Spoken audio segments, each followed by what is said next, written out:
relations escalate to this extent. While the Marvin family may not be aristocrats, we do have a reputation in Fabiancheng.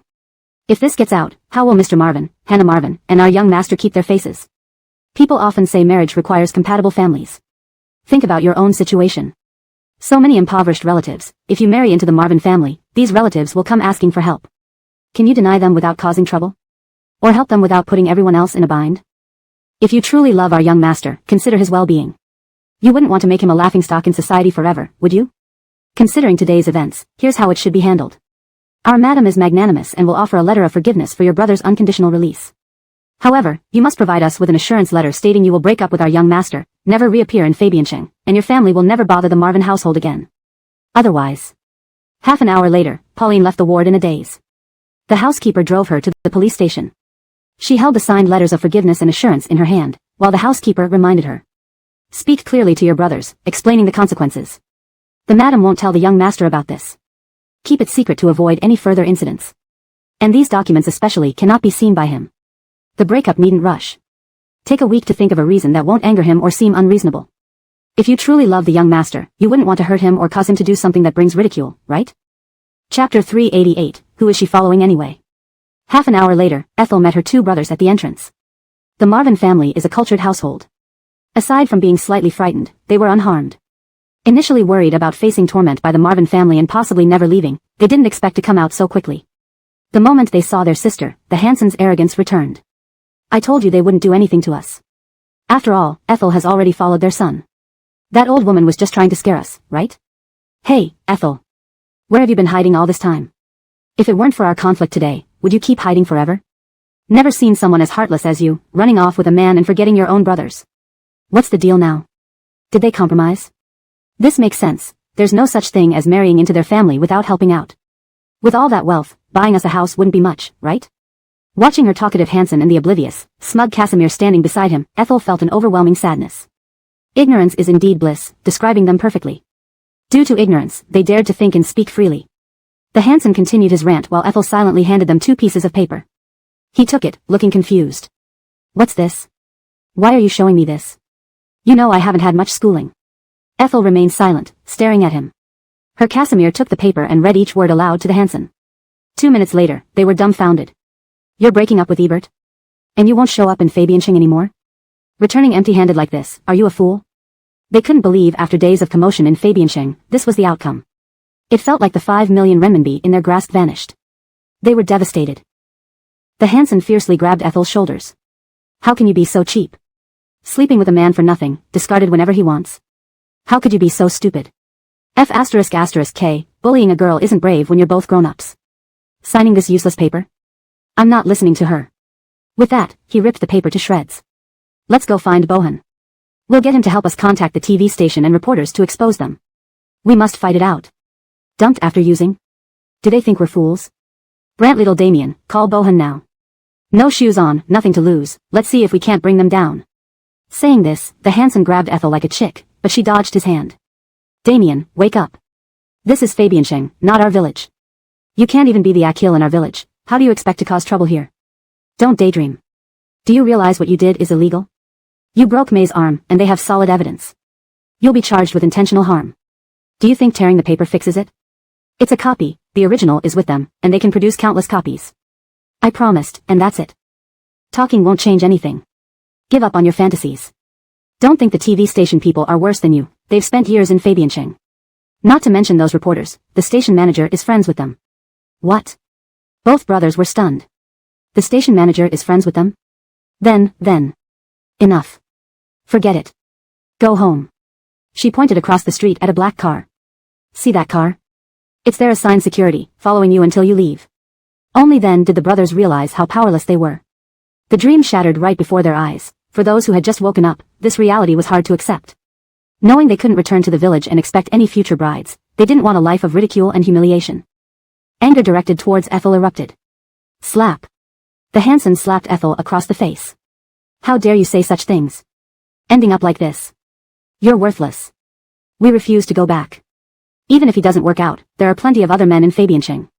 Just find another rich older Akil like on TV shows. Follow him and make tens of thousands a month. In 2 years, we can buy houses and go back. Let's buy houses back in the village, not here in Fabiancheng. Less pressure. Her Casimir saw a new path ahead. Yes, follow anyone. No need to stick with him. Bohan knows many people, we'll ask him to introduce you to someone else. Ethel, young and pretty, don't waste yourself. Look out for us. Growing up, Ethel shared meals and beds with her brothers daily. Despite no particularly close moments, they always ate from the same pot and slept under the same roof. Ethel believed they had a normal sibling relationship like on TV. Since the last visit, she finally understood. Everything was one-sided. Maybe since childhood or birth, she was merely a tool for them, a means to gain money. They didn't care if she lived, died, laughed, or cried. To save them from prison, Ethel agreed to break up with Ebert, yet still faced abuse and insults. Frustration and disgust boiled within her. If you don't go home, earn your own living. Both of you are strong men, why should I provide for you? And what you suggested earlier is illegal. Alright, I've said my piece. I have business elsewhere. Remember my words, don't cause more trouble with the Marvin family unless you want jail time. I can only save you once. As she turned to leave, her Hansen grabbed her again. Where are you going? We've been here for so long without a place to stay. You've had good food and drink every day, ignoring us. Not contacting us earlier was one thing, but seeing us and still ignoring us?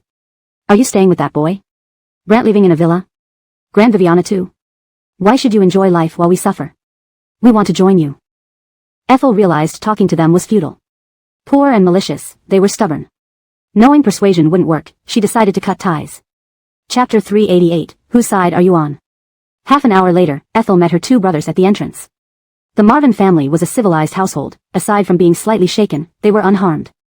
Initially worried about being harmed by the Marvins and fearing for their future, the brothers were taken aback by how swiftly they were released. Upon seeing their sister right away, the Hansen instantly became arrogant. I told you they wouldn't dare do anything to us. After all, Ethel is with their son now. That old woman was just trying to scare us, right? Hey, Ethel, where have you been hiding? If not for our run-in with them today, how long would you keep hiding? I've never seen someone as heartless as you. For a man, you'd abandon your own brothers. What did they say now? Did they give in? It makes sense, no girl marries into their family without contributing. They're so wealthy, why not buy us a house? Watching her Hansen ramble on and her Oscar standing beside him oblivious to the severity of the situation, Ethel felt an overwhelming sense of despair. Ignorance truly knows no fear. Driven by ignorance, they thought and said whatever came to mind. The Hansen continued babbling, while Ethel handed them two pieces of paper expressionlessly. The Hansen took them, confused. What's this? Why are you showing me this? You know I didn't go to school much. Ethel remained silent, staring at him intently. The Oscar took the papers and began reading aloud. 2 minutes later, both brothers were dumbfounded. You're breaking up with Ebert? Leaving Fabiancheng forever without any money? Are you stupid? They hadn't expected such an outcome after causing so much trouble in Fabiancheng. It felt like 5 million yuan had slipped through their fingers, leaving them devastated. The Hansen grabbed Ethel's shoulders fiercely. Why are you so cheap? Letting a man use you like that, and then being thrown away? How can you be so stupid? The hell, bullying a young girl at your age? Signing a document? I'm not listening to you. He tore the papers to shreds. Let's go find Bohan. We'll get him to take us to the TV station, find reporters to expose them. We must fight back. Just discard us after using us? Do they think we're idiots? Zach, call Bohan now. A beggar has nothing to lose against a rich man. He pushed Ethel forward like a chick. She dodged his hand. Damien, wake up. This is Fabiancheng, not our village. You couldn't be a big shot in the village. What makes you think you can make waves here? Stop dreaming. Do you realize you committed a crime? You broke Hannah Marvin's arm. They have evidence of intentional harm. Both of you could face prison. You think tearing the papers means nothing? These are copies. The originals are with them. They can print countless more. What's done is done. Stop daydreaming. And going to the TV station? Do you really think they're less influential than you after living in Fabiancheng for years? Forget about those small-time reporters. Even the TV station manager is friends with them. Both brothers froze. The TV station manager was friends with them? Well. Stop talking. Give it up. Both of you should go home. Pointing to a black car across the street, Ethel said, see that car? Their bodyguards will follow you until you leave. They realized how insignificant they were. The dream shattered too quickly, hard to accept for people who just woke up from it. Knowing they'd never find wives again if they returned to the village with their current abilities, they refused to live a humiliated life. In a fit of rage, they vented their frustration on Ethel. Slap.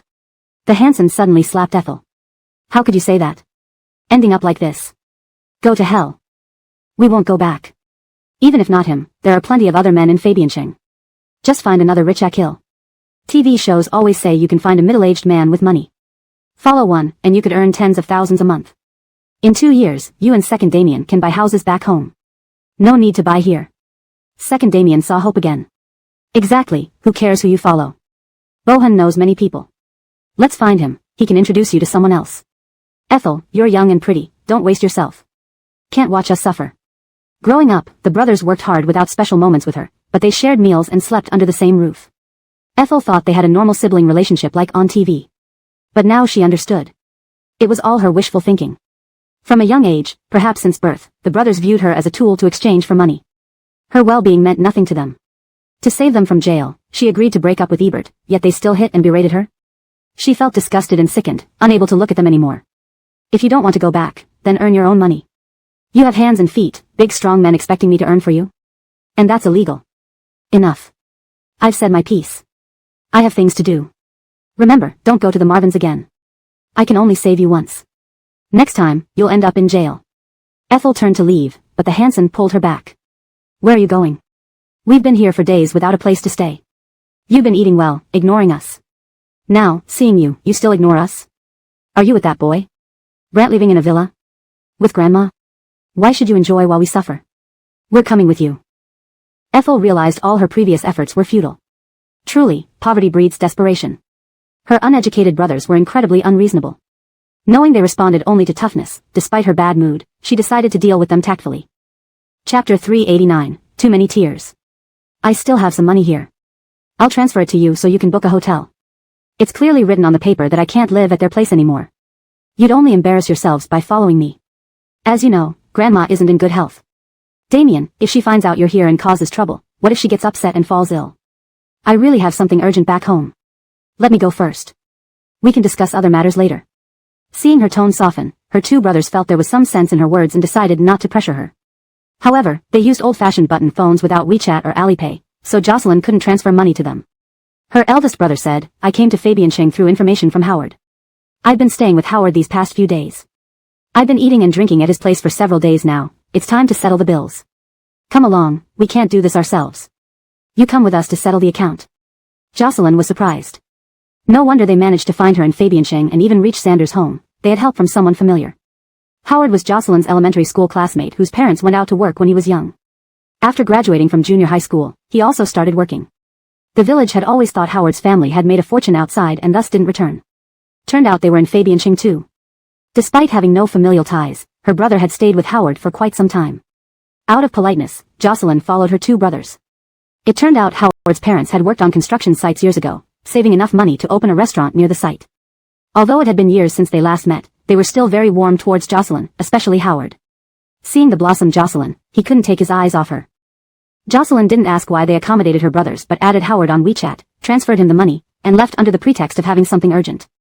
At home, she slept for the first time in broad daylight. This dramatic change made her future seem uncertain, leaving her feeling drained. She lay on the bed, thinking about everything that happened, her first meeting with Xander to this morning's separation, and Xander's Viviana giving her just a week to think up a reasonable excuse to leave Xander without hurting him. Even before truly parting ways, Jocelyn already felt her heart aching painfully. She couldn't come up with a good reason to break up with him. She cried bitterly on the bed until she eventually fell asleep. When she woke up, Xander was already back home. He ran straight to the bedside upon arrival, finding her sleeping soundly. He hugged her from behind, pulling her into his arms, and bent down to kiss her lips. Jocelyn enjoyed being held by him and wanted to respond to his kiss. However, Xander's Viviana's words and her brother's hideous faces kept reminding her like spells. She dared not be intimate with Xander anymore. She turned her face into the pillow, making Xander miss his kiss. Hey, you won't even let me kiss you? What's wrong? Kira said you've been sleeping for a while. You should get up for dinner. If you keep sleeping, you won't be able to sleep tonight. Get up. Although he didn't get to kiss her, Xander wasn't angry and tried to pull her up. Jocelyn endured the pain in her heart and shrugged off his hand. I can walk myself. Xander thought she was just grumpy about waking up and left the room without further thought. During dinner, he chatted with his Grand Viviana and Misty as usual, like any ordinary neighbor boy. Everyone seemed happy, but Jocelyn sadly thought this would never happen again, perhaps not in her entire life. Xander, thank you for everything you've given me. Usually, Jocelyn participated actively in conversations. During meals, no matter the topic, the four of them would chat warmly. But today, she didn't say a word. Xander noticed her lowered eyelids and lack of appetite, poking rice with her chopsticks absent-mindedly. He gave her another serving of vegetables. Why aren't you eating? Are you waiting for me to feed you? Did you complete your task today? Did you gain any weight? You don't look much different. You haven't finished your task yet, don't give up. Eat. The nanny chuckled. Because you set the task, Nikki has been eating like she's doing homework these past 2 days. She's been so focused, I feel sorry for her. Don't rush gaining weight. There's plenty of time. As long as she eats well, she'll gain weight eventually. You shouldn't scare her, she might hurt her stomach. Xander smiled and nudged Jocelyn with his elbow. Are you that naive and serious? When I told you to gain weight, did you have to force yourself every meal? Take it easy. Eating is an enjoyment of food. Why are you crying? Jocelyn tried to hold back her tears, but Xander was too good and too gentle. She really wanted to respond to him, talk to him, and stay with him. Her nose twitched, and the tears flowed uncontrollably. Startled by her sudden crying, Xander became worried. Jocelyn felt embarrassed and excused herself. My stomach hurts. I don't want to eat. You guys eat. She rushed back to the room. Stomach ache? Xander put down his bowl hurriedly. All right, you guys eat. I'll check on her. In the room, Jocelyn sat by the dressing table wiping away tears. Xander hugged her, rubbing her stomach. What's wrong? So painful that you cry? Why didn't you tell me earlier? Have you been in pain for long? Is it your period? No, that's not due till the end of the month. Wait, I'm taking you to the hospital. 2 adults crying at home over a stomach ache while surrounded by hospitals will make people laugh.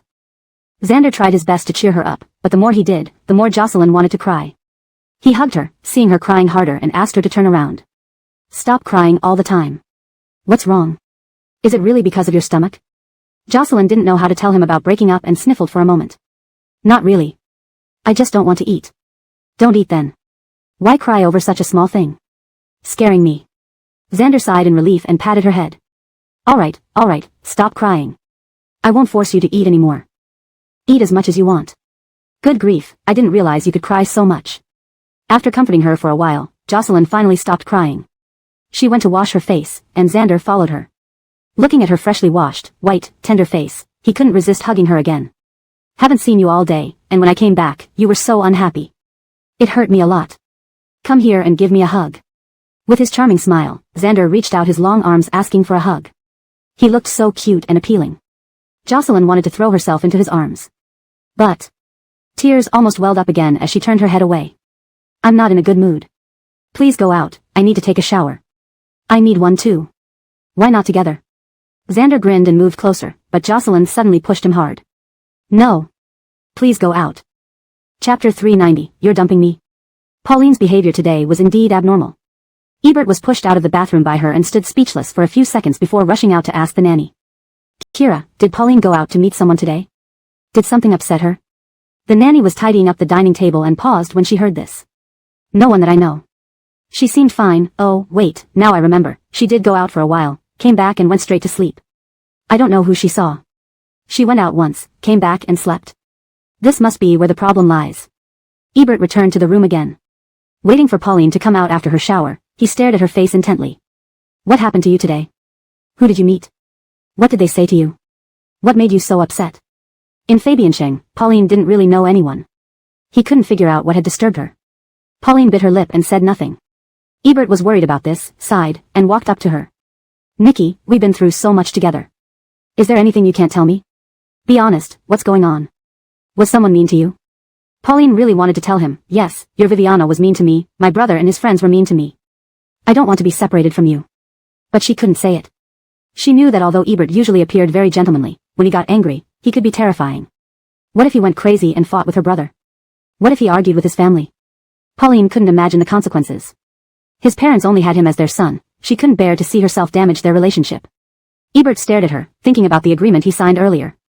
Slowly, Pauline raised her eyes. No one bullied me. I ran into an old classmate today, someone I liked when I was younger. He said he likes me too. Whoa, Ebert felt like he'd been struck by lightning. He never imagined Pauline would be troubled over this. You liked an elementary school classmate? And he likes you? What do you mean? Pauline bit her lip and struggled several times before finally saying. Ebert, we aren't suitable for each other. I think I'm better suited to him. Seeing him made me realize how much I've thought about him over all these years. Ebert stared at her, unable to recognize her anymore. Since he met Pauline, they rarely spent time apart unless for work. He always thought Pauline's world was pure and simple. Anyone else might betray him, but not her. Now. Ebert couldn't accept it. Growing up, everyone doted on him. Even girls from prominent families like Keisha pursuing him meant nothing to him. Yet, he fell for a woman who had nothing, and now this woman wants to leave him? What the hell are you saying? Are you dumping me? Are you going to be with him? Do you know what you're saying? Ebert's voice suddenly rose, glaring at her like an enraged lion. Pauline was taken aback. She knew Ebert was hurt, that he was in pain right now, and she was hurting too, but what could she do? Sorry, Ebert. Sorry? Ebert waited several seconds for her response and then just got 3 words. He was utterly devastated. You're telling me sorry? So you've already decided, haven't you? You've discussed this with him and plan to be with him? Are you quitting school? Or is he powerful enough to support you and Aaron, so you're planning to rely on him? Great. Really great. With a crash, Ebert swept all the bottles and jars he bought for Pauline off the vanity table onto the floor. The noise scared both his Grand Viviana and the nanny, who hurriedly rushed in. What happened? Why are you arguing? Nikki, Arvin. Ebert turned away in anger, staring at his Grand Viviana. Ask your good granddaughter. See what she's done. Damn it. I never thought I'd have a day like this, raising a thankless dog. How hilarious. Saying that, Ebert couldn't stay in the room any longer and stormed out. The nanny rushed to chase after him. Is there a misunderstanding? Talk it out calmly, Arvin, don't leave. Arvin. But he slammed the door shut. The nanny hurried back to check on Pauline, who stood frozen in place. What happened? Why can't you talk it out properly? Nikki, why did you let Arvin leave? You should have kept him. Pauline still didn't speak. The nanny was helpless, glancing around, feeling like an outsider, and silently left. Oh, Aaron quietly approached Pauline, pulling her hand. What happened? Tears streamed down Pauline's face, but her voice remained calm. Nothing much. Ebert and I are breaking up. Sorry, Aaron, I'll find a new place tomorrow and we'll move out. Aaron was astonished. So serious? You two are breaking up? Out of nowhere, why? Pauline hadn't intended to tell Aaron the truth but needed to give her a believable reason. I met Ebert's mom today. Their family is extremely wealthy, and his mom doesn't approve of me. Aaron was speechless at this reason. She knew her own circumstances well. If his parents didn't approve, there wasn't much point. Though they were poor, they were proud. As a woman, she understood women's situations too well. She didn't want her granddaughter living like a dog, being bullied every day. All right. Let's move out tomorrow. Ebert stormed out of the apartment, slamming into his car. Frustrated, he pounded the steering wheel repeatedly, unsure where to go. How could such a ridiculous thing happen to him? It was laughable. He almost wanted to leave this ungrateful woman behind. But, turning the thought over, why should he? Pauline was making him wear a green hat. The nerve. He pushed open the car door again and stormed back into the apartment. The nanny was busy washing dishes in the kitchen when she heard the door opening again. Turning around, she saw Ebert return, surprised, and quickly ran out. That's right. Couples argue, but running away only makes things worse. It's better to come back and talk it out. Ebert ignored her and rushed into the bedroom like a hurricane. Aaron, who had just finished talking to Pauline and was about to pack up, saw him coming. Arvin. Ebert also ignored her, sidestepping Aaron and grabbing Pauline's hand. Who is that man? Where is he? Take me to see him. Pauline thought they were parting ways for good and didn't expect Ebert to come back, let alone demand to meet Thornton. There was no one to meet. She made it up. She stood still. Seeing her determined expression defending that man made Ebert even angrier. Today, you're going whether you want to or not. Afraid of owning up to your actions? I've never worn a green hat before. Come on, take me to him. I'll show you. Chapter 391, Major Announcements. Pauline really had no idea what lie to tell, so she used Howard as an excuse. Now Xander wanted to go and kill him? She dared not. She struggled to break free from Xander's grip. I won't go. I haven't cheated on you, I'm just telling you the truth. Don't drag me along. If you can't accept it, let's break up, I won't go out with you. Xander wouldn't let go, break up only after we sort everything out. Remove the horns from my head first before we do. You two have already planned to be together, about to dump me, and still say you haven't cheated on me? Only being caught in bed counts? Pauline, I'm still giving you face, not wanting to touch you, don't push me.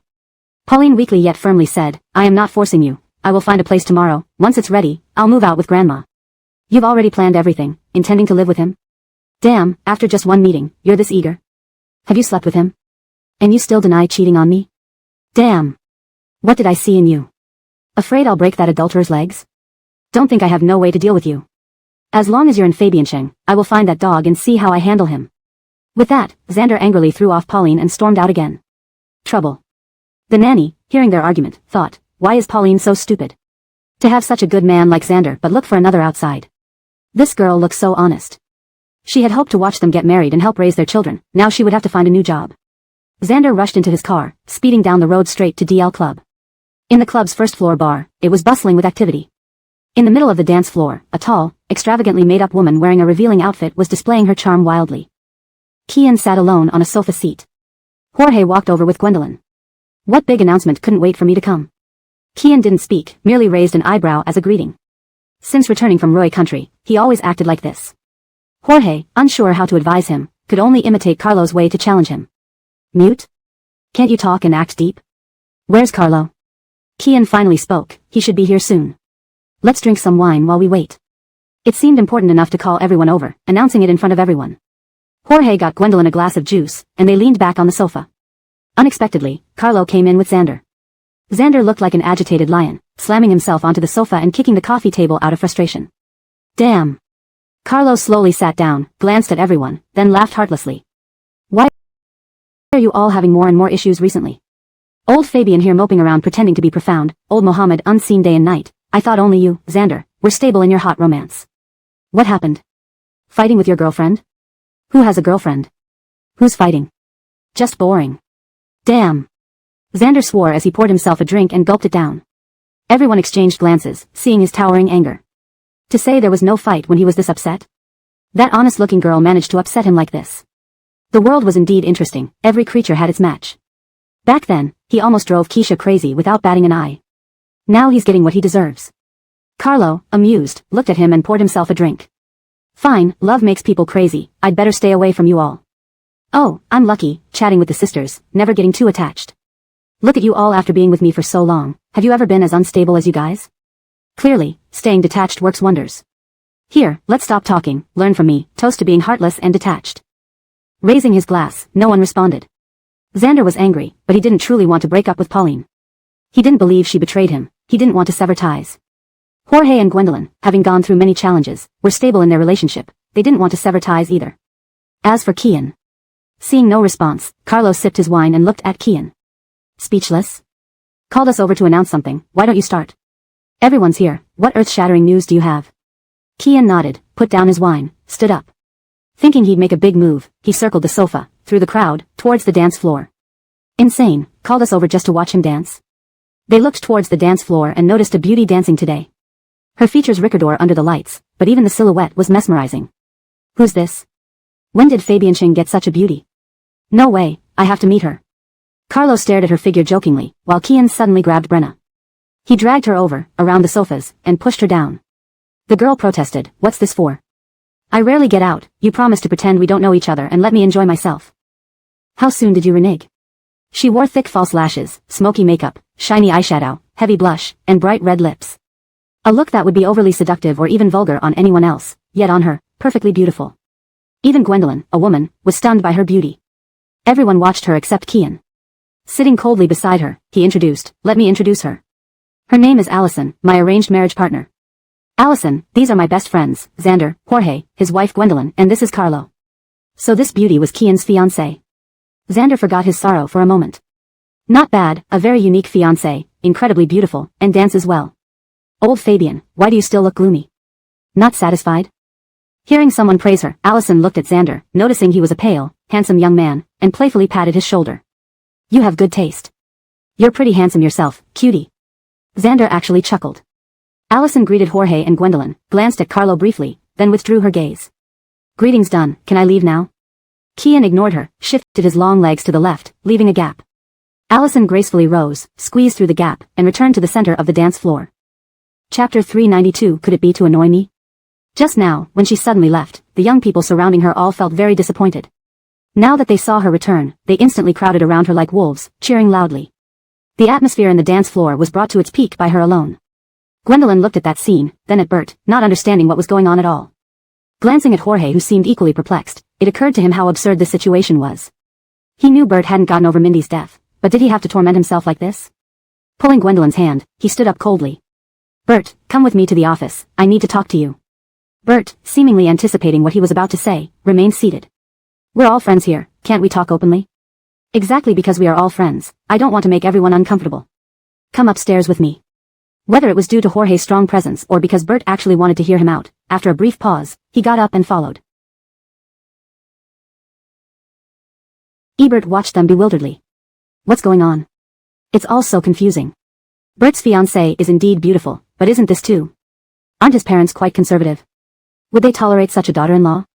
Psychos. They're all psychos.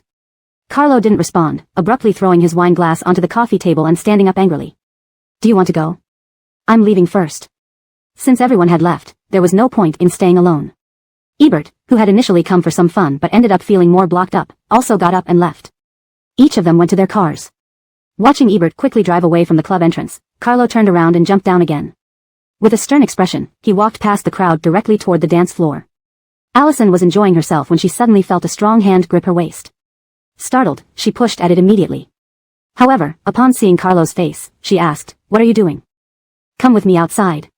Allison was scared, glancing toward the sofas where no one seemed to be left. "What do you want?" "Not going." "Are you waiting for me to carry you?" Knowing his temper and fearing others would see, Allison could only follow him. Outside the club, Carlo opened the car door, waiting for her to get in, but she didn't move. Leaning casually against the armrest, she smiled at him. "I'm your brother's person now. It wouldn't be good if he sees me getting into your car, right?"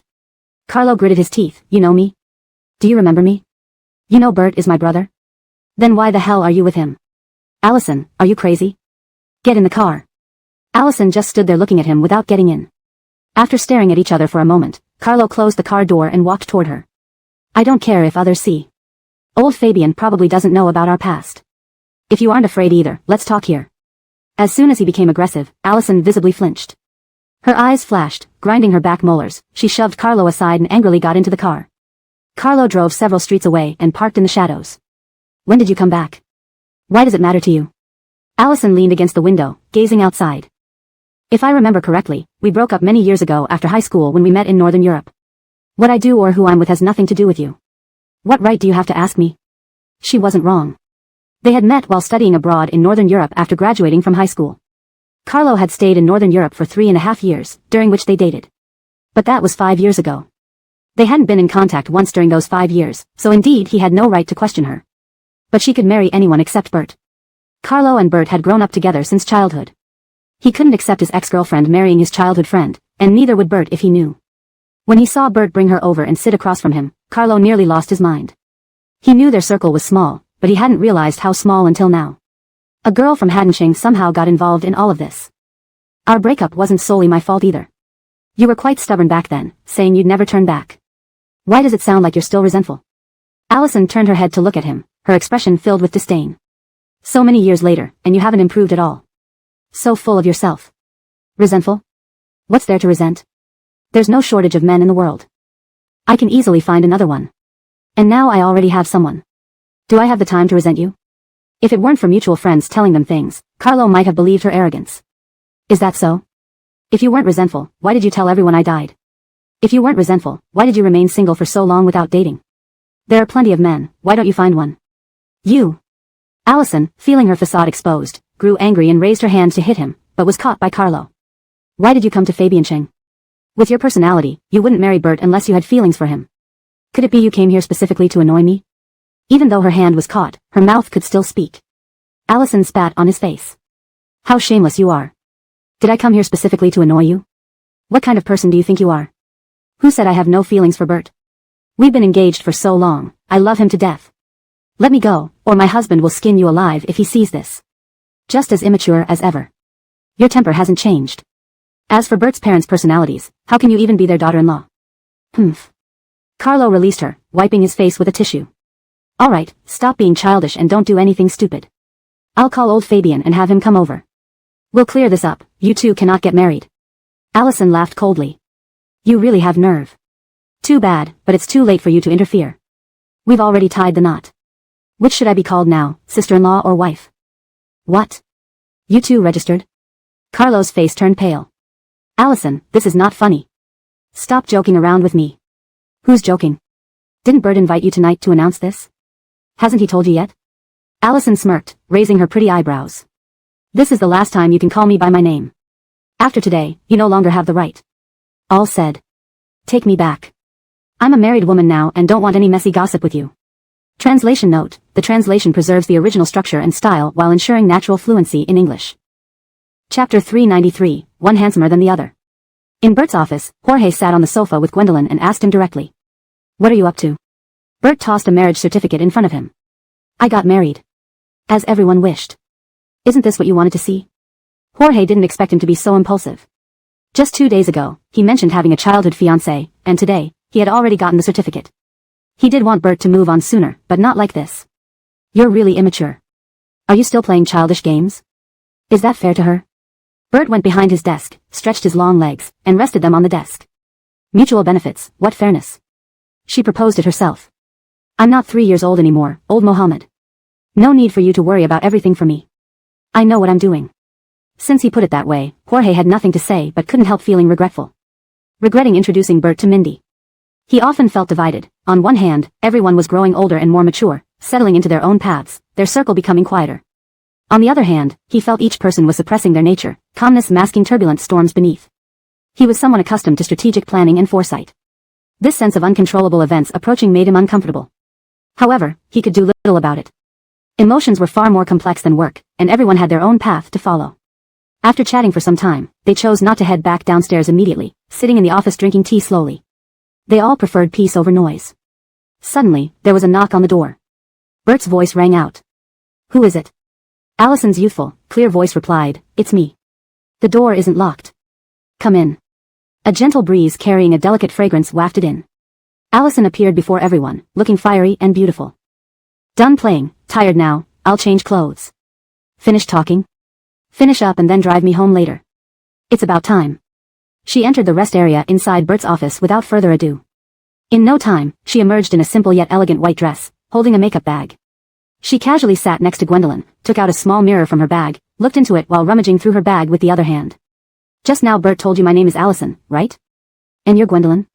Since you're the only female here, I can only talk to you. New to Fabiansheng, not familiar with the place, I'll need your guidance in the future. Let's add each other on WeChat. As she spoke, she applied a cleansing mousse on her face and began gently rubbing it in, astonishing Gwendolyn with her behavior.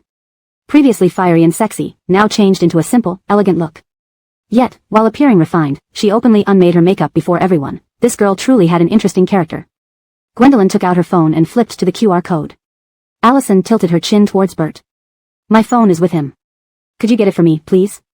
Gwendolyn stood up, walked over to Bert, who pulled out a small white bag from his desk corner and pushed it towards her. Seeing it was hers, Gwendolyn opened the bag and took out the phone. Could you unlock it for me? 052488, Allison blurted out the password. Gwendolyn, never having met such a straightforward girl, couldn't help but laugh. Not worried I might snoop through your phone? Snoop away. Just bought it, nothing on it, no money either. Allison gave her a mischievous smile, then removed her fake eyelashes and wiped off her thick eye makeup with a makeup remover towelette. Instantly, her bright, black eyes revealed themselves in their natural state. Without such heavy makeup, she actually looked quite young and fresh. Gwendolyn opened Allison's WeChat, scanned her own QR code, sent a friend request, accepted it, and glanced at her contact list. There were only 6 people listed. All right. Thank you. Allison continued removing her makeup. Besides our parents, Bert, and now you, if I invite you shopping tomorrow, you wouldn't refuse, would you? Why would I? Although Gwendolyn held a significant position in Mohammed Corporation, she still had time to go shopping occasionally. Besides, she had few female friends and needed to socialize more. That's settled then. From now on, I'll be calling you often for shopping, buying clothes, skincare, outings. Turning her head to look at Jorge, she asked, wouldn't you mind? To Jorge, she seemed too wild and silly, which he didn't appreciate much. However, since she had married Bert, she'd eventually blend into their circle, and Gwendolyn also needed female friends. Do as you wish. Pretty aloof, Allison thought, staring at Jorge for a few seconds before turning to Bert. Is it that the environment in Fabiansheng nurtures beauty, or does one need good looks to fit in your circle? Why are you all so handsome? When she first met Carlo in her teens, she thought he was the handsomest man in the world. So tall, so sunny, with sharp features standing out even among Nordic tall, slender foreigners. She fell madly in love. Then, arriving in Fabiansheng, her fiancé wasn't less handsome than Carlo, equally tall and handsome. She regretted not starting feelings with him earlier.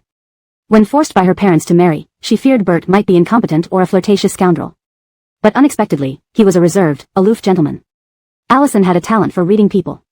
Perhaps due to always trying to please her father from childhood, she knew the match was sealed the moment she saw Bert. They both lacked emotion for each other, and he loved someone unreachable, a perfect match. So she boldly set conditions and easily obtained the certificate. Though no emotions existed, having such a young, handsome husband for companionship wasn't bad. But tonight surprised her even more.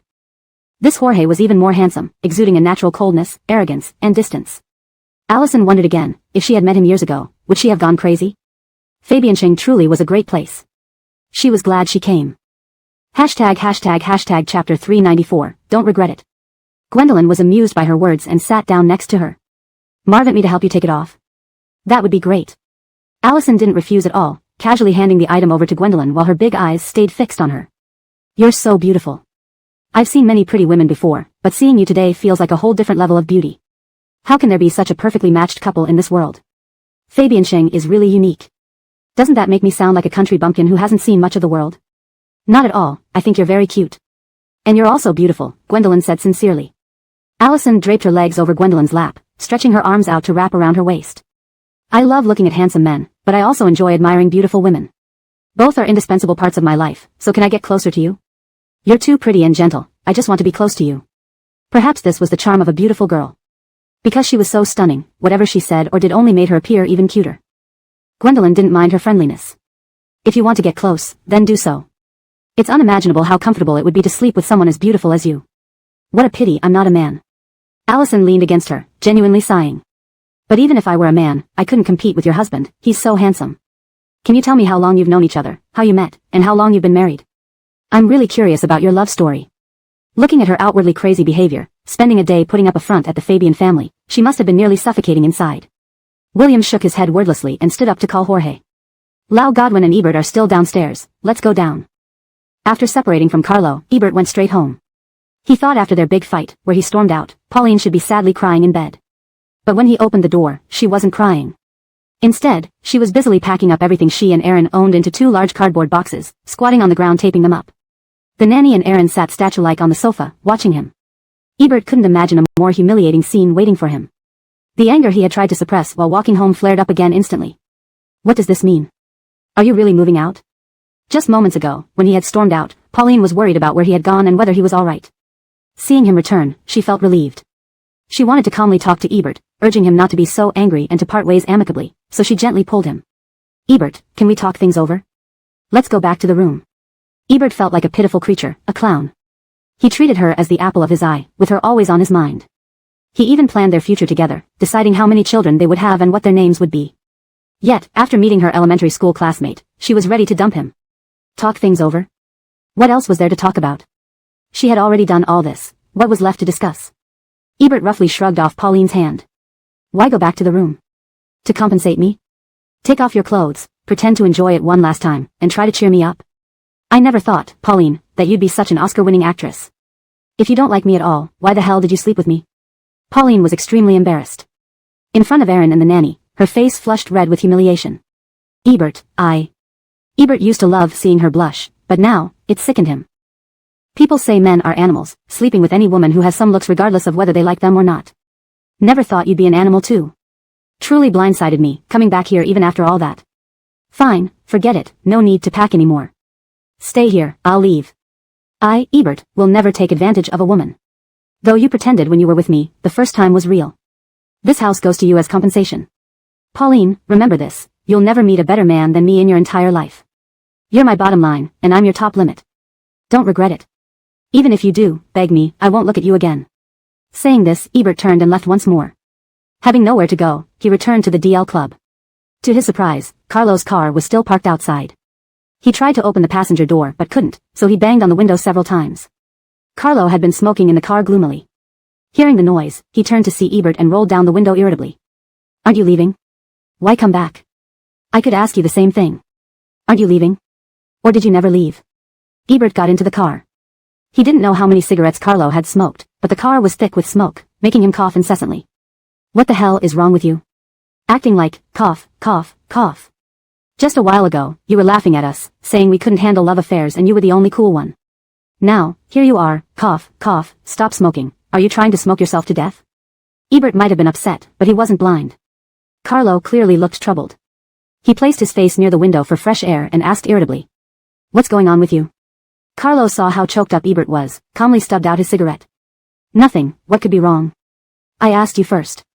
Aren't you leaving? Why come back? Ebert, forget it, damn, met a white-eyed wolf, don't want to talk about her, stop pretending, I can tell when you have something on your mind. We've known each other for years, I can tell your intentions with one look. But if you don't want to talk, I won't press. He pushed open the car door and hopped out. Come on, since everyone's in a bad mood, let's go back for more drinks. Jorge and William came downstairs, entering shoulder to shoulder. They all sat on the sofas. Ebert and Carlo took a few sips of alcohol, then Ebert suddenly asked William. What did you want to say today? Oh, you're getting married, when? William, already registered. My dad's situation isn't good right now, so no wedding ceremony. Damn, you've quietly become a husband. Impressive. Congratulations. Ebert raised his glass to him, cheers. William tapped glasses with him through the air. No reception, but I need to go on a honeymoon. You look upset, do you want company? Ebert was about to say no, but reconsidered. Staying in Fabiansheng doing what? Damn, right now, with several people around, his heart still ached. Once they left, he'd be alone like a headless fly, wouldn't that drive him nuts? Sure. But I can't be the third wheel alone. Lau Godwin, you come too. Damn, being cooped up in the office every day, you're gonna suffocate. And you, old Mohammed, shouldn't you take Gwendolyn on a belated honeymoon? Let's all go. Translation continues based on further chapters provided. Chapter 395, not even as good as a nanny. Although Jorge did not want to join in, Ebert was right. He indeed owed Gwendolyn a honeymoon for quite some time now. Ever since they returned from Ruekuan, Gwendolyn had been very proactive about having a second child. But maybe due to her previous physical condition, she hadn't conceived yet. For this, Jorge felt very guilty. He didn't outright refuse, thinking it best to consult Gwendolyn's opinion first. Just then, Gwendolyn and Allison came downstairs together. Seeing the plain-looking yet refreshed Allison, Ebert chuckled. Is this still the same beauty? How could she seem like a different person? Lau Fabian, you're pretty slick, one marriage certificate for 2 wives. Let's take that as a compliment. Allison grabbed Gwendolyn's arm and plopped down beside him. Ebert didn't move, always having liked Gwendolyn, he held her hand. Lau Fabian is going on a honeymoon with this beauty. Coincidentally, Lau Godwin and I have nothing much to do lately and wanted to tag along for the fun. You and Lau Mohammed have been married for so long, why don't you guys take your honeymoon at the same time? Both of you haven't gone on a honeymoon yet? Great, let's all go together. Before Gwendolyn could speak, Allison was already shaking her other hand. Gwendolyn had never seen so many people going on a honeymoon together before. However, ever since Ashlyn returned and Jorge opened a milk tea shop for her, Ollie and Dom went there every day. Ashlyn was still childlike and enjoyed playing with them. Ollie was currently having so much fun that she didn't even want to go home. Gwendolyn really wanted to have another child. This was a good opportunity to go away with Jorge, relax a bit, and perhaps try harder to conceive again. Sure. Ainsworth, are you willing to go? Everyone agreed to go except him. Wouldn't it be a bummer if only he refused? I'll follow your lead. And thus, the matter of the honeymoon was decided. They chatted for a while more before Jorge had to return to arrange company matters, with Gwendolyn accompanying him. As the newlywed wife, Allison couldn't stay out too late either, so Kian took her away as well. This left Ebert and Carlo alone again.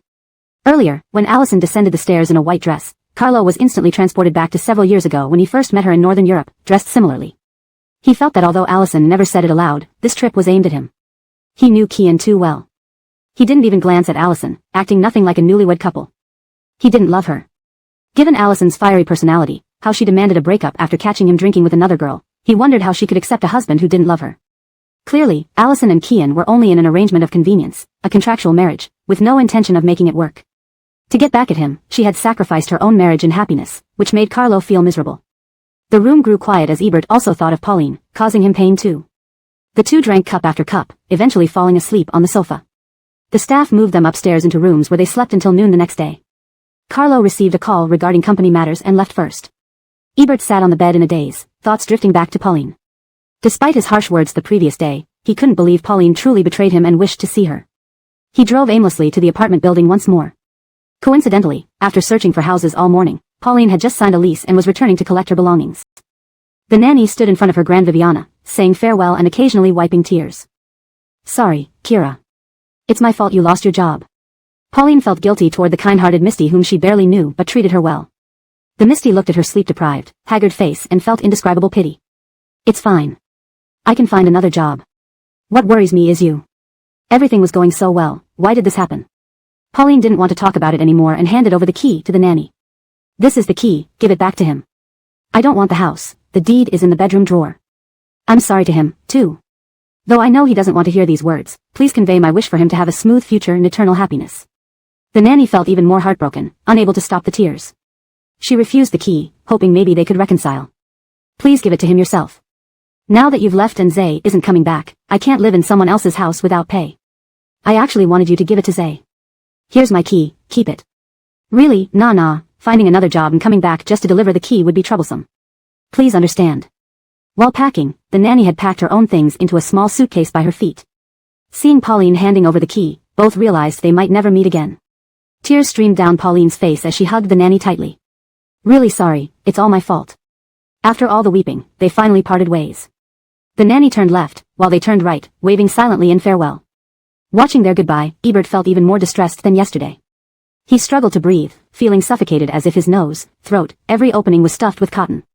His heart ached, intensely and painfully. When proposing the breakup, she remained calm and composed. Yet, parting with the nanny caused her tears and deep sorrow. So, after all this time, he wasn't even as good as a nanny? Ebert had never felt so defeated. He desperately wanted to rush out and strangle Pauline. But his body ached, leaving him powerless. Ebert lay slumped over the steering wheel, motionless for what seemed like hours before he slowly regained some strength. Looking around, he found nowhere in the vast city he wanted to go or belong to. Feeling a despair he couldn't bear, he dialed his Viviana's number. The moment she answered, he choked up. Amina. Hearing his sobs, Marvin's Viviana was startled. Son, what happened? I was about to call you to come home for dinner. We prepared so many dishes. I was worried you'd be busy and wouldn't come, so I hesitated. But it must be a maternal instinct, right? Are you feeling okay? Where are you? Stay put, shall I come pick you up? Chapter 396, Keep Yourself Busy. Soon, Ebert met his Viviana. The Ives opened the car door and was alarmed to see Ebert's pale complexion and weak limbs as he welcomed him into the car. Master, what happened? Are you feeling unwell? We should take you to the hospital right away. Ebert, with trembling hands and legs, climbed into the car and buried himself in his Viviana's arms. Not the hospital, I want to go home. Amina, I want to go home. Understanding what had transpired from his condition and location, Velma Marvin knew what must have happened. Her naive son, so innocent and well-behaved, could be reduced to this state over a food delivery girl. She felt heartache for him. She held her son tightly, patting his back. All right, no hospital. If you don't want to go, we won't. Amina won't force you to do anything you don't want to. Let's go home. Embraced by his Viviana and hearing her soothing voice, Ebert regained some strength. Still, his heart ached and felt heavy, making it hard for him to breathe or speak. Back at home, looking at the table filled with delicious dishes, Ebert had no appetite. Velma Marvin didn't push him. Instead, she let him lie on the sofa, sitting beside him to comfort him. Amina knows you're not feeling good and don't want to talk. It's okay, you can rest. Your mom will always be by your side. Everything will be fine. Closing his eyes, tears streamed uncontrollably down his cheeks. Despite having many people who loved him, understood him, and cared for him, why did he focus all his attention on Ailsa? She wasn't worth it. Not one bit.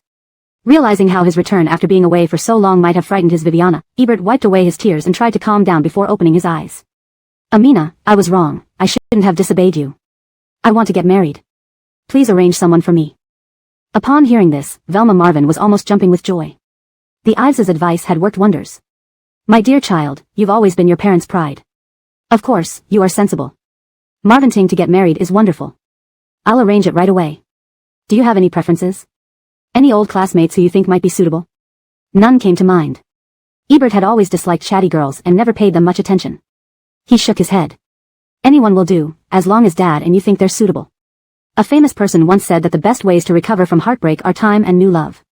He couldn't afford to wait for time to heal his wounds. He needed a distraction to help him forget about Ailsa quickly. Velma Marvin, fearing he would change his mind, immediately started arranging matches even while they were still at dinner. Within minutes, she had a list of potential candidates from friends and acquaintances. Why not start tonight? Who do you want to meet first?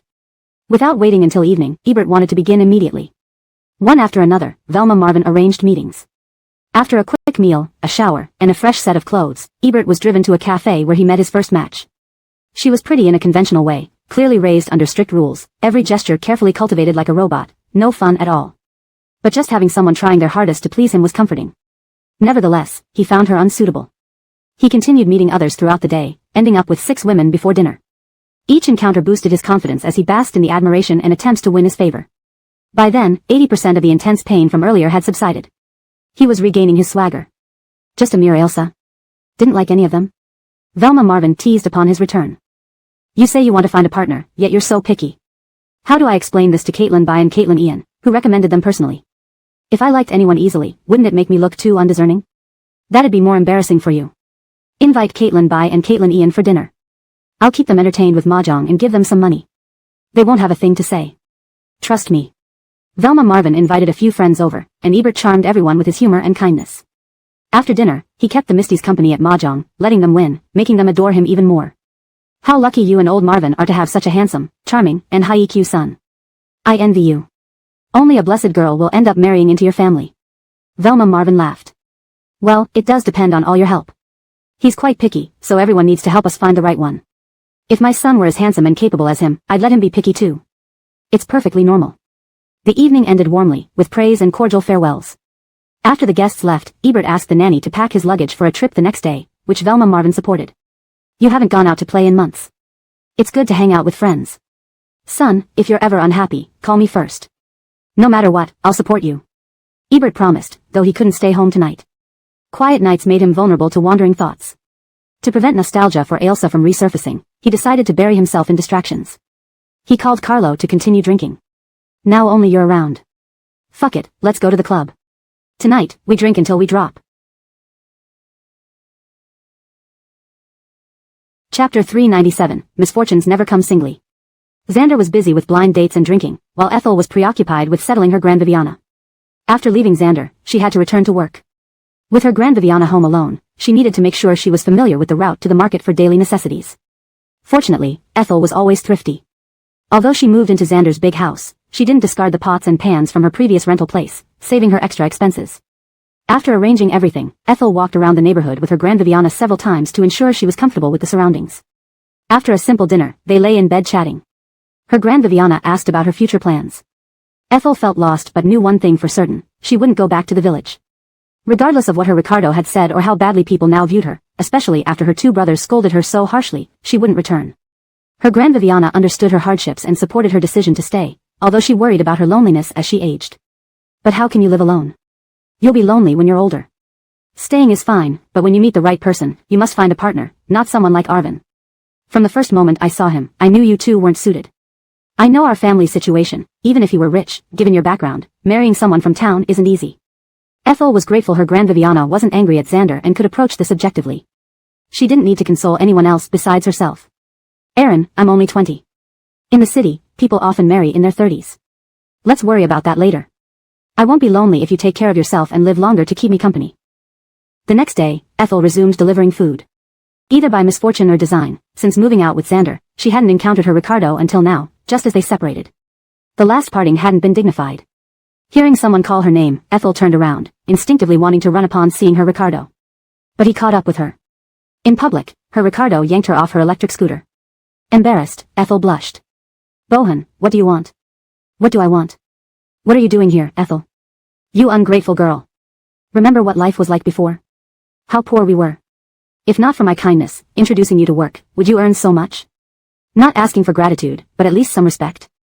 Now you frame me and run off with a man. Just like your Viviana, a born slut. Ethel expected such words. Though embarrassed by the public attention, she wasn't hurt. She waited for his tirade to end, hoping it would clear their debts. Yet, he continued relentlessly. Answer me, are you deaf or mute? Your brother said you returned with a fancy car, brought your Grand Viviana here, and are still working? Is he done playing with you? Looking away, Ethel remained silent. He slapped her face. Disrespectful bitch. Disregarding my kindness. Fine, let's see how arrogant you get today. He grabbed her arm, dragging her forward. Frightened, she finally spoke. What are you doing? Where are you taking me? Let me go, I won't go with you. You don't decide. Do you think you're still innocent? Pretending modesty earlier was enough. Now, humph, I do you a favor by wanting you. Follow me, or else. How bold, in public, with his own niece. Ethel wasn't weak anymore. Resisting his pull, she shouted for help. Help. Someone, please call the police. Startled, he let go. People looked over curiously. He smiled nervously, explaining. This is my daughter, disobedient. I'm taking her home. Huh, nothing to worry about. You brat, reporting me to the police, aren't you tired of living? My leniency spoils you. Assuming it was a family matter, onlookers left. Seizing the chance, Ethel ran. But as soon as the crowd dispersed, her Ricardo grabbed her again. Where are you going?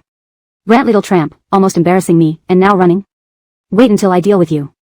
Knowing capture meant disaster, with no one to rely on, Ethel acted. Remembering Xander teaching her men's weak points during wrestling, she kneed her Ricardo hard in the abdomen. Groaning in pain, his grip loosened. But he still clung to her, shouting threats. You bitch. Oh, it hurts. If I'm disabled, you're dead too. Don't run. Fighting back, Ethel pushed his wrists with all her strength. Unexpectedly, he grabbed her hair instead. Ethel bit his wrist fiercely, drawing blood. He reluctantly let go. After a struggle, Ethel managed to escape. Ignoring his curses, she jumped onto her scooter and sped away. Her Ricardo's rough pull had yanked out a chunk of her hair, causing intense pain.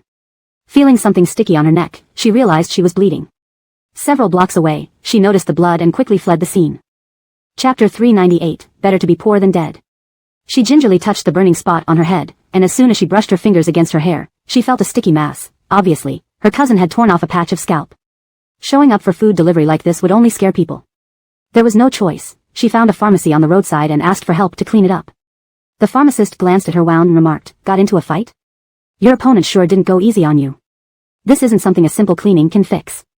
A scalp injury can easily get infected. Let's shave this area, apply some medicine, and bandage it." Hearing that her hair needed to be shaved, along with the medication and bandaging, Sage asked hesitantly, "Do I need to take some medicine too?" "You should. Your job involves sweating often, which increases the chance of infection from sweat-soaked wounds. You'll need some basic anti-inflammatory pills. How much will it cost?" The pharmacist sighed at her question, rolling his eyes in exasperation. "Let me calculate." He picked out a few medicines, scanned their barcodes, and tapped a few keys. "It's not expensive. It totals 216 yuan. 216 yuan. Today, she had only earned about 70 yuan so far. Forget it. Back when she was a child, while working in the fields, she accidentally hit a rock, creating huge and deep cuts on her legs and arms, yet they eventually healed without any care. This was nothing compared to that, she thought. It should be fine. She had limited money, and both she and her Grand Viviana had to spend carefully. After hearing the price, Sage blushed, apologized to the pharmacist, and hurriedly left the store. The pharmacist sat back angrily, cursing under his breath. Poor fool. Why don't you just die poor? Too stingy even to treat an illness, unbelievable. Luckily, there was a clean towel inside her bike seat. Sage bought a 1 yuan bottle of mineral water, wet the towel, cleaned her face and neck, and continued her work. While busy, she received a call. Expecting it to be from a customer, it turned out to be her Hanson. How did he get her number? Perhaps her cousin told him. But how could the cousin know? Did someone familiar with her cousin check her number and address through the employee system? Upon hearing her brother call her name, Sage shivered involuntarily. What do you want? Her cold tone made her brother respond even colder. Why are you asking what for? After settling accounts with Howard yesterday, you left without leaving us any travel money. We expected you to return today with money. Now look at you, Sage. Sage was almost driven mad. What kind of karmic debt from her past life led her to encounter such unpleasant people in this life? However, if she didn't give them travel money to go back, her brothers would only cause endless trouble. Understood, I'll transfer money to Howard. He can convert it to cash for you. I only have 2,000 yuan left. 1,000 for me and my Grand Viviana, 1,000 for both of you. I can't give more. Her brother sneered, you're lying. You said yesterday you only had 2,000 left after transferring some to Howard, but you still have 2,000 today? Don't treat us as fools. You definitely have more than that. Sage restrained her anger. How much do you want then? Cut the crap. Let's talk face to face. Come over here. I'm working now. You guys don't work, only ask for money from me. If I don't work, all of us will starve. Don't say we don't work. Aren't we discussing options? Howard's father said if we don't return, he'd find jobs for us at the construction site, though it's risky and requires family consent. No matter how risky, many people were willing to work at construction sites since her brothers had no education. Where else could they go? Sage had no objection. Sounds good. Go ahead and do it. Her brother responded, it's not that simple. Howard's father is afraid of liability and insists on discussing it over dinner. He has started cooking, come over. With that, he hung up. It felt forced. Not believing him, Sage sent a WeChat message to Howard, who confirmed the truth. Howard explained, our restaurant is beside this construction site, and we've been acquainted with the foreman for 2 years. With multiple large projects spanning several years, your brothers can join. My dad, as you know, being older and rule-bound, needs reassurance.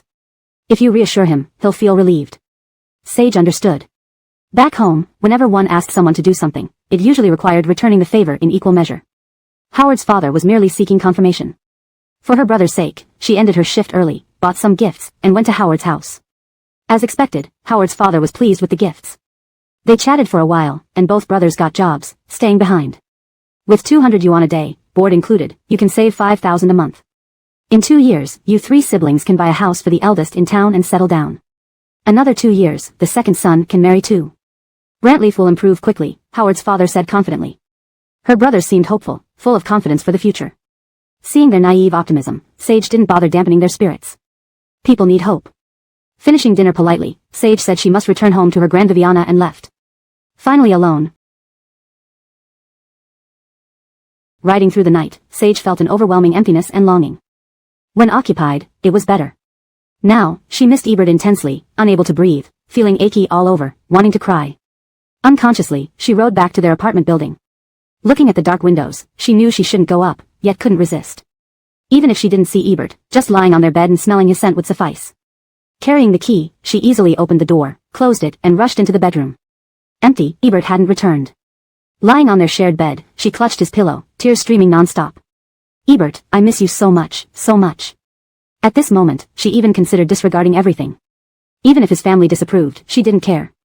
She wouldn't mind not marrying him as long as she could stay by his side, even anonymously forever. Suddenly, she heard a door.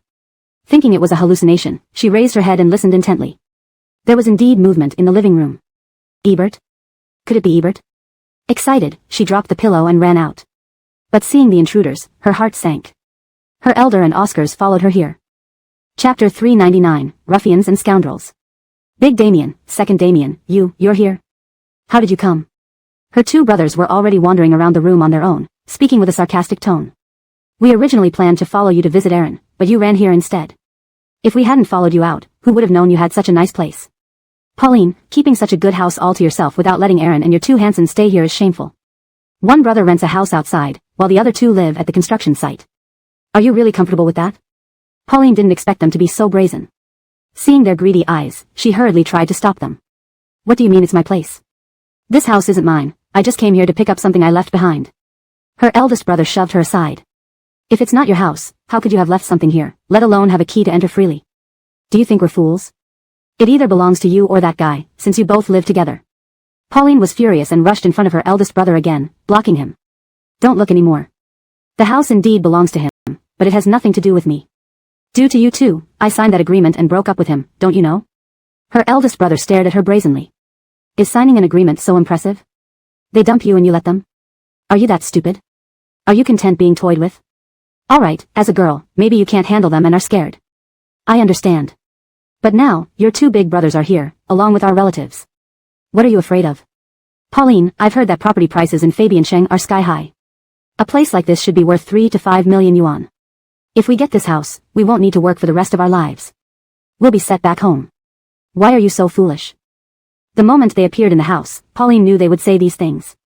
She shattered their illusions immediately. Don't daydream. Haven't I already told you?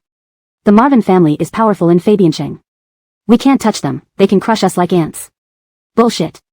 He played with my sister and then dumped her, and now he wants to kill us? Who are they? Kings of Fabiansheng? There must be someone who can bring them down. Don't worry, Pauline. Starting tomorrow, we'll find journalists and see how to contact them. I don't believe he knows every journalist at every station. If one agrees to help us expose them, the matter will be settled. Pauline was truly speechless. Greed really does make people lose their minds. I'm not lying to you. As long as you don't leave Fabiansheng, you'll be followed. Before you even reach any TV stations. Big Damien, Second Damien, if you're willing to stay in Fabiansheng, fine. If not, go back home quickly. You really can't fight them. Enough talk. Second Damien slapped her away and began walking towards the bedroom. I'm taking this house no matter what. Even if I risk my life for it, it's better than working hard on the construction site forever. You're just a coward, what do you know? Exactly. The decoration is beautiful. I want to move in right away. Damien, even if we sell it for 2 million yuan, each getting 1 million, we'd be millionaires back in town. Wives and anything else would be ours for the picking. Ah, Fabiansheng is such a good place. The two of them began examining each room one by one. Afraid they'd barge into the bedroom she shared with Ebert, Pauline hurried after them. Stop looking.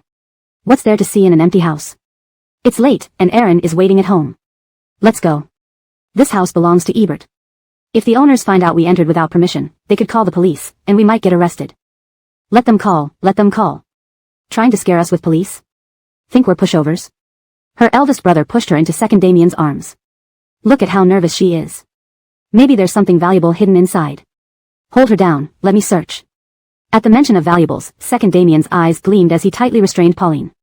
Pauline's heart leaped into her throat. Unbeknownst to her, Ebert had transferred the property to her name, and the deed was in the bedside drawer. If her eldest brother saw it. Worst fears came true. With a few swipes, he found the deed. Although he didn't read much, he recognized the key words, especially seeing Pauline's name. This is the deed. And it's under your name? Pauline, you've been hiding this from your own brothers? You've changed, become wicked and greedy. Watching us struggle to find wives while you hoard this huge house. He walked up to her, slapping the deed against her face. I thought you were easy to bully, so gullible, but as Bohan said, you're just heartless. No, it's not like that. Pauline, tense, looked at the deed. I won't keep this house. I plan to return it. I have no right to take his house. You can't take the deed. Eldest Damien, what rights? It's written under your name, yet you're fooling us? We're your real brothers. Imagine what Erin would think if she knew you were this heartless. Second Damien's eyes shone brightly. Forget it, Big Damien, our dream is coming true. Sell this house, go back home, buy houses, and still have hundreds of thousands left. Our good days are coming. It sounds feasible. Let's call Bohan to see how much it's worth. Maybe we don't even need to go back to town and can buy homes in the county instead. With that, eldest Damien took out his phone.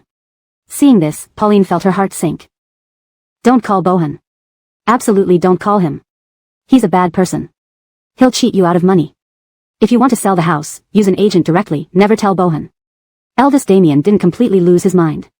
Hearing her, he paused. She has a point. If we involve Bohan, knowing we made a lot, he'll demand a cut of tens of thousands. That's a waste of money. Forget it, we won't ask him. But who do we ask? Second Damien frowned. Eldest Damien thought for a moment. Acton is honest. Tomorrow, let's invite Acton over to see, without telling his parents. Since he likes her, he'll definitely help. I tell you, Pauline, since you've broken up with that man, and Acton loves you and has decent conditions, why not marry him? This translation aims to capture the tone and style of the original text while ensuring it remains natural and fluent in English. It adheres to the paragraph structure and line breaks of the Chinese text. Chapter 400, Not a Match. Yes, how great of a kid is Acton? He's handsome, capable, and honest. Most importantly, he already bought a house in Fabiancheng. Tell me, why don't you know how to cherish yourself? If Acton knew she dated other men. Yuri was nagging at Pauline when the eldest brother suddenly shivered. Acton really mustn't find out about her dating history, or he definitely wouldn't want her. Even if he did, his parents wouldn't agree. At that point, forget about the dowry, it'd be a problem whether she could even get married. So how do we explain it to Acton tomorrow? Forget it. Let's not tell anyone. I'll try to find out casually. We're not in a rush to leave here anytime soon. Pauline listened to their discussion and breathed a sigh of relief when neither of them intended to reveal anything. Silently, she hoped there would still be a way out. Just as she thought this, she planned to retrieve the property deed from her eldest brother the moment Yuri let go of her. Her brother smacked her face with the property deed again. While we figure out how to sell the house, you shouldn't go to work. To prevent any chaos, Yuri, take away her phone. What if she calls that guy? That made sense. Yuri took Pauline's phone. Let's go. Take us to Grand Viviana. These few days you'll stay with Grand Viviana and her. Keep an eye on her so nothing happens. Unable to struggle free, Pauline decided to look for opportunities as they pressed her downstairs. The eldest brother rode the electric bike, while Yuri sandwiched her between them, heading towards their rented apartment. Meanwhile, Bronson Marvin received a real-time report from the surveillance personnel. That woman returned to the apartment tonight for some reason, accompanied by her two brothers. They seemed to have argued. She was forced downstairs by her brothers, and now it's Ricardor where they are taking her. Bronson Marvin saw that Pauline was honest, but her greedy brothers were causing trouble. They still refused to return home, possibly plotting something nefarious. Continue following them. The next day, the surveillance personnel reported back. The woman didn't go to work today. Her Oscar stayed with her in the rented apartment, and they haven't come out. The eldest brother came out alone, looking at wall ads, probably calling someone. Bronson Marvin felt he was up to no good. Are you stupid? Don't know who he's calling and not ask him? The surveillance personnel had no choice but to approach. The two of them pretended to be formal staff members, casually walking up to the eldest brother outside the building. Excuse me, can I ask you something? The eldest brother dialed the number on the ad but couldn't get through. Irritated, he straightened up when two well-dressed men approached him. Is there something wrong? Well, we're from Evergrande Real Estate Company. We plan to demolish these houses soon and need to survey how many people live here. Are you a resident here? Can you tell us roughly? They made an excuse just to get close, but unexpectedly, the eldest brother's eyes lit up. From a real estate company? Do you sell houses? Yes. We both buy and sell. What do you need? Buying or selling? The eldest brother paused, glancing at them cautiously. Do you have any business cards? How do I know if you're really from that company? The two men weren't from that company, but they did have flyers. They grabbed some Evergrande flyers left on their car windshields. Here's our company's promotional flyer. Look it over.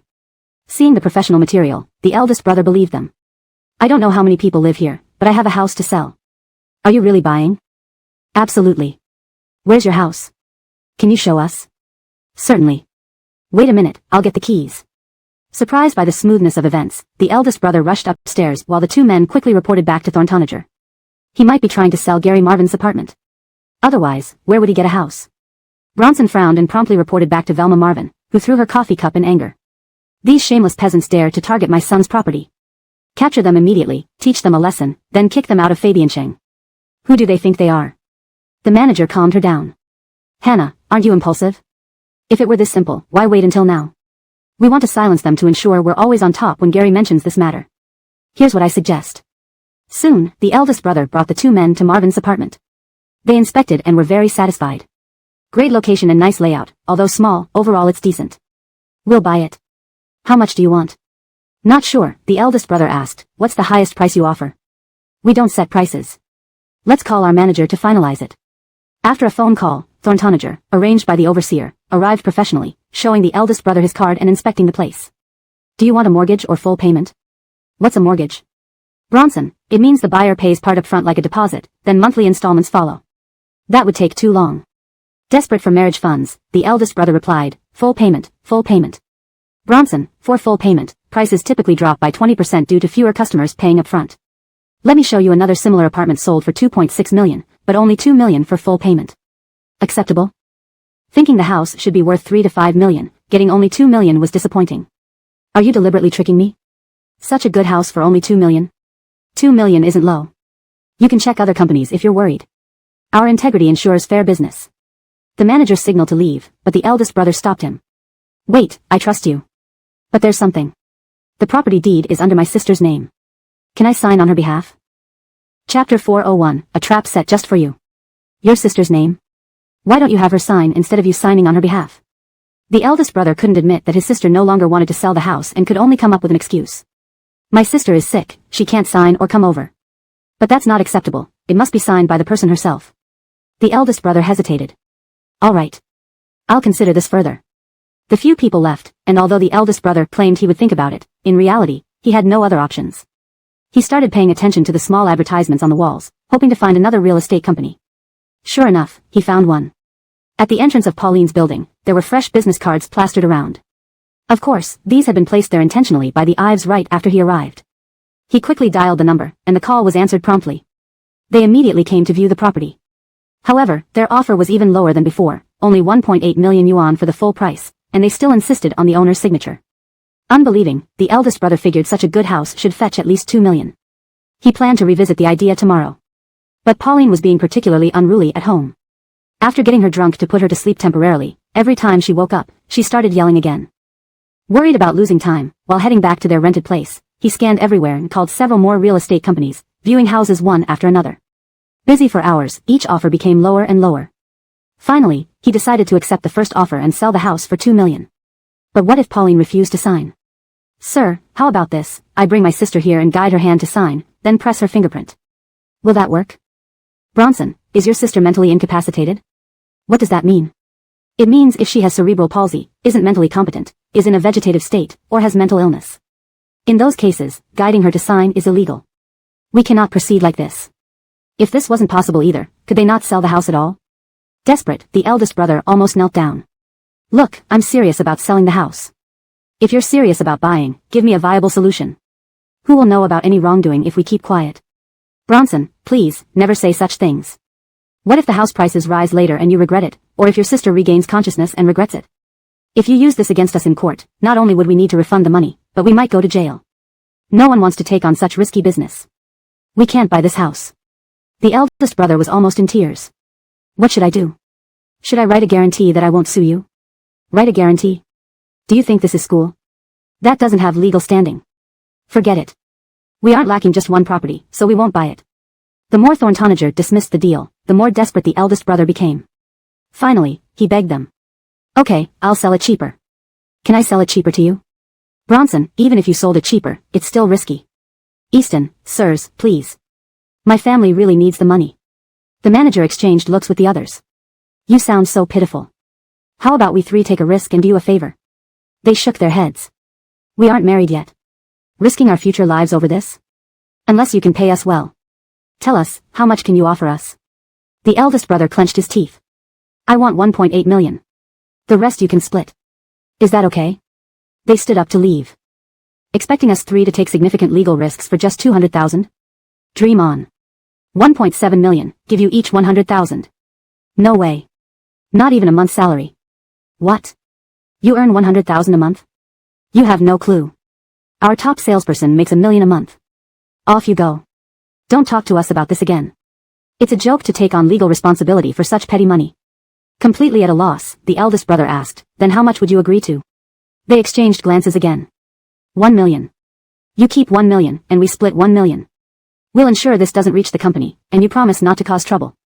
Bring your sister to sign tomorrow. The eldest brother couldn't believe how ruthless they were. A 2 million yuan house was now being forced down to 1 million. Guys, that's too harsh, 1 million. Then don't sell it. Keep living in this house no matter its worth. Off we go. The eldest brother returned home dejectedly. His Casimir had just managed to sedate Pauline and the Grand Viviana again and rushed to ask him what happened. Hearing the story, he didn't accept it either. Call other companies. Find the cheapest one and make concessions. The next day, the eldest brother made calls to several companies again. But they were all equally greedy, each trying to drive the price down by 1 million. After comparing all offers, the highest bid was still from the first company. They had no choice, lacking connections and channels. 1 million was enough for both brothers to return home and buy houses, get married. It was better than getting nothing. He called them back. The trio smsteered in nonchalantly. Made up your mind? Made up. 1 million it is. All right. Cash or bank transfer? Cash. I don't have a bank card. $1 million in cash is substantial. Think carefully.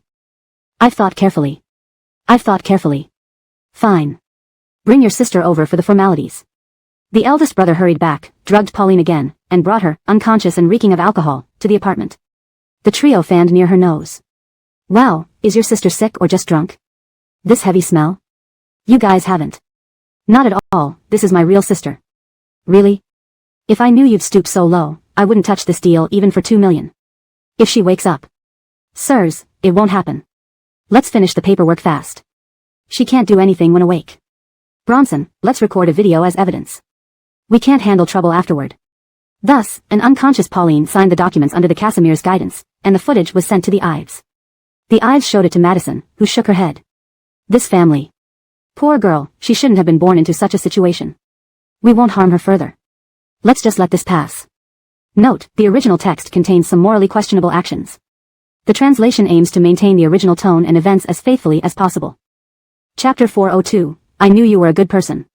Except for Gwendolyn, everyone else had studied abroad and weren't very interested in foreign scenery. They also didn't want to travel long distances, so they chose High Arielg as their honeymoon destination. It was a lively place facing the sea. The main economic source of High Arielg relied on tourism, thus it attracted many tourists. The city was built beautifully. Gwendolyn, who had rarely traveled before, was deeply attracted from the moment she arrived. Feeling happy, Jorge naturally felt good too. By nightfall, both naturally secluded themselves in the room to implement their plan to have a baby. After dinner, Ebert and Carlo, two bachelors, couldn't sleep early and found a nearby bar for drinks. Unexpectedly, not long after they sat down, Kian came too. Hey, old Mohammed and Gwendolyn are already planning for their second child, working overtime day and night. Why aren't you in your room with your new wife? Are you that playful? I see Allison is no pushover, be careful she doesn't scratch your face up, Ebert teased Kian. Kian gave him an indifferent look. Don't act all nonchalant. I don't believe you haven't noticed anything. Even if you did notice everything, what's the point of saying such things? Ebert had indeed seen through it. If he hadn't, Carlo would have told him. In fact, he didn't understand why Kian had changed so much. And what about Allison? She was quite beautiful and had a lively, open personality. If it were earlier, he would have been enthusiastic with this type of woman, even if he wasn't serious. Now, having her as his wife, how could he treat her indifferently? Ebert continued teasing him. I must say, Lau Fabian, you've been acting strange lately. Married a beauty like that and still dissatisfied? What do you want? Or are you sick, suffering from depression? Should I take you to a psychiatrist? Mind your own business. Kian took a sip of wine and spoke to them. I came to tell you guys something. The reason I chose High Ariel is because I have some matters to attend to. I've already told Allison that I will be away for a few days. Please help me look after her, and if anything happens, call me. They never expected him to say something like this. You chose High Ariel because you have business here? What kind of business? They had never known Kian knew anyone here or had any business to handle. Did you keep a woman here? Recently, when you disappeared, you were here? Since you liked that woman so much, why did you marry Allison? What the hell? Betrayed by someone close, Ebert particularly disliked disloyal people and wanted to condemn Kian. Leave my affairs alone and mind your own business. Kian didn't feel like listening to his scolding. He patted Carlo's shoulder. Ebert is unreliable, this matter is up to you. I'm leaving. Without further ado, he left. Watching his departing back, Carlo felt an infinite sense of melancholy. Though it was a hastily arranged marriage, it seemed too hasty. Allison, oh Allison, what a day you picked. While feeling sad for Allison, she suddenly appeared. Not showing any sign of unhappiness at being abandoned by her newlywed husband, she walked in wearing bright red lipstick, smoky makeup, big waves of hair, a sexy halter top, ultra-short hot pants, and shiny high heels. As soon as she entered the bar, numerous men stopped to stare. Seeing this, Ebert spurted out the drink in his mouth. These two really are unique. I was just defending her. And there she is. Well, I guess only a woman with this kind of character suits Kian, this heartless husband. Hey, sister-in-law, over here. Several people surrounded her, trying to chat her up. Hearing Ebert call her sister-in-law, she waved at him. All the men around her frowned. You're married? Can't you hear me calling you sister-in-law? My husband and brother-in-law are right over there. Everyone wisely moved away. Allison plopped down next to Ebert and slapped his leg. Not very considerate, huh? You went out for drinks without calling me. Already drank half a bottle? So stingy. Afraid I wouldn't share the bill? Ebert grabbed a strawberry from the fruit plate in front of him and stuffed it into her mouth. Wrong move, wrong move. From now on, I'll definitely invite you when we go out. Eat this strawberry and sweeten your lips. You're so beautiful yet have such a harsh tongue, sometimes I can barely deal with it. Good. Otherwise, you guys will bully me to death. Allison ate the strawberry and poured herself a drink, looking around with her eyes twinkling. This bar isn't as good as Kian's. No handsome guys, and the atmosphere is dull. It's kinda boring. Ebert liked her straightforward personality. Having met too many pretentious women, girls like Gwendolyn and her, who spoke their minds and acted more like guys, really appealed to him. What? If there were hotter guys, you'd try to pick up a couple? Why not? I'm young, I can't just live like a widow, can I? Allison said bluntly. I think you're pretty, got any brothers or friends I can introduce? Save me the trouble of finding one out here. Even if Ebert liked her straightforwardness, he couldn't handle this. Sister, before you even start drinking, don't forget your identity. You are Kian's officially married wife, the legitimate daughter-in-law of the Fabian family. Do you know the status of the Fabian family in Fabianshing better than me? How can you come out openly looking for men? Allison, so what? Kian and I agreed, he does whatever he wants with women, and I do the same, as long as it's not excessive and the elders don't find out. He went to find his sweetheart, right? So, what? Am I supposed to sit at home crying, waiting for him, for you to be happy? Ebert. Okay, if they both agreed, it made sense. Kian himself was not virtuous, so he couldn't ask others to be. It seems I should really help you find someone, or you coming to bars looking left and right, you'll get into trouble sooner or later. Hearing this, Allison happily clinked glasses with him. The first time I saw you, I thought you were a good person. Looks like my judgment is correct. Here, Ebert, a toast to you. My future happiness rests on you. Not knowing what future he referred to, Ebert laughed while Carlo beside him looked grim. Just growing older without using your brain, almost 30 years old and still acting like a teenager. Saying all sorts of nonsense. Ebert too, just because he broke up, accompanying her in such chaos. After several rounds of drinks, seeing Carlo silent with a sour expression, Ebert nudged him with his elbow. I haven't asked you yet. Why do you look like you're infected by old Fabian these past few days? Got depression too? Dragging your face every day. Or, did you secretly start dating someone behind my back and break up again?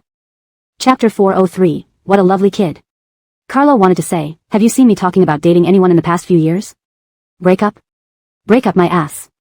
But as the words reached his lips, he glanced at Allison's radiant face and swallowed them back. Can you all be allowed to break up but not me? Ebert was taken aback. Really? Damn, old Godwin, you've been tight-lipped. When did you start dating? Why didn't you bring her around for us to meet? I tell you everything, keeping no secrets from you, yet here you are, only confessing after a breakup when I had to pry it out of you. Carlo poured himself a drink and gulped it down. As you said, it's over now. What else is there to talk about? I never go back on anything that's done, let it go. No need to mention it again. It seems we've formed a club for heartbroken souls. What rotten luck. Come on, drink. Alcohol can intoxicate without its power. Ebert, burdened with thoughts, drank deliberately until he was unconscious. He lay sprawled on the sofa, refusing to leave. Carlo couldn't move him alone, so he called for Allison's help. Give me a hand, get him back. He's been heartbroken these past couple of days and is still suffering. Otherwise, he might make a scene. Allison and Carlo each supported one of Ebert's arms as they walked back to the hotel, listening to his drunken rants. Wasn't I good enough for you? I nearly tore my heart out for you and you betrayed me. Is there any man better than me in Fabiancheng? Blind dog eyes. Alicia, you'll regret this. No, Alicia, don't leave me, don't go. The hotel was only a few hundred meters from the bar, and by the time they arrived, Allison had gotten a fair idea of his love story. Back at the hotel, they threw him onto the bed. Watching him mumble Alicia's name, Allison couldn't resist kissing his cheek. What a lovely kid. Handsome and devoted, really making me like him more. You're right, Fabiancheng has few men as good as him. That girl must be blind. Carlo. After wiping Ebert off and tucking him in, they left the room. The summer heat made their efforts to carry him exhausting, and both were drenched in sweat. Carlo planned to return to his room to shower and sleep, but Allison kept walking ahead. Unable to resist looking at her, he saw her walking further down the hallway towards the end, and quickly caught up a few steps. Where are you going? It's late, dinner's done, drinks have been had, shouldn't you be sleeping? It was only 10 o'clock, but Allison was restless, afraid of being alone where she might overthink things. She wasn't about to stay in the room alone.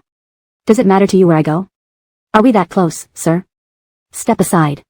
As she tried to bypass him to press the elevator button, Carlo blocked her path. Are you sick, Allison?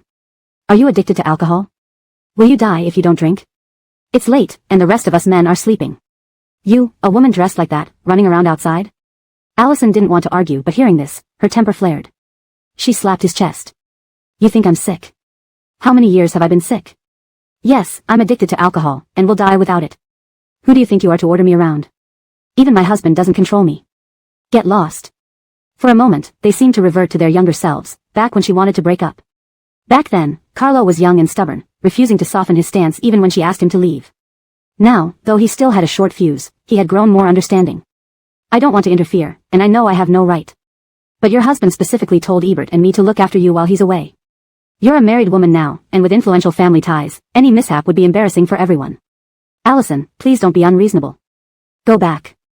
Allison couldn't help but look up at his face. Years had passed, and while his features remained youthful and defined, he had become much more composed. He actually reasoned with her now and considered the bigger picture. Allison felt like laughing but also wanted to cry. He truly had forgotten the past and moved on, having just broken up with someone else. And what about her? How laughable. Pitiful. You're right. I'll go back. Suddenly she stopped fussing and turned back toward her room calmly. Carlo watched from 2 steps behind, needing to see her enter her room before feeling reassured. But Allison stood still for a long time. Why aren't you swiping your card? Playing hide and seek. Said you'd go in, but now you plan to run as soon as my back is turned? Allison turned around, expressionless, and showed him her empty hands. Thanks to you, I left my bag at the bar. They returned to the bar. In a busy place, her high-end purse had been carelessly left there. Finding it would be a miracle. Carlo summoned Thorntoniger through a server. The manager replied. It's crowded, guests should take care of their belongings. We aren't responsible for losses. Carlo, already in a foul mood, exploded, grabbing Thorntoniger by the collar. Do all businesses in Haicheng operate this way, or just you? You don't give a damn about customer safety? With such lousy attitudes, are you not planning to stay in business? Not responsible? Then why have security personnel and surveillance? Just props. The manager, experienced in the industry, knew all kinds of people. Hearing the accent, a stranger dared to defy him. Soon there was shoving. The saying goes, even the strongest dragon cannot overpower a local serpent. Outnumbered, Carlo was dragged out by security. Carlo, who wielded influence in Fabiancheng, couldn't tolerate this slight. He was about to call for backup, but the security captain grabbed his phone and smashed it. Don't brag about your influence in Fabiancheng or who you know. This is Haicheng, where we follow Kuen's gang. Your tactics won't work here. Who do you think you are coming here to cause trouble? Scram. Or else you won't live to see tomorrow. Seeing how excessive they were, Allison rushed forward to scold them, but the security captain pointed at her nose. In our line of work, we don't hold back against women. If you want to stay alive, stay back. My fist isn't for show. Allison, you. Carlo pulled her close, seeing her small figure in front of the captain. Holding her shoulder, he looked at the captain. I'll remember this. We'll meet again. Chapter 404, A Misunderstanding.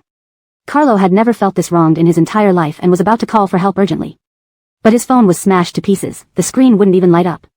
F***CK. Enraged, he threw the phone into the trash bin and stormed back to the hotel irritably.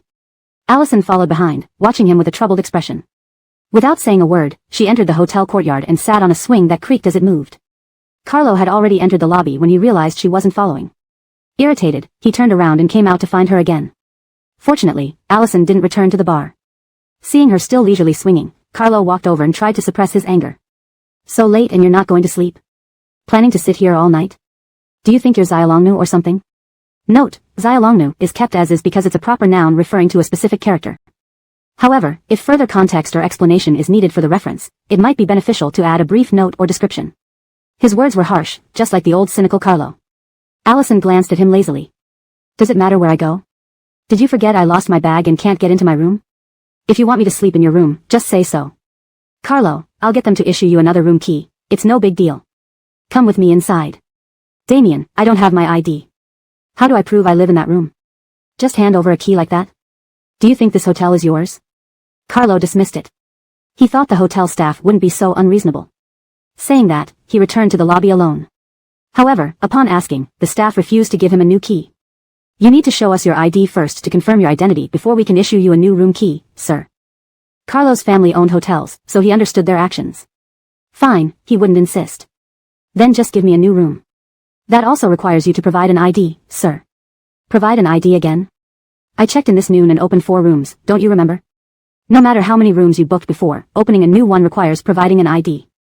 Otherwise, our system can't process it. Sorry, sir. Frustrated, Carlo returned to the courtyard and plopped down on the swing next to Allison. F***CK. High City is truly cursed. I'm never coming here again.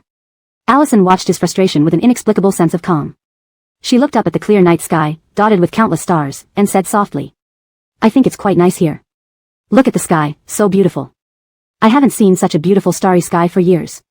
The sky in Haddon City is always grayish, and though Fabian City is better, I've never seen so many stars there. Carlo looked up too. As she said, the sky was filled with dense stars, indeed different from Fabian City. He hadn't seen such a sight in years either. If memory served, the last time he saw such a starry sky was while studying in Northern Europe, and he had been with Allison then. Carlo didn't want to recall the past or get sentimental. Even if it's beautiful, you can't sit here all night. It will cool down soon. Wearing so little, you'll freeze. Plus, it's not safe. Here, take this room card, you can stay in my room.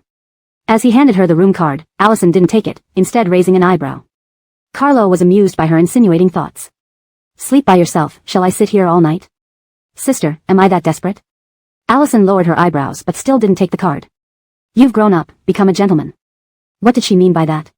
Being compared this way by a younger woman made Carlo uncomfortable. I've never been young enough, alright? And when was I ever not a gentleman? Allison turned her gaze to the distance. Gentleman? Cheating on your girlfriend with others. Is that what a gentleman does? I've never understood this, Carlo. Wasn't I enough for you? Or was she prettier, better than me? Why did you choose her? For a long time. Carlo ignored the crux of her words and focused on the latter part. Who the F***CK told you I slept with her? Who said I slept with her? I was practically exhausted from you every day, barely alive. How could I have the energy for her? Why do you like framing me? After all these years, you're still holding on to this?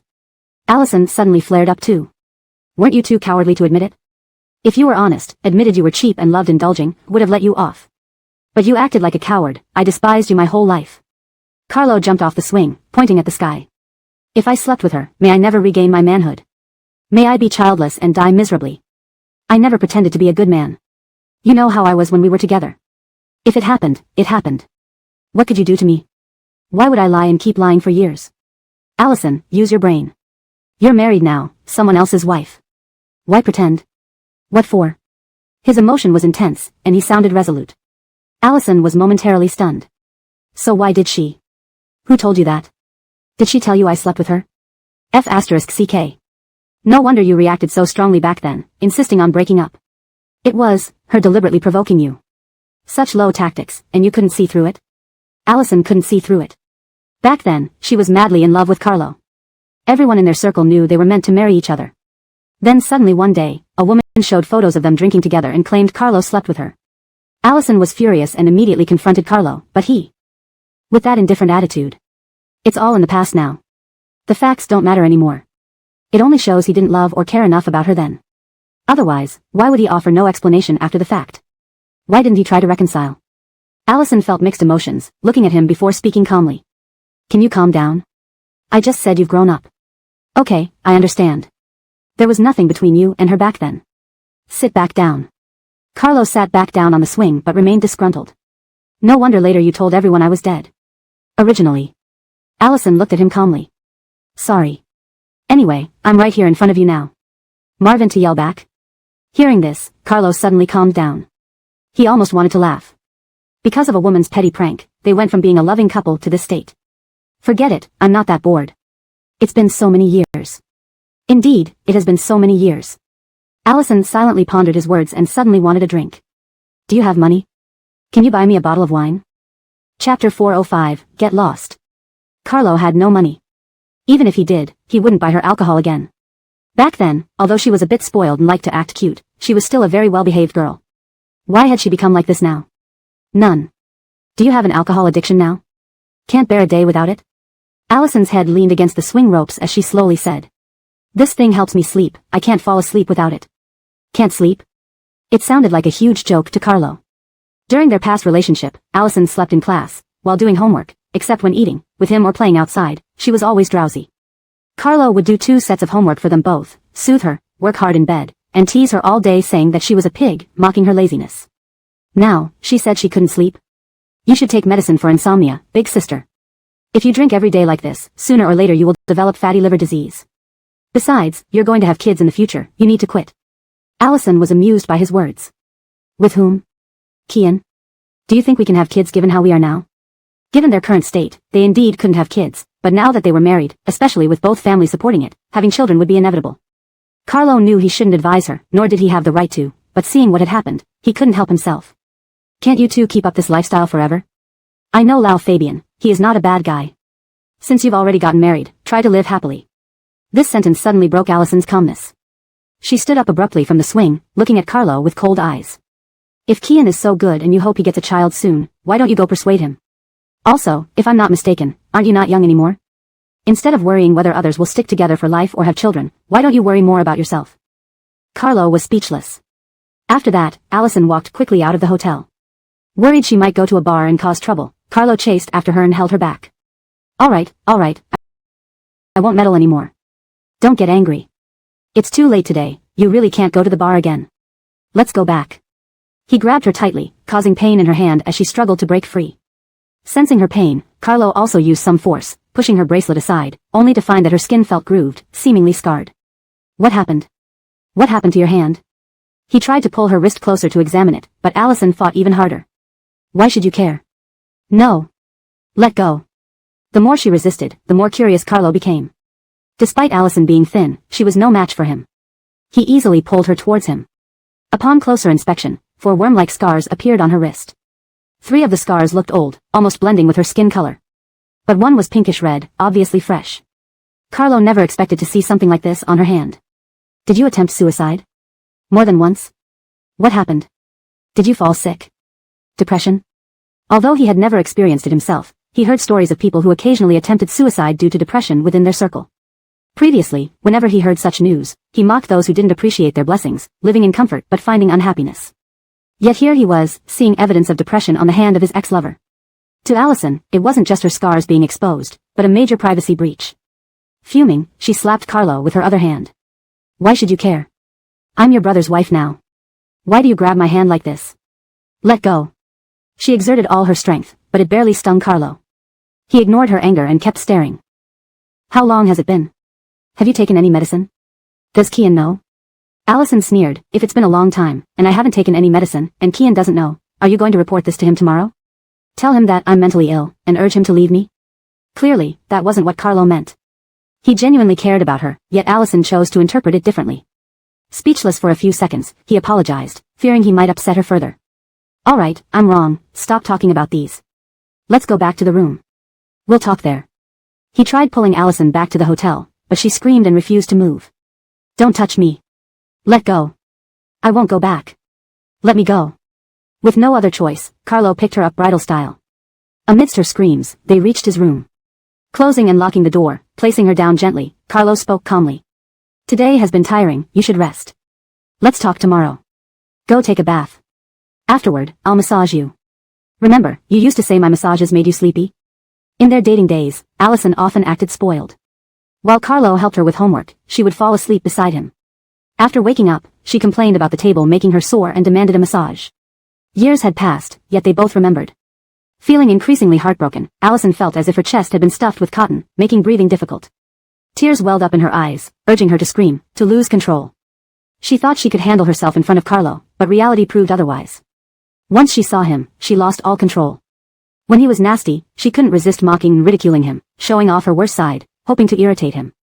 When he was gentle, those buried memories resurfaced rapidly. Seeing Thornton she could never have again, recalling all the moments they shared, she tormented herself, wishing she were dead. No. No, don't make me sleep. Don't talk to me, don't let me see you. I want alcohol, give me alcohol. Carlo, I feel terrible, can't you leave me alone? Get lost. Leave me alone. Just die already. She began screaming, losing her mind, physically assaulting Carlo. Watching her like this, Carlo felt guilty and helpless. If only he had known what that woman told her, he would have explained before breaking up. Or perhaps, he wouldn't have broken up at all.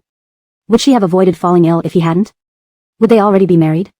Carlo hadn't anticipated that those buried memories would attack him too upon seeing Allison, making his heart uneasy for 2 days straight. It's okay, I'm wrong, I'm sorry. Stop yelling, your throat might hurt. Let's go take a bath and sleep. Everything will be better after a good night's rest, okay?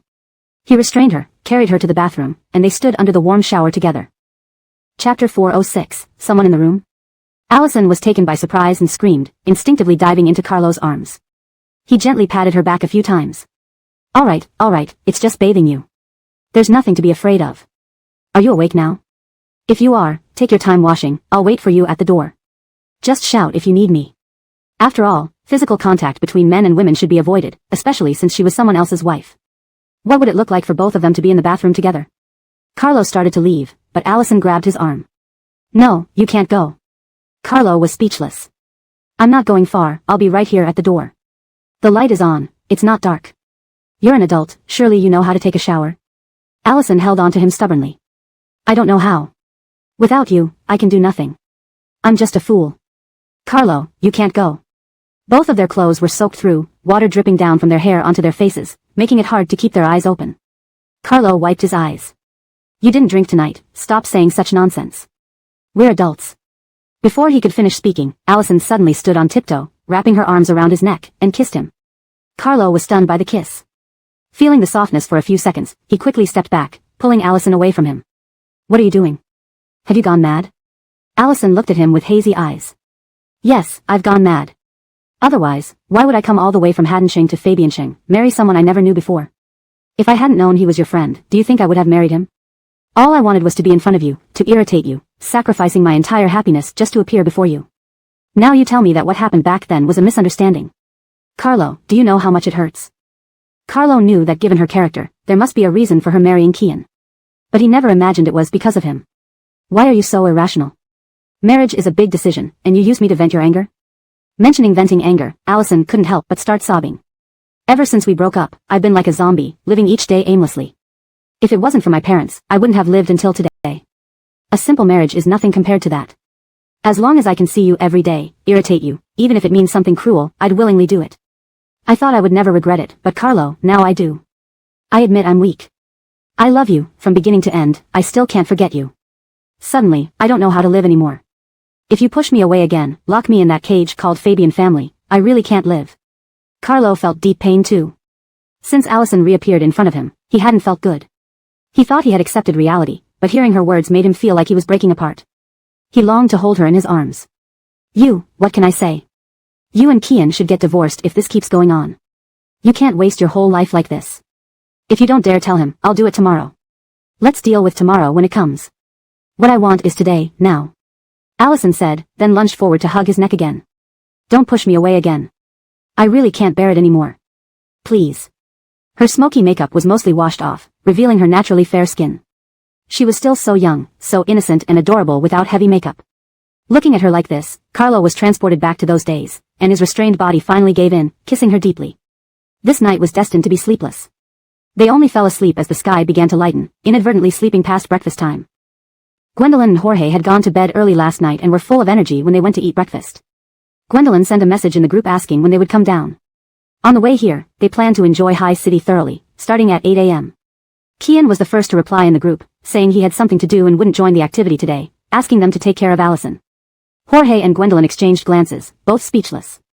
The second one to reply was Ebert. Though he drank a lot last night, he had slept for some time. Hearing his phone vibrate, he opened his eyes immediately, feeling disappointed it wasn't Pauline. Still, he got up, put on slippers, and went to the dining area. Seeing his slightly swollen eyes, Gwendolyn asked what he did last night. Ebert realized he was drunk and didn't know when Carlo and Allison came back. Why aren't they coming down yet? We'll run out of time soon, especially with Allison who loves beauty. She'll definitely spend a long time putting on makeup. Let's call them. Gwendolyn called Allison but found her phone was off. Ebert called Carlo, but Carlo's phone was left in the living room, and they were still sound asleep in the bedroom. What's happening? Not answering and turning off the phone. Did something happen? Ebert felt uneasy and put down his cutlery. I'll check the room. Ding dong, ding dong, ding dong. He kept pressing the doorbell until Carlo finally woke up. Opening his eyes, he reached for his phone but grabbed his watch instead, seeing it was already late. He urgently pushed Allison. Wake up, it's time to get up. Allison opened her eyes groggily, feeling sore all over. So sore, you were too rough last night. Carlo. Thinking about last night, he couldn't help but use force. She clung to him like an octopus. Shoo, someone is knocking. I'll check. Their clothes were strewn in the bathroom, wet and piled on the floor. Carlo wrapped himself in a towel and went to the door. Who is it? Ebert sighed. How can you sleep so soundly? I almost pressed the doorbell to death before you responded. I thought something happened. Hurry up and go down for breakfast, we're leaving at 8. Carlo replied through the door. Okay. Wait for me downstairs, I'll be there soon. Ebert, wait? I've already finished eating. Open the door, I'll wait inside. Carlo was startled. He couldn't let him in. If he saw him and Allison lying together, it would cause a huge scandal. Don't you have your own room? If you want to rest, go back to your room. I still need to shower. Just shower, it's not like I haven't seen you before. We've shared baths countless times growing up, I know every part of your body. Ebert kept ringing the doorbell. Open up, quit stalling. Note * for continuity and coherence, future chapters should maintain references to the characters' actions and dialogues consistent with this translated segment. Chapter 407, A Brantlie That Can't Be Completed. Previously, he had no secrets. He had never hidden anything from Ebert when they were together, but now it became a burden. For a moment, Carlo didn't know how to fool Ebert and silently supported his forehead. I'm not feeling well. Can you stop being ridiculous? I said we'll go out in a bit, there's no need for you to watch me. Go back to your own room. He insisted on not opening the door, but Ebert sensed something unusual. What do you mean, Carlo? Afraid to let me in? What's going on? Is someone in the room? Did you bring a girl back from the bar last night? Impressive, having a fling just after getting here. You really don't waste any time. Carlo was speechless again but couldn't find a better excuse and decided to acknowledge it. If you understand, get lost quickly. As a man, shouting outside someone's door early in the morning is annoying. Alright, you're busy, go on then. I'll leave. Finally, Ebert stopped pressing the doorbell.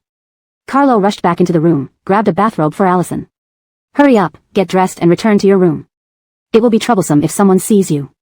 Although everyone knew about her arranged marriage to Kian, she was officially his wife now. If anyone saw her, their long-standing brotherhood would likely end. As the excitement faded, Allison realized the severity of the situation. She put on the bathrobe and got out of bed, slipping into slippers. But she stumbled back onto the bed. Ouch, it hurt so much. Carlo hurried to support her. How long has it been since you? Why is it this serious? Allison pushed him away irritably. How long do you think? Do you think I'm like you, always busy? Since we broke up, I haven't been with anyone. So, from start to finish, you've only been with me? Allison felt unbalanced hearing this. She grabbed his chin, demanding, what about you? How many have you gone through since our breakup? Can you even count them with both hands? Or maybe you've gone through dozens? Though Carlo flirted with girls often, truthfully, he hadn't dated anyone or taken anyone seriously these years. This statement made him feel wronged. But what difference did it make if he weren't guilty? Hey, can you choose another time and place to settle accounts? Hurry up and leave. We might get caught by someone. Allison walked out in pain. Seeing her discomfort, Carlo worried. Can you hide it easily? Can you still participate in today's activities? I have to participate. I'd rather die than stay alone in the room. Allison gritted her teeth and moved toward the door, suddenly remembering something. How do I get back? You forgot my keycard, right? Carlo slapped his head, recalling why she stayed in his room last night. Crap. Without the room key, she couldn't change her clothes. Her clothes from last night were soaked and lying on the floor. What would she wear? You might as well stay in my room today. Don't even think about leaving. But staying alone will make me overthink. Allison pouted, unless you also skip it, and we both stay in the room? Given the situation, that was the only option. Carlo let her lie back down while he changed clothes and took the room card before leaving. At the dining area, Gwendolyn, Jorge, and Ebert had already finished eating. She came down. Where's Allison? Why is her phone off? How late did you two come back last night? Nothing happened, right? Ebert asked. Carlo pretended to focus on his food, replying vaguely. When did we come back? You were drunk, so the two of us carried you back. Do you think you flew home? Since I brought you back, do you think I had the mood to go out again? Ebert, did Allison drink too much too? I can't reach her. Should I knock on her door? Carlo feigned calmness, no need. Her phone got soaked in wine last night and broke. She said she doesn't want to join today's activities and told us to go without her. This itinerary was her idea, yet she decided not to participate. Gwendolyn felt suspicious. Did something happen last night? Is she upset because Kian didn't return? Anyone would be unhappy if their husband ran off on their honeymoon night. Who knows? Carlo pretended to be indifferent. Let's not pry into others' private matters. Let's go. The men could ignore it, but Allison knew only one female friend. Not helping her during such a vulnerable moment felt wrong to Gwendolyn. Forget it. You guys go ahead. I won't either. When I'm upset, staying alone makes me overthink. I'll stay with her. Maybe we can explore nearby together. Ebert and Jorge thought it made sense, but Carlo disagreed. Not a good idea. She seems tough but actually prefers solitude. Since she wants space, we should respect her wishes. Gwendolyn. A wonderful trip turned bleak because of this. After some thought, Gwendolyn suggested. Why don't we cancel today's outdoor plans and stay at the hotel instead? You're experts at indoor activities. Let's invite her for indoor games, pool, etc., to cheer her up. Regardless, Kian is way out of line. As brothers, shouldn't you scold him? Absolutely. I'll talk to him tonight. Feeling betrayed, Ebert felt righteous indignation towards Kian's behavior. Don't marry if you don't want to. If you married, behave responsibly. His attitude drives me crazy. I agree with Gwendolyn. Let's stay indoors today and keep Allison company. She traveled all this way to marry here, coming along with strangers. Leaving her alone feels depressing. Carlo wanted to smack him. You feel depressed? Now I'm the one who feels depressed, bro. How can she leave my room if you guys don't go? But now, Carlo couldn't think of any other reason. All right. Everyone go back and pack. I'll tell her after I finish eating, and we'll start. No need. Eat slowly. I'll wake her up and stay with her in the room for a while. Gwendolyn stood up. Carlo almost dropped his utensils from shock. Chapter 408, Buying for My Blakely Friend. After trembling slightly, Carlo put all his acting skills to use. He tried hard to make his voice sound normal. This hotel's golf course is quite good. I'm not sure how it works, so why don't you guys check it out first? I heard from old Fabian that Allison plays golf really well. She has slept long enough, and she should be almost ready to come down for breakfast. After I finish eating, I'll take her there.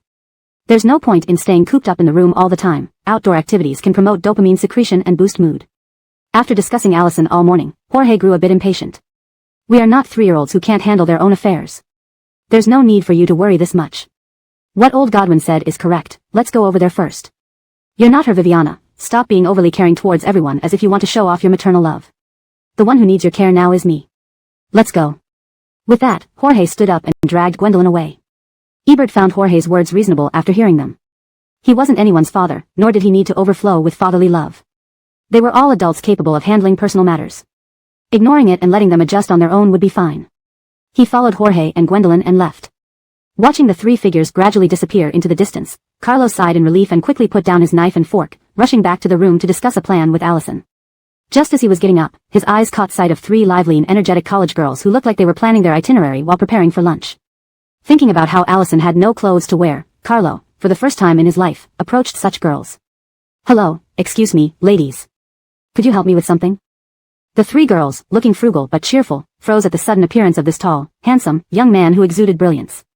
Hello. How may we assist you? It's like this, Carlo lied quickly. My girlfriend and I came from Fabiancheng and checked into this hotel yesterday. We went to a bar for a while after checking in and lost our bags along with all our IDs. Now, we can't open the door to our room, and my girlfriend has no clothes to change into. So, I wonder if you could sell me a dress or pants, anything wearable would do. Of course, I will pay 10 times the value of the clothes to compensate for the trouble. They initially thought this might be their lucky day, but realizing he had a girlfriend and needed used clothes for her made them suspicious. This isn't some new scam, right? What if something goes wrong when they give him their payment codes or exchange WeChat? Their initial surprise turned instantly into caution.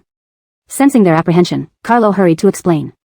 You can rest assured, I am not a bad person. Look, here's my phone. Everything is verified under my real name. I am not a scammer. He showed them his WeChat, Alipay, electronic ID, and driver's license. The girls were still somewhat hesitant, but, being naive and kind-hearted, one girl finally took out a white t-shirt and an ordinary pair of denim overalls from her bag. This is new. I bought it before the trip. Would you like these? Yes, yes, yes, absolutely. As long as Allison could get dressed and go out, this was a huge help. Carlo grabbed the clothes hurriedly. How much do I owe you? The girl blushed. I paid 200 yuan for them. Then I'll transfer you 10,000 yuan. The girl was shocked. Accepting 10 times the price was already embarrassing, but he was offering 10,000 yuan? What are you going to do with these clothes? Are you really not a scammer? Carlo replied, I assure you, I am not a scammer. My girlfriend is trapped and can't get out. Otherwise, I would have her explain. I just felt grateful for your help and wanted you to have a better time during your stay here. I promise again, I am not a bad person. Why don't we go to the hotel lobby? There are many cameras there. If anything happens later, you can report me immediately. Seeing his confidence, Brenna handed over her payment code. It's a bit inconvenient to carry everything like this. Would you like a bag? She offered to provide a small bag since she had received so much money from him. Hold on, my bag is full of cosmetics. Cosmetics. Hearing this, Carlo perked up. Forget the bag. Would you consider selling me your entire bag? I'll give you 50,000 yuan. Is that enough? No, make it 100,000. My girlfriend loves beauty products, and these will be a lifesaver for me. Despite her refusal, Carlo insisted on giving more money. Eventually, he transferred another 10,000 yuan. Holding the entire backpack, he returned to the room. Allison was puzzled by the bag filled with various items. Where did you get this? Carlo recounted his experience. Hurry up and get dressed and go to the golf course to find them. If we delay too much, Gwendolyn might come up looking for you, and we'll be exposed. Allison quickly changed and applied light makeup before heading to the golf course. From afar, Ebert saw a slender figure wearing a white t-shirt and overalls approaching and was confused. Upon closer inspection, it was Allison. Hey, how many faces do you have? The difference between daytime and nighttime is enormous. One moment you're wearing smoky makeup with wavy hair, red lipstick, and a crop top, and the next, you look as innocent as a schoolgirl. Ignoring his teasing, Allison twirled around on the grass. Well, tell me, do I look good?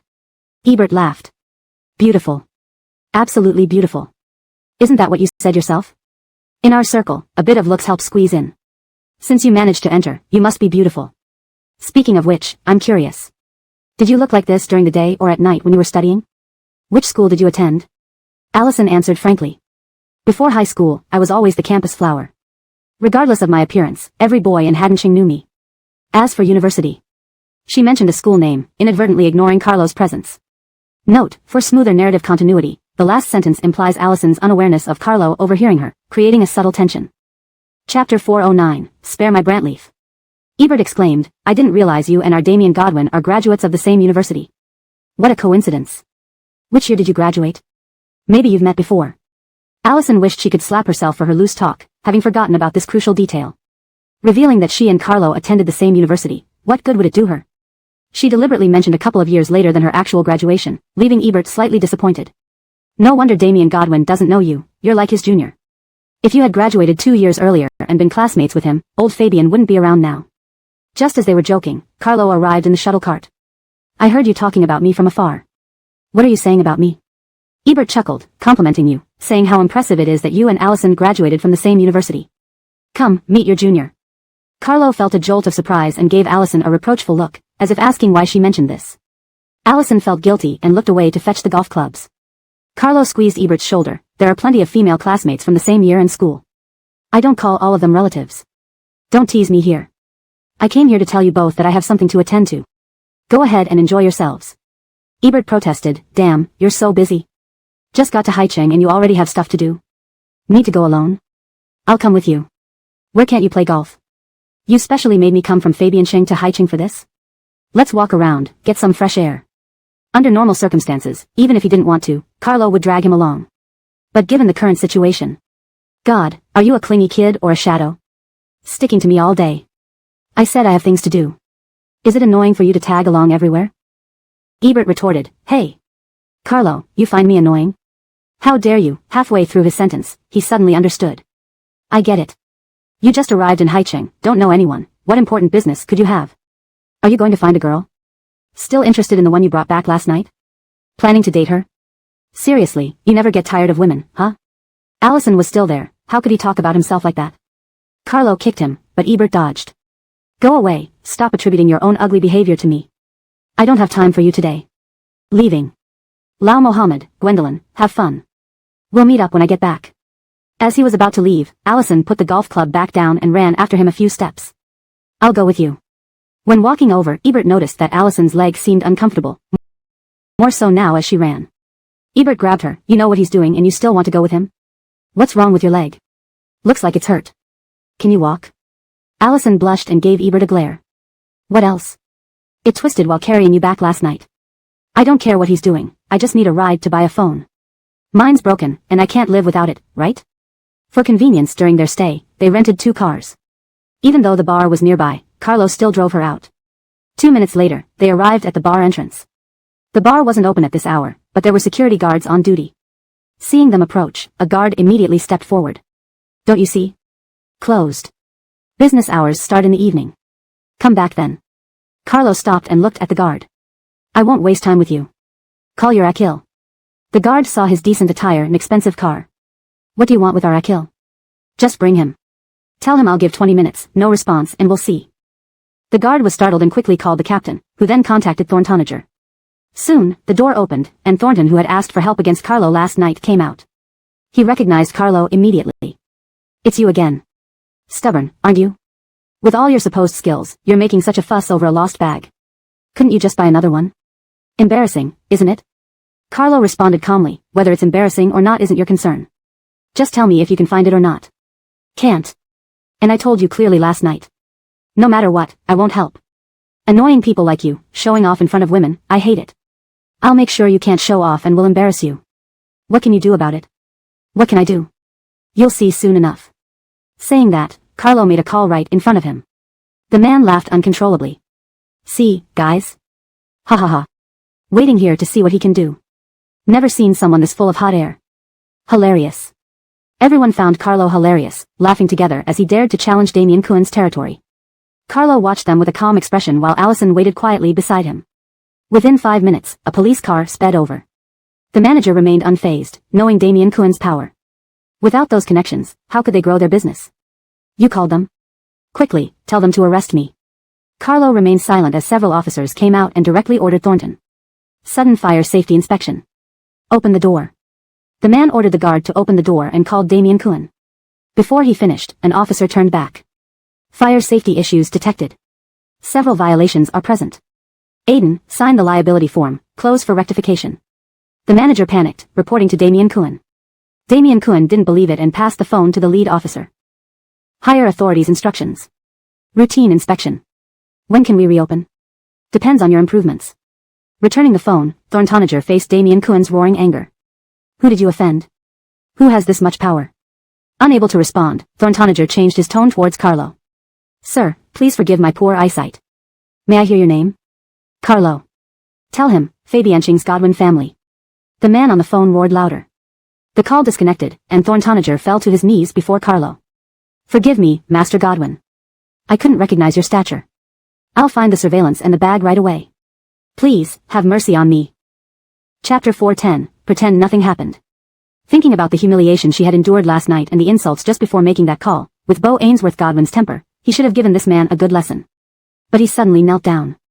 Seeing his pathetic and spineless appearance, she was too lazy to fuss over him, lest it lower her own standards. With disdainful eyes, Bo Ainsworth Godwin pulled Scarlett and sat on the sofa in front of him. "Still haven't checked?" The manager hastily pulled up the surveillance. After rummaging through it, he found the culprit. By switching several cameras and following his path, they found out that after taking all the cash and valuables out of the bag at the bar entrance, he casually tossed the bag into the trash can. So this is what people from High Ariel are like. "Damn, throwing my bag into the dumpster. Go find it now." Scarlett was almost mad. The manager's face twitched as he observed hers. "Miss, not that we aren't looking for it, but the garbage was already cleaned by the workers early in the morning. Where could I possibly find it?" "Do you mean it's gone for good? All right, if it's gone, your crappy store can shut down." Her ID card, driving license, everything was in the bag. Scarlett didn't want to be stranded without even being able to board a plane. Seeing that negotiation was difficult, Thorntonager nervously pleaded to Beau Ainsworth Godwin. Mr. Godwin, you see. Beau Ainsworth Godwin couldn't stand it any longer and kicked him on the shoulder. You don't get it when I talk properly?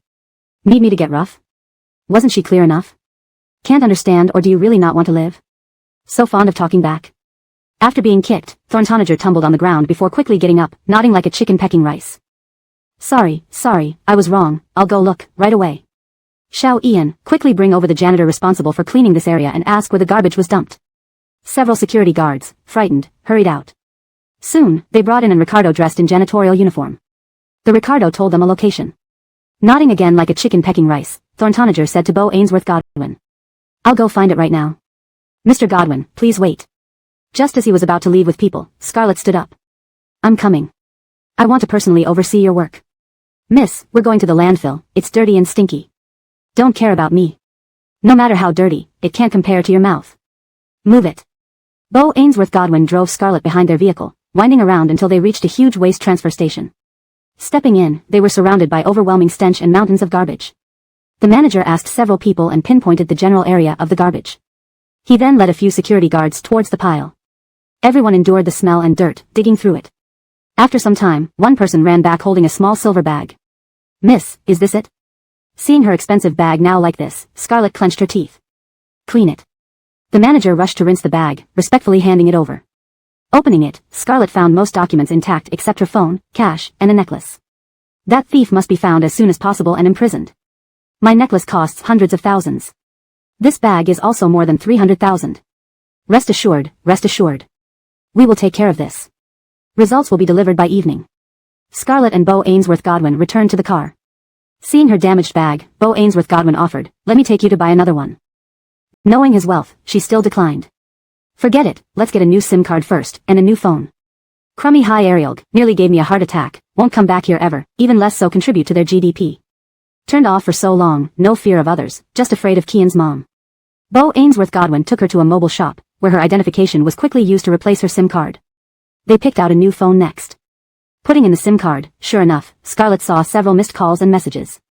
Some were from her Viviana, others from Kian's mom. When calling back both parties, they basically echoed the same concerns about whether they were having fun and reminders to enjoy safely. Though there seemed nothing unusual, the uncannily similar responses raised Scarlett's suspicions. Amina, tell me the truth, did something happen? Scarlett's father once held a high position in Haddon Ariel due to coal mining success, but recent downturns in the industry caused frequent accidents, jeopardizing his career. Had Kian's father not helped, he might have lost his job. He eventually settled in a minor governmental post purely for sustenance.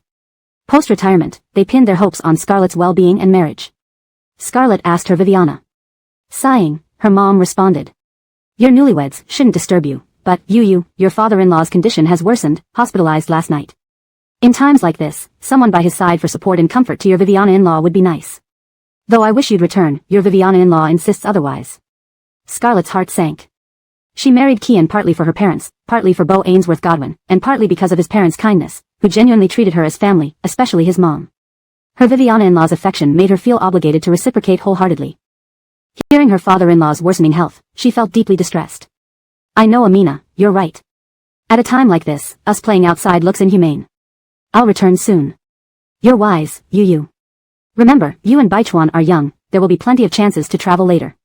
Now, your in-laws need you. Beau Ainsworth Godwin overheard the conversation and frowned deeply. Despite Kian's father's aloofness towards younger generations, he respected him for maintaining a clean reputation. Sick now while he spent time with Scarlett. Reflecting on last night's actions, he felt ashamed. You. Before he could finish, Scarlett, as if reading his thoughts, managed to smile. I know what you want to say. Last night was my initiative, just to clarify things. Now done, I've no regrets, so let's never meet again. Let's pretend nothing happened last night. Come, drive me back. Who knows where Kian is? Hope he answers my call. Translated and adapted from the original text, preserving tone, style, and structure. Chapter 411, God went to look for someone. Kian didn't turn off his phone or hide, he went out to find someone. Mindy's sudden death a while back had dealt him a huge blow. He suffered from insomnia, ate poorly, and couldn't stop thinking about her every moment. It was heart-wrenching, he'd never been hit so hard. He even considered following her. But his parents were insistent on pressuring him into marriage at that time. Unable to endure the disturbance, Kian left Fabian City. When Mindy was still around, they would lie in bed chatting. He asked her what kind of places she liked to visit when traveling, and Mindy said she preferred the seaside. She loved swimming, diving, and the ocean because it gave her a sense of peace and tranquility. Thus, Qian came to Haicheng. The city was beautiful, but sharing such scenery without the one he loved felt like torture. His emotions only worsened instead of improving. One day, a diving instructor promoting services at a hotel caught his attention. Bored and seeking distraction, Qian started learning to dive. He spent over half a month doing this. With daily activities and small goals, life became a little more interesting again. He attended lessons punctually each day. One day, while waiting at a red light, a familiar figure caught his eye. So tall, slim, and exuding a striking aura, Mindy. Dazed, he followed her to Garment City, the largest wholesale market in Fabian City, bustling with retailers from all over China. She parked her electric scooter and entered. Parking haphazardly, Qian tried to follow her inside but was stopped by security. No parking here. There are parking lots nearby, take your car away. By the time he found a spot and returned, she was nowhere to be seen. Garment City had 6 floors, neither too big nor too small. The stores were haphazardly arranged, filled with children's, men's, and women's wear. Each women's shop displayed models on platforms showcasing styles. Judging by her figure and demeanor, she must be a model here. Qian patiently searched store by store. From the ground floor to the 6th, he looked through countless faces but couldn't find her. Realizing she might not be a model but possibly a store owner, he restarted his search on the 6th floor. Finally, on the 3rd floor, he spotted her as a model changing outfits non-stop on the platform. Qian stared at her, almost transfixed. While she resembled Mindy in height, slimness, and cool demeanor, their features were entirely different. Mindy, raised abroad, had distinctly Western looks, big eyes, high nose, and plump lips, much like Lynette, cold yet beautiful. But this woman was unmistakably Chinese. With straight black hair and fair skin, she looked natural, her large eyes and high nose complemented by delicate lips, radiating a different kind of cold beauty. Despite the differences, her back view reminded Qian of Mindy. Missing Mindy intensely, even knowing it wasn't her, he could watch her for hours. Amidst the crowd, Qian leaned against a wall, gazing at her until her shift ended. His towering, handsome presence made him stand out, drawing attention easily. Their gazes met, and though Brenna quickly looked away, there was no fear or joy in her expression, only calmness. From then on, Qian visited daily, arriving first and leaving last, always watching her. Though they never spoke, she knew he was there. Over time, she developed a habit of looking toward him as soon as she stepped onto the platform. Finally, Qian found some peace until his Viviana called about his father's serious illness. Despite this, he visited Garment City before flying back, bidding her an unspoken farewell. Coincidentally, she was being harassed by a man in the crowd. As she posed in new outfits, a man reached out to touch her leg. Startled, she yelped and retreated. No one helped her, only laughter erupted. Beautiful girl, long legs. Come closer, let me touch again. The crowd laughed louder. Why run? Isn't this what you're here for? Acting all proper. Unbearable, Brenna ran backstage into the store. With his flight time approaching, Qian's chapter with her ended. Back in Fabian City, Allison had moved into the Fabian residence. Her attentive care during his father's illness pleased his parents, who insisted he marry her immediately. Initially reluctant, Allison proposed a fake marriage that night to appease them, and Qian agreed. Chapter 412, You Marvent to pursue her? Qian returned to the Fashion City again. Although he arrived a bit late today, he knew that this time was far from quitting hours. When he used to observe her here, she never asked for leave and always came on time. Qian thought he would definitely see her today, but his calculation went wrong. Until the end of the workday when people dispersed, the person standing on that round platform wasn't her. He barely slept well all night, and the next morning, Qian went back to the Fashion City at exactly the right time. Yet, she still didn't come to work. Watching the model on the platform twirl around for half an hour, Qian finally couldn't hold it any longer and went into the clothing store behind her. The shop had just opened, and the owner wasn't busy as people hadn't selected their styles yet. She sat at the cash register, leaning against a bald man with a thick gold chain, looking very socialized. The two of them were getting cozy. Qian didn't want to interrupt their good moment, but he knocked lightly on the counter. Hello, may I ask if you're the Akil? The woman looked up, sized him up from head to toe, then stood up. I am. Are you here to buy stock? We only sell women's clothing. I'm not here to buy stock, I need some information about someone. Hearing this, the Achilles' eyes dimmed instantly, and she slouched back into Thornton's lap. I run a business, I'm not a detective. Who are you asking about? She's your employee.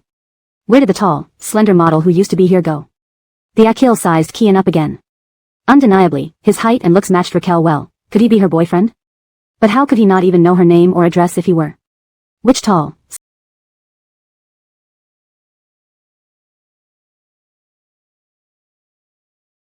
slim one?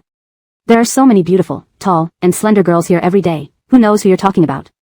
Kian wasn't unreasonable. Calmly, he pulled out his phone and scanned the QR code on her desk. Soon, Annabelle's speaker blared. Alipay received 1,000 yuan. The tall, slender woman who modeled here last month. I don't know her name or where she lives, so I'd like to ask you about her. Since $1,000 came so easily, the saying, a soft mouth breaks bones, held true, and the Achilles' attitude improved significantly. Her name is Alessia. I don't know where she lives. Our hiring process is different here. No labor contracts or lengthy forms, interviews are done on-site, and those we like start working right away. If they quit, they just get paid and leave. She was always modeling outside while I sold clothes inside, no time for chats. Then she shifted gears. You look quite handsome and have a distinguished air about you. I suggest you don't pursue her. Aside from being good-looking, she has nothing going for her, especially in relationships. She's pretty promiscuous. Since she still said she didn't know after taking his money, further conversation was pointless. Kian left the shop, stood at his familiar spot, watching the model on the platform for another full day. Their job was indeed brutal, giving no break for meals or bathroom visits. He wouldn't get a word in until the models finished work. Finally, it was quitting time. Brant like Alessia, this model had noticed Kian long ago. Seeing his good looks and physique, thinking he had watched her all day because he liked her, she approached him directly. Do we know each other? Kian replied, no, we don't. The girl, noticing his handsome face, smiled. Now we do. I'm Brantley Meng Meng. Add me on WeChat? Kian remained unmoved, looking at her calmly. Are you hungry?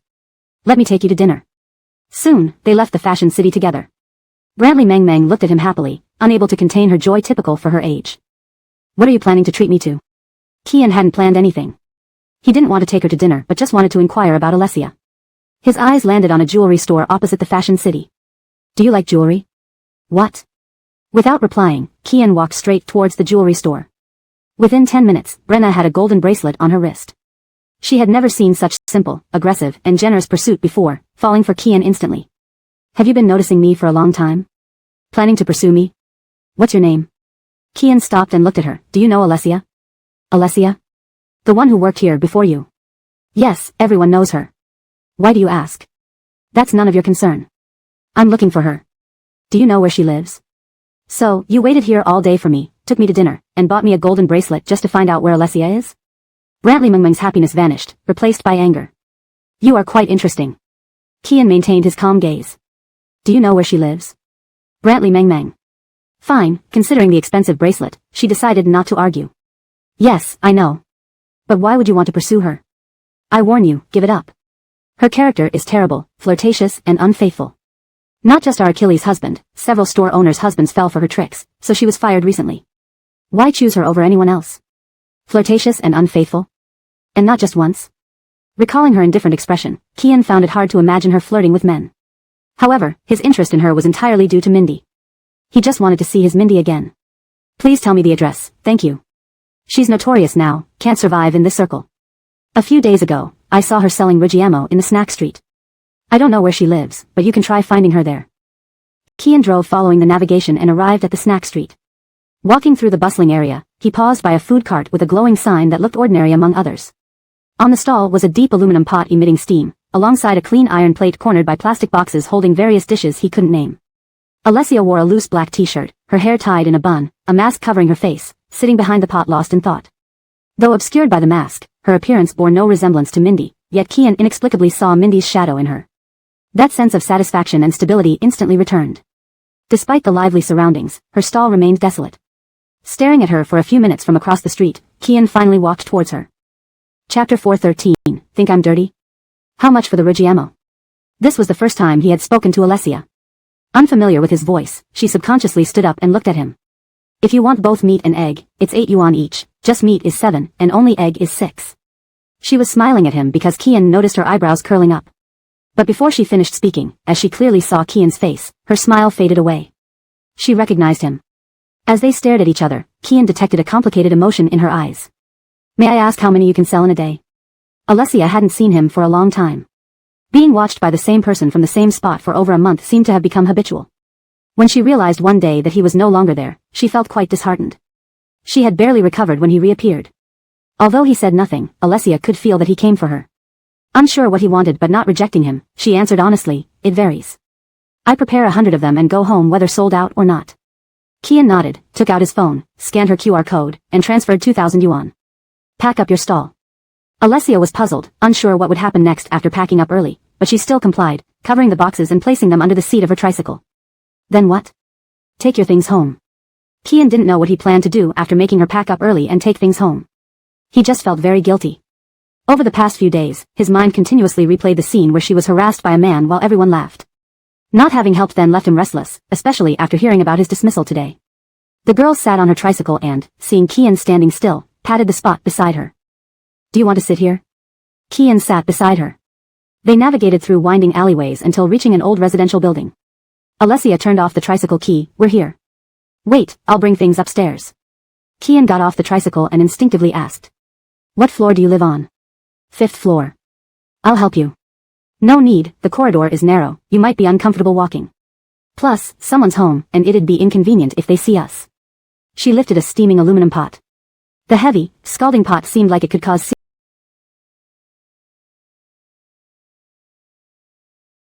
serious burns, yet her slender arms held it aloft effortlessly as she climbed up in one breath. Kian listened to her footsteps going up and coming back down. She carried the gas cylinder on her shoulder, made several more trips, and stored the tricycle without resting. Did you wait long? Why did you find me? From Alessia, Kian saw a quiet resilience. Even though it was a subdued kind of energy, tinged with some despair, it was life nonetheless. Looking at her sweat, he wondered if Mindy would have chosen differently if she were like Alessia. Unsure, I'm not familiar with Haicheng. Do you have any place you'd like to visit? Alessia was visibly surprised, not expecting him to be from outside Haicheng but didn't pry. Marvin a stroll by the seaside? Since it was far, Alessia asked if Kian minded riding in her tricycle. Kian wasn't against it per se, just found it too close and uncomfortable. I drove here. He walked ahead with big strides while Alessia followed a few steps behind. Because the car was parked close to greenery, the passenger door couldn't open, so she sat in the back. Kian drove silently until shimmering sea waters appeared. He remained in the car, looking out the window, lost in thought. Alessia gazed at his profile. This man was the most taciturn among all he knew, speaking to her only after months of watching. Spending daily, even paying her to pack up, he still kept silent in solitude. Alessia sensed he was troubled but couldn't guess why. Watching him, cold wind started to chill. Finally, Kian came back to reality, rolled down the window, and stepped out. Standing by the railing, the wind blew his white shirt tight against his body and fluttered his trousers. His dark yet refined hair danced in the night breeze. He exuded an irresistible aura of depth and melancholy. Not knowing what she could do for him, Alessia approached slowly, wrapping her arms around his waist. She felt Kian tense up immediately. Thinking Kian had feelings for her, she was happy until he abruptly pushed her aside. Alessia nearly hit the railing and froze. Seeing his furrowed brows, she quickly understood. Why? Think I'm dirty? You must have heard my heroic deeds after finding me in the clothing district. She looked better unsmiling. That half-hearted smirk suited her poorly. Kian avoided her gaze. Alessia continued mockingly, you came despite thinking I'm dirty, so you must want to see me. Why? Because I resemble someone you once knew? Sorry, looking like her while doing things that disgust you must make you very upset. Indeed, he felt very upset. Initially doubting what people said, given her resemblance to Mindy, Kian believed in her unconditionally. Yet, seeing her hug him so casually made him feel disgusted. Remaining mute, frowning, he implicitly acknowledged everything Alessia said. She stopped laughing. Pulling out her phone, she said, open your payment code, I'll return the money. She wasn't mercenary. If he found her so repulsive, she wouldn't take advantage of him. Kian stared at her cold face, realizing his actions had hurt her deeply. No matter what, she was a woman. Keep it, I'm not short of money. Even if you aren't, I won't take your money unjustly. Money I shouldn't accept, I won't take. If you really don't want it, I'll strip. Kian. Translation completed. Maintaining tone, style, and original paragraph structure. All characters' names are accurately pinyin-ized into English. Chapter 414, Blinded? Soon, Raquel transferred the money back to him. Locking her phone screen, she turned and walked back. Bert stared down the seemingly endless, desolate road, hesitating for 2 seconds before calling out to her. I'll give you a ride back. He would have been fine if he hadn't called out. Instead, Raquel turned around and smiled at him. While smiling, she walked backward a few steps, then suddenly spun around and sprinted toward the woods across the street. She didn't need anyone's pity. She was not about to take his car. Never did she want to see him again, not even his shadow. She'd rather go home through the woods. Back in his car, Bert received a call from Allison. Dad's condition worsened again, he's in the hospital now. I plan to return to Fabianching tomorrow morning and have already booked my ticket. Are you coming back? Her father-in-law's illness? Even she as the daughter-in-law knew she had to return. How could he, as the son, be considered filial if he didn't go? Bert replied with a simple, over the phone. All right then, I'll book your ticket too. Flight is at 9:10 a.m. tomorrow. After saying that, Allison didn't ask if he'd returned tonight or where he was yesterday. She hung up without any small talk. Bert enjoyed the peace and drove slowly back to his hotel. That night, he was wide awake again. Rationality told him Raquel wasn't Mindy. Seeing her wouldn't help his life in any way. Moreover, her character was nowhere near Mindy's caliber. However, no matter how much he tried, he couldn't stop thinking about her. Raquel's image, sitting behind the aluminum pot, with her brows drooping, became clearer in his mind as dawn approached. He finally decided and drove to her neighborhood again. What he called a neighborhood was essentially a shabby area of civilian houses. In the early morning, there were many breakfast vendors at the entrance. Some ran tiny street front shops, some set up stands on the ground, and others, like Raquel, had tricycle carts selling food by the roadside. The moment he parked, his eyes landed on the notably young and striking Raquel amidst the crowd. It was rare to see someone so young, beautiful, and tall vending snacks on the street. Fortunately, today's business seemed better than last night. Several young boys surrounded her stall, and Raquel was busy. However, the boys blocked most of her face from Bert's view. Getting out of his car, he walked forward a few steps. Then, he heard Raquel talking to them. "Your pancakes are ready, that's 40 yuan." She handed them the pancakes and pointed to the QR code on her cart. One of the boys took the pancakes but didn't scan to pay right away. Instead, he grinned at her. "Are you older or younger, sister? How old are you?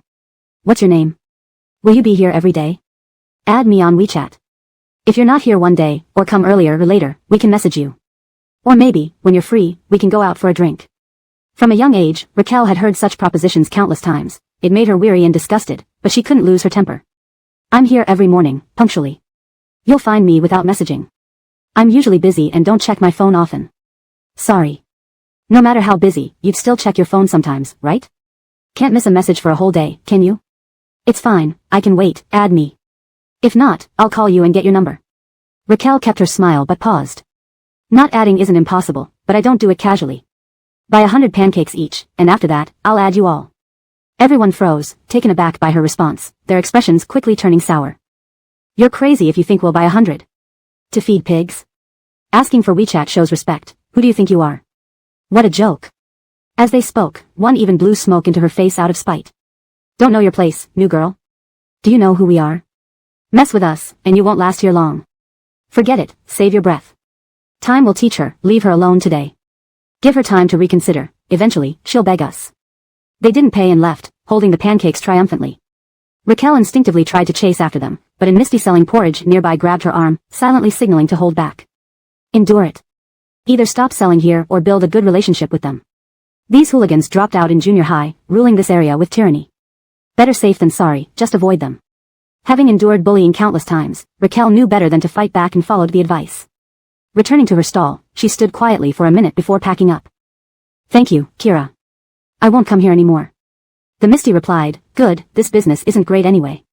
Only old folks who can't run far stay here. To make money, go farther.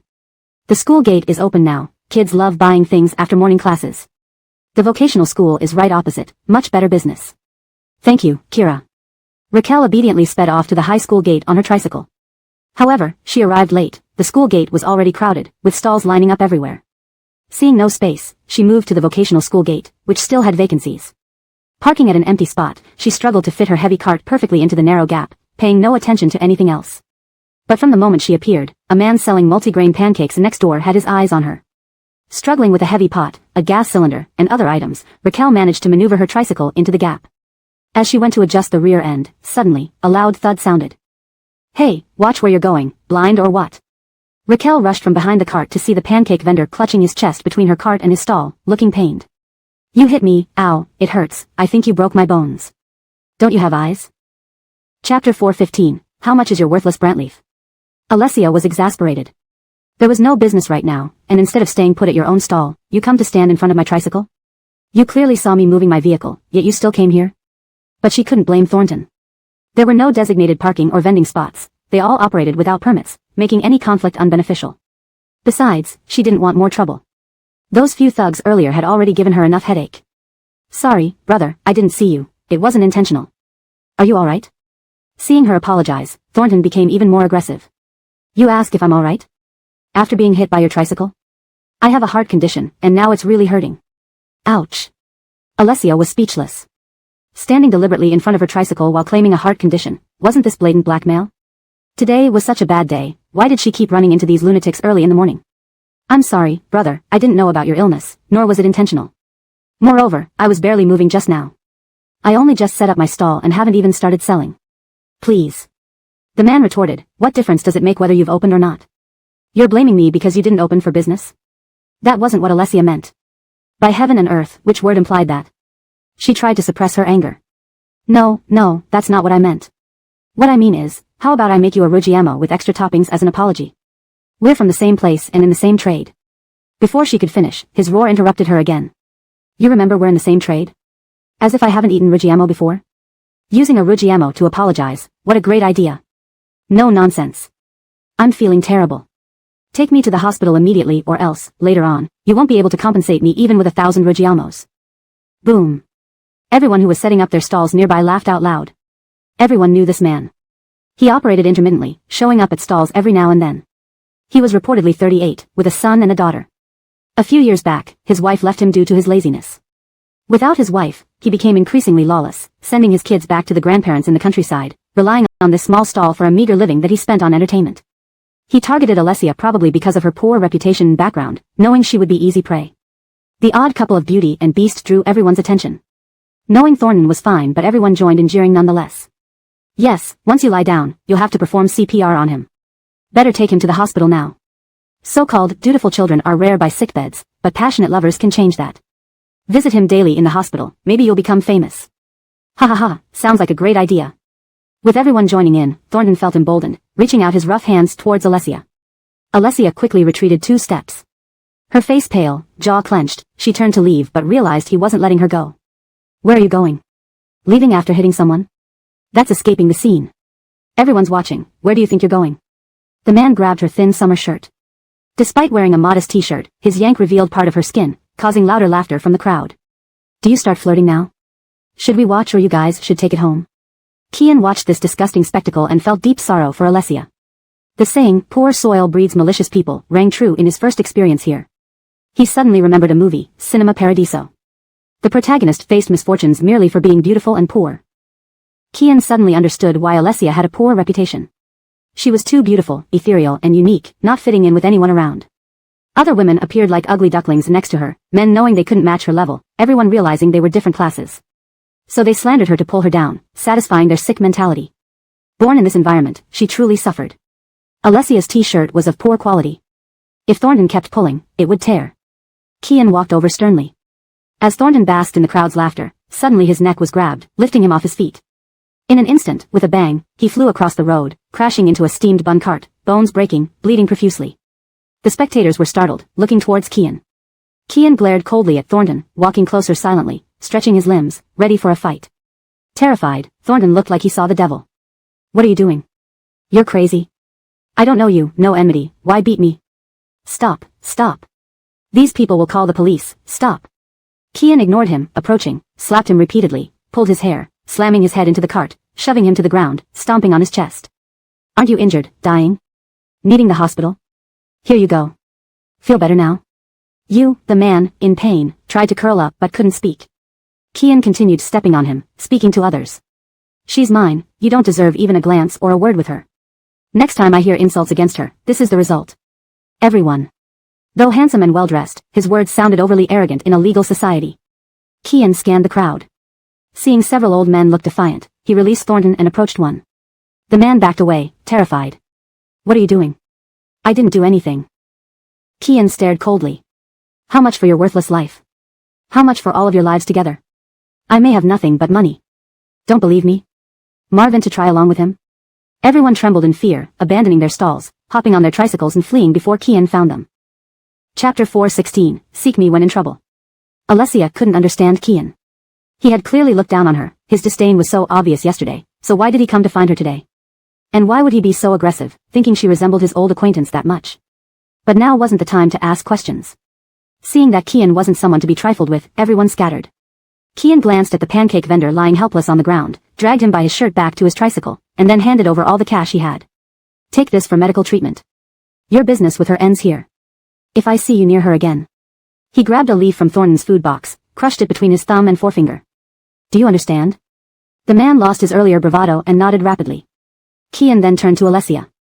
Go home first today. Alessia felt she shouldn't have left the house today either. Without him, she couldn't imagine what might have happened to her. Obediently, she got back into the tricycle and started heading home.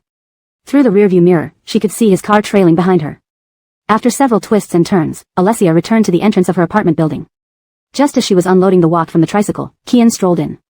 Alessia set down the wok. Thank you for earlier. You're welcome. Hurry up and move along. Alessia didn't hurry. Her eyes were fixed on Kian. To be honest, I really can't figure out what men like you think. Can you tell me why? Why do you disdain me while also provoking me? Even you act this way. Do I really look that much like your old acquaintance? Would you think I'm disgracing her? Why disdain her while also provoking her? Because she was weak. A beautiful woman who couldn't protect herself. Such people were easy targets for those slightly stronger. How could those men not want to take advantage? Reality was harsh. Kian wanted to tell her this truth but struggled to voice it. He only answered her latter question. Not particularly alike. I'm leaving High Ariel soon and won't come back. Alessia couldn't describe her feelings upon hearing these words. He was like an angel who had injected sunlight into her stagnant life, offering her a brief warmth, helping her start healing, but now he was about to leave. She was used to disappointment. Alessia wouldn't show her sadness.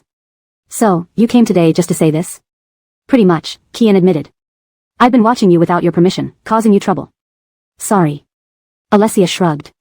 She didn't need his apologies. They were hypocritical and useless, utterly pointless. I get it. Since we're done talking, you can go. If not for seeing her being bullied, Kian might have walked away easily. However, knowing men's nature, they wouldn't rest until they gained an advantage, sometimes even after suffering losses. A piece of meat dangled right in front of them, no one could resist. That man, despite being beaten badly today, would still return if he knew Alessia lacked support. High Ariel was not a good place. Given Alessia's beauty and current situation, leaving High Ariel was her only way out. Do you know Fabian Ariel? Kian asked. Alessia looked at him, puzzled but nodding. As a renowned big city, how could she not have heard of it? Fabian Ariel is vast with plenty of job opportunities. Whether you work as a regular model or become a live streamer at an e-commerce base, it's better than staying here. I suggest you move somewhere else. Saying this, Kian approached her and extended his hand. Consider this a small compensation for my disturbance. Give me your phone. Alessia thought he was going to transfer money again and remained still. I don't need your money. No pity. Not about money. I'll give you my number. If you decide to go to Fabian Ariel and encounter difficulties, call me. Alessia eventually kept his number. Kian turned and slowly walked away, hearing her footsteps as she carried the walk upstairs. Soon, angry shouts came from above. Why are you back so early? Are you trying to die by working less? This can't go on. You do nothing useful. What's the point of having you around? Clattering sounds followed, mingled with Alessia's suppressed anger. Amina, it's hot. Good, let it burn you. Why aren't you dead yet? Seeing you irritates me. Kian left the alley. Back in Fabian Ariel, he and Allison went to the hospital immediately. Watching them leave side by side, appearing harmonious yet distant, Carlo felt a complex mix of emotions, comforted only by Ebert's similar idleness. Where to? The office or home? Let me drive you. Ebert leaned against the car, looking troubled. Nowhere. We agreed to travel for a few days to unwind. What a mess. Carlo couldn't help asking. Your little girlfriend seemed so innocent and cute. What happened between you two? Look how upset you are every day. Ebert didn't want to talk about it but was too distressed to keep silent, repeating Pauline's words to him. Carlo surprisingly refrained from mocking him. He understood all too well the power of one's white moonlight. An ordinary man overshadowing Master Marvin, where was justice? Pausing, he joked with Ebert. Karma. You treated Keisha so poorly when she was heartbroken. Now this is pure karma. Ebert felt cursed too. He should have ended things peacefully with Keisha. But what was the point of regretting now? His heart ached returning to Fabian Ariel. I don't care. Entertain me or I'll get depression. Not just him, Carlo also suffered deeply. On the flight back, he couldn't stop glancing at Allison. Her elegant nape and delicate profile mesmerized him just as they had 18 years ago. She looked out the window, checked her phone, even took a nap, beautiful and endearing. But Kian never spared her a glance, nor offered any care. Chapter 417, unable to swallow this humiliation. No. If he doesn't find some fun to keep himself busy, he'd also lose control. Maybe I can invite a few girls, and we can all go on an outing? Ebert wasn't interested in Brenna's Carlo knew and was about to refuse when Carlo's phone rang. Alright, don't say my arrangements aren't good enough for you. I don't have time to hang out with you now. Something has happened at the construction site, and I need to check it out. Ebert said sarcastically, I really envy you. Things happen at your company all the time, keeping you busy, unlike me. Carlo reached out and hit him. You've always been like this. From childhood till now, you've ruined things with that mouth of yours. Maybe that girl wanted to break up with you because of your mouth. Ebert retorted, shit. You think you're so much better than me? Godwin, stop stabbing at my heart. Wait until I catch you in a bad spot, see how much I'll laugh at you. Soon, they arrived at the construction site. Workers had gathered outside a small restaurant near the site. When they saw two distinguished-looking men get out of a luxury car, they knew these were the Achilles. Everyone crowded around, chattering noisily trying to tell them what had happened. Most workers were from out of town, with strong accents, making their speech hard to understand in the chaos. Luckily, the project manager pushed through from behind and explained, an hour ago, a worker accidentally fell from the scaffolding and died on the spot. It was the age of everyone being their own media outlet. Upon seeing this, people started taking videos with their phones, trying to seek justice for the deceased worker. Afraid of any uncontrollable outcome, the project manager called Carlo. The Godwin family had been in real estate for many years, raking in huge profits during its peak. But with market saturation, they naturally weren't putting more money into it anymore, already winding down their operations. Therefore, the incident wouldn't have a significant impact. Carlo remained calm about it. Don't worry, take it slow. Was insurance bought? Yes, everyone's covered. Good. Communicate with the family promptly, comfort them, and offer the highest possible compensation.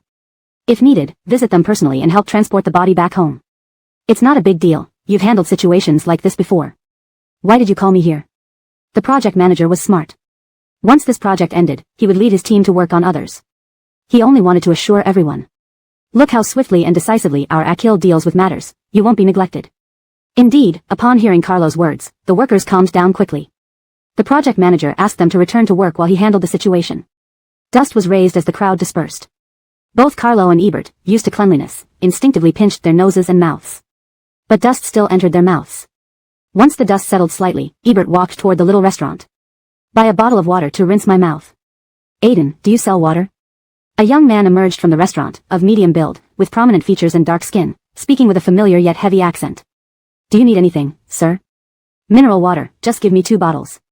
We have $1 and $2 bottles. Which would you like, sir? Ebert usually drank water costing tens of dollars per bottle and hadn't heard of mineral water for $1 or $2, but it was just for rinsing. $2 ones. The man politely handed over 2 bottles of water. Ebert glanced at him again, recognizing the accent and features matching that region. Could it be? Where are you from, sir? The man smiled shyly, revealing white teeth, and named a place. Indeed, it was the same place as Pauline. You wouldn't be from X village, would you? How do you know? Being able to chat with such an upscale man thrilled Thornton. Have you been there? On a trip. Ebert certainly wouldn't admit knowing his ex-girlfriend Pauline. He mumbled something evasive. However, his hand couldn't stop trembling when paying. This scoundrel runs this rundown shop, how blind were Pauline's eyes to leave me for him? Is she here now? How long has it been? It would be quite amusing if he ran into her living here. How long have you been running this restaurant? Seeing Ebert willing to chat, Thornton happily introduced himself. He'd been doing it for over 2 years. This was their dining area, that was their kitchen, there was a storage room, and 2 rooms at the back. His whole family relied on this small business. Ebert deliberately asked, is that so? Are you married? Can you fit in 2 rooms? No, not married yet, Thornton replied, scratching his head shyly. Although not married, surely soon since Pauline loved him so deeply. Do you have a girlfriend? If not, I can introduce you to one. The man was taken aback. No, thank you. Given the difference between the two, he assumed any girls Ebert could introduce would be high maintenance, spending hundreds on manicures, wearing heavy makeup daily, beyond his means. Why? Someone you like? Embarrassed, Thornton scratched his head again. Yes, someone I like. Ebert felt masochistic, another stab to his heart. That's great, congratulations. Is she here too? No, she's at work, but she's in Fabiancheng. Oh, may I ask what she does? The man didn't understand why Ebert was so curious but answered honestly. She delivers food. That matched. It's him. Well done, Pauline. You did well. Best wishes to both of you. Ebert paid and patted Thornton on the shoulder, walking over to Carlo and tossing him a bottle of water. Carlo rinsed his mouth first before asking. What's wrong with you, talking to him so much and in such detail? Acting strange again? Feeling attracted to men? Go to hell. Ebert angrily threw the water bottle back to the restaurant entrance. Do you know who he is? How would I know? Would I even recognize someone like him? Carlo thought it was pointless, but soon understood. Your ex-girlfriend's lover? What are the odds of you meeting him here? Ebert felt utterly humiliated, losing to such a man, causing him so much pain. Ultimate disgrace. If it were you, could you swallow this humiliation? Of course not. Carlo wouldn't even deign to talk to such a person, let alone compete romantically. Putting himself in Ebert's shoes, he sympathized with Ebert's frustration. Should I kick him out of here for you? Do I need you to do that? Don't underestimate me. They dared betray me and make me miserable. I'll make sure they don't live comfortably either. Wait and see what I'll do to them slowly. Chapter 4:18, A Benefactor. The next day, everything resumed as usual. The construction site was bustling with activity, and the little restaurant was open for business. During lunchtime, the dining hall was packed, and everyone was hungrily devouring their meals when suddenly, one person rolled his eyes back and collapsed on the ground. Foam frothed from his mouth as he convulsed violently, terrifying everyone around him. Could it be epilepsy? They rushed to call 120. When the doctor arrived, he took one look and immediately declared it a case of food poisoning.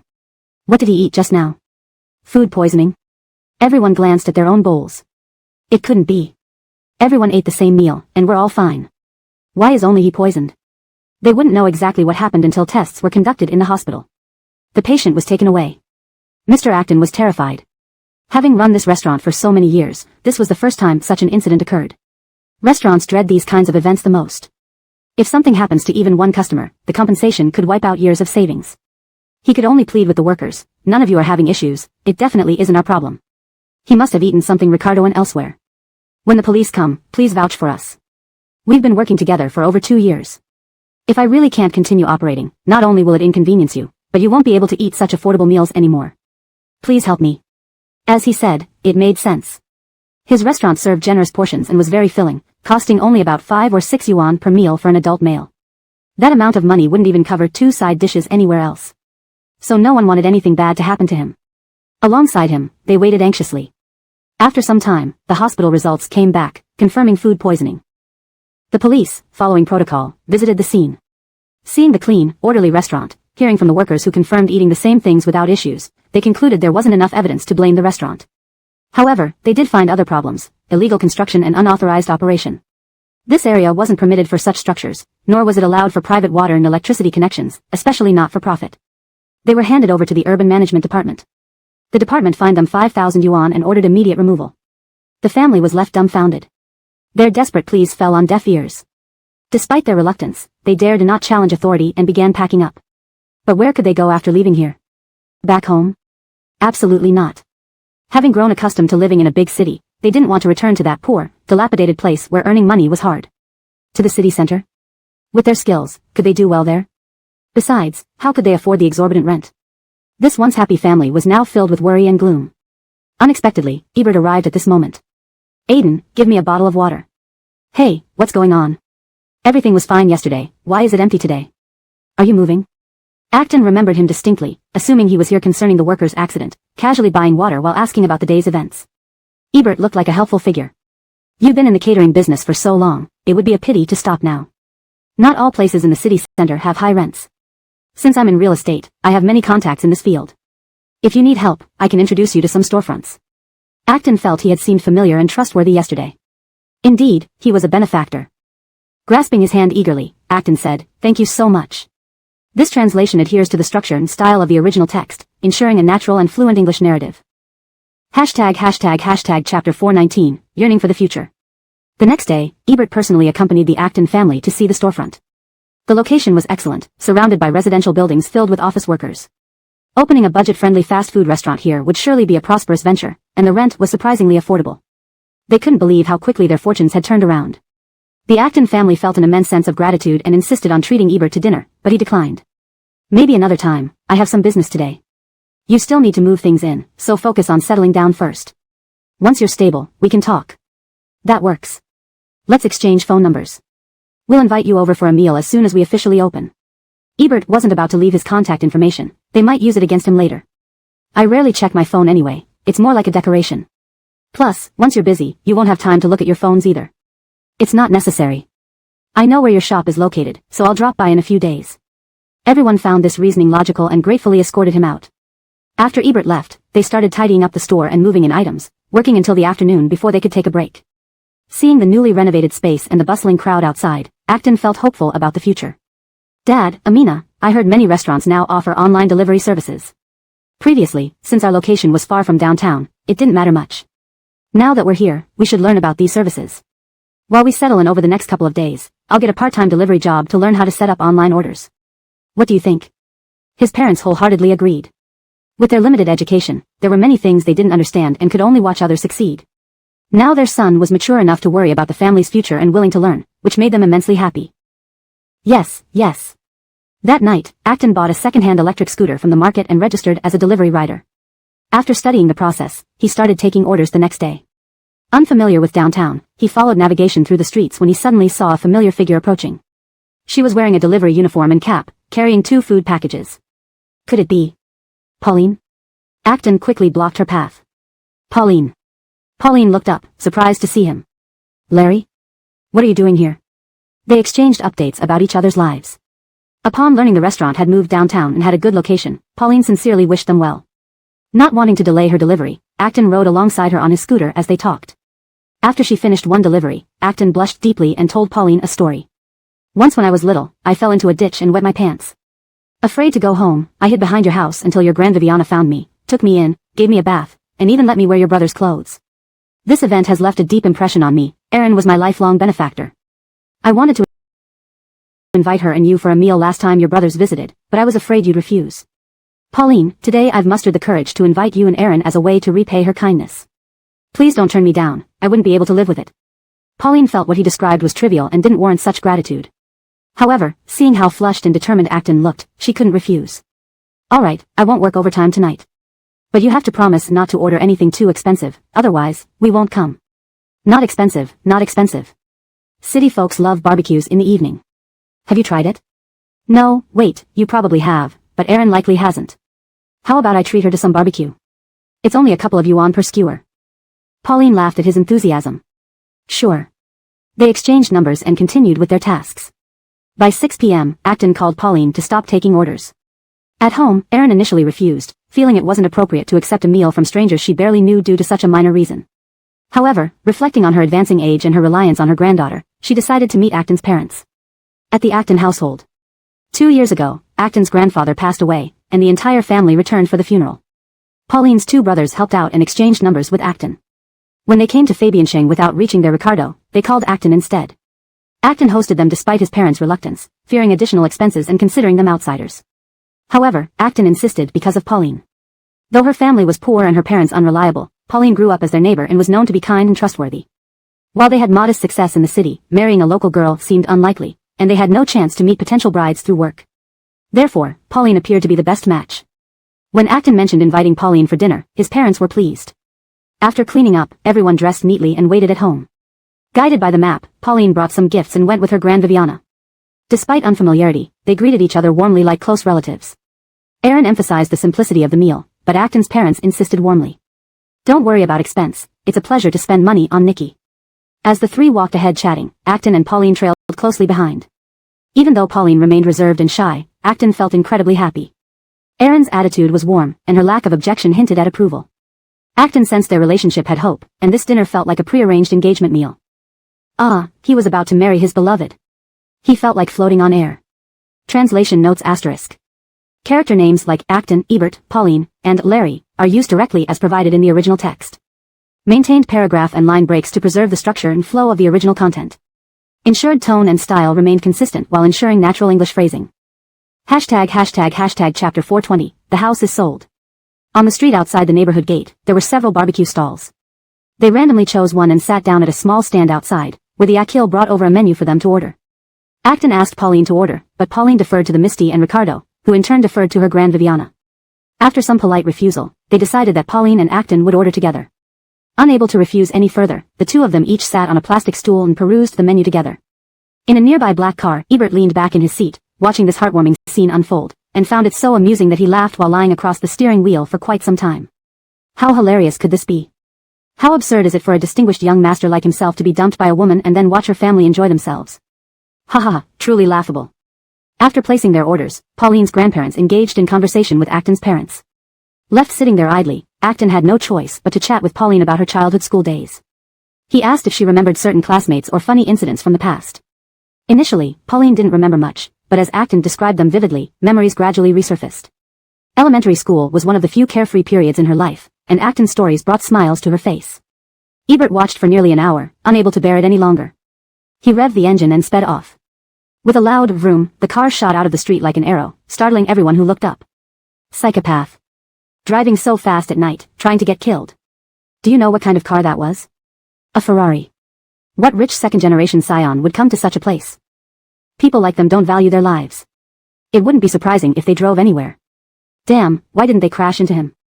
I hate people like that, one less troublemaker would be better. Pauline listened to their comments, glancing in the direction the car had gone, feeling slightly uneasy. That roaring engine reminded her of Ebert. Ebert. What is he doing now? Is he still angry with me? Ebert was seething, furious to the point of near death. Driving around the city in circles, he wished he could run over everyone passing by and crush Pauline and her new lover 100 times. Why? Why did he have to witness such disgusting things? And worse, he couldn't forget her. Why? Eventually, the car stopped on a familiar road. Looking up, Ebert realized it was the neighborhood where he used to live with Pauline. Surprisingly, he had driven right here. The key was in the console next to him, yet Ebert knew he shouldn't go inside. But if Pauline wasn't there, why was the light on in the room? Parking the car, he walked upstairs, puzzled. At the door, Ebert inserted the key into the lock without hesitation but found it wouldn't turn. The lock had been changed.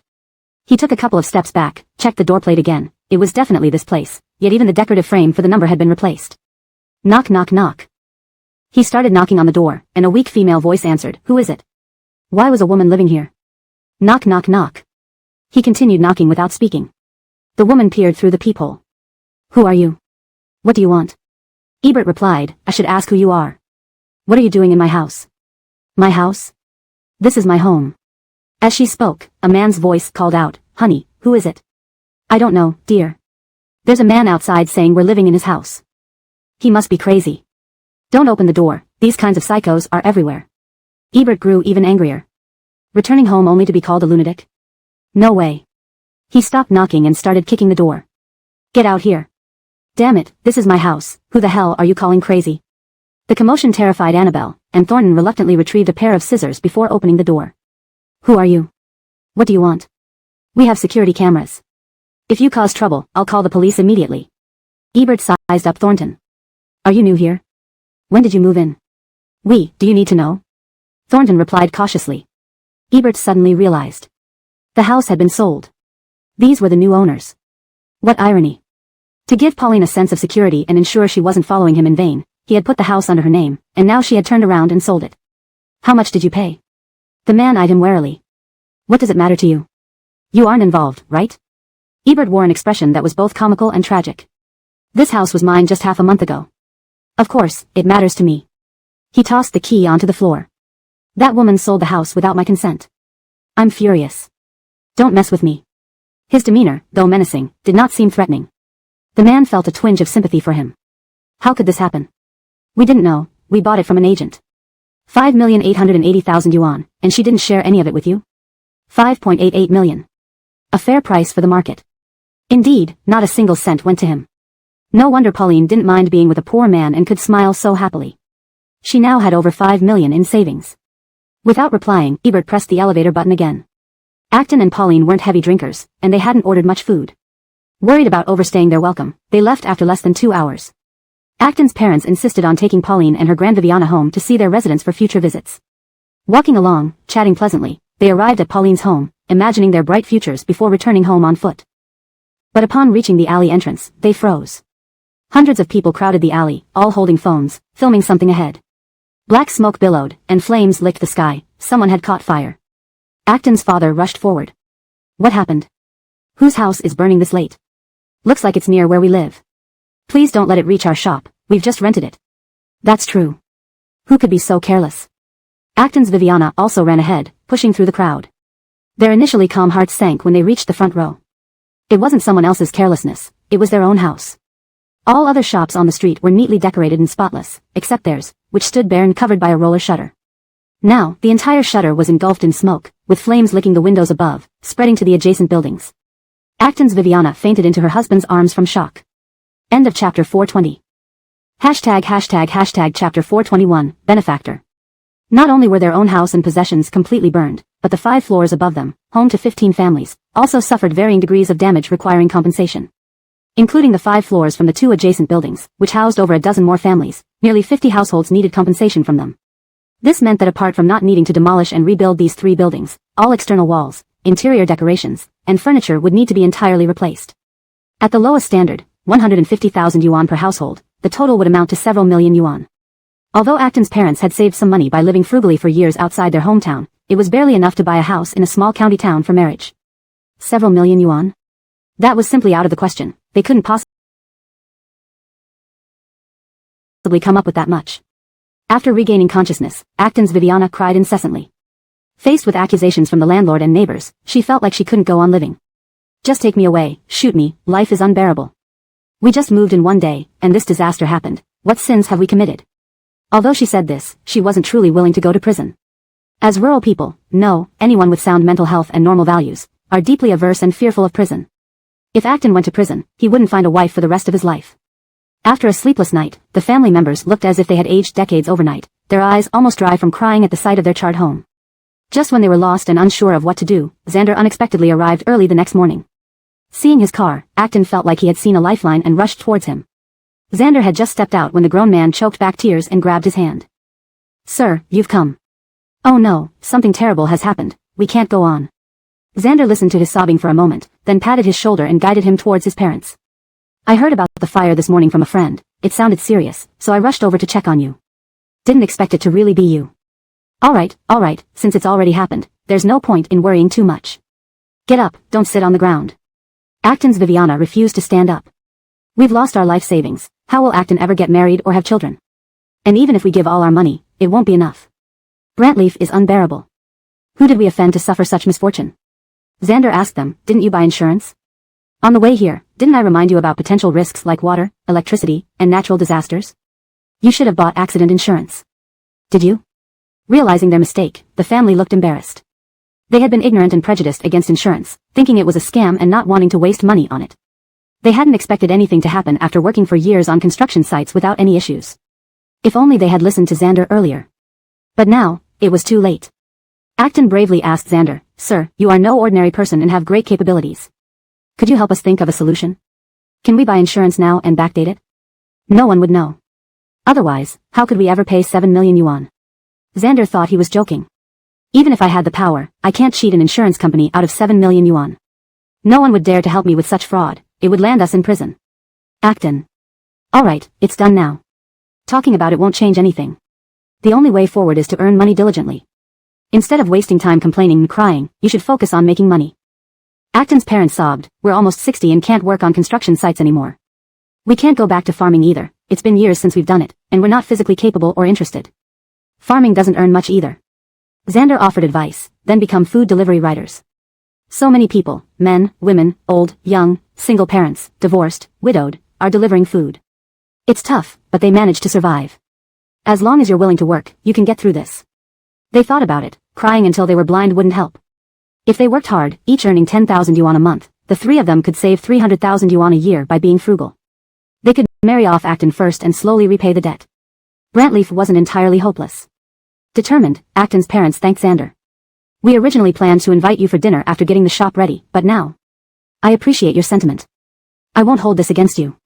When you make more money in the future, feel free to invite me." Xander continued, "Actually, I came here today for another reason." "What is it? Please tell us. If we can help, we'll do everything we can." Xander said, "I need an assistant. College graduates these days are useless except for looking good, they're spoiled and can neither work nor endure hardship. After interviewing dozens, I'm nearly at my wit's end. I was considering Acton. Forget it, my job can't offer more than 10,000 yuan per month, so never mind." As he turned to leave, Acton's father hurriedly stopped him. "Wait, sir, wait. You want Acton as an assistant? That's wonderful. We didn't say no, please don't leave." Acton didn't finish junior high school. With his educational background, becoming a company assistant without encountering someone like Xander was a pipe dream. Despite their struggles at the bottom rung of society, they aspired to better themselves. This opportunity for their son, though potentially less lucrative than food delivery, could lead to white-collar employment, easier matchmaking, and even promotions. It was worth investing in. It's an honor that you see potential in Acton.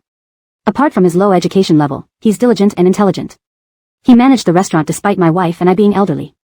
He handles groceries, accounts, utilities, and even planned to explore online ordering while doing deliveries. Unfortunately, this disaster happened. Xander patiently listened to his ramblings. "Since you're willing to let Acton join me, I will ensure he gets opportunities to grow. Don't worry, your son will have a bright future." Xander booked a hotel room for them and lent them 10,000 yuan to tide them over. Upon leaving, Acton's parents knelt before him. You are truly a kind person. In all these years, this is the first time I've encountered such goodness. We can't repay you, so please accept our gratitude, benefactor. Chapter 422, Raise Pigs. Xander didn't need them to kowtow. Their heads weren't valuable, and neither was their gratitude, so he pulled them up. Acton, remember to report in on time tomorrow. You can rest now. I still have some things to attend to. The next morning, Acton arrived at a villa complex according to the address given by Xander. The security guard wouldn't let him in, so he called Xander, who came personally to the gate to fetch him, then introduced him to the guards. This is my new Ives. You'll be friends from now on. Acton didn't quite understand. Wasn't he supposed to be an assistant? How did he become a Ives? After recording his facial recognition, Xander brought Acton into villa number 13. He pointed to a massive pig on the lawn, estimating it weighed 200 to 300 pounds, large and robust. See it? It used to be this small, Xander gestured in the air with his hand. My mom bought it, but got cheated. It was supposed to be a Dutch pig. But it turned out to be just a big fat hog. My mom has been a vegetarian all her life. She never harms any living creature, so even though it wasn't what she wanted, she kept it for over a year. Our house couldn't accommodate it, so I specifically moved it here. However, it's very destructive and can't control its bowels. Acton, you grew up in the countryside, so you must be experienced with this. From now on, the responsibility of taking care of it falls on you. Can you handle it? Acton initially thought he would be following the president around in smart suits, attending meetings everywhere. But instead, he ended up looking after a pig. For a moment, he felt a bit disappointed, but soon realized it was fine. Xander was right. Growing up in the countryside, taking care of a pig was a piece of cake. If he were put in an office, he might not have done well. As long as there was a salary, it was fine. No problem, Mr. Xander. I promise to raise it nice and plump. It's not necessary to make it too white or too fat, it's already quite obese. Just feed it 3 meals a day, take it for walks when you can, and collect its waste. Keep it clean and odor-free, so the neighbors don't complain. All right? No problem, Mr. Xander. Understood. Why don't you go bond with it first? I need to get back to work. Xander went into the villa, while Acton walked over to the pig. Xander watched through the window as Acton squatted down, scratching the pig's back and rubbing its belly. Smirking, he dialed Carlo's number. Feeling better? If not, let me entertain you with a joke. What kind of joke? I'll send you the address. Come over, and you'll see. Soon, Carlo arrived. As soon as he entered the villa gate, he saw a large, colorful pig lazily sleeping on the lawn with someone squatting beside it, scratching its belly. He thought he had come to the wrong place. Only when he saw Xander's face behind the window did he dare enter. Are you crazy? Why keep a pig at home? This big one, are you starting a pig farm? Damn, I thought I was seeing things. This is unbelievable. Xander replied, I have my reasons. It's not about the pig but the person taking care of it. Did you see him? Carlo wasn't blind. He recognized him immediately, the current boyfriend of that girl. Already implementing your plan? You brought him here so quickly. What are you planning? Xander sneered. What am I planning? Of course, it's to reunite the young couple, letting them love each other in front of me, showing me true love exists. That woman will be here soon. Guess how she'll react when she sees her boyfriend raising pigs for others. Carlo found Xander to be abnormally twisted, but admired his cunning strategy. Dealing with such women shouldn't be gentle. How would I know? 100% disgust. Especially if her ex-boyfriend makes her do this, they might break up. Then she comes crawling back to you. Do you think I'm so inexperienced with women? Even if she came back to me, I wouldn't accept her. By the way, didn't you say you'd bring some beauties to keep us company? We're idle anyway, so call them over. Carlo looked around the empty villa. What for? It's bare here. Can't I buy decorations? Place the order now. Just round up the ladies. Ethel received a supersized order, 30 Starbucks coffees, 30 fruit teas, 30 milk teas, a large cake, 10 fruit platters, and 30 mini paper cupcakes. Her car trunk, seats, motorcycle handles, and arms were filled to the brim to deliver everything. At the villa entrance, the guard wouldn't let her ride in, so she called. The number left by Xander was Carlo's. 6 gorgeous girls in revealing outfits answered and helped carry the items. Ethel followed them into villa number 13. Inside, the place was lively, music playing, clearly a party atmosphere. Ethel intended to drop off the items and leave but heard a familiar voice as she stepped inside. Ethel? She turned around. Larry? What was he doing here? And why was there a pig beside him? Acton smiled and ran over. You're delivering the stuff? Go ahead, finish up, and we'll talk later. Confused, Ethel rushed inside to drop off the items, confirming the order before returning to Acton. How did you end up here? This is... Acton explained the fire incident from the previous day. Now I'm a Ives here. Not much work, mainly taking care of this pig. It sounds odd, but the job is pretty easy, and the pay is good. Afraid Ethel might look down on him, he tried to present his job positively. Ethel, herself not rich or high status, naturally didn't look down on him. This family is pretty kind, hiring someone to care for a pig. Big cities sure are great, even pigs live better than people in small towns. Acton said, absolutely, they're good people. Work here long enough, and they'll raise my pay. I think it's a decent job. What do you think? Treating him as a friend, Ethel felt relieved to see him maintaining a positive attitude despite recent setbacks. I think it's great. Keep it up. Difficult times are temporary. Acton, feeling understood by Ethel, was delighted. Exactly, all difficulties are temporary. It will get better. You should get back to work. I have other deliveries.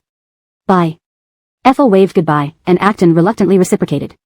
Carlo stood by Xander, watching their interaction through the window. This isn't funny at all. The woman doesn't despise him, she even encourages him. Instead, Xander, who had meticulously planned this for so long, became the biggest joke in the situation. Chapter 423, Reunion. Larry. Just as Pauline turned around, Xander suddenly dashed out from the house. Standing atop the high steps, he called out to Howard. These sofas in the hall are somewhat obstructive, come in and move them away. Xander? Hearing this familiar yet long-missed voice, Pauline thought she might be hallucinating and quickly turned back to check. Standing at the grand entrance of the beautiful villa was a tall and handsome young man. Could it be anyone else? It turned out that it was his party, and this villa belonged to him. How many days had it been since they last met? Pauline couldn't remember. Since leaving him, her mind had been muddled every day, often drifting off. She knew how to work hard but forgot many other things. Xander looked fine, still young and handsome. With so many beautiful women around, he seemed happy.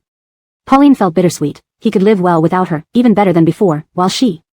But simultaneously, this was what she wished for, this was what she hoped for. No matter how she fared, she wanted Xander to always be well. Seeing him doing well made her happier than if she were the one doing well. Pauline knew she had promised Xander's Viviana not to appear before him again, nor to speak to him. However, after thinking about him for so long and longing to see him, she couldn't help herself when she finally saw him today. Xander. She hesitantly spoke up. Xander pretended to be indifferent as his gaze fell on her face. Who is this? Oh, it's you. What are you doing here? Larry hadn't expected the two to know each other. Seeing Pauline initiating a conversation with his VIP, who didn't seem to recall her name, Larry rushed between them excitedly. You know each other too? Mister, it's quite a coincidence. This is Pauline, delivering takeout. We grew up together in the same village. Pauline, how do you also know the gentleman? Pauline was even more surprised. Howard actually knew Xander. In a city like Fabiancheng, with millions of people, it was peculiar that they had connections with each other. Pauline felt guilty. Howard shouldn't have mentioned growing up in the same village. When she lied to Xander about breaking up, although she didn't mention Howard's name, she did describe her new boyfriend's features. This was essentially admitting that they were a couple to Xander. Sure enough, Xander took it that way. Last time, you said you had a girlfriend who delivered takeout. Could it be her? Howard had claimed Pauline as his girlfriend without consulting her, feeling awkward when Xander asked. But since he had already said it, Pauline, unwilling to reject him openly, reluctantly admitted it. Yes, it's her. We really have a lot of coincidences. It seems destiny brought us together. Pooh, what are you talking about? Me and you having a connection? Xander watched him with disgust and anger, then sneered. Indeed, I never thought we'd be this connected. How far along are you two? Since I know both of you, looks like I'll have to attend your wedding and give you a gift. Howard glanced at Pauline, smiling, and tried to continue talking, but Pauline stopped him. Not necessarily. Don't exaggerate. Howard, focus on your work, talk less and do more. I should go too, I need to get back to work. Seeing Pauline upset, Howard shut up and went back inside. Mister, how do you want to move the sofas? Whatever. Xander didn't even look at him, standing there staring straight at Pauline. Pauline said she should leave, but her legs wouldn't move. She wanted to talk to Xander alone, wanted to hear more of his voice, but... Have a pleasant meal and don't forget to give a 5-star review. If there's nothing else, I should go now. Xander didn't try to keep her, watching her walk away until a lump formed in his throat, making him feel terrible. Back inside, Larry struggled to move the sofa, and Xander irritably shouted. Stop moving it. Put it back. Huh? Didn't you say it was obstructive? Do as I say. Fewer questions. Carlo knew Xander was upset. The crowd only added to his headache, so he sent Brenna's away after they finished eating and drinking. He fetched 2 bottles of red wine from his car. Have a drink, then sleep it off. From tomorrow, let's put this behind you, it's not worth it. Arvin, being too close to something blinds you. To me, she's not much, it's not worth your trouble. Xander knew she wasn't worth it, but his brain wouldn't comply. Old Godwin, do you think I'm such an idiot now, a laughingstock? Godwins didn't know about Carlo and Allison's situation, so he couldn't judge himself yet. Now he felt he had no right to mock anyone. Forget it. I'm your brother. If you're in trouble, will I ever abandon you? After finishing the drinks, Carlo left for family matters, sending his driver to pick him up. Xander, tipsy, glanced outside. Howard was diligently walking his pet pig on the lawn. How could a man so simple, unyielding, unsophisticated, uneducated, and with no future dare to compete for his woman and make him suffer? Larry. Howard hurried over. What's the matter, mister? It's quitting time, go home. Coming in at 8 a.m., it was now 6 p.m., time to head back. This job was stress-free and ended on time, which made Howard happy. All right, mister, I'll come back tomorrow morning. But there's no pigsty here, where should the pig stay at night? I'll take care of it. Do you need to worry? Go. Howard left.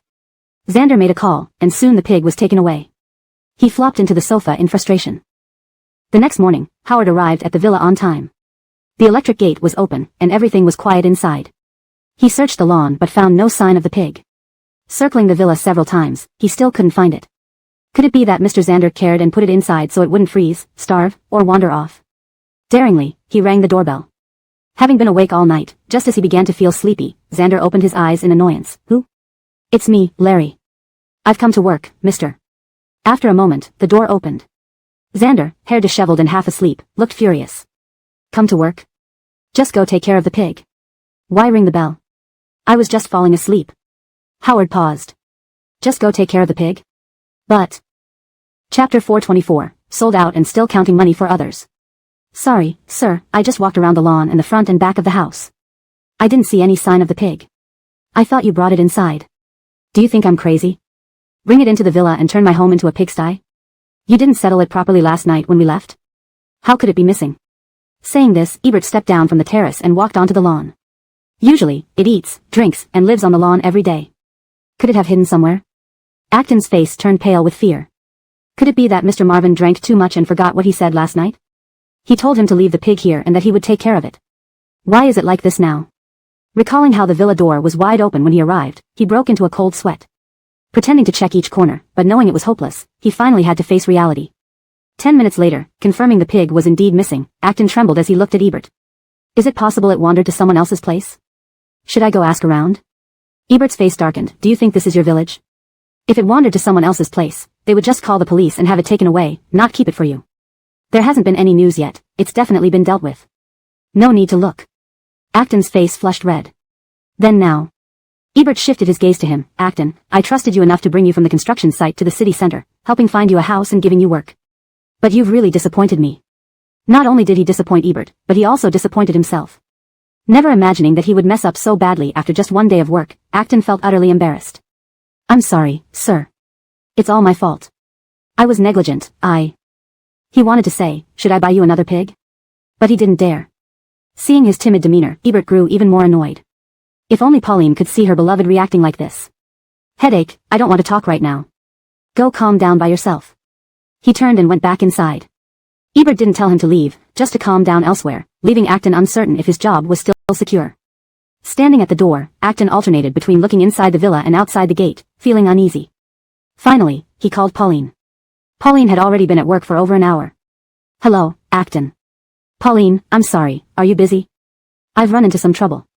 Can you help me? What happened? Acton recounted how he lost the pig and how angry Ebert was. Pauline was speechless and shocked. Just one day into the job and this already happened. Ebert's Viviana raised pigs, and she knew how hard she could be. Acton was in a bad spot. Whether it was bad luck or deserved, she couldn't decide. How can I help? You saw that you know the Akil, right? Can you put in a good word for me? Having known the Akil for a while, I found out he has a good heart, though sometimes he might get a bit impatient. I feel uncomfortable pleading with him, you're better at it. Pauline, our family just had an incident. Amina and Dad aren't in a good mood. If they find out I messed up on my second day of work. Pauline imagined how that would feel. Indeed, it would be tough. I don't know if he'll listen to me, but I'll try. Don't worry for now. After finishing her delivery, Pauline hurried over. Yesterday, she couldn't ask about how Acton knew Ebert in front of him. Today, before entering the villa, she asked Acton quietly. I forgot to ask, when did you meet Mr. Marvin? How did you meet? Why has he been helping you? Acton recounted their meeting timeline and process honestly. Pauline was surprised. They'd only met a few days ago. Within those few days, Acton moved, encountered so many incidents, and now this. She knew Ebert was a good person, and she shouldn't suspect him unfairly, but she just couldn't believe such coincidences were possible. Fabiansheng was vast, and delivering food daily gave her this insight. Without deliberate effort, how did Ebert meet Acton and interact with him frequently? If it was because of her, and Ebert was intentionally getting close to Acton and deliberately causing him trouble, Pauline dared not imagine the consequences. When watching TV as a child, people often said, sold out and still counting money for others. Frankly, she never quite understood what it meant. Until now, seeing Acton's innocent and somewhat foolish face, she understood.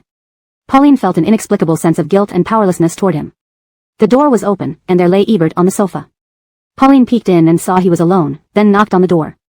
Ebert, Arvin? This is Pauline. Are you awake?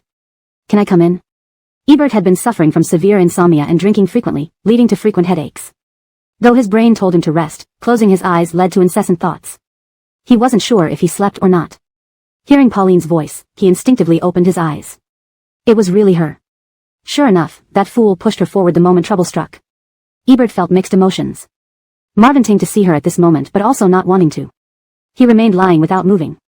Why did you come? Did someone order takeaway for me? What did they send? No one sent anything. Pauline immediately responded.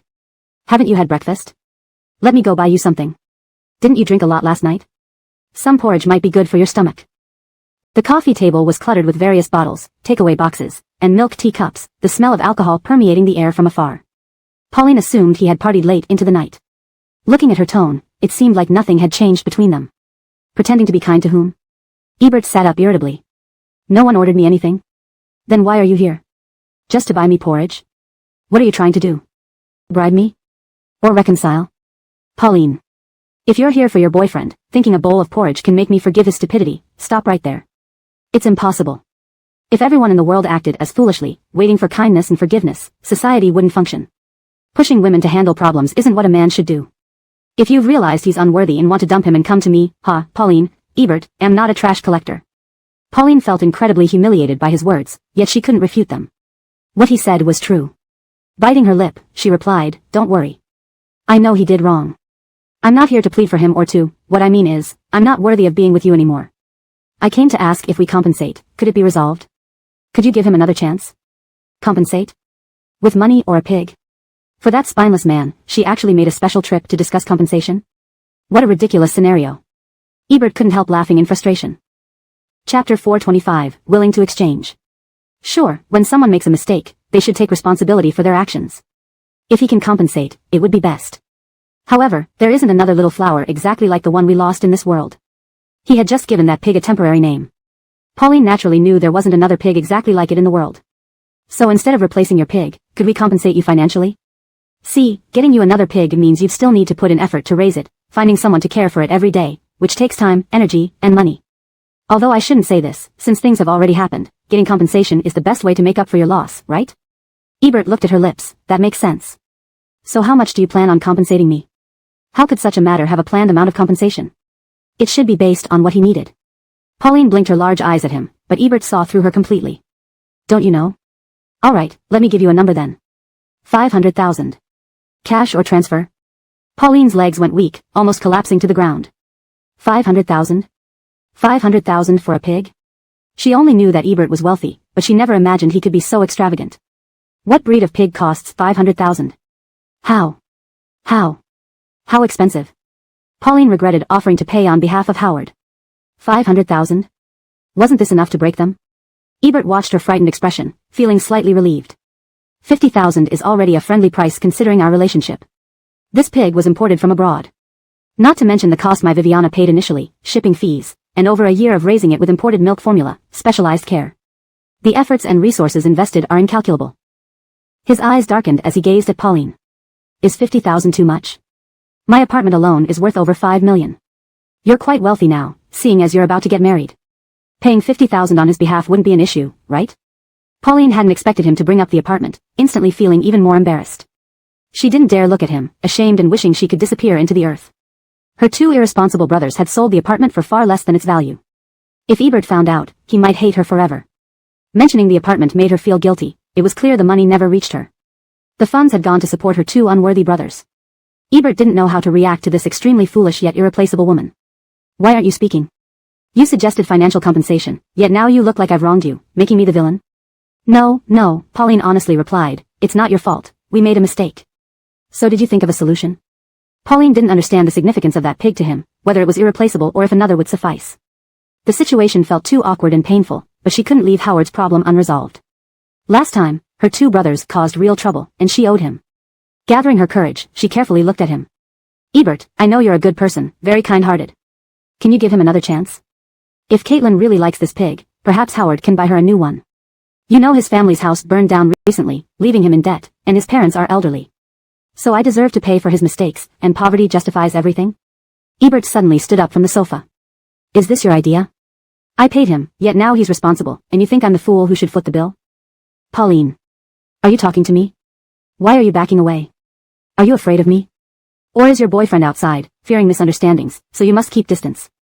Pauline disliked him insinuating her relationship with Asif and quickly stepped closer. Soon, they were only a step apart. Ebert looked down at her, amused.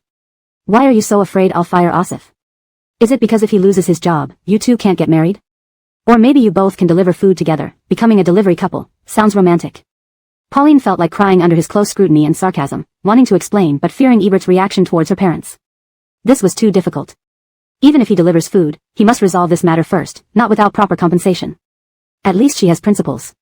Unable to pay yet insisting on compensation, insisting on replacing the pig, ridiculous. But this pig is an imported breed, different from those in your village. I don't need whatever replacement you offer. Pauline was speechless but not giving up. What if he writes you an IOU? Grant like repaying a loan, paying monthly into your account, or working for you to repay it gradually. Ultimately, he's sorry. These aren't what I want. I'm tired of dealing endlessly with his foolishness and don't wish for him to owe me anything. Ebert interrupted Pauline. If you care so much, why not pay his debts? Me? Pauline had subtly indicated her lack of funds. How could she help him? Seeing her confusion, Ebert bluntly suggested. You spend a night with me. Afterward, I'll forget all about this. Pauline thought she misunderstood, looking shocked. Ebert remained expressionless. What expression is that? Unwilling. When we were together, you could, but after him, you can't anymore? Suddenly so principled. I haven't rejected you for being impure, so why act shy with me now? Pauline wasn't unwilling but never expected Ebert to harbor feelings. She thought he'd misunderstand her relationship with Asif, despising her ever since, feeling even conversations were distasteful. Yet here he was. Ebert was the first man Pauline ever loved, and so far, the only one. Her heart and soul belonged to him. Post-breakup life was unbearable. Sleepless nights filled with dreams of him misted her days and nights. Seeing herself in the mirror reminded her of Ebert's loving touches. She secretly longed for those moments again, a dream she believed impossible until today. As a single, free woman, she had no obligations, and fulfilling this dream seemed irresistible, not punishment but a blessing. Now? So she agreed. Pauline, a conservative, inexperienced woman, opening her heart to new experiences with him, now agreeing to such an exchange for a useless man. Chapter 426, Not Knowing Self-Respect. Ebert felt as if his whole worldview was shattered. Watching Pauline's shy and somewhat evasive gaze, he wanted to strangle her until she explained herself. He wanted to demand from her, what are you thinking? For such a scoundrel? Have you lost all sense of dignity and self-respect? But he couldn't bring himself to do it. Pauline had an ace up her sleeve with him. Those large, sparkling eyes like onyx. Whenever they fluttered, Ebert found himself incapable of doing anything harsh to her. Damn it. He kicked the coffee table, sending the cluttered cups flying to the floor. Yes, right now. Pauline, startled by his sudden outburst, hurriedly replied. All right, so there's nothing for Howard anymore. I'll go tell him to leave. With that, she rushed out of the door. Howard stood in the middle of the lawn, anxiously awaiting news. Seeing Pauline come out, he hurried over. How did it go? Why did it take so long? Did Mr. Marvin forgive me? He forgave you. Let's go. Don't ask him for yesterday's pay, you can start delivering food with your parents instead. Howard didn't expect it to be so simple, overcome with gratitude. Mr. Marvin is truly a good person. I've wronged him, I really have.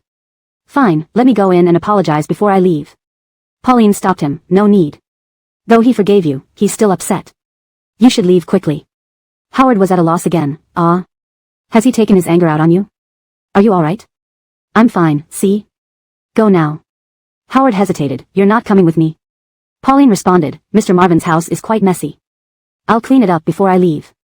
Go ahead, don't make me repeat myself. Howard left reluctantly, glancing back frequently. Pauline locked the villa door and ran back inside. She no longer expected physical intimacy with Ebert, even just a calm conversation would satisfy her. Entering, Ebert lay on the sofa, looking exhausted, his eyes closed in false slumber, heavy dark circles under them. She approached him. Did you not sleep well last night? Go back to sleep. I'll buy some congee for you, and while you sleep, I'll clean up. Ebert opened his eyes, glaring at her. What's this? Can't say it straight, trying to stall for time. Pauline, taken aback, said, all right then. Where is the room? Ebert led her upstairs. Opening the door, the vast room contained only a neat bed and a mattress still wrapped in plastic, lacking pillows and blankets. Is this house newly bought? How can you sleep without blankets? Seeing her taking it seriously, Ebert's tone became harsher. Can't sleep without blankets? Do you think you need them at such times? Better without them. I prefer it that way, didn't you know? Recalling past events silently, facing these revelations head-on felt different. In broad daylight, Pauline felt thoroughly embarrassed by his words. Can you not speak like that? What gives you the right to criticize me? Ebert now saw her as someone who had sold herself for a man, despising her yet unable to push her away, making him feel deeply pained. Go take a shower. His mood was foul, speaking rudely, but Pauline still loved him. To her, he was always the good Ebert. All right, but I want to ask something first. Do you have condoms? Seeing her hesitation, Ebert blurted out, no. He hadn't planned on anything serious and rarely came to this villa, so how could he have prepared such things? Now she dared to ask such a question directly. Ha! Ebert deliberately humiliated her, by some. Bring several boxes. Previously, Ebert never let her handle such matters, finding it unsuitable for women and too embarrassing for inexperienced Pauline. But now, she agreed readily. Okay. She took off her delivery jacket, balled it up, and placed it at the foot of the bed. I'll be back shortly. Downstairs she went, running quickly. Ebert watched her run out of the villa from the window, agitated, pacing around the room, grabbing her jacket and throwing it to the ground. He wanted to stomp on it but couldn't bring himself to do it. After a moment, he picked it up again. Lying on the bed, he covered his face with the jacket. The fresh scent of laundry powder mixed with sunlight enveloped him instantly. Ebert remembered the days when his clothes carried this scent. Pauline always chose lavender-scented laundry powder, cheap yet effective and fragrant. He loved watching her fold his clothes, chatting while doing so virtuous, so innocent, so adorable. Pauline, Pauline.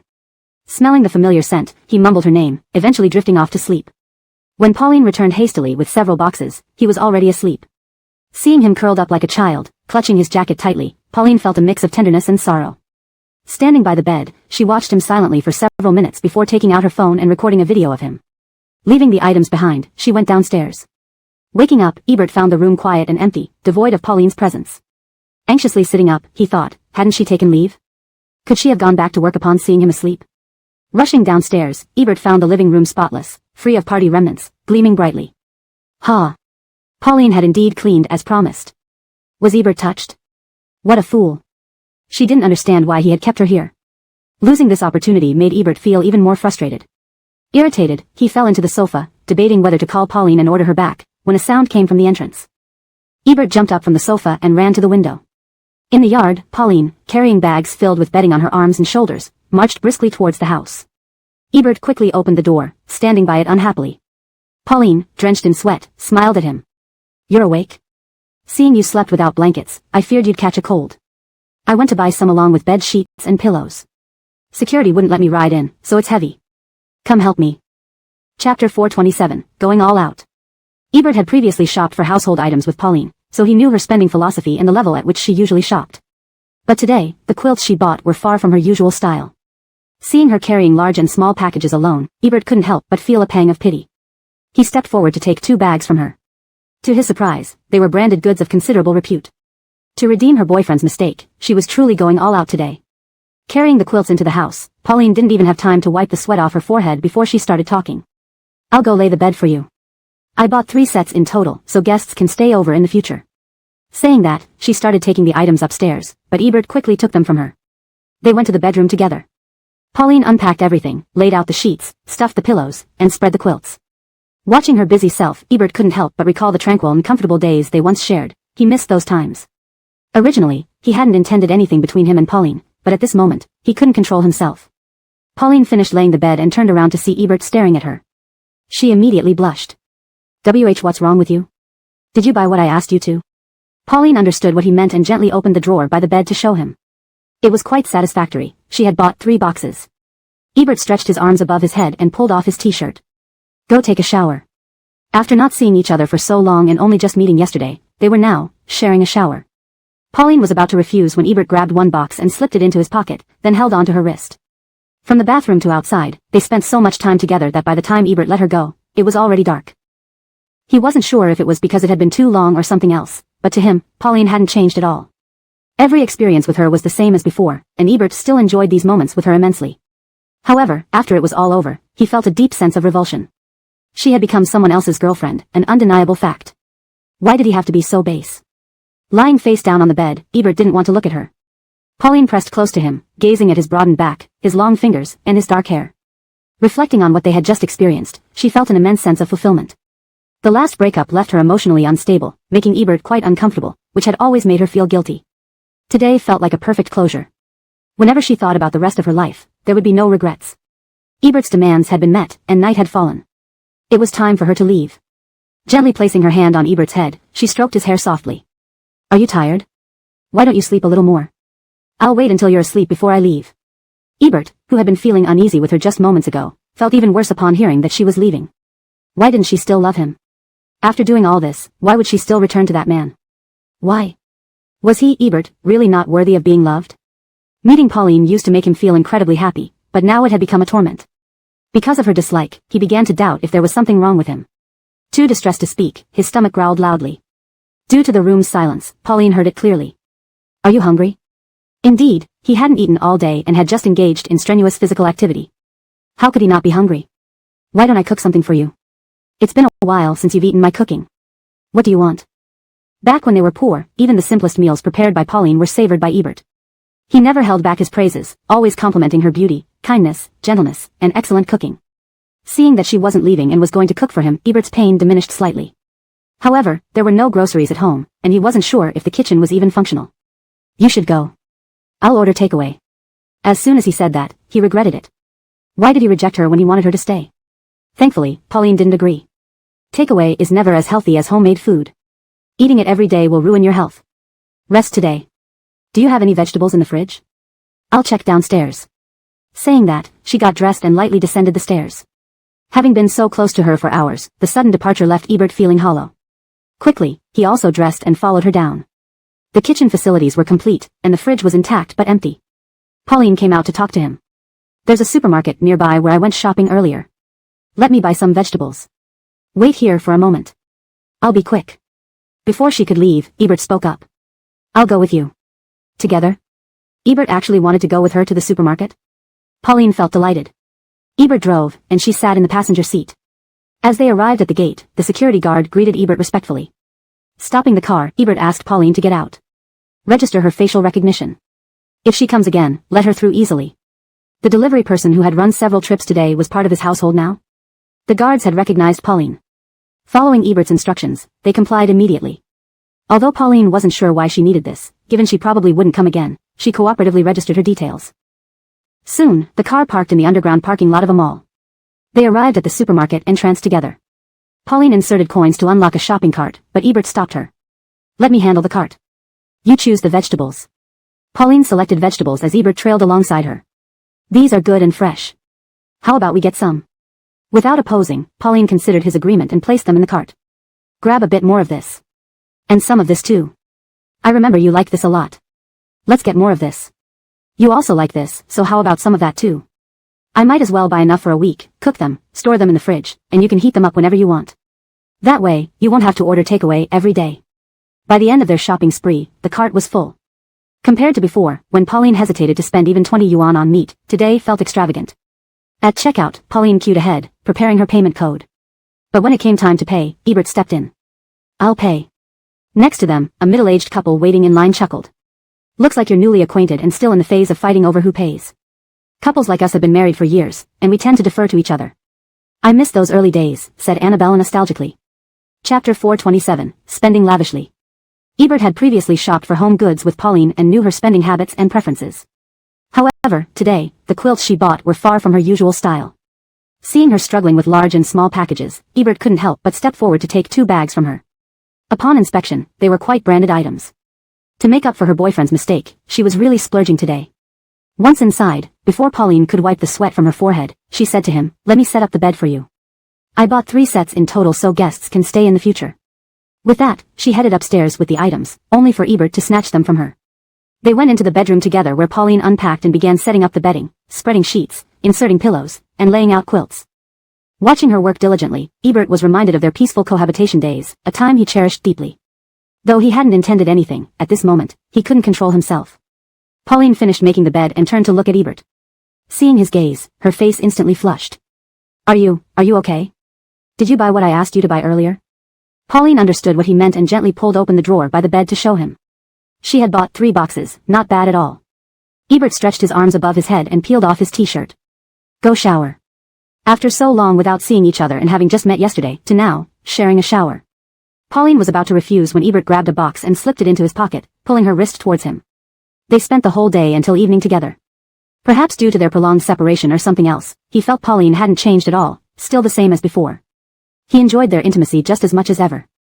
However, after everything, a deep sense of disgust washed over him.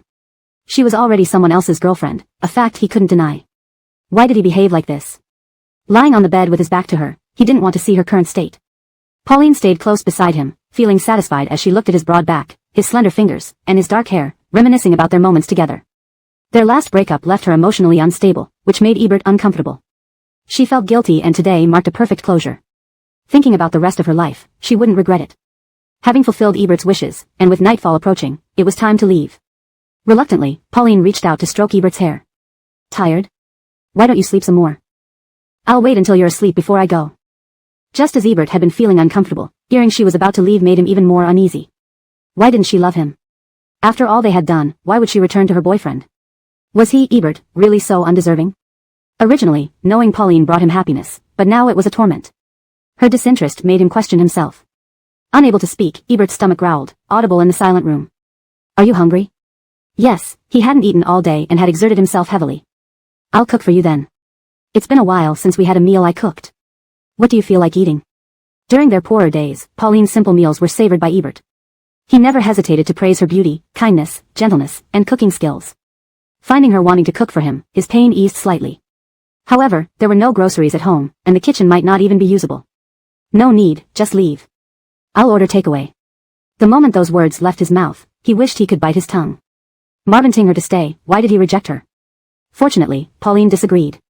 Takeaway isn't as healthy as homemade food, eating it daily is bad for your health. Today, let me rest a bit. Do you have any vegetables in the fridge? Let me check. As she spoke, she dressed and descended the stairs lightly. After hours of being so close, suddenly leaving felt empty. Ebert quickly got dressed and followed her down. The kitchen was well equipped, but the fridge was empty. Seeing him come down, Pauline told him, "There's a supermarket nearby. I'll get some vegetables. Wait here for a bit." She was about to leave when Ebert, unable to bear her running back and forth, offered, "I'll go with you." Together? Ebert actually wanted to go to the supermarket with her? Pauline felt delighted. Ebert drove while she sat in the passenger seat. At the gate, the security guard greeted Ebert respectfully. Stopping the car, Ebert instructed Pauline to step out. Take her facial recognition. If she comes again, allow her entry freely. The guard recognized Pauline, having seen her multiple times as the delivery person. Ebert's instruction prompted the guard to immediately comply. Though Pauline doubted the usefulness of facial recognition since she probably wouldn't return, she cooperated anyway. They parked in the mall's underground parking lot and entered the supermarket together. At the entrance, Pauline inserted coins for a shopping cart but was pulled aside by Ebert. I'll push the cart. You pick the vegetables. As Pauline chose vegetables, Ebert followed along, offering suggestions. This looks fresh. How about this one? He agreed without objections, so she placed it in the cart. Grab some more of these. This too. I remember you liked this. Let's get some. And this one too, since you enjoy it. Let's buy enough for a week. Prepare meals in advance, store them in the fridge, and heat them up when you want. That way, you won't have to rely on takeaway. By the end, they filled an entire shopping cart. Compared to her frugality of buying only $20 worth of meat, today was a lavish spree. At the checkout, Pauline queued ahead, preparing her payment code. But when it came time to pay, Ebert stopped her. I'll pay. An elderly couple queuing next to them teased, you two must be newly acquainted, still in the phase of competing to pay. Old couples like us just politely refuse each other. We miss those early days. Chapter 428, A Night Unreturned. The woman said, what's there to miss? Even if we went back 20 years in time, you wouldn't be half as handsome as that young lad. I don't miss anything. The man retorted, as if you're as pretty as that young girl. If you don't miss, then neither do I. The woman snapped, now you're saying I'm not beautiful enough? Are you asking for a beating? They teased each other a bit. Ebert had already finished paying and instinctively glanced over at them. The man dodged his wife's punches with a grin while talking to Ebert. Buying so many vegetables, are you planning to cook together today? Will you cook or will she? Young man, why don't you buy some wine? Have a little drink after the meal, it sets the mood for smoother progress. His wife tried to hit him again. You old pervert, what nonsense are you teaching him? I'm telling the truth. Look how well matched they are, it'd be a shame if they didn't get together soon, he replied with a wink. Avoiding his wife's punches, the brother added, remember to buy some umbrellas too. When it's time for progress, make sure you pay attention to safety. A burst of laughter came from those around them in line. They seemed to think Ebert and Pauline were indeed a good match, laughing kindly. Previously, Ebert would have enjoyed being teased about his relationship with Pauline, but today, it only made his heart heavier. Upon returning home, Pauline immediately immersed herself in kitchen work, continuously busy washing, chopping, and preparing dishes. Ebert sat alone in the living room, growing restless, and ended up standing at the kitchen entrance, leaning against the frame to watch her. Pauline thought he was hungry. Are you anxious to eat? Let me quickly prepare a cold dish for you. She quickly made a dish and fed 2 pieces into Ebert's mouth with her fingers. Taste it, how is the flavor? Is the saltiness just right? Her fingers were cool, accidentally brushing against his lips. Her big, watery eyes blinked at him as he realized he couldn't taste the food properly. His body had reacted uncontrollably again. What was happening? He just finished earlier. Could it be too much energy accumulated? How is it? Is the flavor okay? Seeing he hadn't responded even after swallowing, Pauline asked impatiently. Only then did Ebert snap back to reality. It's fine. Give it to me, I'll go eat first. Worried he might be hungry, Pauline prepared another hot dish for him before he finished the cold one. By the time Ebert had eaten his fill, she was still busy in the kitchen.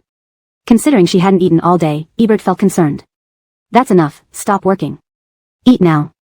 Pauline smiled at him while cooking. I'm not hungry, I'll eat later. Can you help take the cooked dishes out to cool? They worked silently together, and Pauline prepared 12 dishes. After eating a bit, she took out 5 takeaway boxes. When these dishes cool, put them in the fridge for whenever you want to eat. I won't disturb you, I'll leave now.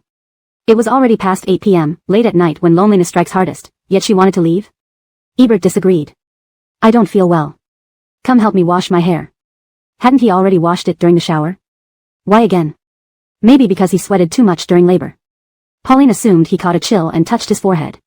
He wasn't feverish. Alright, I'll massage your head after you wash. Maybe a good sleep will help. They returned to the bedroom. Ebert stripped off his shirt and went to the bathroom. Pauline followed in to grab the shower head, but Ebert shut the door, pulling her waist close. Before Pauline could ask what he was doing, his lips captured hers. Then followed endless entanglement similar to the afternoon. From the bathroom to outside, they exerted themselves until drenched in sweat, finally collapsing in deep sleep from exhaustion. The next morning, Pauline was woken by an alarm. Time to head to work. She instinctively reached for her phone, only to find her stomach pressed by a strong arm. She remembered she was at Ebert's place. Last night, she had not returned home at all. Her Grand Viviana didn't own a phone, nor did she know how to use one, so she couldn't call even if worried. She must be frantic. Realizing this, Pauline gently moved Ebert's arm away, quietly got out of bed, and turned off the alarm. Her phone screen showed only the alarm prompt, no messages or missed calls because she had no friends. Looking at the time, she turned off the screen and turned to fetch clothes. But turning her head, she met Ebert's dark gaze. She jumped. You're awake? It's still early, I'll leave first, you sleep a bit more. Ebert saw her empty phone screen, bare as usual without any messages or missed calls. Pauline was leaving. Now he had no excuse to keep her.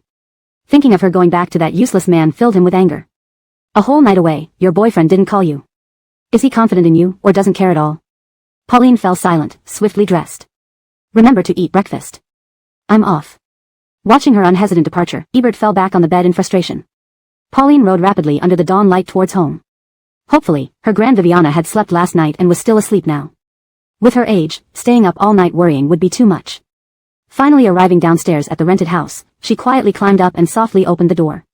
Unexpectedly, it opened as soon as she touched the handle. Her Grand Viviana hadn't locked the door. Indeed, she had been awake all night. Bracing herself to explain honestly, Pauline pushed the door open only to find several people sitting inside. Larry, his parents, her Grand Viviana, and her Ricardo who always made her uneasy. What were they all doing in her place so early? Before Pauline could ask, Larry's Viviana spoke first. Decided to come back? Delivering food all night, Pauline, you really push yourself.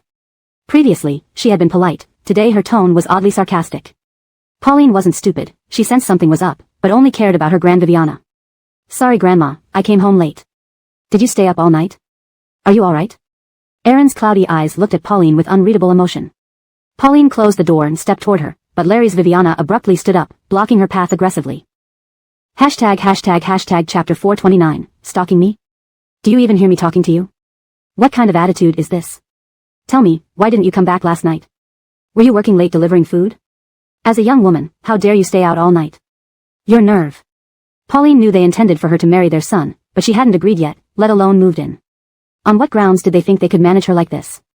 Kira, whether I work overtime or when I return doesn't seem to be any of your business. My Grand Viviana is old and in poor health, especially with her eyesight. She might go blind if she strains them further. How can you come here so early to disturb her?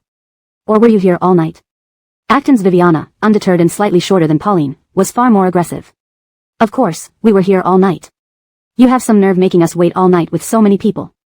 Her voice was shrill. I've asked you several times, and you still won't answer? Are you too guilty to admit it? You weren't working late, you were probably fooling around with some random man, right? Pauline usually spoke little and was always gentle, but that didn't mean she had no temper. Kira, please speak with respect. Respect? Have I not shown you respect? Haven't I treated you respectfully before? But you need to ask yourself if you deserve it. Pauline, I thought you were a good girl we watched grow up, but now, worse still, because of you, our family has been ruined financially. How are you going to compensate us? How could she possibly ruin them financially? Pauline couldn't understand what the fuss was about. Kira, I don't understand what you're saying. Don't pretend. Before, we didn't know what you did behind our backs, but now your cousin is here. He raised you, knows everything you've done. You're still pretending, thinking you can hide from us? Acton's Viviana became increasingly agitated. Why did my son suddenly get acquainted with such a big Akil who introduced us to a central city house, helped us move, and came to visit the day after the incident? It was all because of you. All our recent misfortunes are your fault. 8 million yuan in debt, Pauline, are you human? When will we ever pay this off? Do you hate us that much, trying to ruin us? You dated that man, fine, but why drag us into this? Why? We have no grudges, no issues, and yet you repay us like this. I don't care, today you must call that man over and make him compensate us for the money we owe due to the fire. Otherwise, I'll misty your life forever. I'll live at your place until you do. Pauline finally understood. Her cousin had told them about her relationship with Ebert, and now they suspected Ebert had ulterior motives for approaching them, even causing their home fire. Though she and Ebert had broken up and she used Larry as a shield, Ebert didn't know Larry back then. How could he? She didn't believe Ebert would do such a thing. Do you believe my cousin just like that? Have you known him all these years? A greedy, two-faced man. You actually listened to him? What proof does he have that Ebert caused the fire? Just because he says so, you want Ebert to pay? Do you think he's that gullible? Acton's Viviana retorted, you claim my cousin twists the truth, yet you mention his name. So you do know him. Still pretending. Pauline remained composed. I do know him, and so does my Grand Viviana, as well as everyone in our village. So what? It wasn't me who introduced you to Ebert, and he wasn't there when the fire happened. How can this all be tied to us? Acton's Viviana was almost jumping with anger. All because you broke up with him, and your irresponsible brothers sold his house secretly. He was upset and retaliated. We know everything clearly, Pauline. Stop denying it. Whether he admits it or not, you must acknowledge the 7 million debt. From now on, my family will live in your home until you pay up. And your brother's house, he can forget about living there too. Don't forget what my Ricardo does. In our town, nobody lives easy without his nod.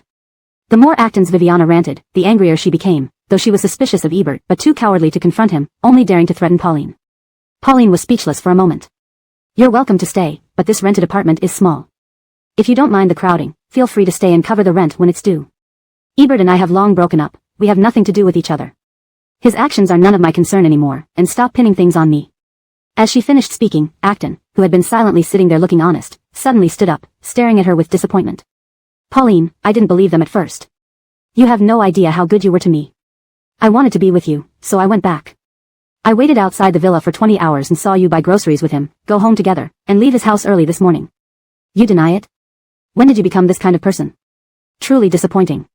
What? He had been staking out the villa. Just imagining herself walking with Ebert while Acton followed discreetly sent chills down her spine. If not for his help, she wouldn't have met Ebert again, and last night's events wouldn't have happened. Yet now it was her fault. But Pauline didn't plan to explain herself to them. It was pointless. They didn't deserve to hear her side. Fine, if you saw everything, then believe whatever you want. But let me remind you, the Marvin family in Fabian Sheng is powerful. If they could set your house on fire and leave you with millions in debt without getting involved directly, imagine what they can do if provoked. Think carefully before speaking to me again. And you, Laurel, I came to Fabian Sheng thanks to you.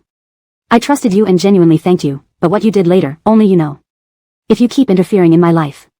She made a cold, stern expression. The stark contrast frightened even her cousin.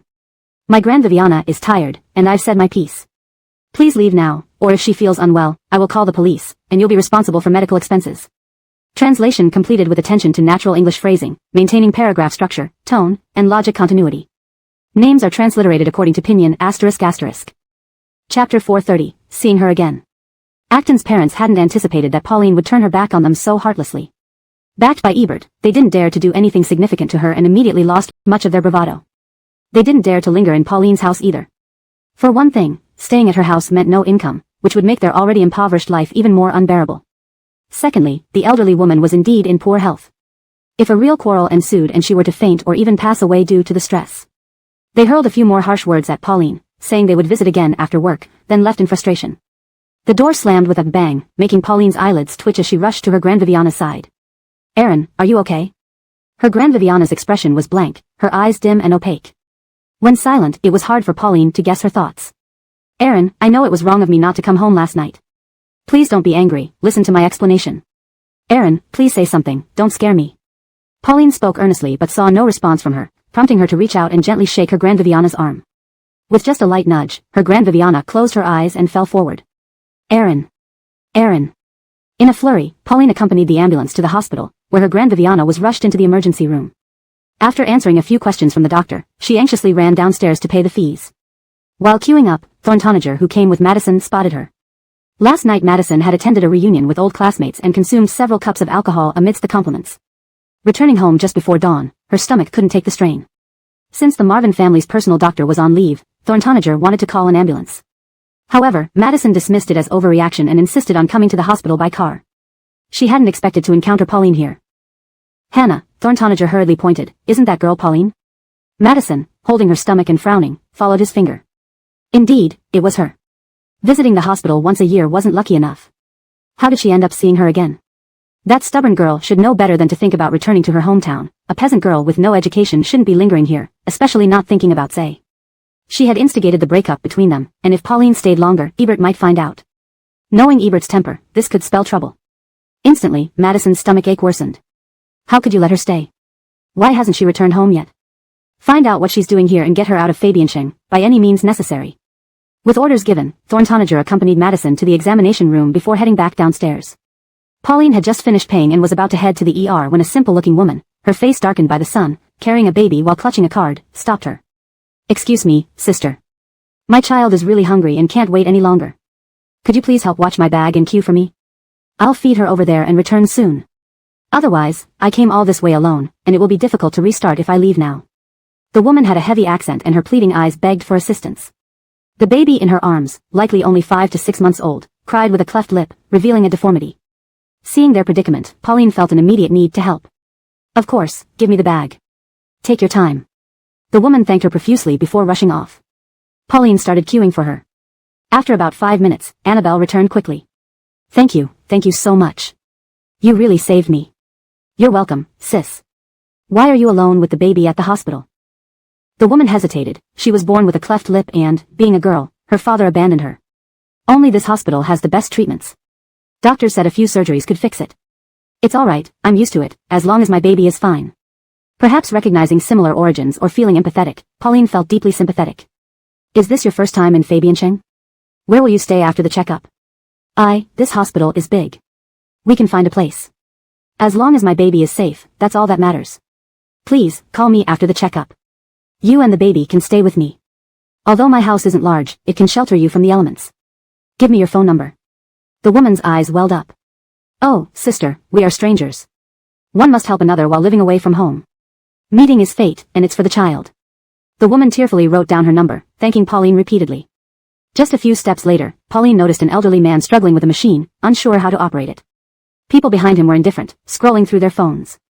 Pauline approached him, fetched the film for him, and guided him to the doctor's office. Not only did Thorntonager observe her actions, but Allison, who came down to digest her breakfast, also witnessed everything. It wasn't Pauline's outstanding beauty that drew attention but her compassionate deeds in this cold environment, despite her own vulnerability. Though, she was indeed quite beautiful, tall and slim, her ordinary t-shirt and jeans exuded casual charm. Her sharp facial features clearly hinted at minority ethnicity. Allison enjoyed admiring both men and women's beauty, and she couldn't stop staring until Pauline entered the elevator. An hour passed outside the consultation room as Pauline waited anxiously for news about her Grand Viviana. Finally, the doctor called her in. Lymphatic cancer, late stage. There's no point in treatment. I suggest taking her home and arranging her affairs as soon as possible. Pauline felt numb. What do you mean, doctor? My grandma doesn't have much time. Maybe a month, possibly less. Cancer has spread everywhere. Prepare yourself. Whimper, whimper, whimper. Pauline dashed to the stairwell, clinging to the railing, sobbing uncontrollably as she recalled her Grand Viviana's arduous life. She was just beginning to repay her Grand Viviana's kindness, and now, what future awaited her alone? All her efforts to earn money were for her Grand Viviana. Without her, life would lose its direction. While Pauline cried, Allison descended from upstairs. Note, this translation preserves the original paragraph structure and tone, ensuring fluency and coherence. Chapter 431, Have a Child. Allison heard the sobs and thought she had disturbed someone, so she hurriedly turned to leave. Unexpectedly, upon glancing subconsciously, she recognized the person. It was the enthusiastic girl she saw on the first floor helping others. What serious illness could have reduced her to this state? Hospitals are full of sorrowful people, and normally Allison wouldn't make a fuss. But inexplicably, she felt an intense curiosity about this girl. She couldn't resist approaching her. Hello, is there anything I can help with? What happened? Seeing someone from upstairs addressing her, Pauline quickly stifled her cries. Through blurred vision, she saw a very fair, beautiful, and elegant woman who looked like a pampered heiress. Pauline nodded politely at her. Hello, sorry if I startled you. Allison replied, No, it's not like the hospital belongs to me. If anything, I'm the one who disturbed you. I see you're quite young, why are you crying so sadly? Do you have some serious illness? Not me, it's my Grand Viviana, Pauline said, feeling suddenly weak, sitting down on the stairs. My Grand Viviana has suffered all her life.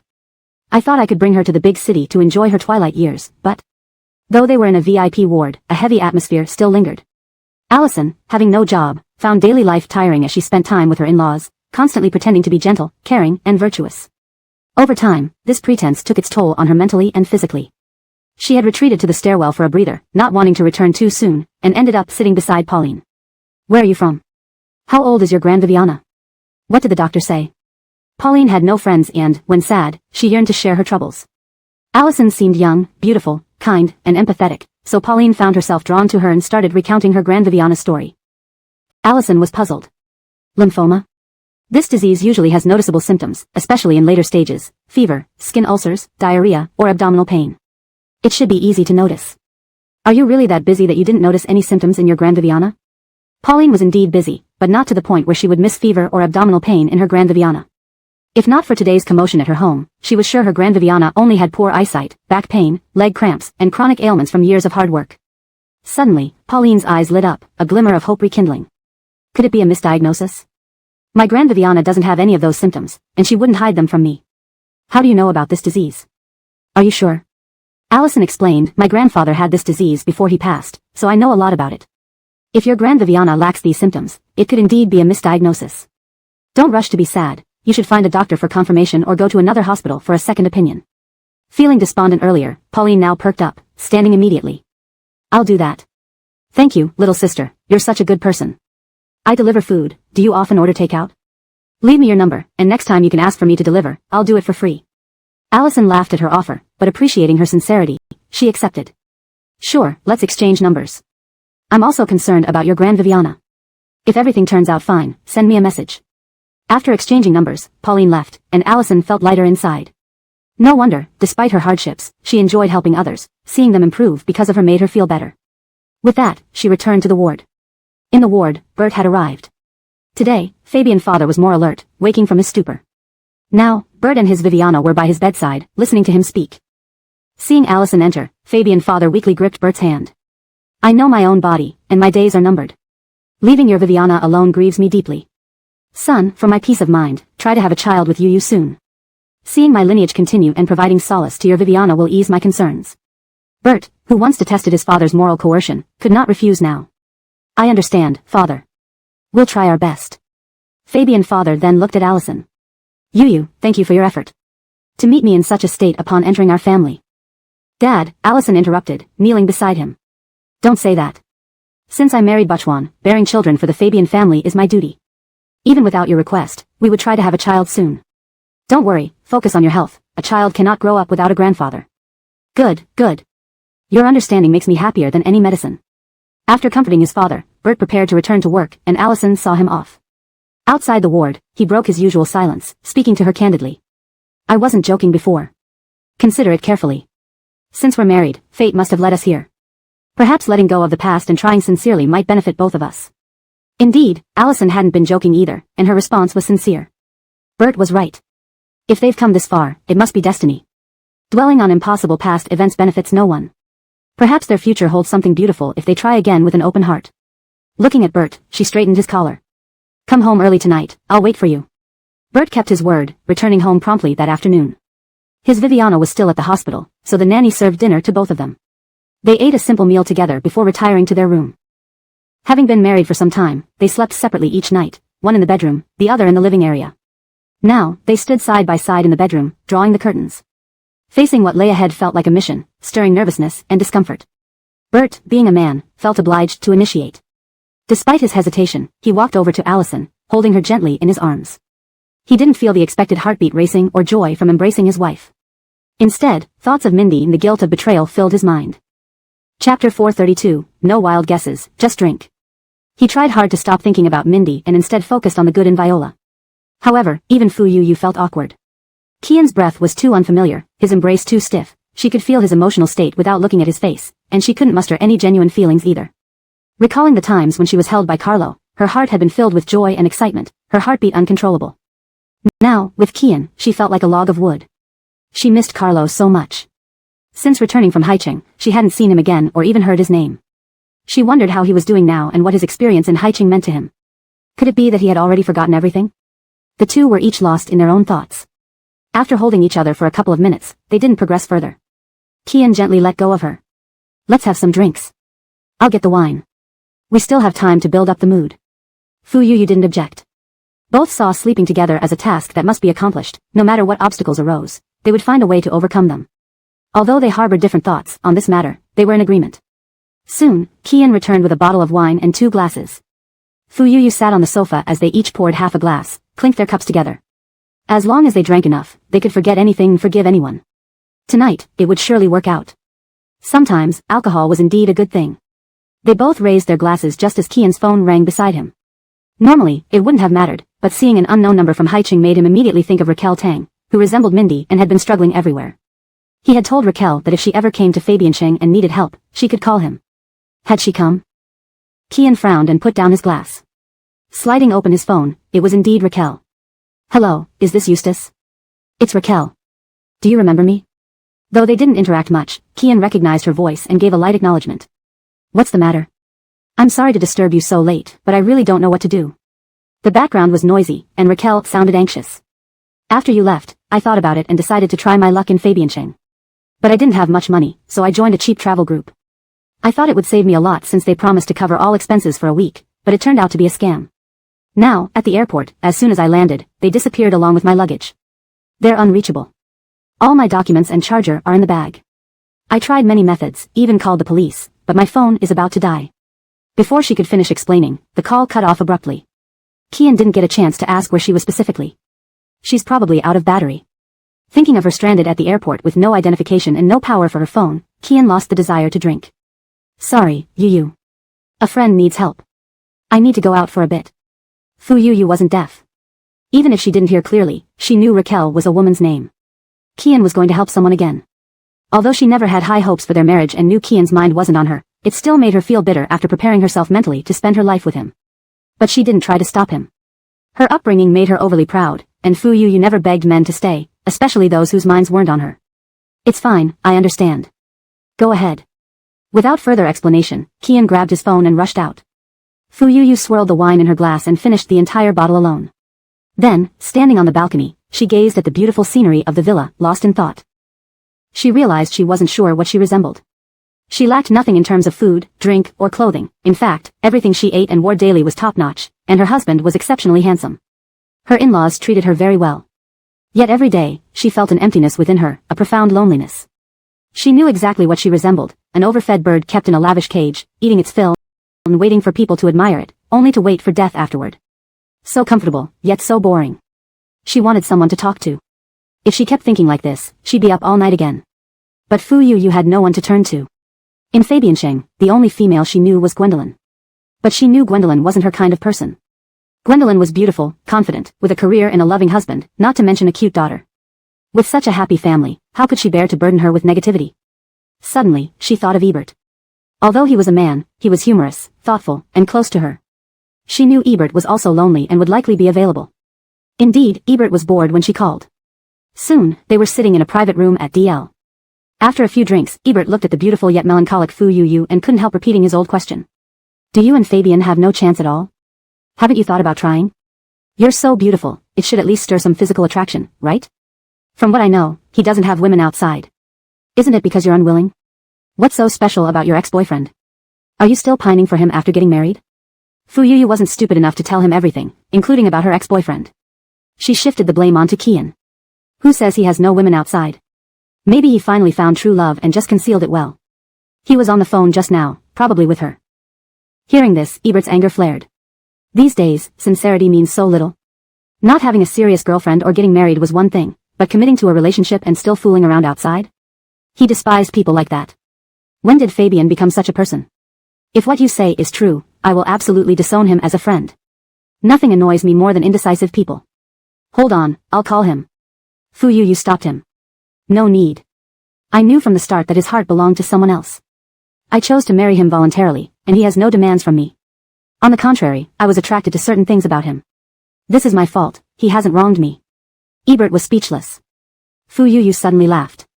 Do you think I'm crazy? Forget it, live day by day, enjoy today. At least I made a good friend in Fabiansheng. Cheers, let's not talk about troublesome matters anymore. Chapter 433, No Way Out. One drink after another, and soon both were quite tipsy. Ebert usually became reckless when drunk, but today, for Allison's sake, he surprisingly behaved like a gentleman. He knew very well that while it was fine for him to not go home and pass out anywhere, it wasn't the case for Allison.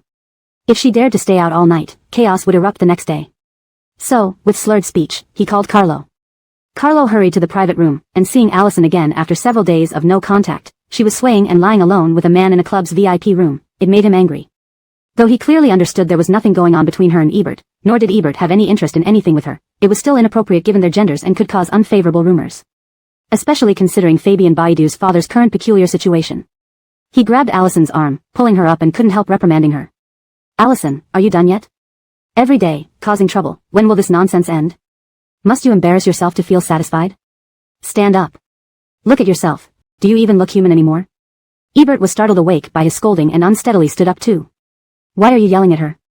Don't you dare yell at her. That bastard Fabian Baidu is already married and still makes phone calls to other women right in front of her. Do you know how hard it is for her? She has no friends, no family, came here all alone from far away, who else can she turn to but me? You're scolding her? Why don't you go yell at Fabian Baidu? Carlo.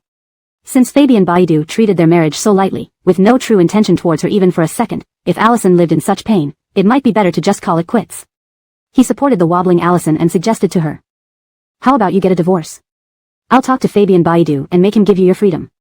Whether you want to study abroad or return to Hadansheng, do whatever makes you happy. If you lack money, I'll provide, as much as you need. You're still young, living like this every day, you'll ruin your health. Allison couldn't hear clearly what he said, only knowing that he had come and was talking to her. Looking at Carlo's handsome face, she reached up to hook her arms around his neck. Don't frown, you'll age faster. Frowning isn't good, it looks bad. Don't frown. Carlo. Here we are discussing divorce, and you. Forget it, how can a drunk person understand? Ebert, I'll send her back, do you want to come along? Ebert didn't want to go home. He refused to keep attending blind dates arranged by his Viviana, none of the women she found for him suited him. And thinking of Pauline, yesterday, they had spent such a pleasant time together, and he missed Pauline so much. I don't want to go home. No, I won't go. Fine. Nothing would happen while he was under Fabian Baidu's roof. Carlo supported Allison and left. Once in the car, he tried to leave, but Allison tugged on his collar. Where are you going? It's dark outside. Shouldn't you sleep at home? Where are you going? Home. Did she mistake his car for home? Did she mistake him for Fabian Baidu? Carlo pried her fingers off. This is my car. You're drunk, I'm taking you home. Stop it, let go. Allison refused. No, don't go. Carlo, I don't want to break up with you. Didn't I realize my mistake? That woman tricked me. I shouldn't have misunderstood you. I apologize, stop being mad at me, okay? Seems she didn't mistake him. She knew it was Carlo. Previously, hadn't she acted very broad-minded, saying that nothing happened that night? But looking at her now, she clearly hadn't forgotten the past, still troubled by their breakup years ago. Carlo felt uncomfortable inside. He knew Allison hadn't let go. Her current state was partly due to him. I'm not mad. Okay, rest for a bit. Let go of me, alright? No. Sleep with me. Then, Allison leaned closer, trying to kiss his lips. You haven't held me in so long. I miss you, hug me. They were outside the club. Though no one knew the relationship between Allison and Fabian Baidu, everyone recognized him. If news spread. Carlo got into the car, shutting the door. You're drunk. Not drunk. I miss you, thinking about you all the time. Hug me.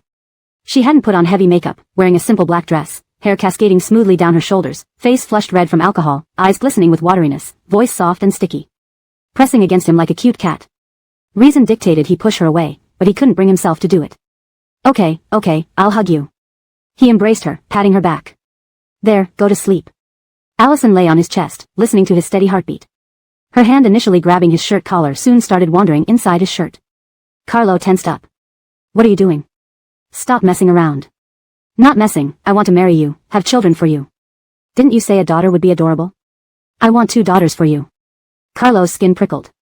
Days without release, his body betrayed its honesty, her words were almost unbearable. Yet he knew he couldn't continue. The last time they did something similar, he was drunk. Today, he hadn't had a drop of alcohol. Don't do this, you. You're drunk. Remember, you're married.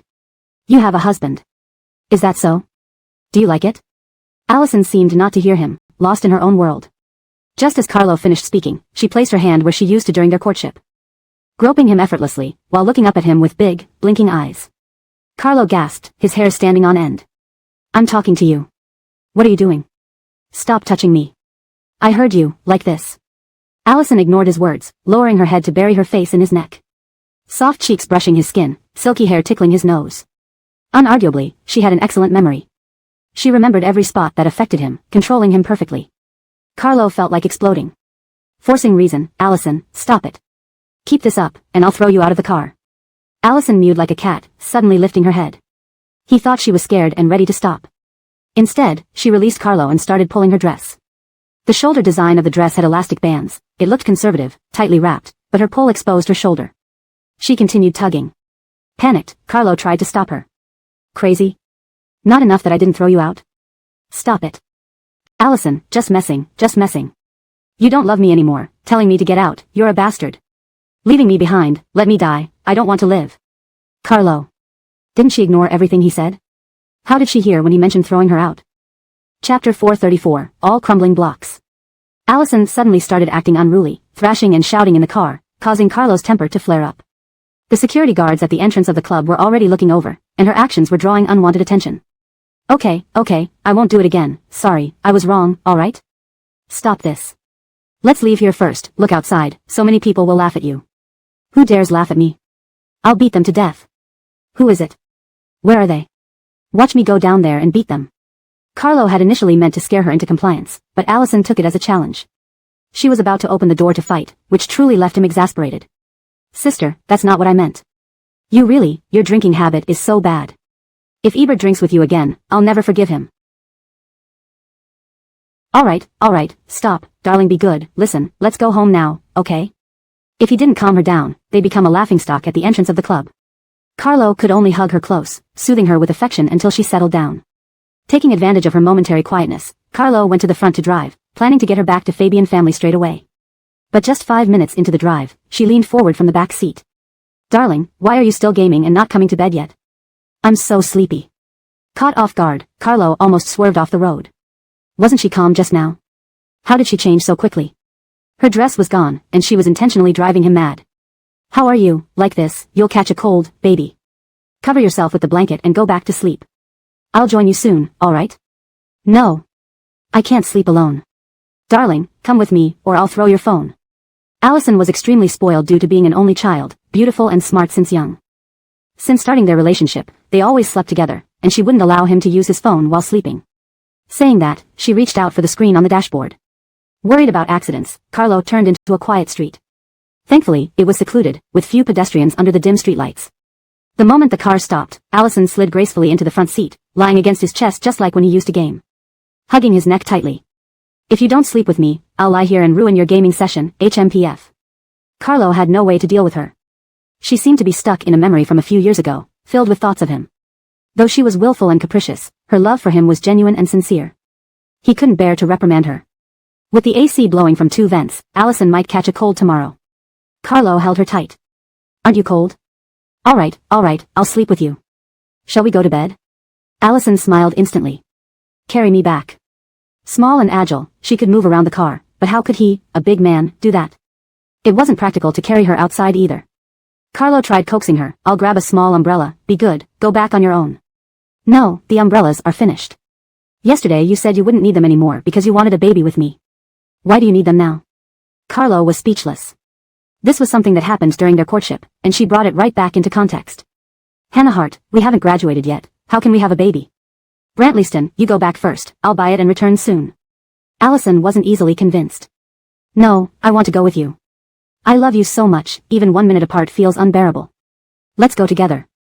Carlo had no choice but to recline the seat and awkwardly sit at the back. The moment the seat straightened, Allison immediately hugged him again. Being a normal human, Carlo still harbored feelings for Allison.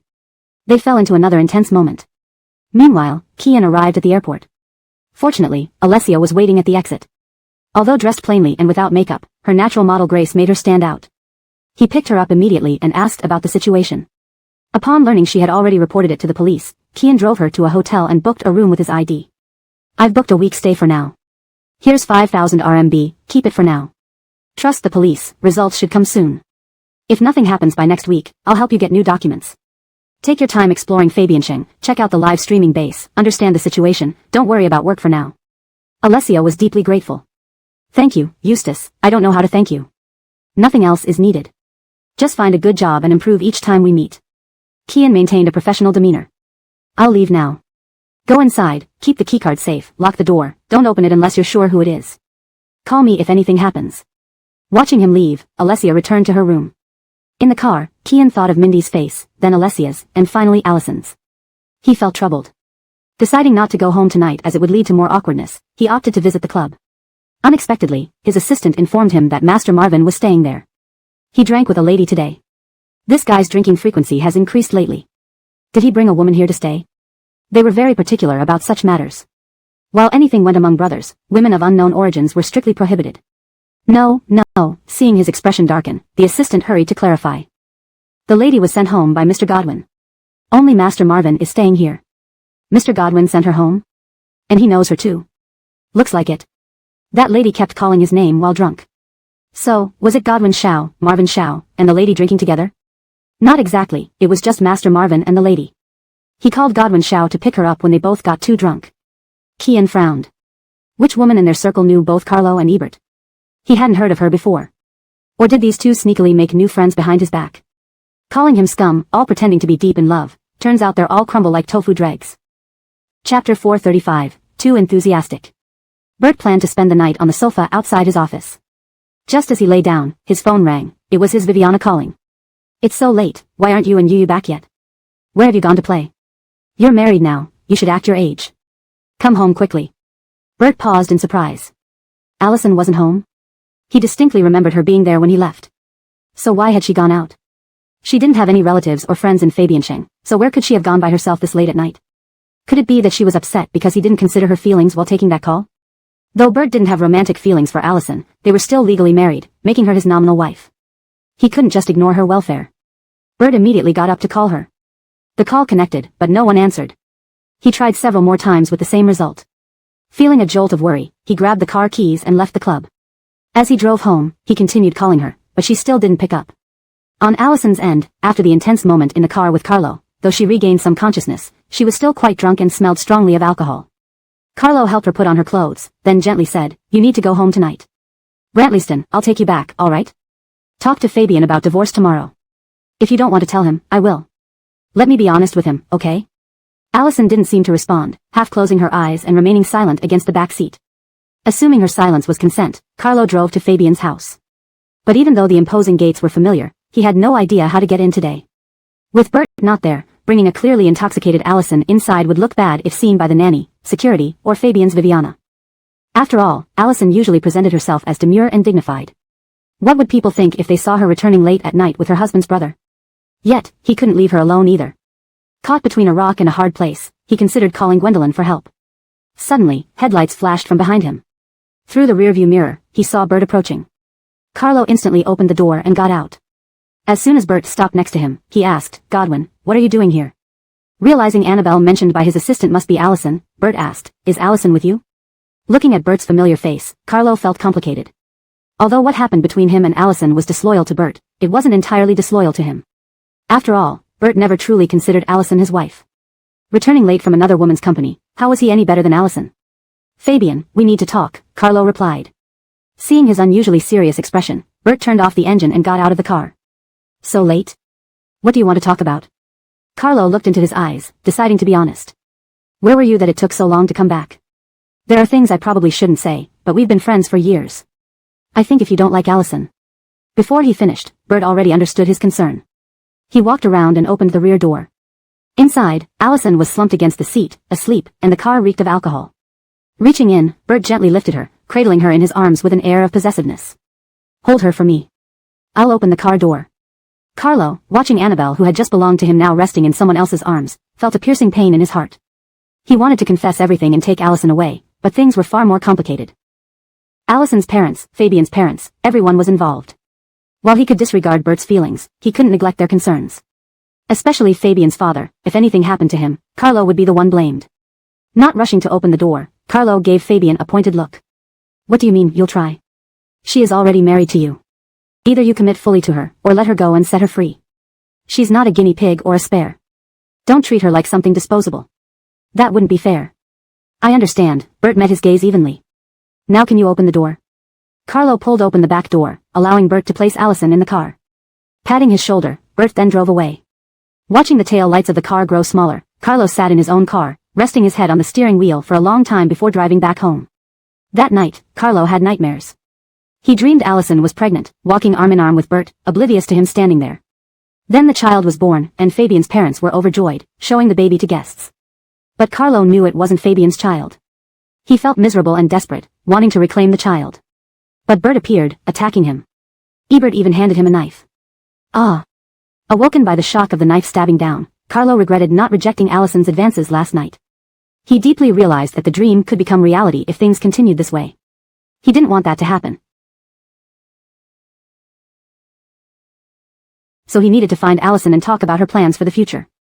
However, during the day, sober and clear-headed, he found it impossible to reach her. Not only did he lack a proper pretext, but he also didn't have her phone number. Speaking of which, remembering that Ebert had her number since they drank together, Carlo called him. Fortunately, Ebert was awake and eventually got to the point. "Do you have Allison's number?" "Send it to me." "Why do you need it?" Ebert asked curiously.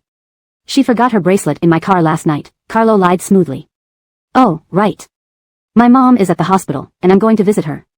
Turns out Fabian's dad is there too, and Allison is with him. Why don't you bring the bracelet, and I'll pass it to her?" How could things be so coincidental? Sometimes Ebert's enthusiasm was troublesome. This translation maintains the original tone, style, and structure of the Chinese text while ensuring natural and fluent English without mixing languages or names inappropriately. Chapter 436, Hope Everything is Fine. Carlo was just making it up. Allison had never left a bracelet with him. With Ebert's reminder, he could only pause for a moment. "Such a hassle, I still have to send it to you." "Forget it, I'll just give it to her some other day. It's not like she's in a hurry. It's just a bracelet, and I don't want her stuff anyway." Ebert thought it made sense. "Alright, then we'll give it to her the next time we meet." Hang up. After hanging up, Carlo became even more annoyed. He couldn't get Allison's number, so it seemed he would have to talk to her in person. No, he should also go to the hospital. With this thought, Carlo came to the hospital alone. To avoid being seen by others, he bought a fruit basket and a bouquet of flowers, holding them ostentatiously. If anyone saw him, he could say he was visiting Fabian Beza's father or Ebert's Viviana. He hadn't thought about visiting Fabian Beza's father earlier, so he didn't know which ward he was in. Upon arriving at the hospital, he had to ask around. The nurse at the station found him tall and handsome, willing to chat. Carlo asked clearly, "Do many people usually visit him?" "Generally when?" Nurse, there were a lot during his first admission, but now almost no one visits except family members. The ward is usually quiet. We heard this gentleman has a special identity and doesn't want any negative impacts, so they are quite cautious. Carlo, so, if I go in now, there will be no one in the ward besides his family, right? Nurse, it should be. When I went to deliver medicine just now, there was only one woman inside. Carlo, what kind of woman? Is she pretty? Nurse, of course. They have 2 women in their family, each prettier than the other. Carlo guessed it must be Allison. Thanking the nurse, he went to the ward. Unexpectedly, just as he reached the door, Fabian Velma emerged. It was indeed her. Luckily, he had things in hand, and Carlo hurriedly offered them forward. Kira, sorry I've been so busy since returning from Haicheng that I haven't come to see Bohan. How's he doing? Please don't worry too much. Fabian Velma hadn't expected such filial piety. Seeing him visit her husband, she gently took the items with warmth. Just an old ailment. After all these years, we're mentally prepared. It's actually manageable. It's more concerning for you who are so busy and keep worrying. Carlos softly replied, how could you say that, Kira? We grew up under your care. Saying such things makes us feel estranged. Bai Chuan and I grew up together. I consider myself half of your son. Don't be polite with me, call anytime if you need anything. Fabian Velma listened happily. Alright, then I won't be shy. You're all good kids. Come on in and sit, your Ricardo just fell asleep. Upon hearing this, how dared Carlo enter? No. Since Bohan is sleeping, I won't disturb him. Just a few words with you will do. Kira, are you here alone? This isn't right, it's too hard on you. Fabian Velma quickly responded, usually, Yu comes with me. Although she's only been in our home for a few days, she's very filial and takes excellent care of your Ricardo. We all really like her. Yesterday, that silly Baze took her to a party where Yu, unable to drink alcohol, drank several cups just to protect him and vomited all night. Seeing her uncomfortable today, I didn't let her come. Usually, with her here, I don't have to lift a finger. Allison takes such good care of Fabian Bohan. They all like her. Fabian Baze said last night that they went to a party. Allison couldn't drink alcohol, but drank a lot to protect him. From Fabian Velma's words, Carlo felt the deep affection the Fabian family had for Allison. Although Fabian Baze might lack love, he still protected her. Recalling Fabian Baze's words from last night and now hearing her Viviana-in-law's words, Carlo felt even more distressed. Originally, he thought Allison married Fabian Baze out of defiance towards him. In the Fabian family, she was alone and relied on pretending to be gentle and obedient to survive. He was ready to have her divorce Fabian Baze and leave with him. But starting tonight, he realized it wasn't like that. Fabian Baze might not love her but didn't despise her. Today, he learned even more how satisfied the Fabian parents were with her, leaving him confused and regretful. He thought, if from the beginning he hadn't responded to Allison's provocations, maybe she would have truly given up. She would definitely accept her fate and live sincerely with Fabian Baze. Now, he wished he could find a tofu block to bash his head against. Carlo, are you human? Fabian Baze is your brother. He could only hope everything was fine with Allison. Though he really wanted to talk to her face to face, he knew he would lose control if he saw her. It's better not to meet. To prevent himself from giving in again, Carlo personally led a project and set off to another city that afternoon. Meanwhile, at Fabian Baze's place, Alessia rested overnight, waking up early the next morning and taking a taxi to the live-streaming base Fabian Baze mentioned. First time in Fabiansheng, it was large and beautiful. She should have explored its famous spots before getting into work, but she couldn't wait. Brant living in such a luxurious hotel, spending Fabian Baze's money like water, she'd be anxious if she didn't earn soon. The live-streaming base was huge, stretching down an entire street filled with studios side by side. It nearly blinded her. She never imagined that the distant world she encountered online would now be right before her eyes. Walking through from start to end took her over an hour. Watching the bustling crowds entering and exiting various studios fueled her urgency to find work. Turning around, she went to a nearby copy shop, printed 50 resumes, and started applying studio by studio. Each studio's entrance displayed big signs recruiting female streamers. Given her height and appearance, each studio was willing to offer her an interview opportunity. But not every studio suited Alessia. Before coming, she researched online. A good female streamer can make between 30,000 to 50,000 yuan per month. Her goal was to earn at least 50,000 yuan a month. Thus, studios offering assistant roles to gain experience didn't interest her. In the end, walking down the street, Alessia narrowed her choices to 2 heart-catching studios. One sold cosmetics, requiring 12-hour shifts with constant makeup trials. Though exhausting and damaging to skin, the brand was renowned, and its streaming room felt promising in terms of revenue. The other was entertainment streaming with a fixed salary of 5,000 yuan a month without responsibility. The interviewer, terse, simply said, "My best streamer earned over 20 million yuan in a month but stopped after 2 months. If you dare, come join." Alessia, desperate and terrified of poverty, feared hard work but lacked courage. Deciding ultimately, she chose selling cosmetics. Chapter 437, The Difficulty of Job Hunting. Raquel made up her mind to give it a try, and Thorntoniger interviewing her was quite pleased. In this industry, the more attractive the streamer, the more persuasive the product becomes. Although Raquel wasn't a celebrity or from an ethnic minority, her facial features were outstanding. She would definitely look good on camera. Her skin was flawless without any makeup. It could be described as smooth and radiant. Immediately, they prepared to process her employment. But unexpectedly, Raquel wasn't quite up to par. She had no work experience, no degree, and not even an ID card. Raquel explained how she had been cheated by a travel agency and lost all her documents, hoping for leniency in getting the job, but Thorntonager couldn't comply. We are a legitimate studio and must sign contracts. Without an ID card, it's impossible. Let me hold your position for you. Once you get your documents, you can come over anytime for immediate hiring, alright? In truth, these were just formalities. This job not only required attractiveness but also public exposure. If she got involved in any illegal activities, it could spell disaster. Since she failed to get hired, and having run around for so long, Raquel was exhausted and could only return to the hotel. Alone in the spacious hotel room, surrounded by beautiful decorations and a view outside the window, she felt so anxious that she couldn't lie still. She knew deep down that this place didn't belong to her. By 3:30 p.m., she couldn't bear it anymore and called the police officer who took her call when she reported her situation earlier. She sounded pitiful, explaining she had no money and nothing at all. If she couldn't recover her documents soon, she wouldn't even be able to return home. Though the police sympathized with her, they were powerless. It was impossible to solve the case in one day after just taking it up, especially since the amount involved was too small, only 1,000 renminbi. Their workload was overwhelming, leaving no time to address her issue immediately. The officer asked her to visit the station. If things were desperate, he'd lend her some money to go back home and reapply for her documents. He urged her not to worry. How could Raquel not worry? She had run away after a big fight with her family, determined to sever ties. Walking downstairs with her luggage, she could still hear her Viviana cursing at her, telling her never to come back. To have to return within a day and ask for the household registration, only to face ridicule and curses, how embarrassing. Raquel didn't want to go back. She wished she could die far away rather than return to that home. Yet, death wasn't a viable option. Though life had offered her little to cherish or look forward to, she didn't want to give up and live humbly forever. Tomorrow, she would keep looking for jobs. Failing that, she'd apply to smaller studios, foregoing benefits like social insurance if necessary. Surely, someone would hire her. Just as she was pondering this, the room phone rang. Feeling dejected, she answered it, only to find it was the Akil from the last entertainment studio she interviewed with that morning. Raquel had given the hotel's phone number to avoid harassment and didn't expect him to call. So, did you find a job yet?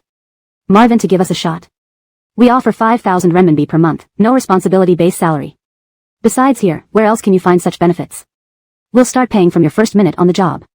Give it a try. If you can make it, stay. If not, it's no big deal. What do you fear? We're a registered company with the administration, not going to eat you. The Akil, in his 30s, average build, short hair, and unremarkable looks, spoke accurately. Raquel hadn't chosen him because she feared failing at the entertainment streamer role. She couldn't sing, dance, or perform any talent. She wasn't funny either. Also, his appearance lacked the aura of a Akil, and given her recent experiences, she worried about another scam. Yet those concerns were from the morning. Now, knowing she couldn't quickly retrieve her documents, she had no choice but to take this opportunity urgently. At 6 p.m., the Akil personally picked her up, and Raquel returned to the studio. It wasn't large, split into 10 small rooms upstairs and downstairs, each uniquely styled. Each room housed a beautifully made-up woman. The Akil led her through a quick tour, trying to ease her doubts. It's work hours now, everyone is busy. Ask them later about their tenure here. Are we a legit company? We're all here to earn money. My aim is profit, not your harm. Trust me, as long as you desire money, our goals align. We're partners, not employer-employee. Agreed? Since dropping out of school, Raquel had done various jobs and met several kind Akils. Still, this was the first time hearing this approach, treating her as a partner. She loved the term partners. The Akil personally led her to an empty live streaming room, teaching her the techniques and her character persona. Familiar with live streams from her personal experience, she grasped it quickly. The Akil arranged makeup and a costume for her. Soon, her first live streaming session began. Like most new streamers, Raquel's room started empty. Occasionally, someone stumbled upon her, drawn by her beauty but left quickly without interacting. Initially, post-makeup and dressed elaborately, Raquel felt confident. Despite the somewhat tacky look, she believed it suited her well, appealing to certain men. If relying solely on beauty to attract men, she had absolute confidence. She had faced much male harassment due to her look since childhood. However, after an hour, aside from occasional teasing comments, there were no tips. She began losing hope. Indeed, this money wasn't easily earned. If mere beauty alone could attract generous donations, wouldn't countless beauties be rich? Bored, Raquel propped her chin up, staring absent-mindedly. She decided to leave after 2 hours. This wasn't for her. Suddenly, a big brother sent rockets into her chat. Hello, sister. Are you new? You're so beautiful. You look unhappy, sister. Anything bothering you? Marvin, to talk to your big brother? The Akil sitting beside beside her watched the screen intently and sat up straight instantly. Chapter 438, Fresh Newbie. Before going live, the Akil had said that as long as men were willing to spend money on you, once they start spending a little, there's a good chance they'll spend more. Be bold in chatting, don't be afraid. We worry about those who are too stingy, not the ones who spend small amounts. Her first client came unexpectedly, leaving Raquel a bit excited. While pretending to look at her screen, she glanced at the cue card in the Achilles' hand and spoke softly, "Thank you, big brother, for sending the rocket. I'm a newbie, yes, this is my very first broadcast tonight.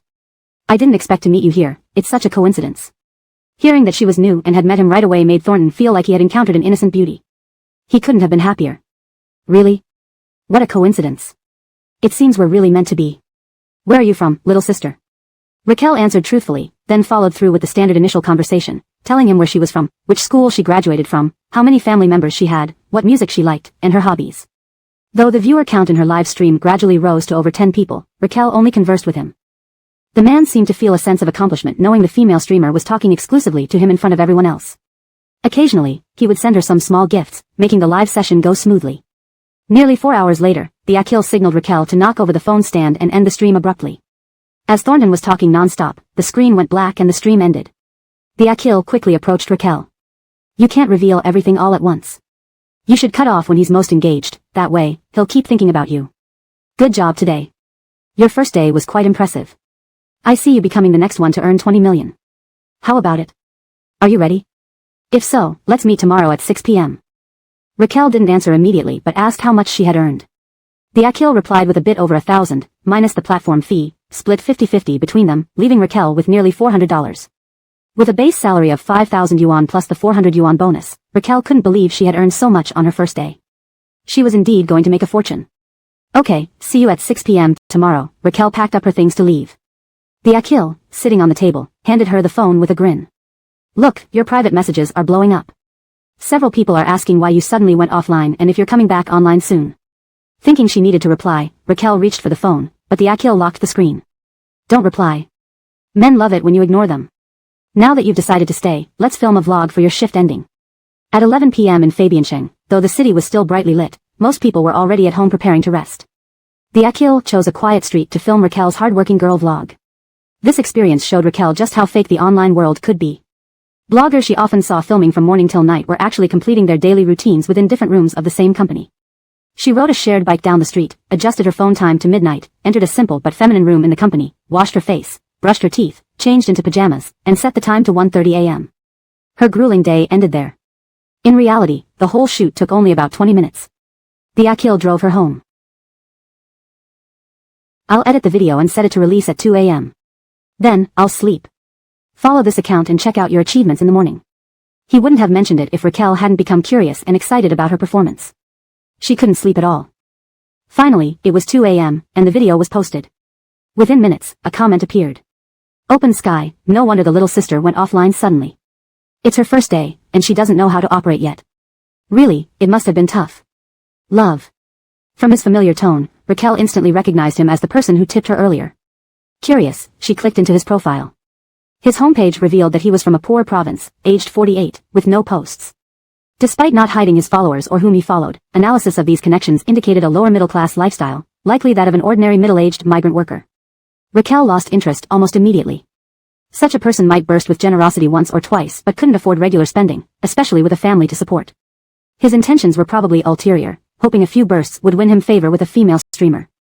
The thought alone made her queasy. That night, she barely slept, thinking deeply. In the morning, she checked her post. It had gained 300 followers, over 1,000 likes, and dozens of comments. But all were from middle-aged male fans. Raquel felt disheartened and was considering quitting when the Akil called, sounding enthusiastic. Raquel, are you awake? Did you see yesterday's post? Not bad, right? Aren't you happy? Raquel asked how the results were impressive. The Akil explained, do you understand what happens when old houses catch fire? Who has the greatest emotional needs in this virtual world besides the super young? Middle-aged bachelors do. If they feel emotionally fulfilled, they will spend whatever they have, even selling their pots and pans. After your first stream and post, without me spending anything, you got these results. Isn't that telling? Despite his points, Raquel wasn't thrilled. Encouraging these men to spend made her feel ashamed and guilty. Having no intention of any private contact with them, wasn't it deceitful? How is this not cheating? She asked. The Akil responded, look at how many are doing this. If you don't, others will. Would they call it cheating? If it were, why wouldn't the platform stop it? Why wouldn't authorities intervene? If you had talents like singing or dancing, maybe you could say this. But you have none and still find fault with your donor's age and looks? Look in the mirror and recognize yourself, please. Raquel admitted that while harsh, the Achilles words made sense. What right did she have to want big money with no skills? I heard I'd need to meet people privately after taking donations. Stop, stop, stop. You're worried about this? Impossible. I said this is a legitimate studio. Let's take it one step at a time. Don't worry. Chapter 439, Helping Her. Early in the morning, Allison woke up quite early. She originally planned to go to the hospital to continue looking after Eustace, but seeing her poor complexion and puffy eyes, Mrs. Fabian insisted that she stay home and rest. After a brief nap, she woke up completely disoriented. Allison looked at herself in the mirror, noticing her still swollen, red eyes, and vaguely remembered the reckless events of last night. She felt a mix of emotions, happiness and pain. She was happy because she had seen Carlo again, truly enjoying every moment with him. But it was painful because she couldn't be with him all the time. Upon opening her eyes, she was still nominally Eustace's wife. Allison went downstairs, feeling slightly nauseous. The nanny had heated up some porridge and served it to her. Hannah, have something to eat. Hannah specially instructed me before leaving that you must eat once awake. Your health is most important, otherwise, she will worry. Though Allison had no appetite, she slowly ate to avoid worrying Mrs. Fabian. The nanny, having nothing else to do, stood there giving advice. Sir and Hannah hope that you and young master can have a child soon. In the future, try not to drink alcohol as it's not good for the baby, Hannah. The word child struck Allison, immediately robbing her of any desire to eat. Her marriage to Dakari was nominal, with both living separate lives, but if she were to have a child who wasn't his, it would be highly unethical. Yesterday, Carlo was supposed to buy condoms, but she had stopped him. Now she had to face the consequences alone. Allison wanted to go out, but the nanny quickly called the Ives over. Hannah said you shouldn't go to the hospital today. Rest at home. If you feel bored and insist on going out, let the Ives drive you. I'm worried you're still drunk, which makes driving unsafe. With the Ives around, how could Allison buy emergency contraception? So she decided not to go out. But staying in. Her mind turned, and Allison thought of Ethel. Wouldn't it be easier to ask her for help to get the medicine? Soon, Ethel arrived at the villa entrance with a takeout box. Allison asked someone to let her in, and they sat down to chat in the garden pavilion. Ethel was grateful for Allison's warning at the hospital. I took my Grand Viviana back to Peking Union Medical College Hospital for follow-up tests. As you said, there was nothing wrong. Maybe they made a mistake. Thank goodness my heart is finally at ease.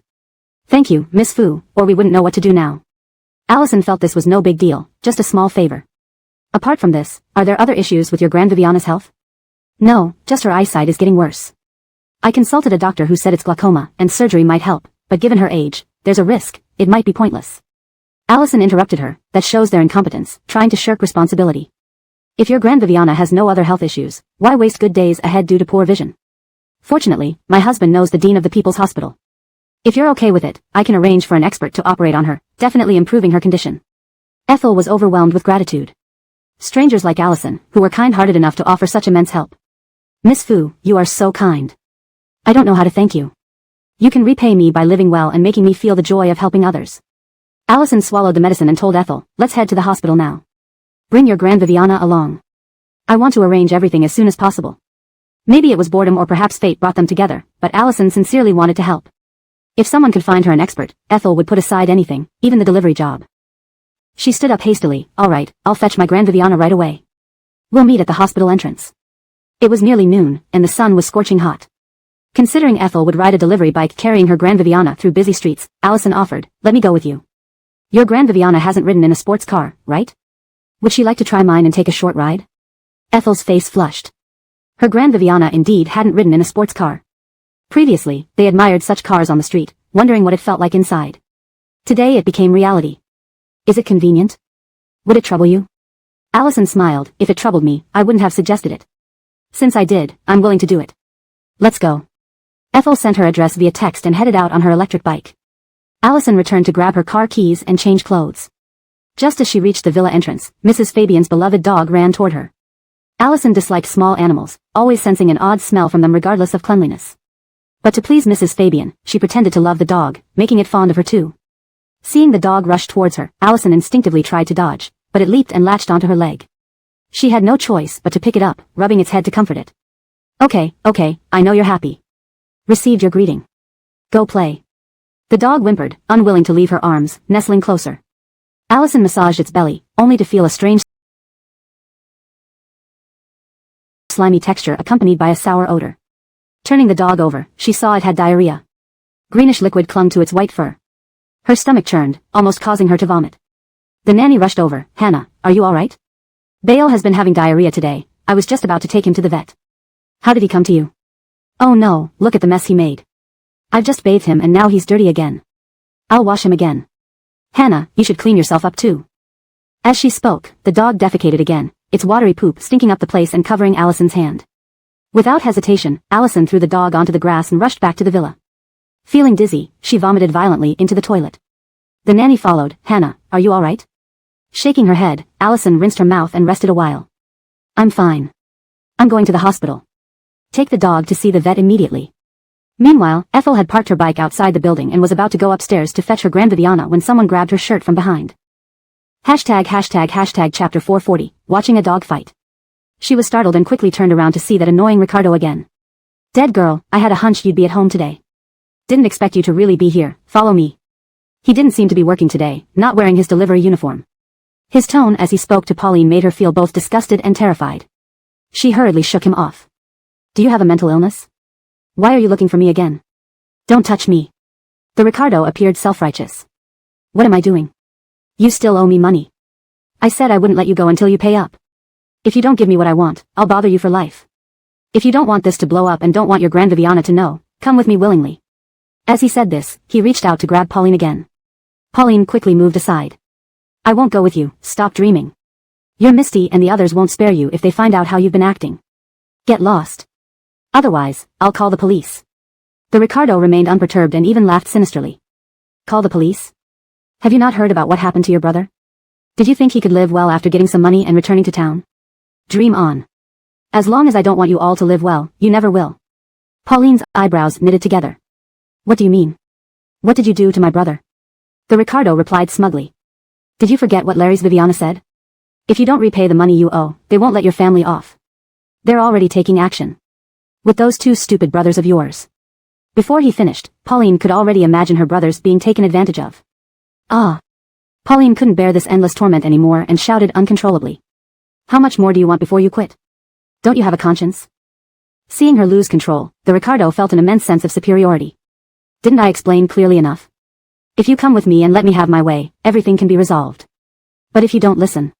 Pauline, you're destined to be mine, don't struggle. The sooner you come with me, the better it is for everyone. If your stubbornness causes your brother's trouble, don't you feel guilty? Pauline didn't dare to think further. If this scumbag kept harassing her, and if those lousy brothers came after her again, what hell would she be dragged into? She felt her future was utterly hopeless. Why was she so unlucky? Did she really lack the right to live normally? She felt like crying, utterly powerless. For the first time in her life, she screamed frantically. Don't push me any further, or I'll die right in front of you, I'm serious. Even in death, I won't be with you, you disgust me. Stop talking to me. The Ricardo still stared at her indifferently, unfazed by her threats. Why don't you just die then? Only if you're dead can I forget you. Otherwise, no way. He even licked his lips. There's no need for that, Pauline, are you crazy? I've booked a room already. Just think about it, all your problems will be solved if you sleep with me one night, and I'll ensure you a life of luxury. Why be so stubborn? Come, listen to reason, girls only benefit from following advice. He tried to pull her again. Pauline trembled with rage. If there had been a knife nearby, she would have attacked the Ricardo without hesitation. She truly wanted to die, feeling completely nauseated. These seemingly inescapable pests, she had had enough of them. Just as Pauline was contemplating confronting him, the Ricardo bent his legs as a car rammed into him from behind, throwing him aside. The car wasn't moving very fast, although he fell, he wasn't seriously injured. The Ricardo quickly got up and shouted angrily towards the car. Who is it? Who has such bad eyesight to hit me? If you can't drive, don't get behind the wheel. Trying to get yourself killed? Samara, wearing sunglasses and a stylish black dress, walked out of the car with a cold expression. Try insulting me again, and I'll run over you.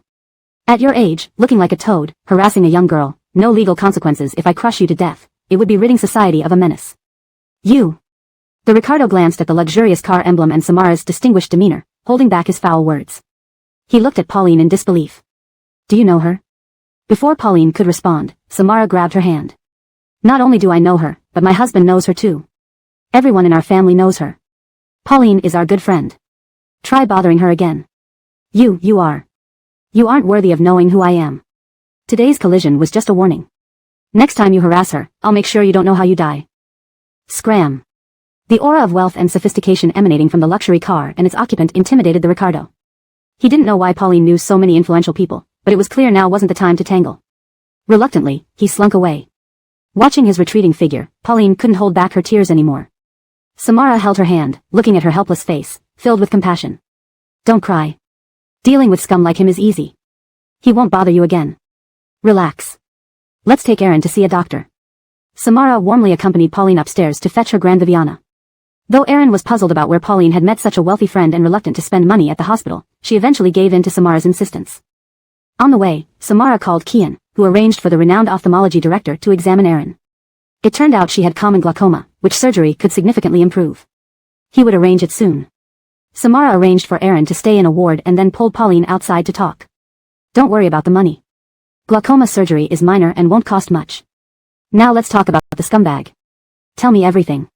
Reluctant to trouble her, but unable to dissuade Samara, Pauline recounted everything in detail. After hearing her, Samara sneered. Just as I thought, just a simple brute. Handling him is a piece of cake. Brantley's to me, within half a month, I'll ruin him. Although Pauline hated her Ricardo and wished for his quick demise, she hesitated at breaking the law. Samara smiled at her innocent eyes. How could I compromise myself for a scumbag like him? No need to resort to illegal actions. Just give me his phone number and his wife's. We'll tackle this from both sides, undermining him internally, letting them destroy each other. Enjoy the show. Not a tiger fight, more like watching dogs, Samara added disdainfully. This chapter vividly portrays the desperation of Pauline as she faces relentless harassment from her lecherous Ricardo and the unexpected help she receives from Samara. The contrast between their situations highlights the theme of powerlessness versus empowerment. Chapter 441, A Simple Trick. Pauline was too innocent to even imagine what Allison was planning, so she told the truth. But I don't have his phone number. He annoys me to death, I don't want to see him at all, nor do I wish to receive his calls. There's no way I'd call him, so I deleted it long ago, including his wife's number. Why do you need their numbers? Allison thought for a moment and agreed. That rascal had been so mean to Pauline, why would she keep his number? Forget about it then. Let's go there in person. You're not working today anyway. We'll go and see those dogs for ourselves. Saying this, Allison dragged Pauline away from the hospital. Pauline had no mood to admire the scenery outside the window, only looking at the calm Allison driving. Where are we going? To a film studio, to find 2 extras. Find actors? Seeing her puzzled face, Allison explained. You don't need to worry about anything, just wait and watch. Soon, they arrived at the film studio. Many men and women, young and old, were casually standing around. Allison spotted a middle-aged woman with decent looks and physique, walking straight towards her. Would you like to film a short video?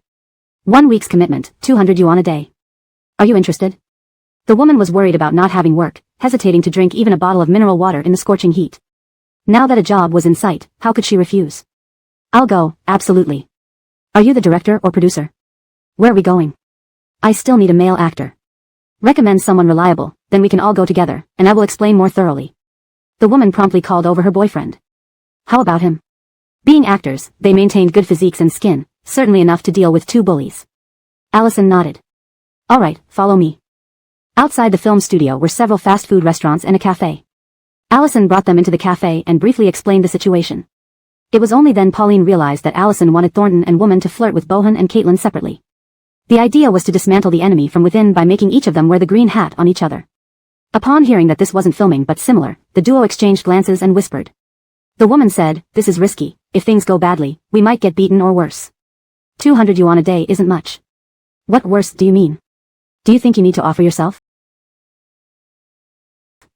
Allison laughed at Annabelle. I'll be supervising you both online through screenshots of your chat records and remotely monitoring offline meetings. Even if you want to offer yourself, I wouldn't allow it. 200 yuan a day is not too little. If you complete the task early, even in 1 or 2 days, I will still pay you for 7 days. Is that okay? After considering again, they thought it was feasible and agreed. So when do we start? Now, Allison replied, leaving the car parked and renting another nearby the studio. She brought Pauline and the actors close to where Bohan rented a house. Pauline roughly described the location, and the female actor immediately set off to find an opportunity to bump into Bohan. To their surprise, fate was in favor. Just as Annabelle got out and walked into an alley, Pauline saw Bohan swaggering towards them. Apparently drunk, his face and neck flushed red, he was riding his electric scooter unsteadily. Allison quickly called Annabelle, directing her to turn back. Seeing Bohan's wobbling scooter, Annabelle pretended to be on the phone while heading towards him. As they almost passed each other, she let out a shriek and fell to the ground. Bohan stopped, thinking she might be in trouble. But when she looked up, instead of complaining, she coyly stretched out her white hand. Sorry, I bumped into your scooter unintentionally. Are you alright? Oh dear, I sprained my foot. Could you help me up, please? Bohan lost his soul in that face, that body, that voice, instantly helping her up. I'm fine. Are you alright? Her voice was soft and sweet. My foot hurts, and my thigh scratched, a bit painful, but it's not your fault. I just wasn't careful. Hiss. No offense, but can you tell me if there's a pharmacy nearby? Can you take me there if possible? My leg really hurts and I can barely walk. Such a beautiful woman who didn't scam money, with nothing else to do, taking her there wouldn't be too bad. Bohan hurriedly pointed to a nearby pharmacy. Not far ahead, want me to take you on the bike? That's too troublesome, thank you. She pretended to sit on the scooter but couldn't lift her leg. Truly a skilled actress, she gazed tearfully at Bohan. Can you carry me onto and off the scooter? This leg can't bear any weight. Bohan lifted her gently onto the back seat. In the presence of such fragrant beauty, Annabelle even made some sounds. Bohan was already dazed. They went to the pharmacy, he carried her down again, helping her inside. The doctor examined her ankle, found nothing serious, but gave her some plasters and anti-inflammatory spray. While paying, to show off his manly charm, Bohan took the charge. The woman hugged his arm, praising him endlessly. Although I bumped into you, you paid the bill. You're really tough. How old are you? With such muscles and figure, meeting you truly brightens my day. You're exactly my type. And your facial features are perfect, a minority ethnicity, right? Such a waste not becoming an actor. Honestly, if you started acting earlier, even Briar wouldn't stand a chance. Completely dazed, Bohan felt like he'd met true love. Where do you live? I can drive you home. My home? I have no home here, just moved to Fabiansheng to stay with relatives. I was on my way to meet them when I met you. Funny enough, you're the first person I've met in Fabiansheng, what a coincidence. Surprised, Bohan asked, you just arrived in Fabiansheng? Don't you even have a place to stay? Nope, haven't settled yet. My relative is still working and likely won't be home at this time. I guess I'll wait at her doorstep. So pitiful, waiting at the doorstep. Bohan swallowed hard. If you don't mind, let's be friends. I know of a good and cheap place nearby. Shall I rent it for you? Eyes gleaming, Annabelle hugged his arm tighter. Really? Damien, you're too kind, meeting you is such a blessing. Thank you so much. Chapter 442, Manipulation. So, next, Bohan invited her to exchange WeChat contact information and took her to see a house from an acquainted landlord. He even helped her pay the deposit for a year's rent in advance. The woman mentioned that she had been divorced for many years and was still single. Bohan felt confident, he was sure he would be welcomed into her home tonight and that this place would soon become his second haven. Just then, Allison called Annabelle. The woman put on a show. Laurel, you're back. Ah, I'm here, just near your place. Welcoming dinner tonight? Kira and Bohan are waiting for me too. Alright, I'll head over now. No need to pick me up, I'll arrive shortly. After hanging up, she turned to Bohan with wide eyes. Laurel has invited me for dinner. Since they introduced me here, it wouldn't be right not to greet them first. Looks like I won't have time to thank you tonight. We can chat on WeChat and meet tomorrow. Okay? Bohan wasn't one to be unsympathetic. Sure, since family is waiting, go ahead. Thank you so much for helping with the housing, Damien. I'll buy some things to settle in tomorrow and move in. I'll invite you over then. The woman made Bohan feel incredibly pleased as she turned down the alley, disappearing from his sight. Watching Bohan walk away contentedly, Allison signaled Annabelle to return. Getting into the car, Annabelle proudly told Allison. As long as everything goes smoothly on his end too, we should be able to finish this within 2 days. Remember, 7 days' salary as promised. Allison responded, good job. Rest assured, I will do what I promised. Now, it was Thornton's turn.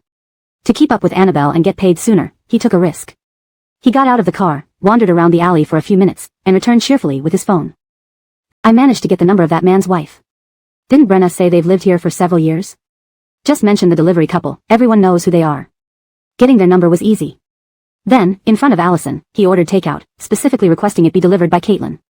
Seeing the rider accept the order and start coming this way, Thornton asked them to move to the back seat and drove off. About 5 minutes later, Allison spotted Caitlin riding her electric bike in courier uniform, speeding towards them. There she is. Without hesitation, Thornton swerved directly towards Caitlin. Sensing a vehicle charging at her uncontrollably, Caitlin instinctively swerved but hit the guardrail instead, finding no escape.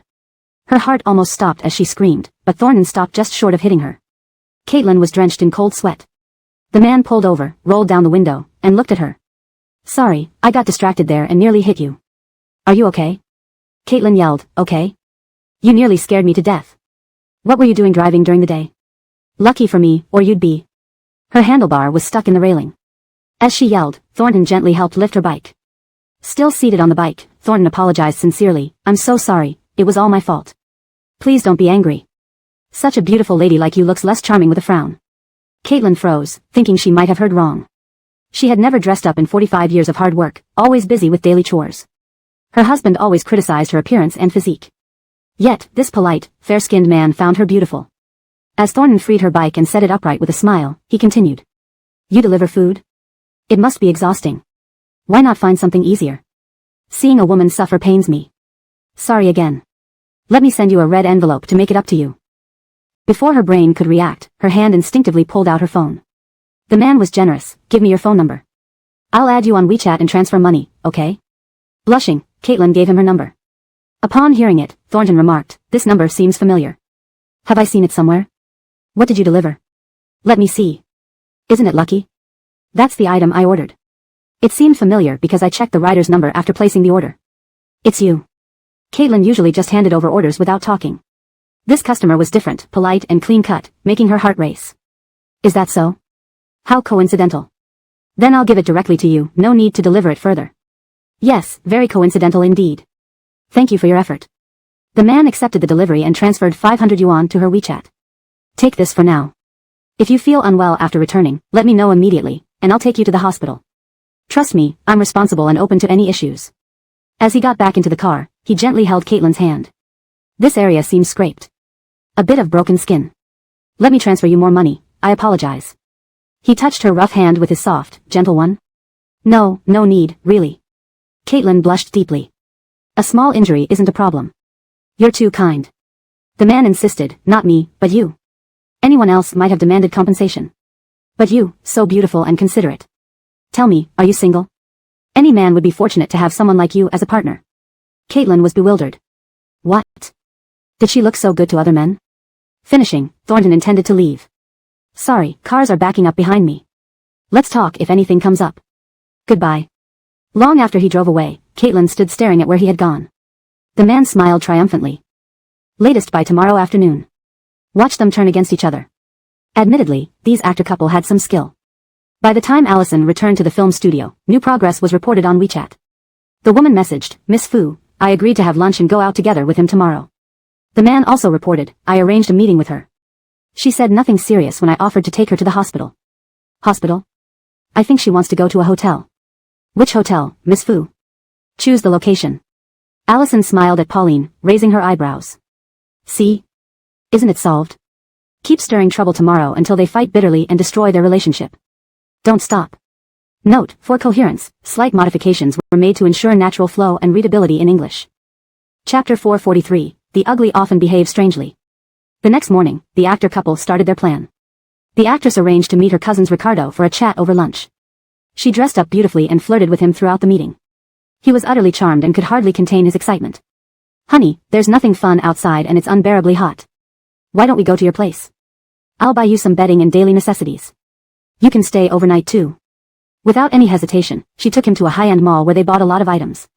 But when they got back, she refused to stay home, claiming it was too hot and lacked air conditioning. Let's go to a hotel instead. It's too hot, and I want a good shower to cool down. You can call someone tonight to install an AC, otherwise, how can we live here as it gets hotter? She suggested going to a hotel eagerly, which pleased her cousins Ricardo. Sure, where do you want to go, honey? Using his phone, she picked a hotel, and soon they arrived at the room. The moment they entered, the Ricardo couldn't resist touching her all over, while she kept dodging his advances and urged him to shower. No rush. We have plenty of time. Go take a bath first. We can enjoy ourselves later. The Ricardo happily pulled her along, but she said shyly. I've just met you, it feels so embarrassing. Go take a shower first. I need to remove my makeup. Tricked by her, he went into the bathroom. Inside, sounds of water running filled the air. Outside, she tore her dress and smudged her makeup, then opened the door. At that moment, another group of people Maureen had called rushed in. The leader was tall and muscular, with a buzz cut, sunglasses, a gold chain, and tattoos covering his arms. He stormed in, shouting at Annabelle. Took me 2 days to find you. What the hell, coming to a hotel with someone? Are you done living? Wait until we get home, you'll get what's coming to you. Who is this guy? Where is he? Get out here. His gang closed the door and charged toward the bathroom, pounding on the door. Hearing the men's voices, the Ricardo quickly turned off the water, wrapped a towel around himself, and shouted.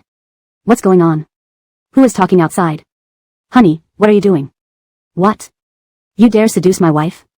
Come out. The door just opened, and the Ricardo was immediately scared by the sight before him. So many men. All built like bodybuilders.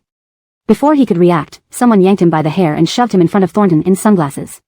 He collided hard against Thornton's chest. The sunglasses-wearing man was easily taller, and seeing such a towering and imposing figure, he lost all his excitement.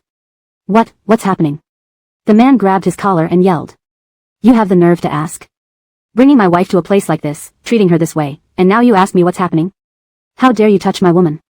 Don't you know who I am? Are you tired of living? What? Your woman. The Ricardo looked at Annabelle in terror. Didn't you say you were single? Sunglasses man, single? Have you ever seen a single woman as beautiful as her? Blind fool. Even if she were single, it's not your turn to chase after her. You're a coward, doing something and refusing to take responsibility. The actor rushed to his side, pulling on his arm pitifully. Don't blame me, husband. I told him I'm married. He insisted on bringing me here. I couldn't fight him off. Just as I was about to call you while he showered, you came. Arrigo, he hurt me. I can't live like this. Please stand up for me. Stunned, the Ricardo didn't even have time to respond before Thornton slapped him across the face with incredible force. The impact sent him flying backward several steps, loosening his back teeth. Seeking death. You dared to bully me? If I don't kill you today, my reputation as Damien Fay will be ruined. Damien's, what are you waiting for? Get him. Before the Ricardo could steady himself, the gang rushed at him. One grabbed his neck, another his arms, and soon he was pinned to the floor. Wait. Brantley, listen to me, please. This is a misunderstanding, gentlemen. Really, I didn't know she was married, didn't know she was your woman. We just got here. Check the surveillance, I didn't do anything. I was wrong, very wrong. I'll never see her again. Let me go, please. The actress cried even louder. He's lying, husband. He bullied me. Otherwise, why would my clothes? I was forced to come here. Arrigo, you have to stand up for me. Damn coward, how dare you put the blame on my wife? Look at yourself, do you deserve this? The man kicked the Ricardo in the face. Aren't you fit to be called a man? Damien's, attack. Everyone raised their fists and pummeled him. Every hit landed directly on his bones, causing him to scream in agony. Stop, I'm really innocent. Spare me once, I'll never do it again. Please, no more hitting. The man signaled them to stop. He stood over the Ricardo, who lay gasping for breath on the ground. So, you say you're innocent. My wife is seen like this by so many brothers. How can I save face? Speak up. The Ricardo, seeing his terrifying expression, struggled for words. But I really didn't do anything, sir. Fine. Still stubborn, huh? Go explain that to the underworld judge. Keep beating him. No. The Ricardo, terrified by the beatings, struggled to lift his head. I was wrong, I admit it. Sir, let me go. If you spare me, I'll do whatever you say. Anything? Should I report you for insulting my wife and send you to jail for years? No, sir. No police. As long as you don't call the cops, we can talk. No police? Then how do you make it up to me? The Ricardo, not stupid, realized the situation. No wonder such a beautiful woman appeared suddenly and flirted with him. This was a setup. But realizing it made no difference, he was already trapped. If he didn't fulfill their demands, he wouldn't leave today. What do you want, sir? Anything you say goes. Chapter 444, Chaos Reigns. The man looked down at the trembling coward and sneered. Considering you're showing a decent attitude, I'll take the trouble to think of a solution. Come up with $1 million. $1 million for my dignity and your life, it's a bargain. His cousin-in-law nearly fainted from fear. $1 million? Where do I get that much money? Damien, I'm just a food delivery guy. No money? The man nodded coldly. Why the hell are you wasting my time then? Keep beating him. These idiots need to use their brains. How can you hit vital spots when he's lying on the ground? That won't satisfy me. Hit him there, render him useless, make sure he can't control himself anymore, cripple him. The man's words barely faded before his henchman flipped the cousin-in-law over, exposing all his vital areas. Don't. You can't do this. It's illegal here. This is a hotel, the cameras outside will catch everything. If you really hurt me, you won't get away. One of the men laughed. Blind fool, don't you know who Aldo is? A measly hotel with some broken cameras can scare him. If we turn you into a meat sandwich today, nothing would happen, believe me? Shivering uncontrollably, the cousin-in-law was speechless. This. The sunglasses-wearing man growled. Stop wasting my time. Do I need to prove my strength to him? Hurry up. Before he could finish speaking, one of the men stomped on the cousin-in-law's stomach. He curled up in pain like a shrimp. Before he could recover, someone grabbed his legs and stretched him out again. As Thornton lifted his foot again, tears streamed down the cousin-in-law's face. Don't hit me, don't hit me. I'll stop talking, I promise. Damien, give me another chance to talk. Can you lower the amount? Not that I don't want to pay, but I really have no money. I'm just a food delivery guy. At that moment, the actress stepped forward. He's not lying about being a delivery guy, but his wife, son, daughter, and son-in-law are also delivery people. Yesterday, he even told me that they earn at least $60,000 a month as a family, making hundreds of thousands annually. They've been in Fabianching for years, how could they not have $1 million? He's deliberately lying to you. Shut up. After being cheated like this, you still have the nerve to criticize me? Pushing the actress aside, Thornton walked up, stepped on the cousin-in-law's face. Maybe I asked for too little. $1 million isn't enough? Make it 2. Say another word, 3. Try annoying me. Let's see if your mouth is harder or my fists. The cousin-in-law tried to bargain but couldn't say a word as the pressure increased, deforming his face. I agree. Only then did Thornton release him. The henchman pulled the cousin-in-law to his knees before Thornton, who threw a card at his feet. Don't say a word. Transfer the money to this card within 10 minutes, or you'll end up as a meat sandwich. With a dozen men surrounding him, the cousin-in-law knew he was no match and feared more words would raise the price. Trembling, he fumbled with his phone, hoping modern technology could save him, if only he could call the police once out of the room. Soon, the sunglasses-wearing man's phone buzzed. It was Allison, confirming the payment had been made. With a nod, Thornton kicked the cousin-in-law aside, hugged Annabelle, and left with his gang, disappearing into the elevator. Once they were gone, the cousin-in-law hurriedly dressed and dialed the police as he fled. Just as he exited the room, a familiar female voice echoed. No, you're so naughty. Wasn't that his wife? Glancing towards the sound, he saw a man and woman standing by the opposite door. The man was tall and well-built, though facing away, exuding a polished aura. The woman, short and plump, wore an obviously cheap floral dress and handbag, yet clung to Thornton seductively. Isn't that his wife? Surely this must be an illusion after the torture. Why would any man look at her? Blinking hard, she was still there. Trembling, he called out. Anthea. The woman froze, turning instinctively. Upon seeing him, her face paled. Caught off guard, she urged Thornton. Open the door, quick. What are you waiting for? The actor, caressing her chin, teased. What's the rush? So eager to. Brant little tease. I just want to play a bit in the hallway. I love seeing you flustered. Aren't I bad? Do you like it? She had enjoyed it a minute ago, but now, panic took over.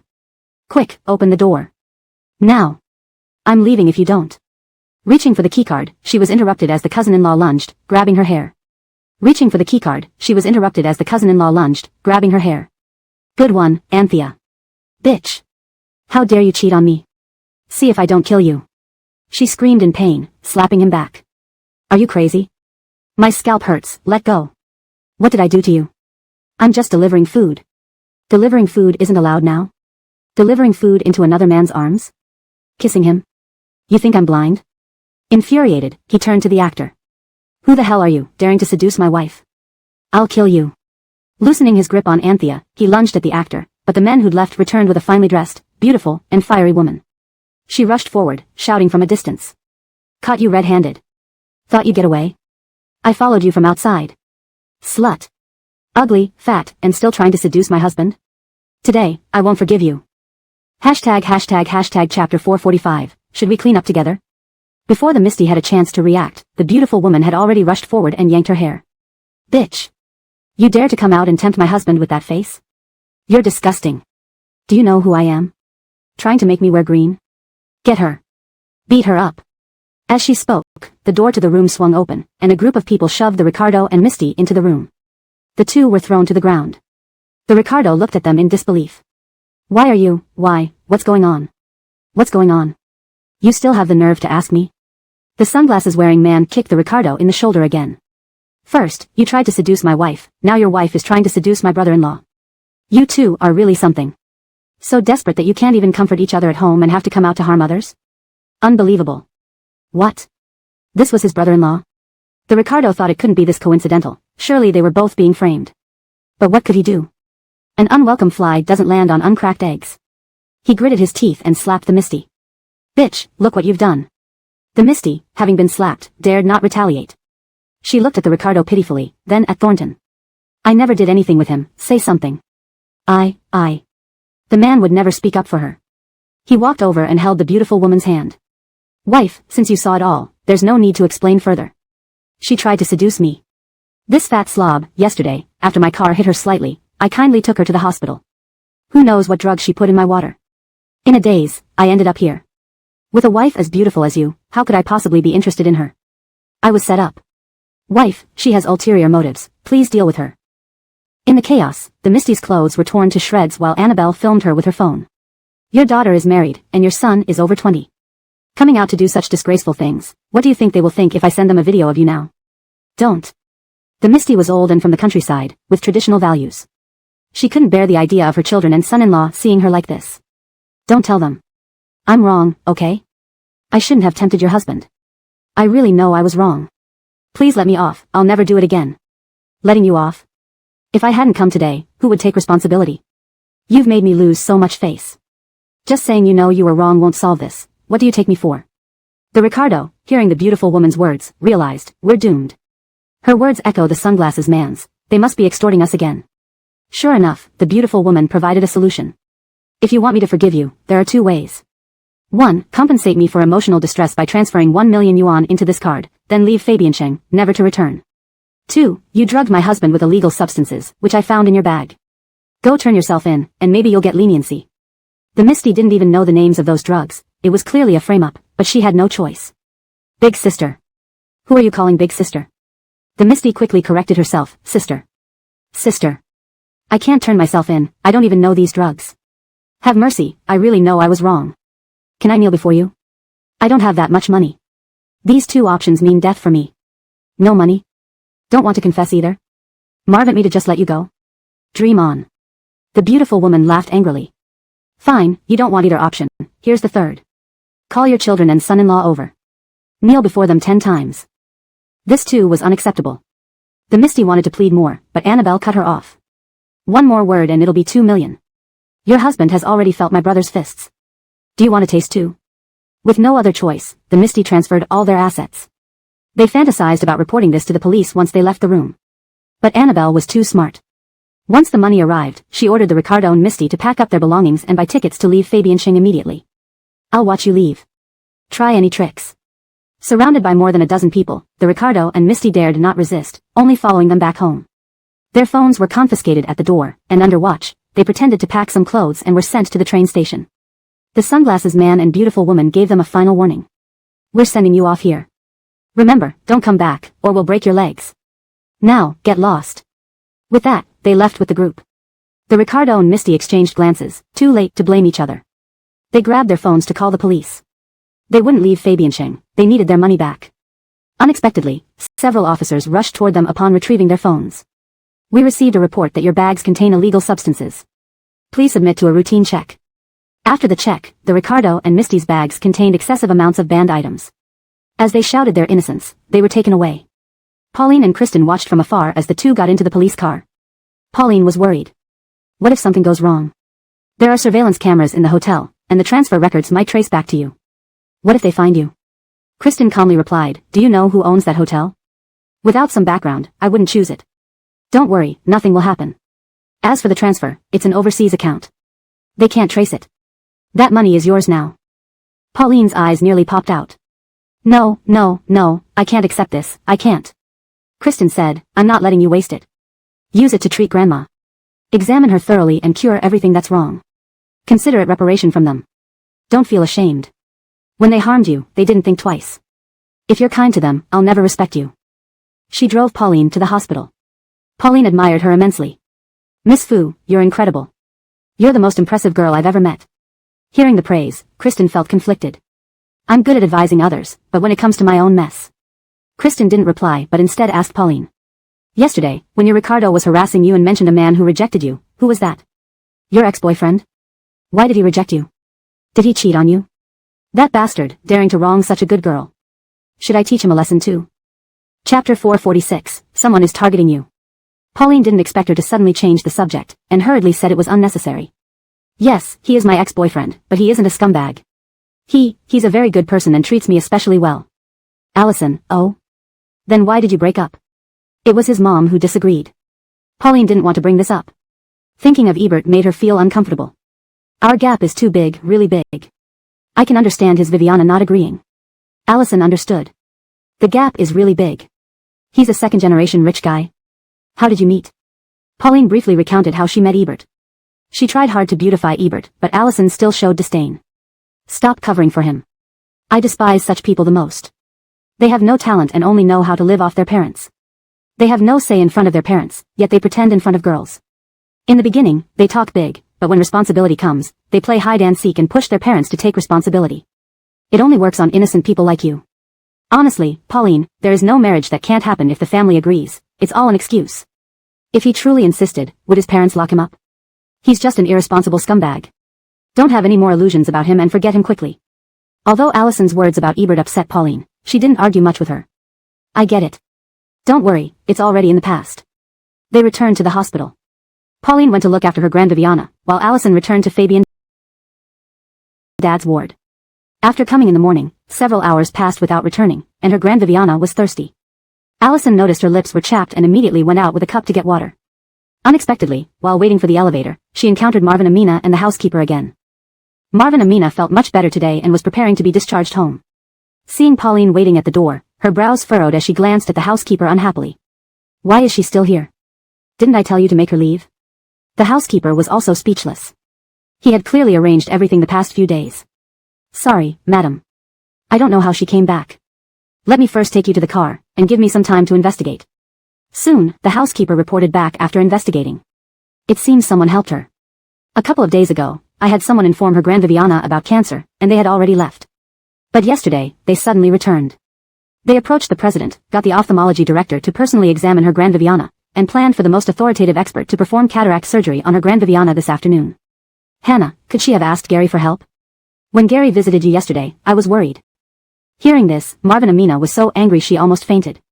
How did this woman stick around like a ghost? How much effort did it take to get rid of her? Why did she keep lingering? Ebert, why are you so foolish? What's so good about that stubborn girl? You won't let go. But Marvin Amina didn't dare directly reprimand her son. She could only call him to the hospital to pick her up and gauge his reaction. Upon hearing she was discharged and wanted him to come pick her up, Ebert quickly arrived. Meeting him in the parking lot, Marvin Amina weakly leaned into his arms. What have you been doing these days? Not even saying you'll come back to accompany your mom. Both you and Dad are busy, alas, if not for the housekeeper, I'd die at home without anyone knowing. Her Viviana was hospitalized, and she hadn't stayed here, and was called to come pick her up upon discharge. Indeed, he was being unfilial, and Ebert had nothing to say. Don't say that, Mom. My company had matters. I wasn't able to return. With one phone call from you, didn't I come right away? I'll go back with you and spend a few days with you. Don't overthink things. Marvin Amina was delighted, hugging his arm. That's my good son. On the drive home, Ebert negotiated with her. Going home is fine, but don't make me go on blind dates anymore. Your taste is terrible, none of the ones you picked appeal to me. And lately, work has been busy.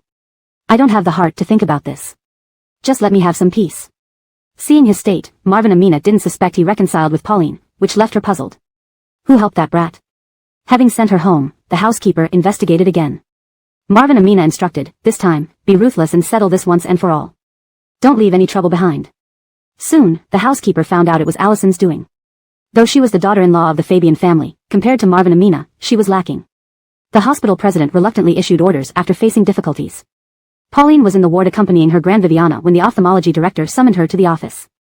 Initially, we were planning to operate on Grandma this afternoon, but during the morning health check, 2 indicators weren't up to standard, so the surgery can't proceed.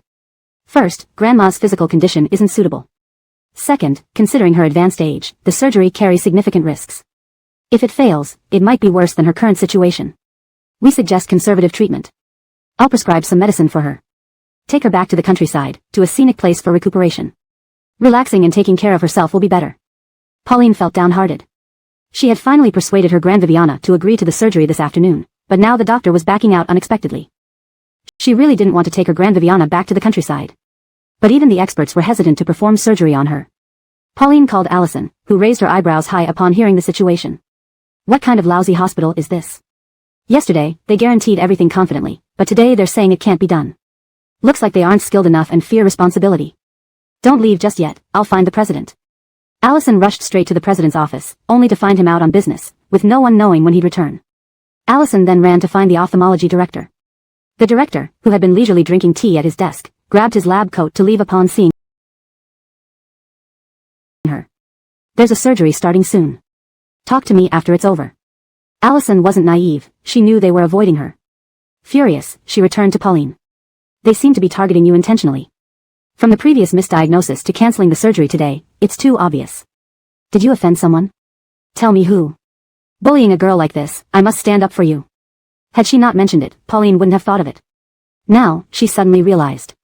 Could it be Marvin Amina? Was she still monitoring her? Learning that she spent the night at Ebert's villa recently might explain this. She had clearly promised not to contact Ebert anymore, breaking her promise, making Marvin Amina understandably angry. Pauline didn't want to discuss Ebert with her anymore or burden Allison further. Besides those scumbags like my Misty and Ricardo, I don't know anyone else. Impossible to have offended anyone, maybe you're imagining things. Forget it, if surgery isn't possible, then so be it. I'll properly accompany Grandma, allowing her to finish her days peacefully. Avoiding the pain of surgery is not bad either. Thank you, Miss Fu. That's all. She thought she was hiding her thoughts well, but after Allison brought up offending someone, the look of sudden realization on her face was clear to Allison. Chapter 447, Here They Come Again. Allison grabbed Ailsa's hand and pulled her in front of her. I genuinely have your best interests at heart, why are you lying to me? Anyway, can you even fool me? Was it done by that lousy ex-boyfriend of yours? Afraid that you'd stay in Fabian Cheng after breaking up and ruin his plans, be a thorn in his eye, so he had to get rid of you before he could rest easy? Undeniably, Allison was incredibly sharp, she read human nature through and through. Her guess was spot on, but Ailsa couldn't admit it. Allison acted too rashly, which suited dealing with scum like her Ricardo, but she didn't want to cause trouble for Ebert. Really, not him. We haven't been in touch for a long time. He's not as bad as you think. I truly appreciate your help with my Ricardo, Miss Fu. My Grand Viviana and I would like to invite you to dinner tonight. Allison stared into her eyes, knowing she was evading the question. She was speechless. What a clever scoundrel indeed, playing her, dumping her, yet here she was still defending him despite everything. Still, it was her business, and since she didn't want to talk about it, Allison wouldn't press her further. I just purely care about you and don't want you to suffer or be bullied. I'm not doing this for that meal. You need to take care of your Grand Viviana and work, so I won't keep you any longer. Go back and focus on what you need to do. I'll come visit when I'm free. Ailsa bid farewell to Allison and took her Grand Viviana home. Just a few hours of peace, and then, unexpectedly, the Shaos came again after work. They already knew about her Ricardo and Misty's troubles from her cousin and came to interrogate her if it was done by Ebert. You're truly heartless. They were your own relatives, yet you sent them to jail. You say you have nothing with that man, but if he didn't do it, then how? Amu Na, if we ask you for money again, will you also send us to jail? Is there no justice in this world? Don't go too far. Ailsa found their misunderstanding beneficial, at least now they wouldn't let others bully her two brothers back home, sparing her more trouble. She spoke coldly to Acton's Viviana. Some things, you know in your heart is enough. There's no need to say it out loud, as it won't help and only cause more trouble. The conjecture turned out true. Acton's Viviana, seeing Ailsa's ruthless demeanor, had nothing to say and was frightened. If Ailsa was so vindictive, what should they do since they already got their hands on her brother's house in their hometown? Would they face retribution tomorrow? The family of three hurriedly left Ailsa's place. Worried about their debt and the possible retaliation looming over them, while walking, they suddenly heard familiar voices. Acton? Bohan Ta, Caitlin Ta? Looking up, the trio saw Ailsa's two brothers carrying luggage, who had returned from their hometown. They had enjoyed a good life using the money from selling Ailsa's house. Afterward, they bought decent clothes and a house in town. Hearing Ailsa was attached to a wealthy person and became rich, they immediately found matchmakers who introduced them to potential wives. If not for Acton's family suddenly stirring trouble and scheming against them, maybe their weddings would already be settled. Seeing Acton's family unexpectedly, the brothers felt guilty. Why are you two back? The eldest brother recounted their loss of the house to Acton's family in detail. We heard that Bohan Ta is our maternal cousin, Acton's maternal Ricardo. We came to seek your help. Caitlin Ta, housing is essential. We won't gamble anymore. Please do something, help us get our house back. Otherwise, our lives will be ruined. Acton's Viviana pretended to just learn about this, scolding them for their gambling and berating her cousin for treating them unfairly. She assured she would plead with her cousin but then played the victim card with the brothers. Don't talk about ruining your lives, ours is worse. Your Ricardo and Misty are in prison. Sigh, anyone connected to Amu Na seems to end up unlucky. How did she become like this? We were planning to ask for your help too, pleading with your sister to be lenient with us. We earn so little, and she's forcing us into despair. The brothers were puzzled. Acton explained the fire incident, millions of debt, and the imprisonment of the Ricardo and Misty. It must be her boyfriend, Ebert. He despises us all and tricks us mercilessly. Even AMU Na follows along, nearly driving us to death. If you two don't help, we won't survive. Understanding Ailsa's indifference after leaving for work, the brothers, who benefited once from cunning tactics, felt surprised yet helpless by Acton's story. Although they didn't fully experience the power of the Marvin family, they witnessed how quickly they were jailed last time. They feared confronting them directly again. A pity our sister has lost her sense because of a man. Even we can't influence her. But the Marvin family isn't terrifying. Our Ricardo suggested finding media exposure. Such families fear public attention most. If you help us get the house back, we'll find the media to bring down the Marvin family. Deal? Acton's parents were astonished. They hadn't thought of exposing the Marvin family via media, a bold move indeed. But influenced by the brothers, their thoughts opened. Why not expose them? Only the rich are allowed to harm others. Why shouldn't they fight for justice? Bohan Ta, Caitlin Ta, we will definitely help you get the house back. With our relationship, it's necessary. Once the Marvin family falls, I'll personally negotiate in our hometown, Acton's Viviana promised confidently. Then, Elder Damien's, do you know how to contact the media? Chapter 448, Country Bumpkin. Elder Damien, I don't know. But Bohan said that the TV station is huge, and every taxi driver knows where it is. It should be very easy to find. When Acton's family heard this, they felt a renewed sense of hope. That's great. Having both of you here lifts a huge weight off our shoulders. So, let's plan on going to the TV station tomorrow. Come on, you must be tired after such a long journey and haven't eaten yet. Follow me home for a meal, and we can discuss further afterwards. Elder Damien and Second Damien felt a bit embarrassed. After all, they were still asking them to help with the house issue, and their sister had caused trouble for these people. We came over last time and ate your food, drank your drinks, and stayed in your place. Coming again. It doesn't seem right, Acton's Viviana said pointedly. What's wrong with that? Regardless of Pauline, we're from the same village anyway. Eating a meal together isn't an issue. Pauline has been quite aggressive lately. We tried to talk to her just now, and she chased us away. You two might not even get a good response. Let's go, there's no need to put up with her rudeness. Recalling how Pauline treated them last time, both brothers indeed didn't want to face her rudeness again, so they followed Acton's family. They ate and drank together, discussed the plan to expose the issue, slept for the night, and took a taxi to Fabianching TV station early the next morning. The TV station was massive, towering impressively. Everyone entering and exiting seemed so elegant and refined. Looking at others and then at themselves, everyone felt somewhat inferior, hesitating and deferring to one another. You go first, lead the way. You go first. After much hesitation, they finally pushed Acton, who seemed more suited for the task, to the front. Acton had already stuffed a pack of cigarettes in his pocket. As he approached the entrance, he humbly pulled out a cigarette and offered it to the security guard. Hello. The security guard stood straight in his uniform, seeing them from afar. His expression remained cold and emotionless as he raised his hand to intercept the cigarette. No smoking in public areas, please take it back. Acton's smile froze for a moment before he hurriedly retracted the cigarette. Sorry, I didn't know the rules here. Well. Seeing Acton's awkward movements and the air of inferiority radiating from him, along with the furtive behavior of the others on the steps, the security guard kept a stern expression. May I ask what brings you here? Acton, unsure how to approach him, quickly responded when asked directly. Yes, I have something. It's like this, we encountered some difficulties and wanted to seek help from the TV station. What era are we living in? How could anyone still think so naively? Seeking help from the TV station when in trouble? Previously, when TV stations needed program content, they would solicit stories from the public and did indeed help some people, but only those extremely representative cases, carefully selected stories. Not every story warranted attention, especially trivial domestic issues which are no longer popular on television. The security guard was speechless for a few seconds. Did you make an appointment with any production team? CC creation team? What's that? No, we didn't make any appointments. As he spoke, Acton took out the whole pack of cigarettes and thrust it into the security guard's hands. Because we don't know who to contact, so, big brother, since you work here daily, you surely know everything. Could you please guide us? Security cameras were everywhere, a measly pack of cigarettes wasn't going to buy him off. Besides, who was this big brother? The young security guard immediately stepped back and resumed standing straight. Please do not touch me, we don't encourage this behavior here. If you have an appointment, call the person you made the appointment with to let you in. If not, please leave. This is a TV station, not a police station.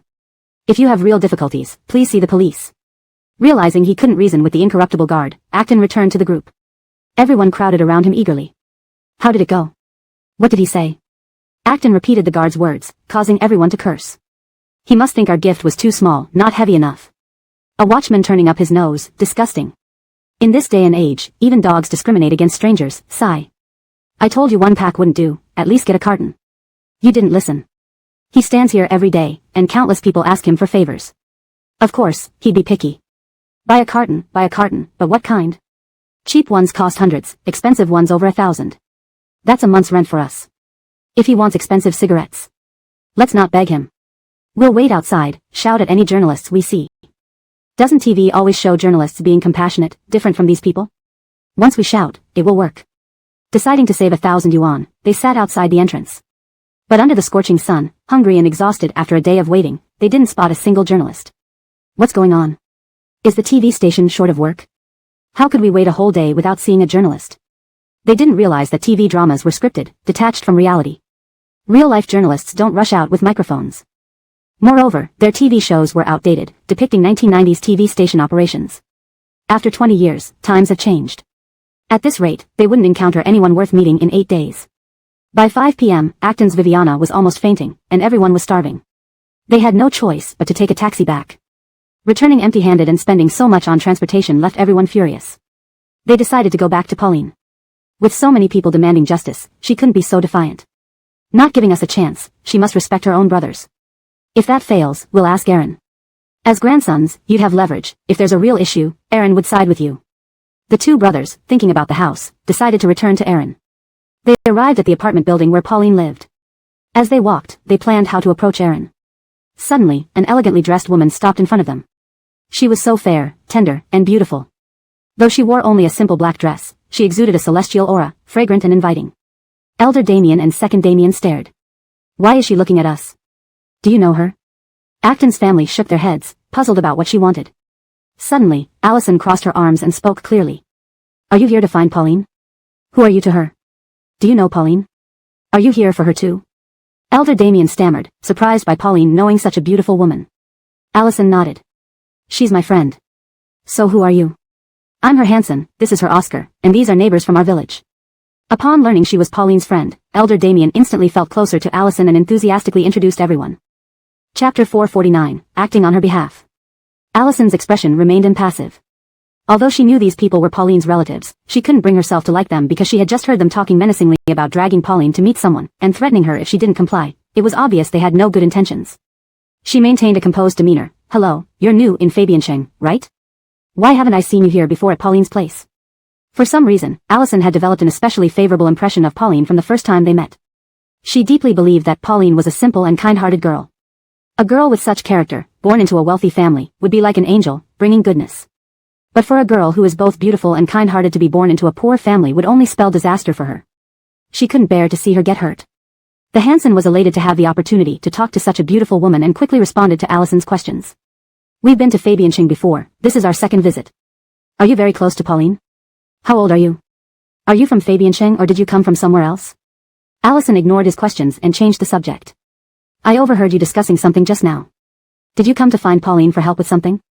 No matter how incompetent the Hanson might be, he still had male pride and did not want to admit they needed help from Pauline. Not asking for her help, but, there are things you may not know, perhaps Pauline hasn't told you. We actually came here to help her. Allison asked, oh? Help her? What trouble has she run into? The Hanson explained, she found a boyfriend here without telling us. That guy is really bad, he treats her poorly and looks down on our hometown folks, making life miserable for us behind our backs. We came to Pauline too. Larry's Viviana couldn't stand his ingratiating manner towards Allison and pulled him back. The Hanson then realized he had said too much and scratched his head awkwardly. In short, we're going to find Pauline. Will you go too? Have you eaten? How long have you known Pauline? Allison continued to avoid answering his questions. She glanced at the muscular yet dim-witted elder and Oscar's, then looked at Larry's family. Speaking of her ex-boyfriend, I've also heard Pauline mention him. He's indeed not a good person, worse than I imagined. He even disrespected her family. It's outrageous. But if you're coming here because of him, it might not do any good. Not only was the Hanson taken aback, but Larry's Viviana was also startled and urgently asked her. Why? Why do you say that? Allison replied, because they've already broken up. Given his social status, Pauline can't shake him. Moreover, she's too kind-hearted to fight anyone. A glint of cunning flashed in Allison's eyes. If you truly feel wronged and can't let this go, why don't you take matters into your own hands? Having waited outside all day with no results and just when hope ignited again, hearing such words nearly drove Larry's Viviana mad. If we could handle it ourselves, why would we need to find her? Such rotten luck. How did we get dragged into her mess? No, she must come today, one way or another. Our family can't let her drag us down. Let's find her quickly. As she tried to move past Allison, Allison gently held her back. Kira. Calling you Misty should be okay, right? I've already said finding Pauline won't help. Going to her will be a waste of time and effort. Talk to me instead. I'm her only good friend in Fabiancheng and am willing to help her with anything. Come, let's discuss properly. She seemed so young, beautiful, and smart, so unlike Pauline that it was hard to believe they were friends. They were hesitant but decided there was no other option but to trust her. They recounted their trip to the TV station. Inside, Allison was amused but kept a straight face. Your approach is excellent, standing up for your rights is commendable, but you might lack connections. Finding me is good since I know a journalist. It's too late tonight, but tomorrow morning, I'll have her accompany you with a camera crew. A sudden turn for the better made everyone happy again. Really? You know a journalist? Young lady, are you sure you're not lying? Why lie to you? I'll go with you tomorrow. Let's exchange numbers.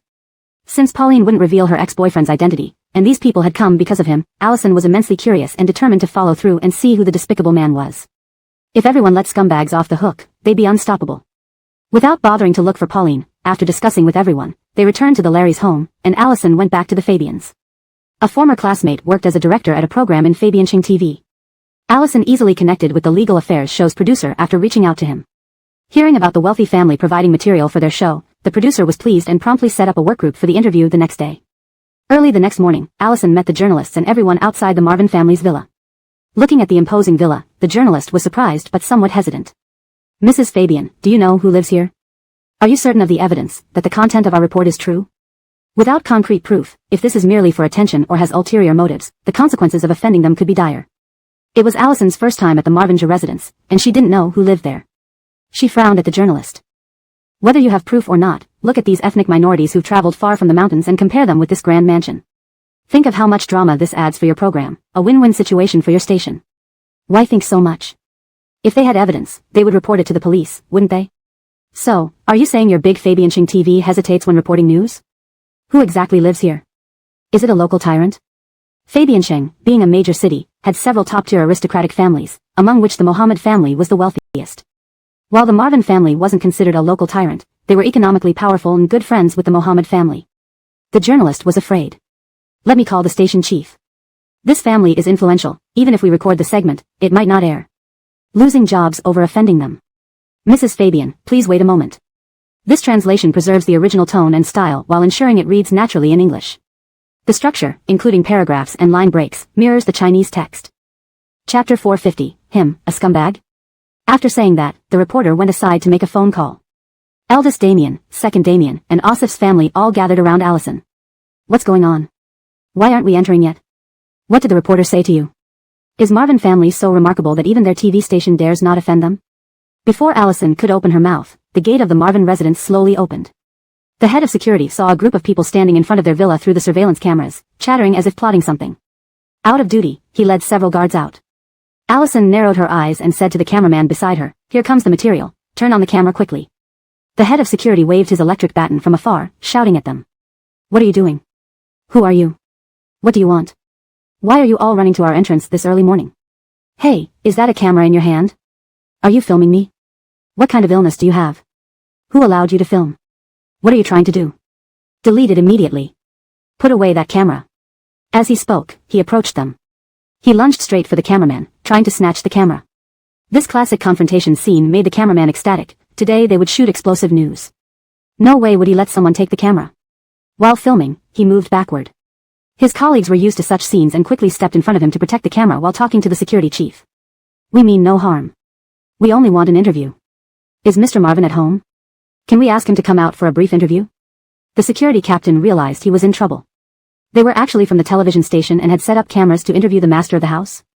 In all his years working for the Marvin family, he had never encountered anything like this before. If it were a positive interview, they'd invite them to the studio to record a program. Blocking them at the door certainly wasn't good. How terrible if Mr. Marvin, May, and Gary found out. He glared at his subordinates. "What are you waiting for? Snatch that camera over. Who the hell allowed you to film? Stop, don't film.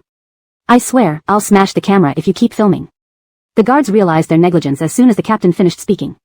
They rushed forward to grab the camera en masse. Instinctively, the TV station staff started pushing back. Seeing that the TV people dared to bully, eldest Damien, second Damien, and Asif joined in protecting the camera. With more than 20 men, most of them young and strong, the chaos was lively and noisy. This was exactly what Allison wanted. She stood outside the crowd, observing everything coldly, thinking that she was about to see the scumbag's true face. Inside the villa, Ebert spent more than a day accompanying his Viviana. When he didn't accompany her, she complained about being bored and criticized him for not being filial. But when he spent all day at home with her, they both got terribly bored. Every day, his Viviana slept in until she woke up naturally. After eating her beauty breakfast, she invited people over for facials, hairstyles, nails, and body treatments. He watched her interact with various beauticians, finding it utterly repulsive.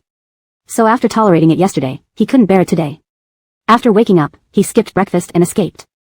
He hadn't expected that just as he drove to the gate, he saw this chaotic scene. The entire security team was entangled with a bunch of unknown people right at the entrance. What happened? In all these years, he had never seen such a ridiculous scene at his own doorstep. Ebert parked the car and honked hard a few times. Honk. Honk. Honk. Everyone gradually stopped moving and looked at him. Ebert wore a neat white shirt with black trousers and got out of the car energetically. Leaning against the car with sunglasses, he watched everyone unhappily but elegantly. What are you doing here? Performing for an audience so early in the morning? Seeing Ebert, the head of security was terrified and ran to him after shoving the person in front of him. Sorry, Gary. I failed in my duties, but I'm handling it. I don't know why, but the TV station suddenly brought a group of people saying they wanted to interview you and May. I tried to persuade them kindly, but they wouldn't leave, so I had to. Gary? A prestigious family from Fabiancheng? Friends with the Mohammed family? It turns out that this Marvin family belongs to Ebert. It seems that the scumbag everyone was talking about, Pauline's ex-boyfriend, is indeed Ebert. Allison's brain buzzed. Unbelievably, she stared at Ebert's familiar face. How absurd can it get? After asking around, the scumbag she wanted to revenge against is him. Ebert ignored the security chief, lazily took off his sunglasses, and saw Pauline's brothers, Asif, and his parents. He already had a rough idea of what happened. These shameless ruffians actually dared to cause trouble at his doorstep and called reporters? He felt like laughing, but then his eyes fell on Allison standing there. This was puzzling. Why was Allison with them? Their eyes met, and both of them looked confused. Ebert walked toward Allison first. Why did you come? Did you come to find me? Were you alone? What happened? Why did you think of coming here? Why didn't you call me? Did you get scared? How did you end up with them? Looking at the now gentle-faced Ebert, Allison's mind raced, opening and closing her mouth repeatedly. Ebert, do you know Pauline? Ebert became even more confused, looking at Allison closely. You also know her? While they were talking, eldest Damien pushed the cameraman forward towards Ebert. Almost pushing the camera into his face, eldest Damien shouted, Quick, quick, film him. That's him. That scumbag. He bullied my sister and tossed her away once he was done. Then he harmed us, almost making us unable to survive. He's a big bad guy, quick, film him. Ebert's expression darkened instantly. Looking straight at the camera without flinching, he asked. What happened? Why are you here? Where is Pauline? Is she okay? Why isn't she here? What have you done to her? He's cursing. Did you hear that? He curses. He's always like this, treating my sister this way. Quick, quick, film him. The cameraman focused on filming Ebert, who suddenly pulled Thornton next to him, grabbing his collar fiercely. I'm asking you, talk. What happened? Where is Pauline? What's wrong with her? Is she alright? Talk. Chapter 451, I'll die for you to see. Pauline was riding her electric scooter through the bustling street when suddenly, the screech of brakes filled the air. A silver-gray sports car skidded to a halt right in front of her, amid the gasps and cries of bystanders. Pauline's scooter was moving fast, and she couldn't stop in time. She watched helplessly as she crashed into the car, the scooter tipping to one side as she and her delivery landed on the ground. Ignoring the pain in her body, Pauline looked at her damaged delivery and the luxury car. She thought to herself, this is terrible. Now there's going to be compensation. Why am I so unlucky? Why did I hit someone else's car again? Recalling the last time she had an accident, she felt fear but hoped this time the car owner would be reasonable. Picking up the spilled milk tea beside her feet, Pauline prepared to get up despite the pain when suddenly, someone grabbed her wrist. Looking up, she saw it was Xander. Xander, why are you here? The car belonged to Xander, who had come looking for her specifically. Where else would he be? But Xander didn't answer. He pulled her up and examined her arms carefully. Sorry, I braked too suddenly. Are you okay? This is your car? Pauline finally let out a sigh of relief but still worried about other matters. What happened? Why were you driving so fast? Were you drinking or is something wrong with the car? I haven't been drinking, nor is there anything wrong with the car. I came looking for you. Seeing that she wasn't seriously hurt, Xander helped her pick up her scooter. Come with me, we need to talk. Though the morning rush hour had passed, the streets were still crowded with people and vehicles. Xander's parked car in the middle of the road caused significant disruption, leading to numerous complaints from passing cars and scooters honking their horns. Pauline didn't understand why he was calling her over and felt concerned. But I'm working. As you can see, I need to remake the delivery order. If I'm late, I'll be complained about. Besides, leaving your car here isn't good. Can you move it first? Let's talk after I finish this delivery, okay? No way. Xander had waited for her so long, feeling upset for so long, and now that he finally understood the truth, he couldn't wait any longer. He desperately needed to confirm her feelings and wouldn't waste another minute. Let them complain if they want. You're never delivering again. Xander refused to move his car and wouldn't let her go. He wanted answers right there. He stared intently into her eyes. Why, Pauline? Why don't you trust me? Why won't you tell me anything? Why would you rather break up with me? Beep. Beep. Beep. Another driver began honking furiously and shouting curses. Are you trying to die? Don't know how to drive? Parking in the middle of the road early in the morning? Are you sick of living? Pauline didn't hear the driver's curses. She stood there, dazed, staring at Xander. She didn't understand why he had suddenly come looking for her or why he was asking such questions. She wasn't prepared, and Xander's questions made her feel anxious. She didn't know how to respond. Xander, you. Xander interrupted her. Answer me. Why didn't you tell me your Viviana came to see you? Why didn't you tell me when you were being mistreated? Did you really have no faith in me, thinking we were just playing around, and that I would eventually leave you? Or do you really like Larry? Speak. Pauline's heart sank, and her eyelids twitched. So, Xander had come because of this. How did he find out that his Viviana had approached her behind his back? Pauline knew one thing clearly: if she told him that breaking up was forced by his Viviana, he would lose control. She didn't want him to fall out with his family or make him choose between her and his parents. That had always been her firm belief, even now. So no matter who told him, Pauline wouldn't admit it. I don't understand what you're talking about. I don't know your Viviana, I've never met her. So, you're telling me that you broke up with me because of Larry? That you really liked him? Previously, Pauline said that to use someone as a shield, but now, she didn't dare use Larry as an excuse. If Xander went berserk, she didn't want to drag Larry into it. Xander, I'm working right now. We've been broken up for so long. Let's not talk about this. Look, you're blocking the road. Could you please move and let me go, and everyone else too? Xander already knew everything. He had listened to his older brothers and Larry vent outside his home. Though not everything they said might be true, at least part of it was believable. That part was, Pauline had suddenly proposed breaking up because of his Viviana. He wanted to know exactly what his Viviana had said to Pauline. He wanted to tell Pauline that no matter what, his Viviana's actions didn't represent his own feelings. He would love her forever and stand by her, even if it meant falling out with his family. He thought Pauline would be excited and perhaps cry in happiness upon seeing him come back for her. But he didn't expect her to react this way. Xander felt his heart shatter all over again. What kind of woman had he fallen in love with? She could be as kind as an angel to anyone else but turned ruthless when it came to him. Xander couldn't count how many times she had tormented him. He had endured worse before, but today, he couldn't take it anymore. First enveloped by immense joy, then suddenly doused with cold water, he felt like his heart was pierced by 1,000 arrows, unbearable agony. Ah! After Pauline finished speaking, he suddenly pushed her scooter to the ground and let out a fierce roar into the sky. Then, he rushed into the middle of the road. A black car was speeding towards him. Had traffic not been slightly congested, braking at the last moment, it would have certainly hit Xander. The driver slammed on the brakes, stopping just inches away from Xander. Almost having an accident, the driver was furious and shouted out the window.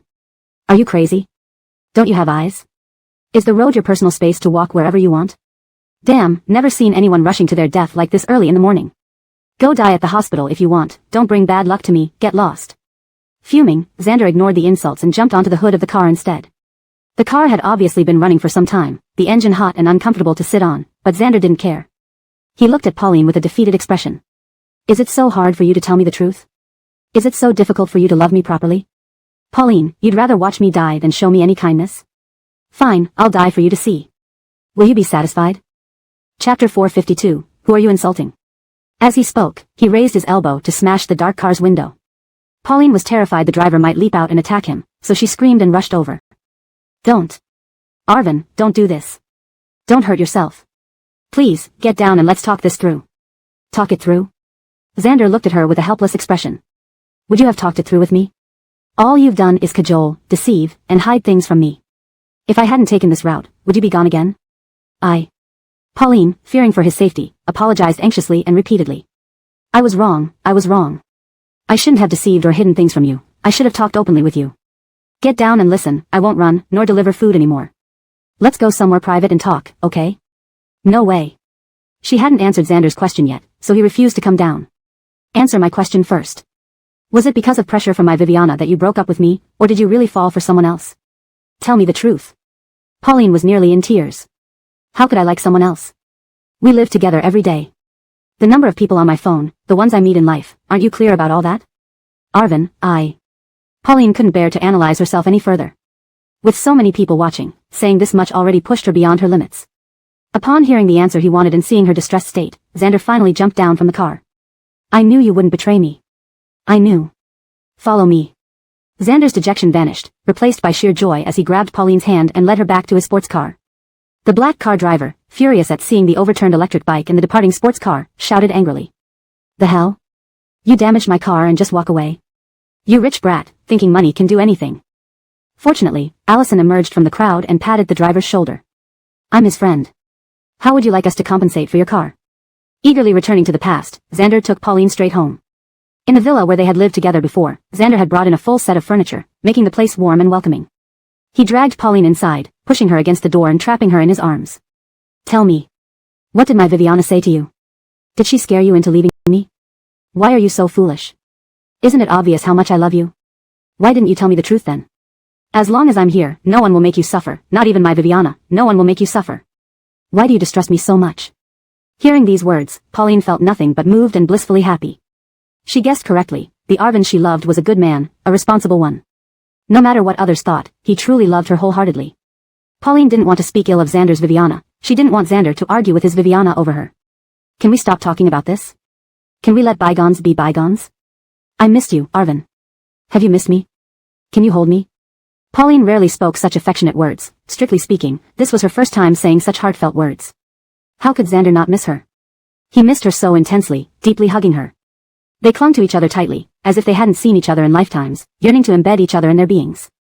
Do you think I haven't missed you? Had I not missed you, would I go to such lengths to see you, bringing you here to stay overnight? I missed you almost to madness. These past days, you wouldn't know how hard it's been for me. Nana, don't do this again, alright? Whatever happens, tell me first. Trust me, I can handle it. Don't leave me again, or I will go mad, okay? Pauline dismissed all warnings from Xander's Viviana. At this moment, nothing in the world was more comforting than Xander's embrace. Not wanting to think about anything else, she nodded fervently in his arms. Yes, yes. Xander leaned down to seek her lips, and she reached up, meeting him halfway. This was the first time since becoming adults that they weren't cautious about getting pregnant. That night, Pauline didn't return home or call her Grand Viviana.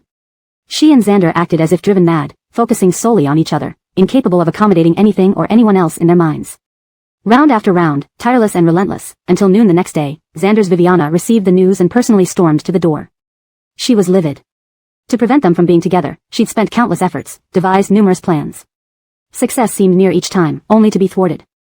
Just when she felt reassured after 2 days, and the Ives confirmed everything was handled, Pauline defied expectations and returned to the villa with Xander. Wasn't this infuriating? It appeared a direct confrontation with her son was inevitable. Ding dong. She pressed the doorbell incessantly. Upstairs, the couple, cocooned in bed, lay embracing sweetly when the unrelenting doorbell rang. Pauline woke up first, nudging Xander. The doorbell is ringing. Is it your friend? Regardless of who it was, Xander, fearless of offending anyone, pulled her closer. It's fine, ignore it. They probably have nothing important. Let's sleep. Pauline also didn't want to part from him and snuggled deeper into his embrace. Exhausted from yesterday's antics, they were about to drift back to sleep when Xander's phone rang. So annoying. He wished he'd turned it off last night. Ignoring it, his phone kept ringing persistently. Unable to endure it, he grabbed it and slid the screen half asleep, expecting Kian or Carlo, and cursed. Who the hell is this, calling so early? Damn, how annoying. He was about to throw the phone aside, but the person on the other end was fiercer. Xander, it's your Viviana. Who are you swearing at? Open the door. Xander, who hadn't reacted, was startled awake by Pauline, who heard the shriek and opened her eyes wide. Your Viviana? Kira is here? Hurry, wake up, get up. Xander, drowsily looking at the screen, confirmed it was indeed his Viviana. Where are you? Where did you come from? Which door am I opening? Ding dong, ding dong, ding dong. His Viviana continued pressing the bell forcefully. Where do you think I am? Deaf? Or trying to rebel? Pretending you can't hear me? Come down now. Xander hung up the call, slowly sat up, amused at Pauline's sudden alertness, and gently pulled her back into his embrace. My Viviana isn't a flood or beast, why are you so scared? Relax, she's actually very understanding and reasonable. There might have been misunderstandings between you two, but there's no need to fear. Even if she didn't come, I plan to bring you to meet her today. It will be better once everything is out in the open. With me around, you have nothing to worry about, alright Nana? Chapter 453, Such Harsh Words. Pauline's heart pounded as she recalled the unpleasant encounters with Madison, feeling quite awkward. But she encouraged herself, with Ebert present today, maybe everything would be alright. She truly couldn't bear to part with Ebert and wished to be with him forever. Sometimes she even thought wickedly, if only Ebert were poor too. Pauline hurriedly put on her clothes and urged Ebert to go downstairs and open the door. Ebert finally got up, slowly putting on his pajamas, then pulled her into a hug for a kiss. I've told you my mom is open-minded. Don't worry, once she understands you, she'll like you just as much as I do. Be good, no need to rush. Go wash your face and tidy up a bit. I'll go downstairs. The gentler he was to her, the more panicked Pauline felt about separating from him. They parted in what seemed like a final goodbye, with Pauline rushing to the bathroom to clean up while Ebert opened the door with bedhead and sleepy eyes. Madison saw the marks on his neck and deep dark circles under his eyes as soon as he opened the door. It was as if she had seen last night's events unfold before her eyes, as if she had witnessed Pauline luring him, her fury rising rapidly. Where is she? How come only you are here? Had the guts to seduce my son but not to meet me? Ebert feigned ignorance, yawning. Who are you looking for? Don't act innocent with me. I heard her voice over the phone just now. Doesn't have the nerve to come down and meet me, should I go upstairs to see her? Only then did Ebert look at his Viviana meaningfully. You're talking about Pauline? You know her? When did you meet? How come I didn't know you knew her? Damn brat, you were waiting for this moment. Madison gritted her teeth and slapped him. At a time like this, you still speak to me like that? Must have been my fate to raise a descendant like you. From childhood, how we raised you, working hard to build our family's reputation. All this, for whom? We don't ask you to expand the company to rival the Mohammed family, number 1 or 2 in Fabiancheng, but you can't let it decline, right? Look at the elite circle. She went on, and Ebert rubbed his ears in impatience. Amina, it's what era do we live in where you still preach such outdated values? Aren't you always telling people outside how open-minded and caring you are towards your children? I know how hard you and Dad worked to bring us to this point, but did I ever ask for that? Instead, I've always told you not to push so hard. Money, enough is enough. What's the point of accumulating so much when you can't take it with you in death? If Madison was angry earlier, now she felt her world collapsing. In their circles, every child knew the importance of carrying on the family business and expanding its influence. Every single one of them strived relentlessly, fighting tooth and nail to move up. Look at Ebert's friends, Jorge, Carlo, Dakari, who wasn't flourishing in their careers. Why did Ebert, who once knew the value of effort, change after meeting this woman? Seeing her son like this only reinforced her belief, she needed to find him a wife from a well-matched family. Only with an ambitious and driven wife would her son follow suit, ensuring their family wouldn't fall apart. As Madison seethed, Pauline rushed downstairs without drying her tears, embarrassed that she made the elder wait at the door. Before she could timidly call out, Kira, Madison delivered a harsh slap across her face. Ah! Despite all the hardships Pauline had endured, this slap sent waves of pain through her, causing her to stumble backward. Her half-face went numb immediately. Neither Pauline nor Ebert expected Madison to hit her. Watching Pauline's face visibly redden and swell, Ebert's voice rose several octaves. Amina. Are you crazy? What are you doing? Seeing her son cradle Pauline's face gently, Madison nearly lost it. Yes, exactly. I am crazy. Ebert, raising you has made you insolent. For a woman, you actually say your own Viviana is crazy. How wonderful. Shameless girl, all this is your doing. Madison originally intended to control her temper and reason with Ebert. Seeing his pathetic defense of this green TB*TCH infuriated her beyond measure. Pointing at Pauline's nose, she spat. Brantley are. Shameless hussy. You have no face to call me Misty. I despise women like you who will do anything to climb the social ladder. Throughout my life, I've seen countless prettier, smarter green teas. Do you think you're special? Challenging me again and again, do you really think I won't do something to you? Blood trickled from Pauline's nose and mouth, her ears ringing. Ebert tried frantically to stop the bleeding, wanting to take her to the hospital, all the while arguing with his Viviana. Are you even my mom? How can you talk so cruelly? She's my woman, I won't allow you to speak ill of her. She didn't do anything wrong. I fell for her, chose to be with her. Can you please be reasonable? Madison knew Ebert would say this.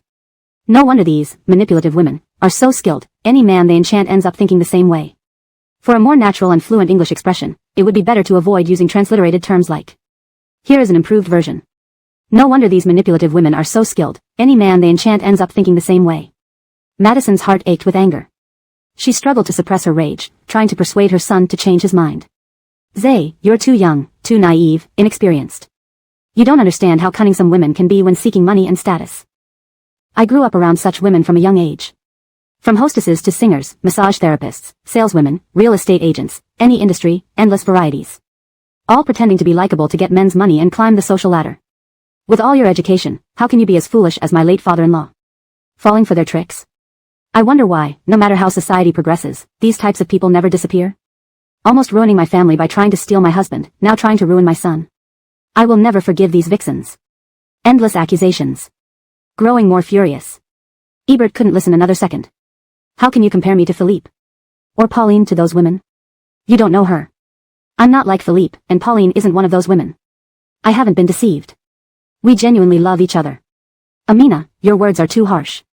I really dislike seeing you like this. Please leave now, I'm taking her to the hospital. Chapter 454, Anger that pierced his heart. As he spoke, Ebert lifted Pauline into his arms and started running towards the door in his pajamas. Marvin Ma grabbed his arm. Do you have no shame? Going to the hospital like this, are you afraid people won't know what you've done? Only then did Ebert realize his disheveled state. He was anxious to get Pauline medical attention but couldn't bring himself to leave the house looking like this. Thus, he carried Pauline upstairs, grumbling at his Viviana.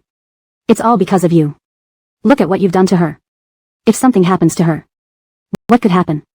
Marvin Ma followed behind him.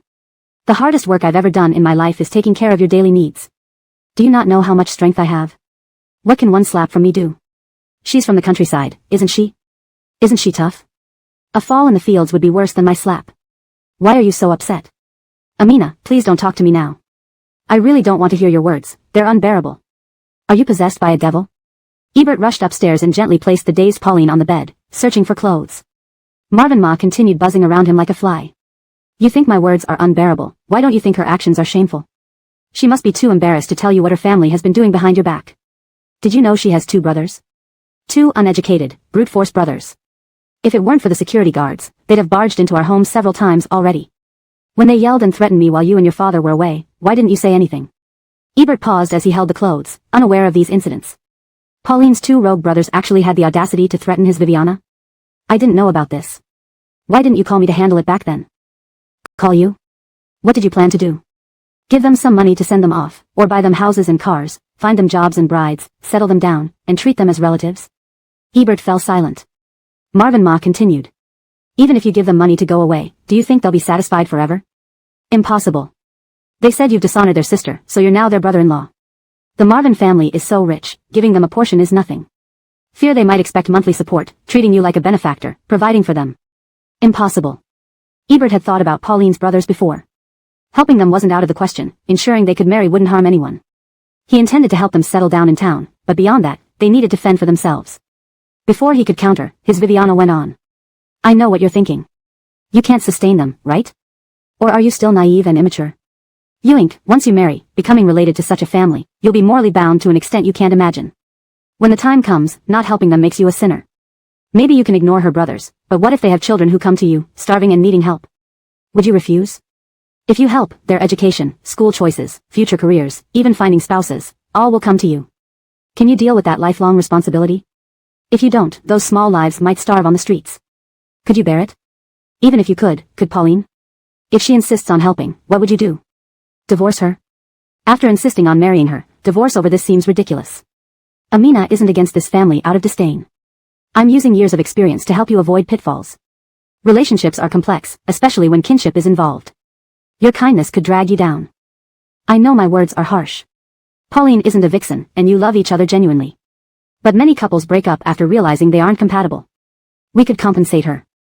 I have a villa in Beijing worth over 100 million. It can ensure her lifelong comfort. If you break up, I'll give her the villa, okay? Don't rush to answer. Think about it. She's earned 100 million with you.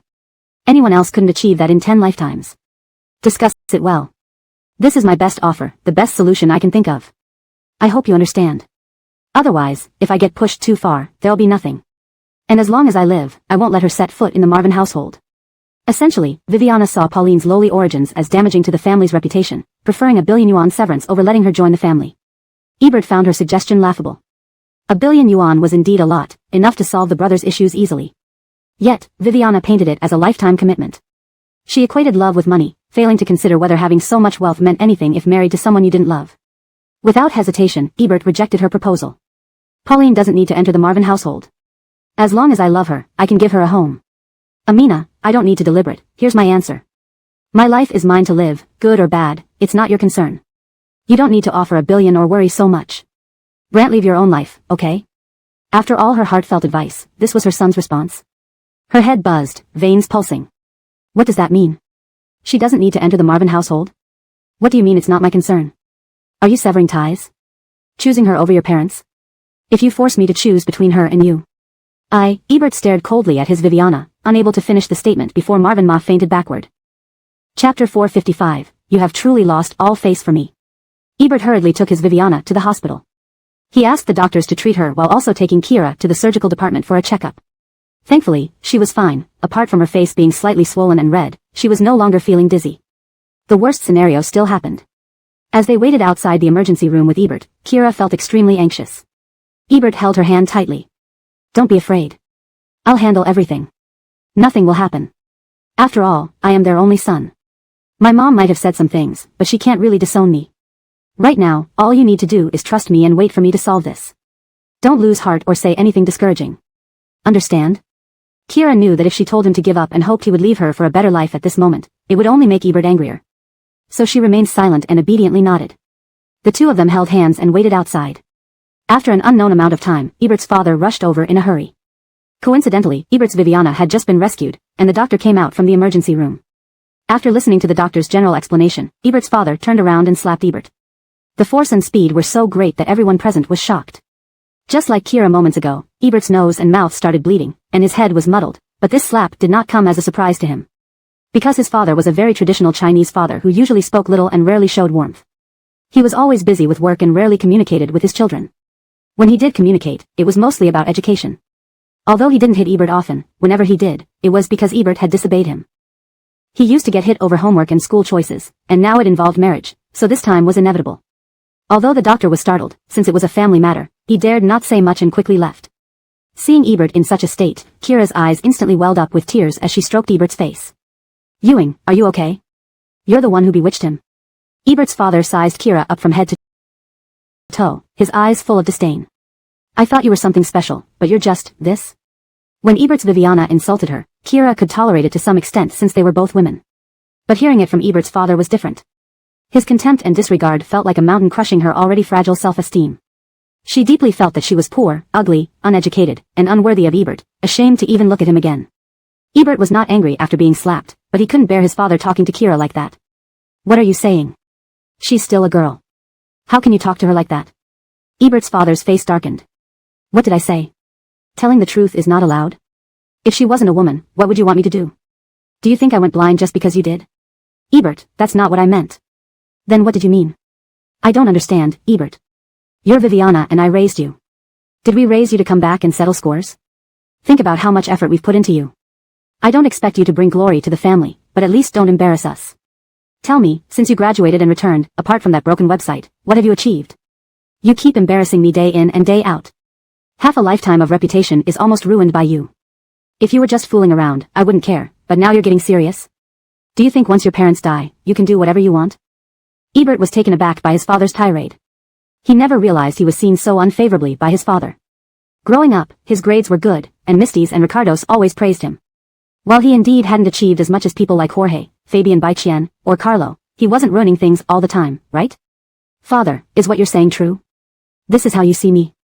Ebert's father looked at his son with blood coming from his nose and mouth and the trembling woman beside him, feeling so disappointed he wanted to smash his head against a brick. My whole life may not have been glorious, but at least, yes, it's true. How could you turn out so useless? I'm telling you today, I can still have more kids. If you insist on disobeying me and doing things I dislike, I'll divorce your Viviana and find someone to have more kids.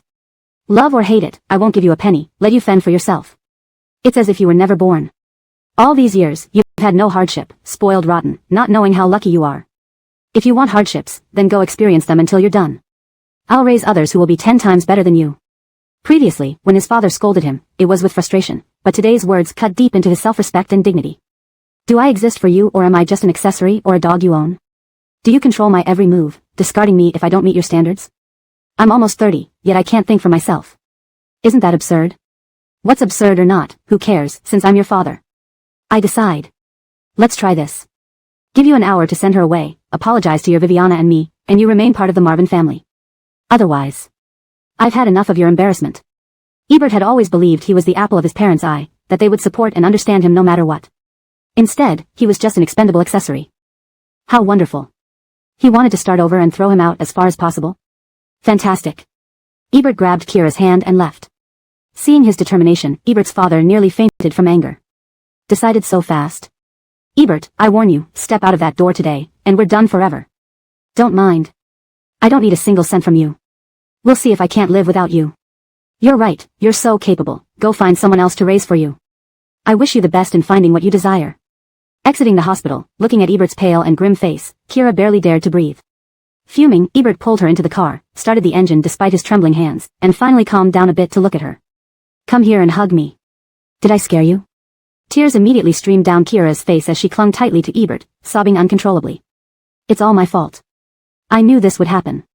The most feared scenario had happened. While waiting outside the emergency room with Ebert, Kira felt extremely anxious. Ebert held her hand tightly. Don't be afraid. Everything is under my control, nothing will go wrong. I am their biological son and their only son. My mom would not seriously cut ties with me. The only thing you need to do now is trust me, let me handle it. Do not back out, do not speak discouraging words. Understand? Kira knew that if she asked him to leave and live better without her, it would only infuriate Ebert further. So, she nodded obediently without a word. Holding hands, they waited outside. After some time, Marvin Dad rushed over in haste. By then, Marvin Amina had already been stabilized, and the doctor came out. After hearing the doctor's brief report, Marvin Dad slapped Ebert hard across the cheek. Everyone present was taken aback by the force and speed of the slap. Blood trickled from Ebert's nose and mouth, but this did not come as a surprise to him. His father was a traditional Chinese father, quiet and distant, always busy with work and rarely communicating warmly with his children. He would occasionally communicate but mostly for the purpose of discipline. Over the years, he had not hit Ebert often, but every time it was because Ebert had gone against him. Doctors were shocked but left quickly, considering it a family matter. Kira looked at Ebert, tears welling up as she gently touched his face. Ewing, are you all right? You must be Brenna who has bewitched him, Marvin Dad sneered, looking Kira up and down disdainfully. I thought you were someone remarkable. Turns out you're just this. When Marvin Amina insulted her, Kira felt hurt but could still endure it within reason, after all, both were women. But these words from Marvin Dad were different. That disdain crushed her self-esteem like a heavy mountain, making her feel even more inferior, poor, unattractive, and uneducated. She felt unworthy of Ebert and was too ashamed to look at him. Ebert had not been angry about the slap initially, but when he heard how his father spoke to Kira, he couldn't bear it anymore. What are you saying? She is a girl, how can you talk to her like that? Marvin Dad scowled. What did I say? Isn't it the truth? If she weren't a woman, what would I do? Just because you're so blind over her, you expect me to kneel and praise her? Ebert, don't argue like this, you know that's not what I meant. Then what do you mean? I don't understand what you mean, Ebert. Your mom and I raised you, is it so you could repay us with grievances? Tell me, how much trouble have you caused us growing up? I don't expect you to be an outstanding figure to bring glory to the family, but at least don't embarrass me. Tell me yourself, except for your mediocre website, what have you accomplished since graduation? You've been disgracing me day and night. Damn it, half a lifetime of reputation almost ruined by you. Just playing around was one thing, but actually thinking about getting serious? Are you really waiting for me and your mom to die so you can fly free? Marvin Dad's rant stunned Ebert. He hadn't realized that his dad viewed him this way. His academic performance had always been good, and Misty's and Ricardo's always praised him. Though he didn't achieve as much as Jorge, Kian, or Carlo, it wasn't enough to embarrass him daily. Is this how you've always seen me, Dad? Looking at his injured son and the cowering woman beside him, Marvin Dad felt utterly disappointed, wishing he could smash his head against a brick. I didn't make significant achievements in life, but at least I tried. Of course, it's true. How did I give birth to such an incompetent thing? Today, I'm putting it clearly, I can still have kids. If you persist in defying me and doing things I dislike, I'll divorce your mom and have a few more. Go ahead and live however you want, I won't give you a penny, let you fend for yourself. It's as if you never existed. All this pampering made you spoiled, unaware of how fortunate you are. Since you seek hardship, there's plenty for you to eat. I'll raise some children who are 10 times better than you. Previously, when Dad punished him, it was out of disappointment, not expecting such harsh words today. Not only was his pride bruised, but he felt belittled as a person. Do I exist as a person or merely an extension of you, like a dog? Must I do everything as you command, and be cast aside the moment I fall short of your expectations? I'm nearly 30 and still can't think for myself. Aren't you two ridiculous? How ridiculous it is or isn't, I'm still your father, and I have the final say. If you don't believe me, we'll see. Give you 1 hour to send her away, apologize to your mom and me, and you're still a Marvin family member. Otherwise, I'm fed up with you, an embarrassment to the family. Ebert had believed he was his parents' beloved child. No matter what decisions he made, they would eventually understand and support him. But now he realized he was just a replaceable extension of them. What a relief. They would find new children and drive him far away. What a relief. Grabbing Kira's hand, Ebert walked off. Seeing this, Marvin Dad felt like he was going to burst with anger. So soon decided? Let me warn you, Ebert, if you dare to step out this door today, we are through. If so, then we're done. I don't need a single penny from you. I don't believe I can't survive without you. You're right, you're young and capable, go find others and have more children. I wish you the best luck achieving your goals. Leaving the hospital, Kira barely dared to breathe at Ebert's stern expression.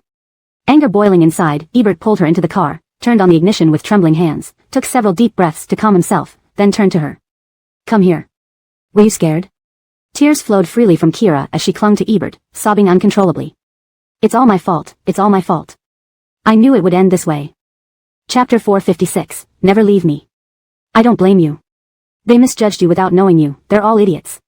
Even if I didn't know you, I wouldn't have let them control me. Don't take the blame for something that isn't your fault. I love you, and in this life, I can only be with you. And now, you are my only one. Ethel, you must never talk about leaving me again. Otherwise, everything I've done would be for nothing. Now, Ethel truly dared not leave him. Xander's temper was so fierce, he had lost his parents and could not afford to lose her too. She did not dare imagine what he might do. Knowing his father was there, Xander was sure his Viviana was safe, so he drove Ethel back home. On the way, he urgently planned their future. Are you worried about my lack of achievements? That we can't live well after leaving them? I will build a career to show them. From tomorrow onwards, you won't deliver food anymore. Stay at home to review, and attend school on schedule. Aim to graduate early and become someone they would like. We'll blind them with success. Despite being angry, he still held hope for life, and Ethel felt hopeful too under his influence. I'll listen to you, everything you say. Back home, Ethel remembered she hadn't contacted her Grand Viviana in over a day. If she wanted to review, she needed to get books from the rented apartment. So, Xander turned the car around and took her there. Seeing her granddaughter reunite with Xander after a long time, the Grand Viviana's expression was complex. Xander confidently assured her that they would never break up again and asked her not to live in the small room anymore but to move into his villa with Ethel. He promised to support their health and studies while he focused on his business.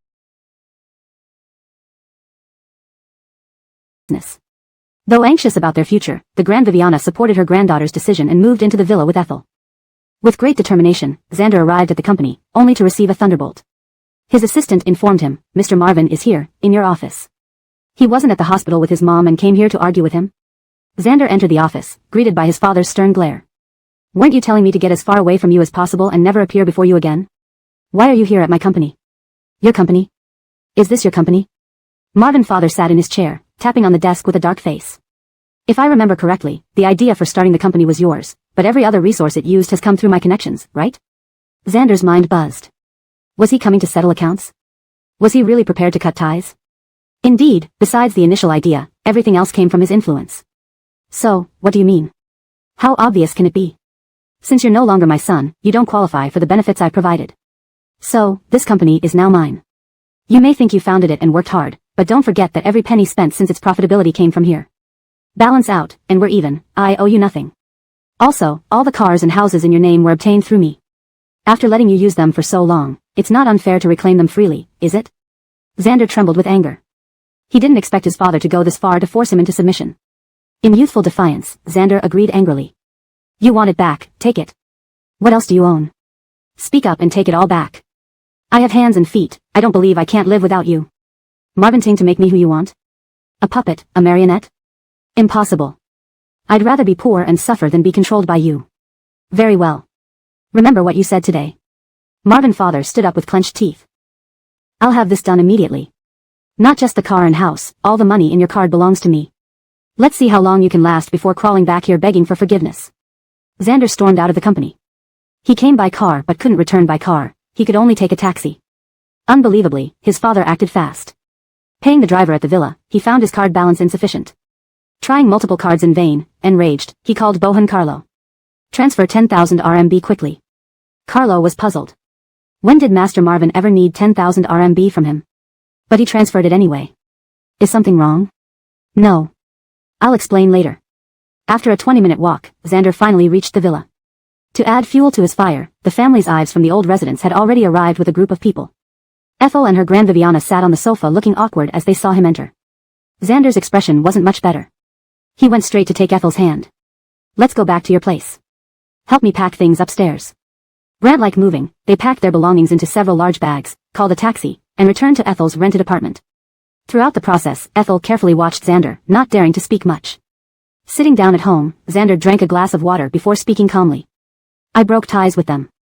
They drained my account and reclaimed the company, house, and car. Now, I'm penniless. Ethel, do you still want to be with me? Ethel's face, which had been cautious, suddenly brightened. Why would you say that? When I first met you, I thought you had no money. I've never been with you for your wealth. Now penniless again, she felt it was perfect. They were finally equal, no one could accuse her of seeking anything from him. Xander knew what she was thinking, chuckling as he pinched her nose.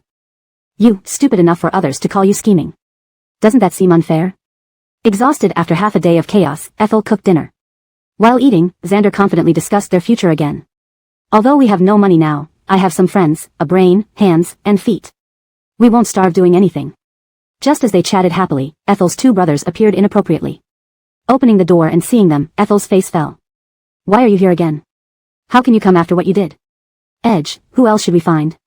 You're our sister. Our townhouse is gone, Larry's mom promised to help us recover it, but now she refuses. It's all because of you. Talk to her, ask her cousin to give us the house back. Or we'll stay here. They shoved past Ethel and squeezed into the room. Unexpectedly, they found Xander inside.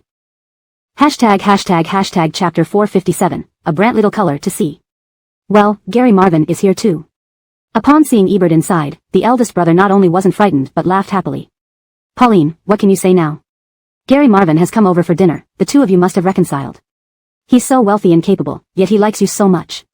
Giving you $1 million or $2 million wouldn't be an issue, right? We won't ask for too much either. You can talk to Larry's mom and get your Ricardo to return the house to us. Or let Gary Marvin give us another $1 million so we can buy a new house. Both your brother-in-law and I have found brides for you too, even set the wedding dates. You can't just watch us stay bachelors forever, right? They were once again trying to manipulate Pauline. If they didn't always bring up these matters, out of guilt, perhaps Ebert would still want Pauline to take care of them. But it was clear that they didn't treat their sister as human, always thinking of how to exploit her. Ebert felt there was no need to be polite with them anymore. The eldest brother finished his unreasonable tirade, and Pauline glanced at Ebert, who was eating quietly, afraid that he might get angry. She was about to step in when Ebert stopped her. Nikki, this is between men, it's none of your business. Come back and eat. Ebert then scooped up the last bite of rice, sipped some tea, and slowly stood up. Isn't it just about money? I have plenty. Let's go, I'll take you to get it. Pauline and Grand Viviana were both taken aback. Didn't he just argue with his father? Is he going to reconcile with him for these two brothers? Ebert. Pauline rushed in front of Ebert with a troubled expression.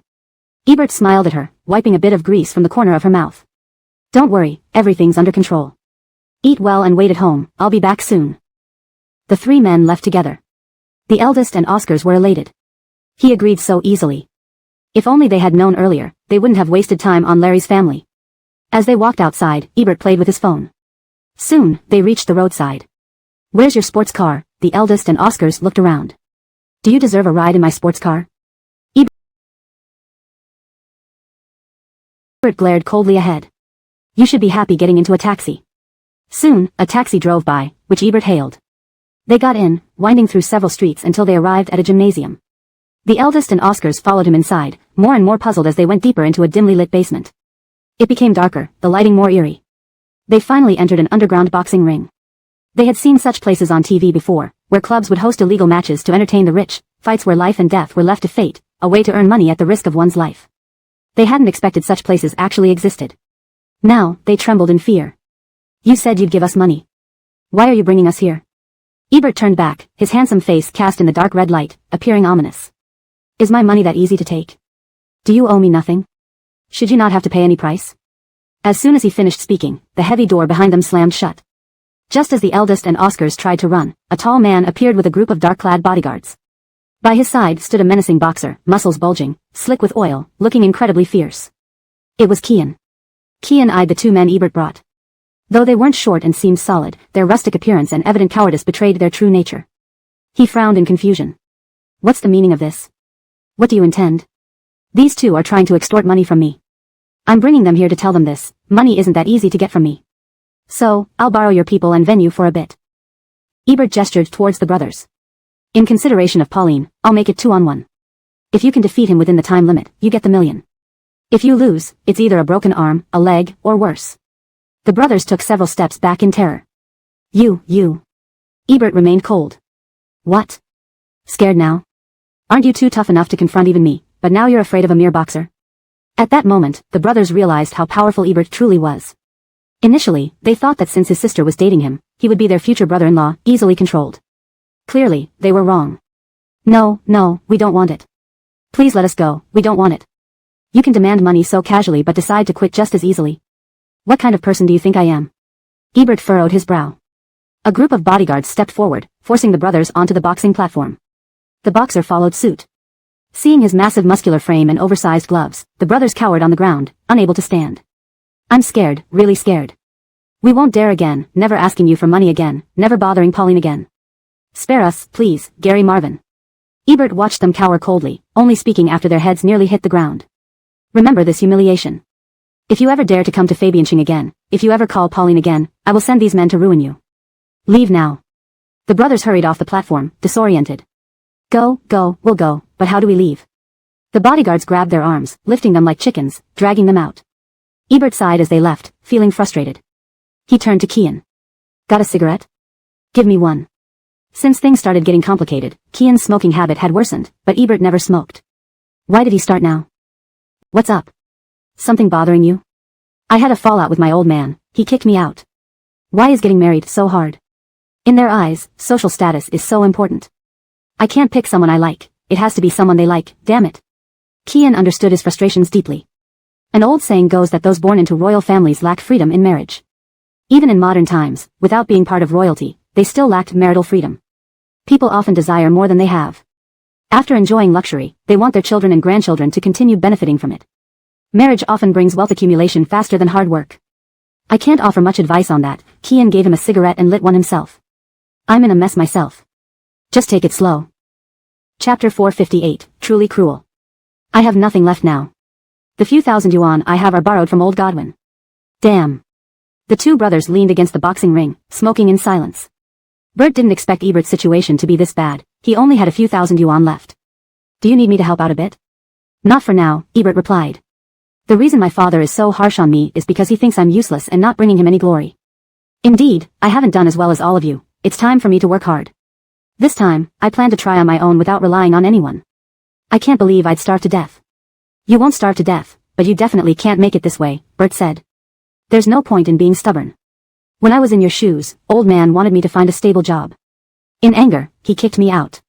If it weren't for working with Lau Mohammed and using his money to start DL, I'd be nothing right now.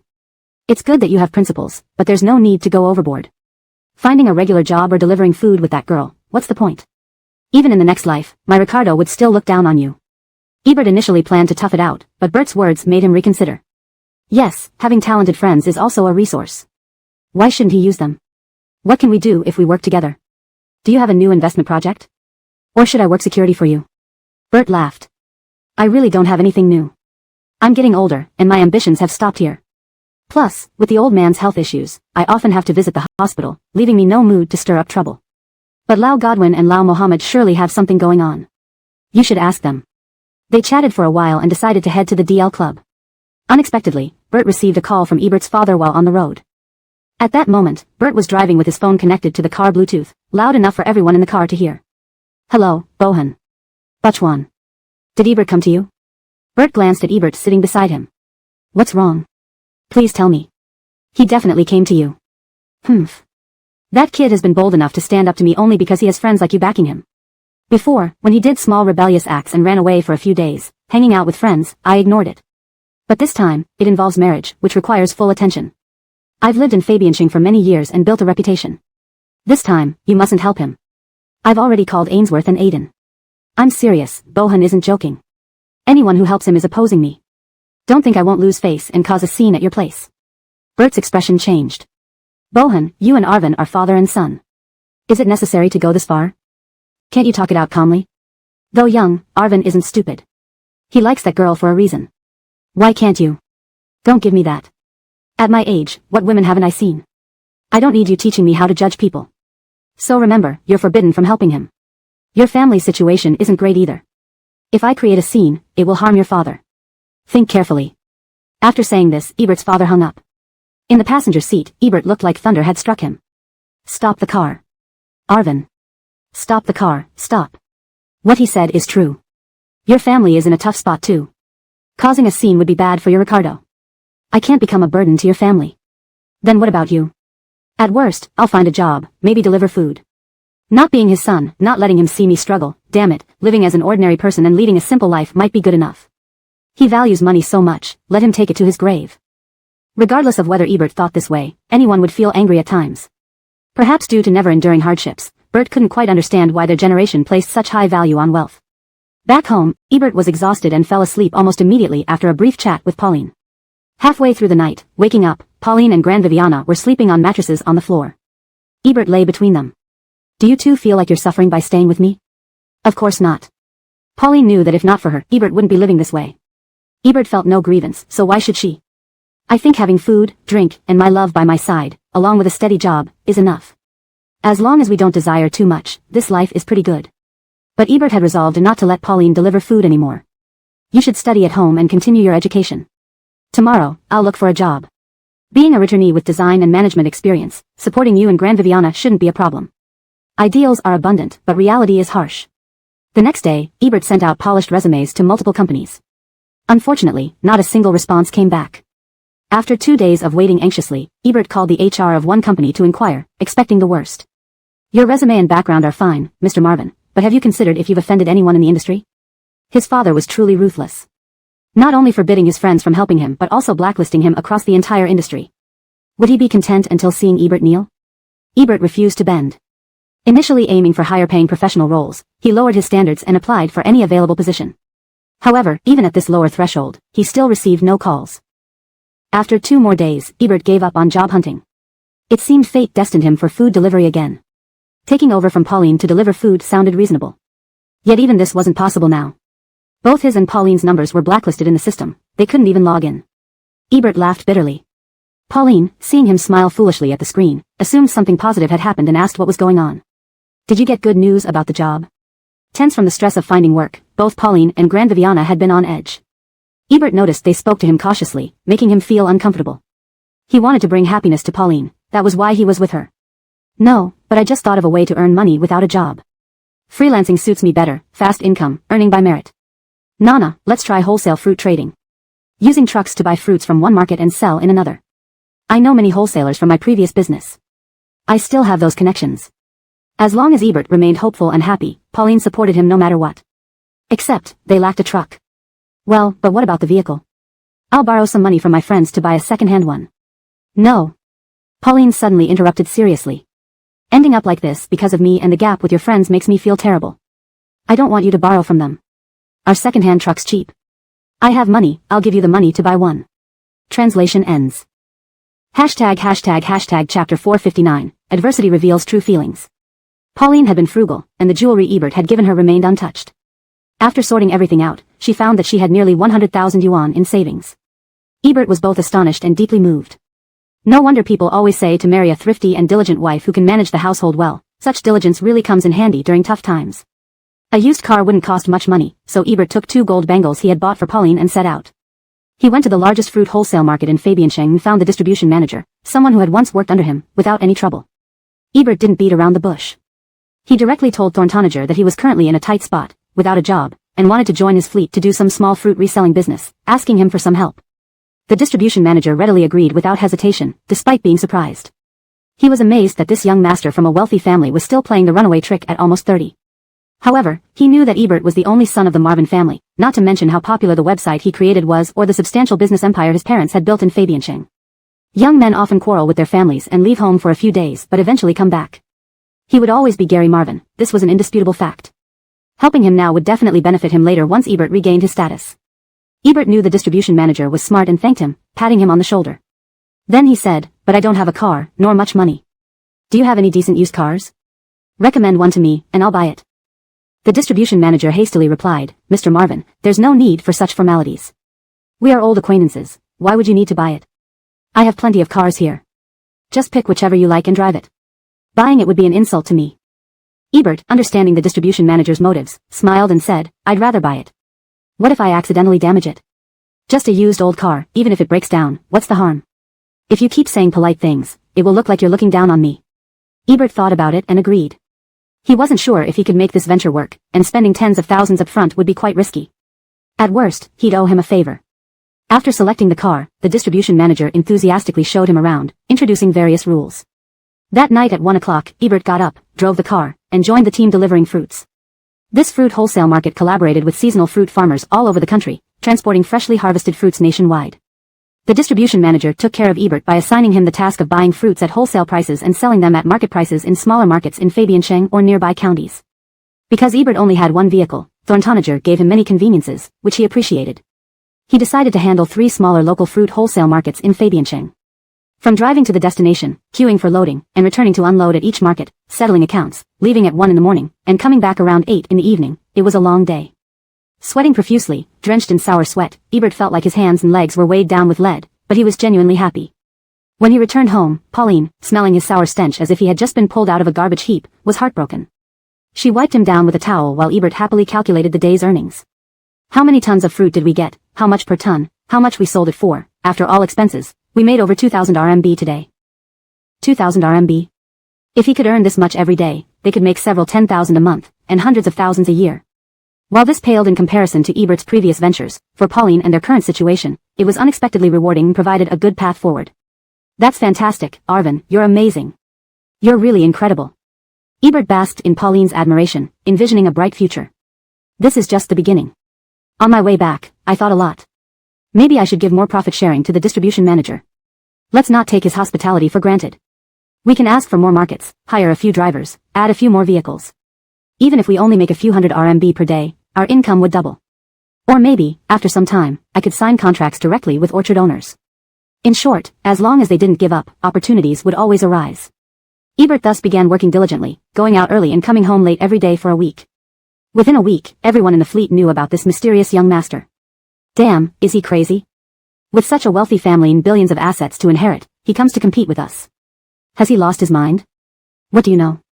This is like a prince visiting incognito. He says he left home after a quarrel, but who knows what he's really planning. Don't forget, we used to supply goods to his website. Technically, he was once our Akil, so let's watch our words. He's not the Akil anymore. Look at him now, does he look like someone visiting incognito? It seems he has really quarreled with his family. In those kinds of families, they claim to have only one son, but who knows how many hidden children they have. If he dares to defy the family, they could easily depose him and appoint a new heir. 80% chance he won't go back. The manager is probably hoping to rise again with him, but it's laughable.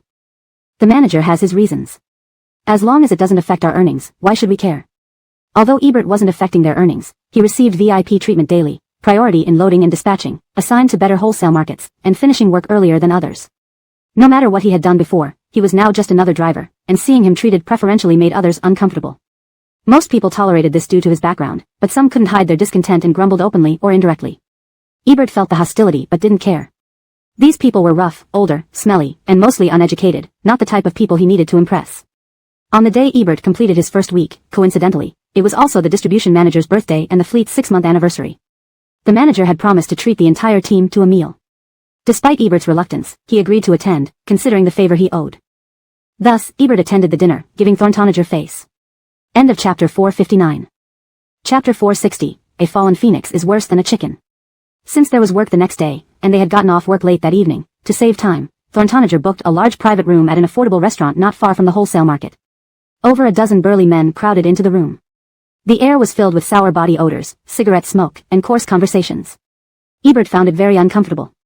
But he had fallen into this kind of environment now, whether he liked it or not, he had to force himself to adapt, gritting his teeth and staying put. During the meal, Thorntoniger could sense his discomfort and tried to focus attention on him. He kept pouring tea and wine for him, speaking words of comfort and reassurance, which some people found laughable and others despised. What a situation. They were all drivers groveling to one manager, and Thorntoniger in turn groveling to another driver. What was happening? As glasses clinked and more than a few pounds of white spirit went down, over an hour passed. With alcohol coursing through them, everyone's voices grew louder. The atmosphere in the private room became thick and stifling, almost ready to tear the roof off with their braggadocio. Ebert couldn't take it any longer and told Thorntonager he wanted to go home. The manager walked him to the door. Mr. Marvin, I'm sorry. After all, those in this line of work have limited education and limited standards. They are too crude, and it's embarrassing for you. Ebert had told him many times not to call him Mr. Marvin, but the distribution manager wouldn't change his habit.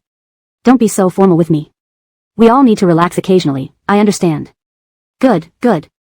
As long as you understand, everything is fine. Please don't think I haven't taken good care of you. Sometimes his politeness made Ebert feel like he was still that powerful Ebert who could command wind and rain. Seeing the humble demeanor of the distribution manager, Ebert couldn't help but share the idea he had been contemplating for days. Bronson Marvin, actually, there's something I've been wanting to discuss with you. What is it? Mr. Marvin, please say it. Talking about it is too formal. Just tell me your thoughts directly. If I can do it, I will absolutely comply without hesitation. Ebert then laid out his plan. He wanted to add 4 more drivers and assign more markets to him. He would give half of the profit to the distribution manager. Running vehicles was exhausting, and Ebert planned to gradually build up his small fleet, letting the drivers handle these tasks so he could focus on other things. This way, he could stay relaxed while ensuring income. Indeed, the distribution manager's face changed when he heard this. Although only for a fleeting second, Ebert noticed it. I know it's unfair and excessive to make such a request after joining recently. I'm just throwing the idea out there for discussion. Everything, including profits, can be negotiated. If you feel it's unreasonable, that's fine. The distribution manager felt his suggestion was indeed quite audacious, pushing the boundaries too far, trying to snatch profits right from under his nose. But what could he do? He was dealing with Gary Marvin. It wasn't the petty gains of the moment that mattered, it was the hope of Gary Marvin eventually ascending the throne. There's nothing unfair. I think your proposal is excellent. Indeed, you're Mr. Marvin, always full of ideas. Look at my team, they've been with me for so long, yet none of them thought of this. To me, making money and keeping the fleet running smoothly is what matters. Whether it's a little more or less isn't important, especially since Mr. Marvin wants to cooperate. How about this? Can I give you 5 more vehicles? I'll check which markets have the best positions and highest sales and hand them over to you. We can achieve mutual benefits and win-win cooperation. Of course, the vehicles won't cost you anything up front, use them first. Whenever you are financially comfortable or whenever you want, it's all good. These words sent a wave of warmth through Ebert, filling him with gratitude toward this short and chubby older man. He truly valued loyalty and righteousness, never looking down on anyone. In today's world, a fallen phoenix was worse than a chicken. For him to still offer help was incredibly rare and precious. Bronson Marvin, I really appreciate it. Just as they were discussing the future plans, suddenly, a towering drunkard barged between them. What? You're going to give him another fleet and hand over the most profitable markets? You bastard, even if you're a lapdog, you shouldn't be this much of one. Ebert recognized him as someone who often disliked and subtly mocked him in the fleet. That night, he had clearly had a lot to drink, his face flushed red, smelling heavily of alcohol, swaying unsteadily. Bronson Marvin hadn't expected their conversation to be overheard. Seeing this driver shouting at him, he pushed him away irritably. What are you yelling for? Have a few drinks and forget yourself? My business planning has nothing to do with you. Get lost and go back to your drinks. Not leaving. Why should it matter to me? Hell, I'm part of this fleet, scraping by under you. Waking up earlier than roosters and sleeping later than dogs, working harder than anyone else. Why should he come in? You promised me the captain position once the fleet hit 6 months, but you gave him all the favors in just a few days? I disagree. You sold us old, used cars at high prices and earned as much as you could from us. Now you give him free use and reserve the better-selling markets for him. Isn't that too much? He was joined by 2 others who had gone to the bathroom together. Initially, they hadn't heard the exact conversation, but the shouts made it clear. Not only was he unhappy, but the other 2 also stormed over angrily. That's right.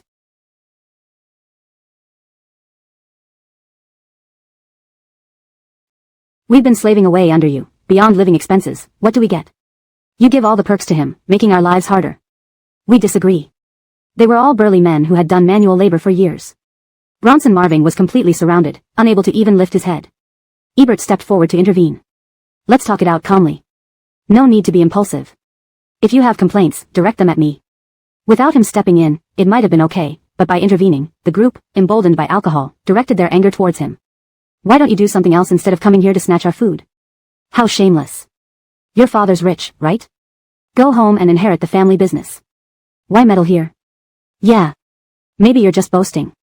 I don't believe your family is wealthy and you'd bother with this job. Damn, I've seen boastful people, but never one as grand as you. Pale-faced boy with no good intentions. Beyond mocking, one of them even slapped his face a few times. Please let me know if you'd like further adjustments or additional translations. Chapter 461, 2 Roads Diverge. Xander enjoyed eating dumplings made by his Grand Viviana and Pauline. Tonight, they had prepared a lot of dumplings for him, enough not only for tonight but also for tomorrow's breakfast and lunch. However, around midnight, it wasn't Xander who returned home. Instead, the phone rang with a call from the police. Is this the family of Xander? He was involved in a fight, and he's currently at the police station. Please come over immediately. Pauline didn't dare to tell her Grand Viviana and rushed out on an electric scooter to the police station. Upon arrival, she learned that Xander had severely injured a colleague's head, and the victim was now being treated at the hospital. The exact situation is still Ricardor. We called you because Xander has a very poor attitude. He refuses to admit guilt and isn't willing to pay for medical expenses. This could be very detrimental to him. If the other party's family gets upset and insists on pressing criminal charges, he might face at least a year in prison, the officer explained. Hearing this, Pauline felt her legs go weak, her heart pounding fiercely. She couldn't believe Xander had caused such trouble and hurriedly went to the hospital with the police. In the emergency room, a short, plump middle-aged woman was crying loudly while holding a 7- or 8-year-old boy, reporting the incident to her relatives and discussing how to handle the matter. The police introduced Pauline to Annabelle, who immediately hung up the phone and started shouting at Pauline. My husband is our family's only breadwinner. We have elderly parents and young children to support. Your husband hits so hard, he doesn't want us to live. Brandt, listen up. If my husband doesn't wake up or suffers any after effects, we will hold your family responsible for the rest of our lives. Look at my eldest here, he's just a little kid, and there's another baby on the way. How are we supposed to live from now on? Pauline couldn't find words to argue back. She paid nearly 30,000 yuan from her bank card for the medical expenses and then tried to negotiate with Annabelle. It was a moment of impulse after too much drinking. My husband didn't mean to do this. Please stop crying.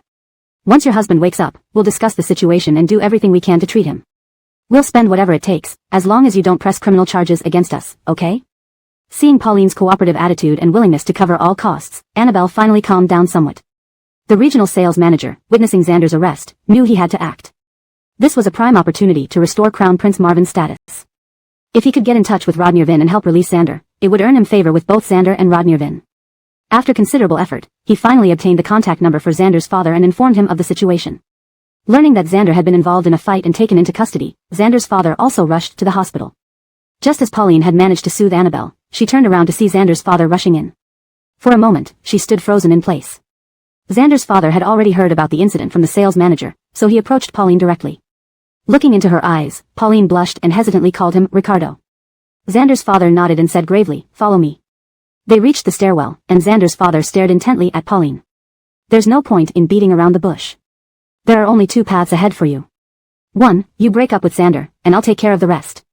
He can return to being my son, free from financial worries and given the best life possible. No one will look down on him, and he'll live a smooth and prosperous life. Of course, you're young, and I won't let you lose out either. Whether it's genuine love or a ploy, your goal has been achieved. Here's a card with 5 million yuan, or perhaps you prefer a house in any city of your choice. But you must promise never to return to Fabiancheng or contact Xander again. Otherwise, what happened to Xander today will happen to you tomorrow. 2, you two refused to break up, but I will not involve myself in his issues anymore.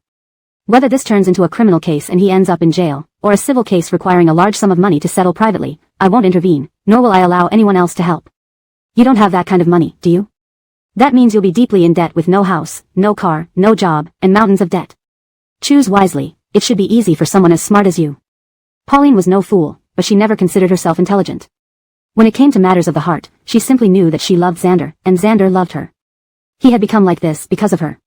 She promised never to leave him, and she would not break that promise, regardless of the cost. Why do Bohan and Caitlin always equate our relationship with money? Pauline asked. I don't want your money, and I'm not breaking up with Xander. Unless Xander himself wants to end things, I will never leave him. We never expected your help in the first place. Even if we can't stay in Fabiancheng, we can move to another city together. Without a house, a car, or money, we don't care. As long as we work hard and stay honest, our lives will eventually improve. Xander's father was almost driven mad by her stubbornness. This woman was as obstinate as Xander. No wonder he liked her, they were cut from the same cloth. Seeing her perform such unwavering commitment even in these circumstances, Xander's father turned and left. Pauline stayed at the hospital all night. The man was stabilized and moved to a ward. She thought the situation wasn't too severe and selling those golden bracelets would cover the costs. But soon, the doctor announced that although Thornton had woken up, his brain was seriously damaged, potentially leading to intellectual decline and rendering him unable to function as a normal adult. The woman immediately started wailing and berating Pauline again. Pauline realized the gravity of the situation and turned pale. Officer, in a case like theirs, if I offer compensation, how much would it be? The officer sighed. As she mentioned, they have elderly and young dependents, and their sole breadwinner is now unable to work. Calculating monthly living costs until retirement age, it would likely amount to at least 1 million yuan. 1 million yuan. To the former Xander, it was just as insignificant as 100 yuan. But for Pauline, it was an insurmountable sum. She had never even seen 10,000 yuan, let alone where to get 1 million. Yet, she could not let Xander go to jail. Translation ends. This translation maintains the original tone, style, and paragraph structure while ensuring fluency and coherence. Hashtag chapter 462, coming home for dinner. Ebert had never endured such hardship in his life as he had these past few days. Pauline couldn't imagine how miserable it was for him inside, and her only thought was to get him out as soon as possible. That meant she needed to pay Annabelle the 1 million yuan as quickly as she could. Pauline, a fiercely proud person who would rather go hungry than ask for help, now found herself considering borrowing money for Ebert's sake. She didn't know many people, only Allison and Gwendolyn. Both of them were kind-hearted and beautiful, and would likely help her no matter whom she called, but Pauline ultimately chose Gwendolyn. It wasn't that she looked down on Allison, but she knew that Allison also came from elsewhere and, despite being the daughter-in-law of a wealthy family, had no job. Asking her for so much money at once might be too much for her. Gwendolyn was different. Her husband was one of the richest men in Fabiancheng, and she had a job. Gathering all her courage, Pauline called Gwendolyn. Hearing Gwendolyn's voice felt like meeting an angel, and she couldn't help choking up. Gwendolyn. Jorge was in a meeting and had left his phone in the office. Unable to reach him, Gwendolyn stormed into the conference room. The project manager, mid-speech, glanced at Jorge with a mixture of surprise and unease. Jorge looked back at Gwendolyn with equal surprise. What could have made her come to find him in front of everyone? What is it? Without answering, Gwendolyn addressed the entire room. Sorry, I need to speak to President Mohammed about something urgent. Cyan, do you want to reschedule this meeting or continue later? You continue, I'll step out. Jorge led her outside, holding her hand gently. He thought perhaps Gwendolyn wasn't feeling well and reached out to touch her stomach. What's wrong? Is it bothering you? Where does it hurt? Gwendolyn swatted his hand away playfully. Just over a month, he's just a little sprout. How can he bother me? I'm here because of Ebert. Ebert? What happened? After listening to Gwendolyn, Jorge frowned deeply. I can get him out, but have you thought about what will happen next? He acts impulsively without considering the consequences and lacks the ability to take responsibility for himself. No one can always be there to help him. What will he do in the future? Gwendolyn, he was indeed immature before and didn't understand hardship, but after everything he's been through, he will surely reflect and change. Don't lecture him right now, let's go. Jorge stood still. It's not that I won't help him, but I think this experience is good for his growth.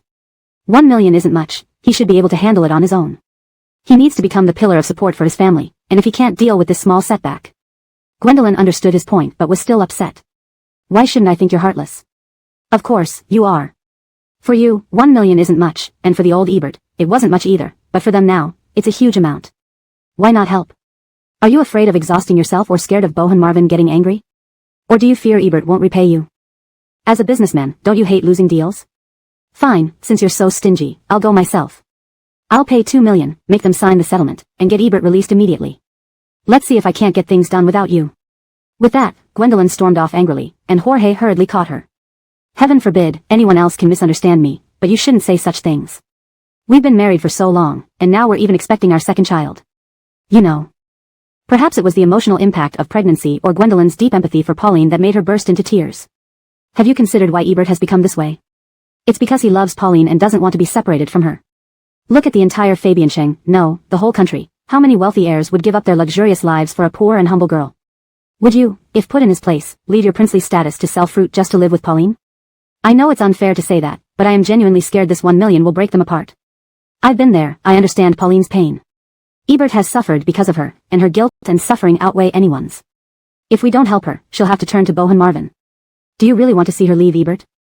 Jorge gently wiped away her tears, frightened by her distress.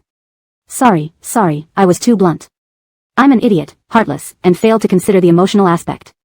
Yes, you're right, Ebert is indeed braver in love than anyone and deserves admiration. I don't want them to separate either. Let's go and help them. Gwendolyn and Jorge personally escorted Ebert out. Seeing Pauline and the couple standing at the door, Ebert's face showed no joy, only fatigue and embarrassment. Jorge, knowing this would hurt his pride, didn't say much and went straight to the car. Gwendolyn, however, approached him and took his hand. Pauline and I share similar backgrounds, perhaps even worse. When I first started with Cyan, I didn't even know Ollie was his daughter. An unmarried woman with no education, power, or background, carrying a child to be with President Mohammed, I can't imagine the criticism and pressure Cyan faced, which you fully understand. But we persevered and succeeded. You can too. Ebert, don't lose confidence over this. Whenever you need help in the future, call me first. I believe in you both. Ebert, seeing Jorge, had prepared himself for a scolding. He knew Jorge's character well and expected harsh words about acting rashly and irresponsibly, leading to his current situation. But Jorge said nothing, and Gwendolyn's comforting words gave him great encouragement. Do you really believe in us? Truly? Gwendolyn, of course. Except for death and illness, nothing can separate true lovers. If you both truly love each other, nothing can stop you. Isn't it just a loss of 1 million? For someone born into a business family like you, it's not much. Work hard, and you'll bounce back. Ebert looked at Pauline again. Pauline, you're not angry with me? You still have faith in me? Of course. Pauline held his hand tightly, looking at him with sincere eyes. How could I resent you? Whatever you do, I believe you have your reasons, and I'll always support you. Did you not eat well inside? Are you hungry? I've made dumplings. Let's go home for dinner. Translation ends. Chapter 463, reduced to a commoner. The sales manager had not expected Mr. Marvin to be so ruthless. When his own son got into trouble, he did not only refuse to help but also secretly added obstacles. Initially, the sales manager intended to assist Ebert by persuading the injured driver to let things slide. After all, Ebert was still a young master of the Marvin family who would return someday. Offending him now could bring trouble in the future. However, the driver, bandaged and lying on the bed, said triumphantly, I told you long ago that families like theirs can't have just one child. Though he bears the surname Marvin, it doesn't mean he has much influence. You didn't believe me. Just now, his father personally came to negotiate with me, urging me to insist on severe injuries and extort more money from them. I'm following orders, Bronson Marvin. The sales manager felt as if his worldview had collapsed. But upon further thought, it made sense. He had heard that affluent families often had complex relationships. Apparently, President Marvin did indeed have other sons, explaining why he could be so heartless. Was he planning to depose the eldest and favor the younger ones? This son would no longer receive any favor and would be banished to obscurity, reduced to a commoner. 2 days later, when Ebert returned, the sales manager appeared very hesitant. President Marvin, it's not that I don't want you back at work, but, originally, everyone already had reservations about your sudden entry into the company, and this incident only made matters worse. I am also in a difficult position. Ebert understood what he meant and could imagine the resistance among the staff. When someone is down on their luck, even cold water can make them choke. He was a man of pride and did not want to see others struggle because of him. I understand. I apologize for putting you in an awkward situation. I will always remember this kindness. Bronson, no, please don't say that, President Marvin. It's an honor to serve you. I'm more than willing to have you work here. Why don't you take some time off at home? Once this incident dies down and everyone calms down. That won't be necessary. Not only did people here dislike him, but Ebert also had no plans to stay in this industry permanently. It was merely a transition phase. He knew he did not belong here. However, stubbornness and self-respect were one thing, but what could he do after truly leaving this place? Ebert returned the car to the sales manager and pretended to walk away nonchalantly from the fruit wholesale market. Standing on the street, he fell into endless confusion. Because of his wonderful father, despite holding a diploma from a prestigious university, no company dared to hire him, not even as a delivery person. It was utterly absurd. Was he to leave Fabiancheng with Pauline?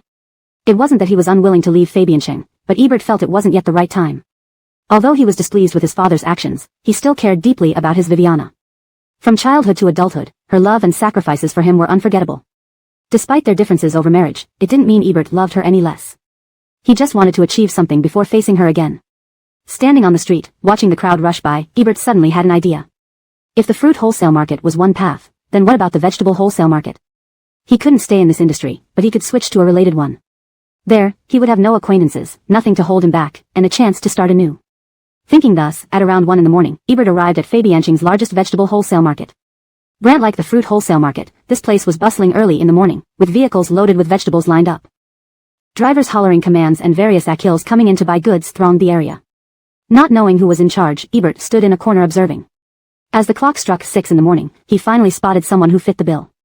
An outstanding-looking man, dressed flamboyantly, with a cigarette hanging from his mouth, walked in accompanied by several burly men. Everyone stopped and greeted him wherever he went.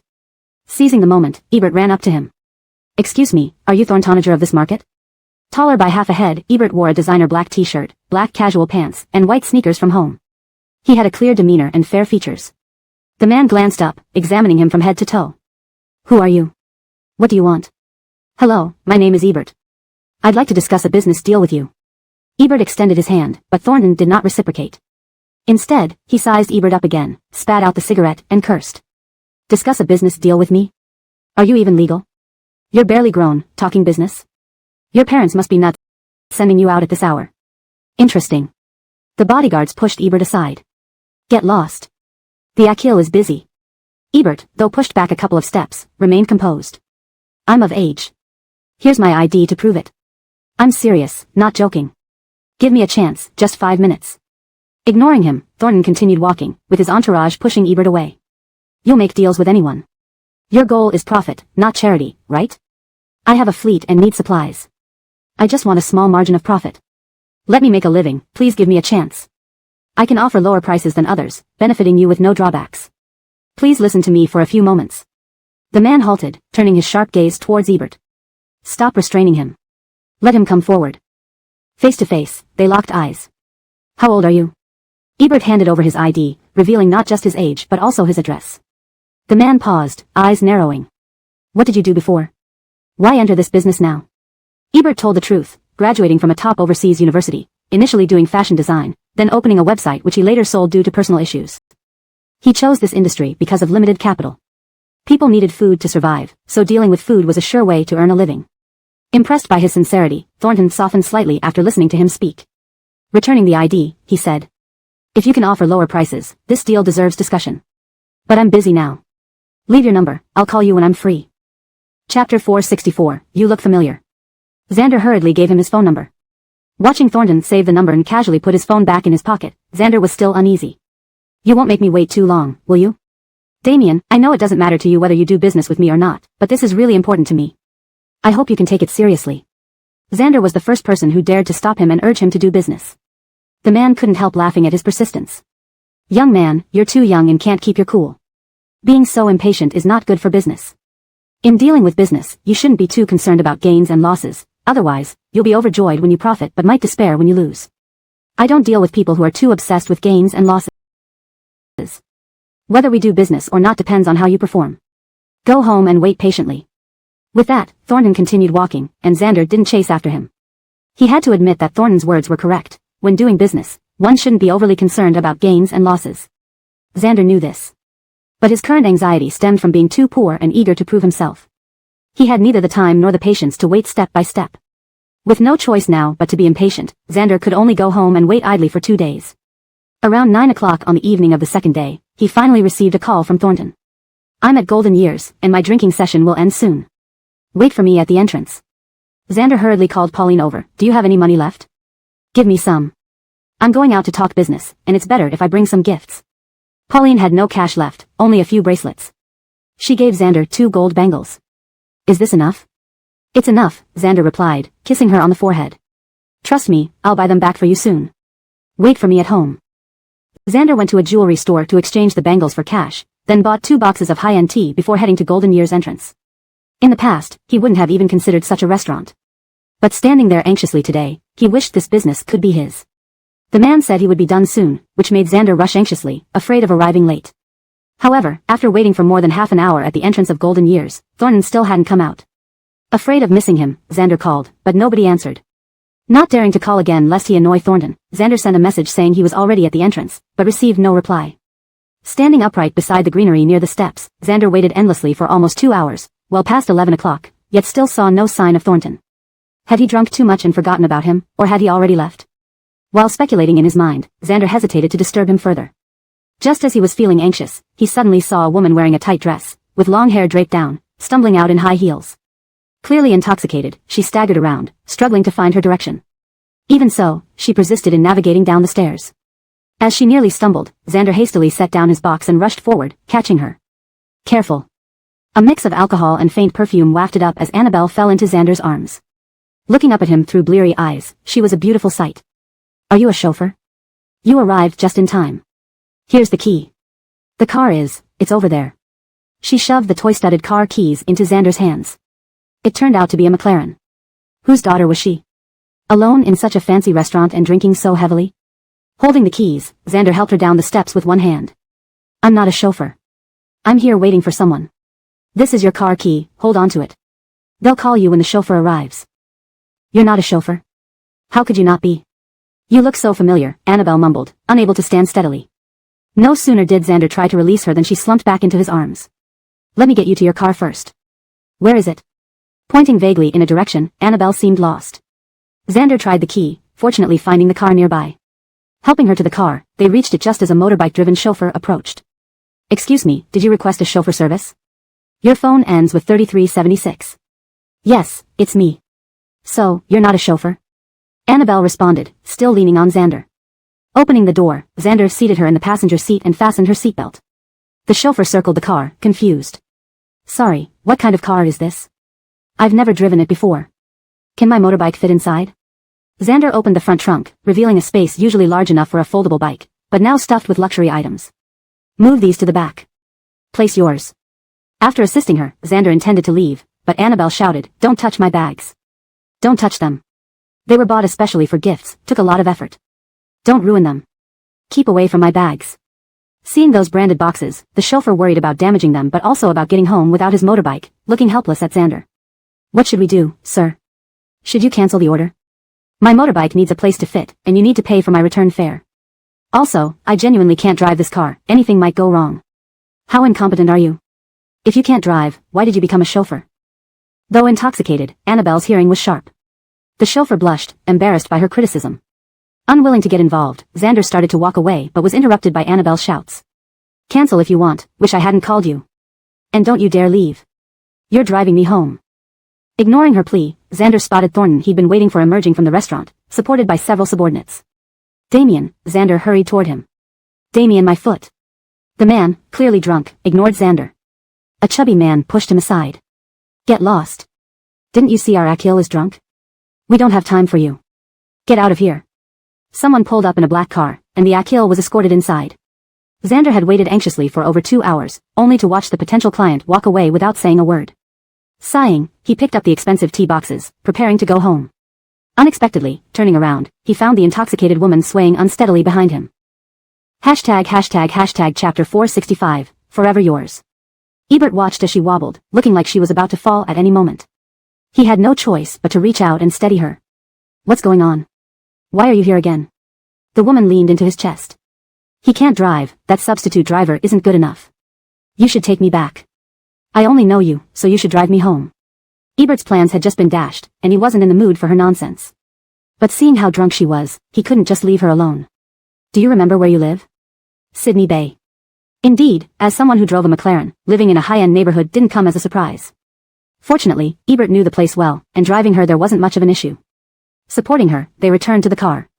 The woman rolled down the window and rested her head against it, letting the wind blow through her hair. Halfway through the journey, she suddenly sobered up. "Your name is Ebert, right? I remember now, your name is Ebert. You used to study fashion design in Paris. Now I get why you look so familiar, we were classmates." Ebert was taken aback by her sudden clarity and studied her closely, realizing he didn't recognize her. After being influenced by Keisha, he had developed a disdain for interacting with women, finding them troublesome and never giving much attention to any of them. It was surprising to meet someone who claimed to know him from before. But then again, mentioning they were classmates brought up feelings of inadequacy in Ebert. Both coming from similar backgrounds, seeing how well she was doing made him reflect on his own situation. "Is that so? I don't recall." "Oh, I've been trying to find you." The woman slapped her thigh. "I really admire your design style and have always wanted to exchange ideas with you. I heard you were doing high-end fashion design in China, so I wrapped up my studio abroad and came back. But as fate would have it, I returned only to hear you had quit and switched to web development. I've been trying to get in touch with you amidst all my busy work. Is it my sincerity that finally paid off? I finally met you today. Marvin, classmate, let's formally introduce ourselves. My name is Rosa. Can we schedule some time to talk about our designs?" Ebert looked at her excited face and gave a polite smile. "You're too kind. What style do I even have? I switched careers because I couldn't create anything innovative in design. There's nothing worth discussing. Fashion is subjective. Your designs fit my taste perfectly. I think you're amazing. If you don't want to set a meeting, do you think I'm bothering you? Or are you too busy? How about this, I'll pay you. How much do you charge per hour? I'll double it. Could you guide me?" Ebert hadn't encountered such enthusiasm before. This woman seemed quite interesting. "If I told you I'm currently unemployed, would you offer me a job?" It was a joke, but Rosa took it seriously, straightening up. "Really? You're not working? Willing to join me? Fantastic. Truly, after a long search, you appear effortlessly. How much annual salary do you need? I'll cover it. Can we sign the contract now?" "Oh, not now, I didn't bring the contract. Let's sign it tomorrow morning. I'll have it drafted tonight." Seeing her excitement, Ebert began to wonder if someone had sent her to help him. You must have drunk a lot, speaking nonsense. Alright, stop talking. I'll drive you home. Rosa shook his arm. I'm not talking nonsense. I genuinely love your style. Please, give me a chance. If you don't want a salary, I'll offer you half the shares. Let's be partners. We can surely grow the business and become world-renowned designers. Initially, Ebert didn't intend to return to fashion design, but her enthusiastic words sparked something within him. Could it be that fate intended for him to stay in the design industry? But then he thought better of it. Why didn't you ask why I'm not working? Right, Rosa seemed to suddenly remember. So, why aren't you working? Ebert recounted his fallout with his family and his father's ban from the industry. To her surprise, Rosa remained unperturbed. In our circle, love is a luxury. Sacrificing wealth for love is rare and commendable. I admire you more and want to partner with you. Your father's approval doesn't matter to me, we have no conflicting interests. I'm not afraid of him. I'm serious. Let's be partners. I really want to achieve something. Please, give me a hand. Though her words were heartfelt, Ebert decided to consult his brother first. While Pauline trusted him, he didn't want to interact too much with women professionally. Over time, anything could happen, and he felt it wouldn't be fair to Pauline. Don't get too excited. Think it over and let me think too. Give us a few days to cool down. Once we're both calm, we can discuss further. Rosa agreed. The next day, Ebert called his brother. Though drunk last night, he remembered Ebert's situation and agreed to meet him. After some negotiation, he consented to give Ebert a chance, albeit at a higher purchase price, 2 percentage points above others. After finalizing things with his brother, Ebert approached the distribution manager, hoping to rent his fleet. Initially hesitant, Thorntonager saw Ebert's determination and realized he had potential. Giving up so close to success wouldn't benefit anyone. The manager shared some profit, and Ebert's business officially began. On the first day, despite making less than 800 yuan, Ebert felt content. Managing the accounts and overseeing the fleet required minimal personal effort. If he partnered with Rosa, he could treat this as a side job and have 2 incomes, quickly improving their lives. Thus, he agreed to her partnership proposal. Within a week, Ebert received 2 new jobs, leaving Pauline utterly impressed. That evening, after dinner, Ebert invited her for a walk. As they strolled, he led her into a hotel. Since moving into the small rental, Pauline and her Grand Viviana had been sleeping on mats. They hadn't been intimate in a while. Previously, Ebert had been too tired and busy, but now, feeling recovered, he was ravenous. Pauline felt his passion deeply, her heart swelling with emotion. Ewing, with everything that happened recently, seeing you unhappy every day, I feared you might be burdened with worries over trivial matters, eventually losing interest in me. I love lying here with you, knowing you belong to me completely. Ebert gently pinched her cheek. Foolish girl. Everything I do is for you. If I didn't love you, I wouldn't go through this. Don't worry. I will always be yours. Chapter 466, The Test Passed. Brantleaf moved on smoothly. One day, while Ebert was discussing the design lines of a dress with Rosa in the studio, he suddenly received a call from his Viviana. It had been nearly 20 days since he last contacted her. Ebert knew she missed and worried about him, so he answered the call with a guilty expression. Marvin's Viviana burst into tears over the phone. Son, where are you? Your father has left me, and now you've abandoned me too, haven't you? I have nothing left, I don't want to live anymore. Come back for one last look before I die. You come back to take care of my funeral. Ebert anticipated that she would blame him, but not to such an extent. Amina, I just wanted to be independent and build a new career for you and Dad to see, not sever our relationship forever. Why did you say something so severe? It is this severe. I hurt your feelings, and you won't return or call me. Even Dad blames me, saying I didn't raise you properly. He even found another woman who gave birth to a set of twins. That woman, knowing you're no longer on my side, came to challenge me directly. I really can't go on living. What? Ebert was startled. Is this true? My dad, outside, when did this happen? The kids are already 2 years old. How could you not know? Truly knowing people is impossible. I've been devoted to him for most of my life, never imagining. Panicked, Ebert rushed home. His Viviana showed him photos of the twins. That woman sent these photos to me, bragging about how Dad should divorce him as soon as possible because she's already pregnant again and eager to enter our lives. I hate old Marvin so much, but I can't bear to give up and let her win. What should I do, Aze? Ebert's Viviana was stunningly beautiful, and her family had been cultured and scholarly when she was young. Her life had been smooth sailing, and she enjoyed a loving marriage with his father, until now.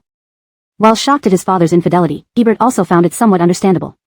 In this day and age, relationships were often strained, and billionaires who remained faithful were few and far between. Amina, what Dad did was outrageous, and I support you getting divorced. Without him, you can still start anew. I won't object if you find a boyfriend. There's still plenty of time ahead, don't think negatively and keep living well. For now, we need a good lawyer, gather evidence, and secure more assets for you. As you said, we shouldn't make it easy for that other woman. Crying, Marvin's mom told him. I've already consulted a lawyer. Although Dad is at fault, he transferred all his assets to that woman and her family early on. Without concrete evidence, there's almost nothing left for me. He planned this carefully and has been preparing for this moment. Ebert went through the documents with his Viviana and realized just how ruthless his father was. If they divorced, his Viviana would end up with only the house.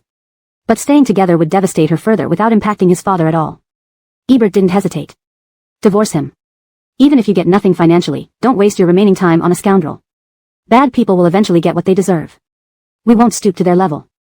In the future, you'll always have me, I will never betray you. Marvin's Viviana sobbed uncontrollably, holding him. Do you think Pauline will still accept you if she finds out you've become penniless and poor? Ebert patted her back gently. Without you and Dad, I'm already penniless. If she disliked me for that, she wouldn't have waited until now. It's different, silly child. When you left, you were still, Master Marvin, destined to inherit the family business. She could share in your future success. But now, you're utterly destitute with no prospects. Will she really stay with you? Ebert had great confidence in Pauline. If you don't believe me, let's go see her together. Watch how she treats us. Okay? His Viviana actually agreed to go with him to meet Pauline. They went to their small rented apartment, where Marvin's Viviana tearfully explained the situation to Pauline. Instead of recoiling in horror, Pauline responded gently. Don't worry, Kira. Zay will always be your son, he will never betray you. He has already found a new job opportunity and will soon achieve success. I can work too. Even if we don't earn much, we can share expenses and help ease his burden. Don't worry, our health is the most important thing. Marvin's Viviana stayed with them in the small rental. Pauline kept her company, chatted to relieve her worries, and cooked delicious meals for her. After 2 days, Marvin's Viviana was finally moved. When Ebert returned from work, his Viviana's demeanor changed dramatically from the previous gloominess. Actually, your father and I haven't had any serious conflicts. Everything about the other woman and Dad's infidelity was fabricated, to test whether your relationship with Pauline could withstand adversity. From what I've seen, you two are very mature. We misjudged you both. Please come home, children. Your parents agree to your marriage, let's plan the wedding soon. Ebert and Pauline were dumbfounded. You sure like playing big jokes on us. I told you Pauline isn't the kind of person you thought. I'm sorry, Nikki, said Marvin's Viviana, holding Pauline's hand apologetically. My upbringing was full of deceit and suspicion, leading me to think the worst of everyone, causing a misunderstanding of you. At heart, we only have Zay, and we wish for his happiness. Please don't resent us.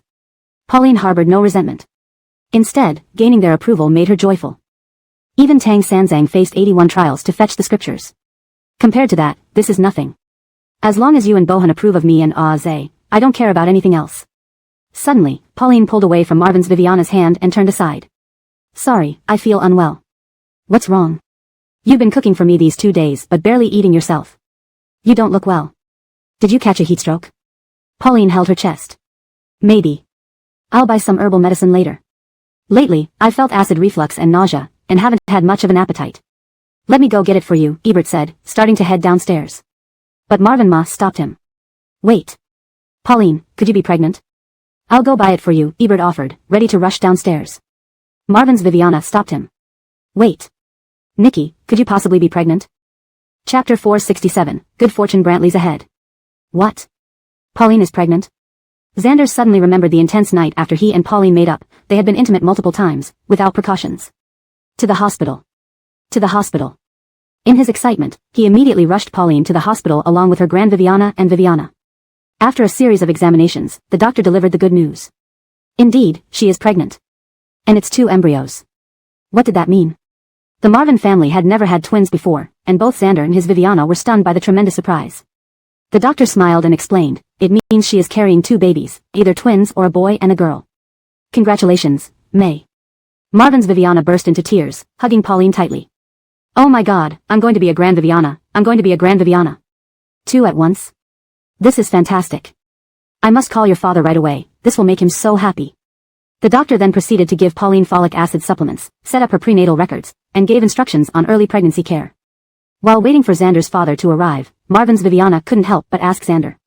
Do you think it will be 2 boys, 2 girls, or 1 boy and 1 girl? 1 boy and 1 girl would be perfect. What did she mean? A sudden worry flashed across Xander's brow. You're not favoring boys over girls, are you? Are you saying if she has 2 daughters, you'd want her to keep trying until she gives you a grandson? How could you think that? You don't understand me at all.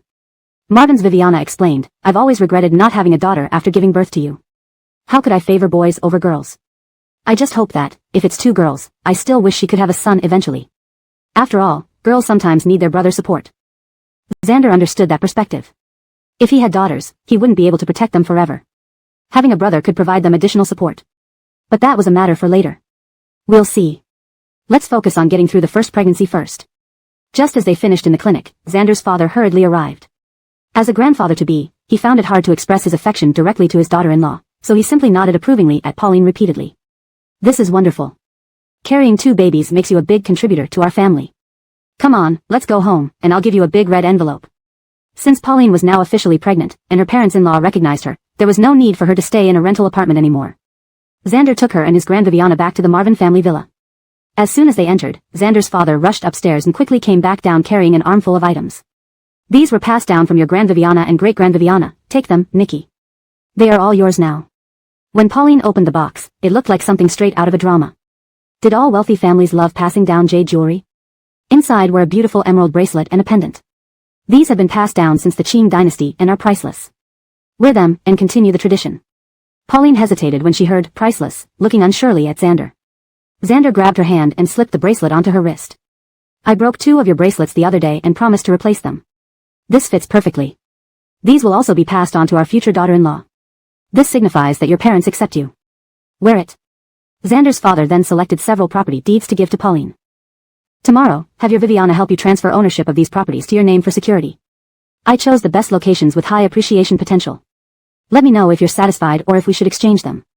These are car titles. But you probably can't drive yet. Once the baby is born, you can get a license. When you're ready, pick whichever car you like. And the company shares. Xander refused to work at the company, so it's all yours now. I'll transfer Xander's shares to your name. Since you have nothing much to do during pregnancy, follow me to the company and learn some management. You will be the head of this household in the future. Yesterday they were treating her differently, but today everything changed so suddenly. The happiness caught Pauline off guard.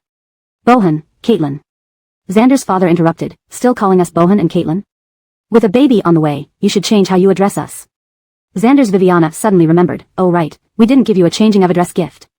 Quick, manager, bring all the cash we have, I want to give her a large red envelope. Pauline wasn't thinking about that at all. She wasn't holding back because of the lack of a gift, it was all too sudden for her. But Xander's parents pushed a stack of cash toward her and stared eagerly. Pauline blushed deeply but gritted her teeth and called out. Dad, Amina, thank you. Xander's Viviana held her hand, no problem, no problem. From now on, we're family. Your father and I don't have many flaws except being protective. We will treat you like our own daughter from now on. Let's not talk about the past. Just be happy, and don't hold any grudges against us. While your belly isn't showing much yet, I'll call a designer to come measure you tomorrow for new clothes. Do you have a favorite brand for wedding dresses? We should order one soon. You two need to get married as soon as possible before the belly gets too big. Wow, suddenly everything feels so busy. My life feels full of energy again. Tomorrow, I'll start looking for a venue for the wedding. What style do you prefer? Chinese or Western? Lying on the bed with Xander, Pauline felt like she was in a daze. Is this real? Am I dreaming? Pinch me. Xander chuckled and kissed her cheek. Not dreaming. You're going to be a mom, and I'm going to be a dad. I'm so excited too. I need to share this amazing news with everyone. Excited, Xander didn't sleep well all night. The next morning, he sent messages to Jorge and Kian. Whatever you do, clear your morning for me today. I have big news to announce. Bring your families. We must meet, whoever doesn't show up, I'll end the friendship with. Thinking something serious might have happened between Xander and Pauline, Jorge brought Gwendolyn, and Kian brought Allison. They arrived promptly at the tea house at 9 in the morning. Seeing them together and holding hands, Pauline dressed beautifully in branded custom-made clothes and smiling radiantly, Gwendolyn and Allison exchanged glances. What was happening? Did Xander win a fortune or something? What did you call us here for? Xander happily announced, my parents recognize Pauline now. We're getting married. What? As witnesses to their relationship, Gwendolyn and Allison jumped up in excitement. Really? When did this happen? This is wonderful. I'm so happy for you both. Startled, Jorge quickly pulled Gwendolyn back. Sister, feel free to be excited, but please stop jumping. Please note that due to the sensitive nature of some cultural nuances, I have ensured that the translation remains respectful and true to the original content while making it accessible to an English-speaking audience. Chapter 468, Fate Without Destiny. Oh no, I can't hold myself back. Gwendolyn ran over to Kira, I can't control myself. I'm so happy for you. This is what you deserve. The best is yet to come for you. Congratulations. Kira looked at her gratefully. Thank you, Sister Gwendolyn. Without you, I wouldn't be where I am today. And you, both of you are such wonderful people. I feel so lucky to have met you. The three girls got emotional and their eyes welled up with tears. They hugged each other tightly and started crying. Jorge hurriedly went to pull Gwendolyn away. You're pregnant. Why are you crying and jumping around? Don't hurt my child. Only now did Kian, Allison, Ebert, and Kira learn about Gwendolyn's pregnancy. You're pregnant? Since when? How long have you been? Why didn't you tell me? That's great news, congratulations. Not long ago, Ebert and Kira were deeply involved with each other. If Gwendolyn had told them about her pregnancy then, it would have been like showing off their affection. Moreover, the relationship between Kian and Allison wasn't particularly good. But seeing that everyone was getting along well now, she felt relieved of any burden. Not long. Probably from that trip to Haicheng, it's only a little over a month. Ebert, a little over a month? About the same as ours. 1 or 2. Cheyenne, perhaps you and Nikki will even give birth at the same time. Gwendolyn was surprised again. What do you mean? Nikki. Ebert proudly put an arm around Kira. Nikki is also pregnant. We found out yesterday. It's twins. Ah. Gwendolyn, Kira, and Allison grabbed each other's hands and screamed again. Really? I said your best is yet to come. Nikki, you're amazing. Twins at once, you're so lucky. Kira and Gwendolyn began discussing their experiences with pregnancy. Although Allison was genuinely happy for them, she couldn't join in on this topic. They chatted from 9 in the morning until past 1 in the afternoon. Even after finishing lunch, the three women continued talking, not wanting to part. Ebert had no choice but to cut short the reunion despite knowing it would dampen Kira's mood. Amina has been messaging me since morning, saying she wants to prepare all sorts of things for you. I said we'd go back after lunch, but she just urged us again. Sorry everyone, Kira is now our family's top priority. My mom practically wants to keep her under her watchful eye. We need to leave first. Jorge had already wanted Gwendolyn to take a nap but hadn't mentioned it out of respect for their friends. Now he took the opportunity. Alright, let's go. We should leave too. Our expectant Viviana needs her nap. After chatting non-stop for hours, I'm tired just thinking about it. Everyone started scheduling their next meeting, saying their goodbyes, and leaving in separate cars. Back in the car, Allison put away her smile, leaned against the passenger seat without expression, and stared out the window. Kian drove silently for a few minutes before glancing at her. Why aren't you talking? What are you thinking? He didn't talk, so neither did Allison. I'm not thinking anything. Drop me off at the hospital, I'll go see Dad. Seeing them both pregnant today, are you feeling a bit down? Though she didn't say what she was thinking, Kian wasn't stupid and saw right through Allison's feelings. Allison turned her head and gave him a meaningful look. What do you want to say? Kian, in the hospital last time, we promised Amina and Dad that we'd try to have a child soon. Sorry, I've been busy lately. Let's put it back on the agenda. I want us to have a child. Despite having no feelings for each other, after several attempts, they still hadn't gotten close. Suddenly saying he wanted to have a proper relationship made Allison laugh. But even funnier was the fact that Carlo was nowhere to be found. She hadn't seen him in ages. She had thought she'd see him at Ebert's place today, but Ebert said he had messaged Carlo, who was out of town and wouldn't return anytime soon because his matters weren't resolved. Although Allison knew she had forced herself on Carlo that night, it was unnecessary for him to avoid her like this. She wouldn't cling to him. Feeling extremely lonely, with no prospects in life, Allison was willing to agree when Kian proposed having a child with her. Perhaps every woman has an innate desire to be a Viviana. Regardless of who the father is, the child ultimately belongs to her. Allison needed a child to fill the void and loneliness in her heart, so she implicitly agreed. Kian dropped her off at the hospital entrance. I'll pick you up at dinner time. We'll set out tonight, and I'll take you on our delayed honeymoon. We'll aim to conceive by next month. Then, the three of you can be pregnant together, raising your children together, and when they grow up, they'll have companions. With his words, Allison could almost visualize herself with a big belly, playing with Gwendolyn and Kira, the scenes of them all raising their kids together, and their children chatting and playing. Brantleaf seemed to offer some hope again. Kian kept his word, picking her up promptly at dinner time and taking her home. They ate dinner quietly, and Allison packed some clothes upstairs, placing them in the trunk of the car. Kian drove her out.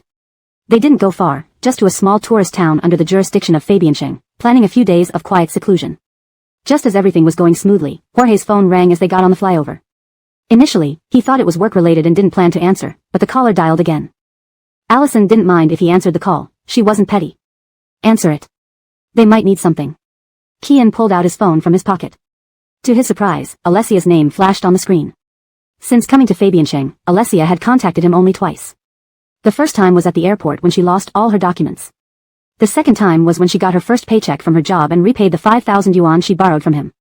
Otherwise, Alessia never called or messaged him, never bothering him unless necessary. Kian sensed something was wrong. Hello. The voice on the other end was male. Hello, this is Lu Ariel District Police Station. Is this Kian? Kian raised an eyebrow. Who is this again? Lu Ariel District Police Station. Alessia is under suspicion for fraud leading to someone's death and is currently detained by us. Her company Akil has fled, and we are pursuing him.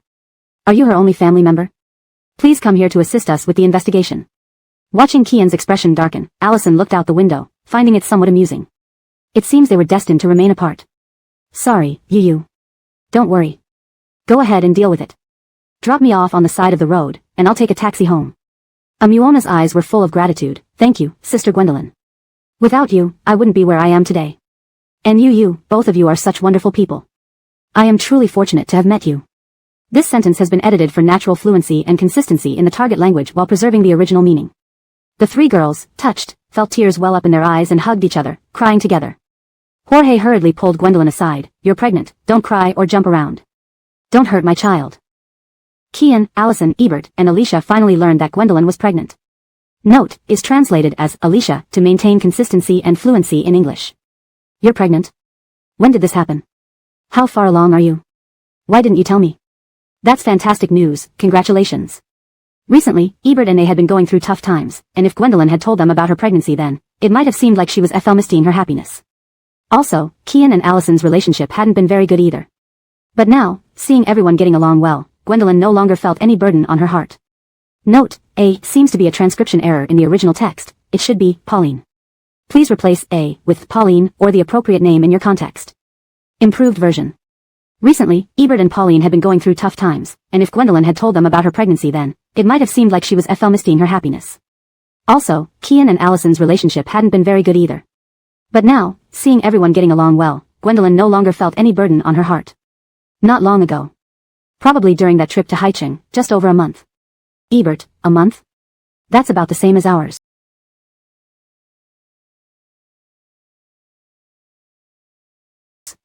One or two.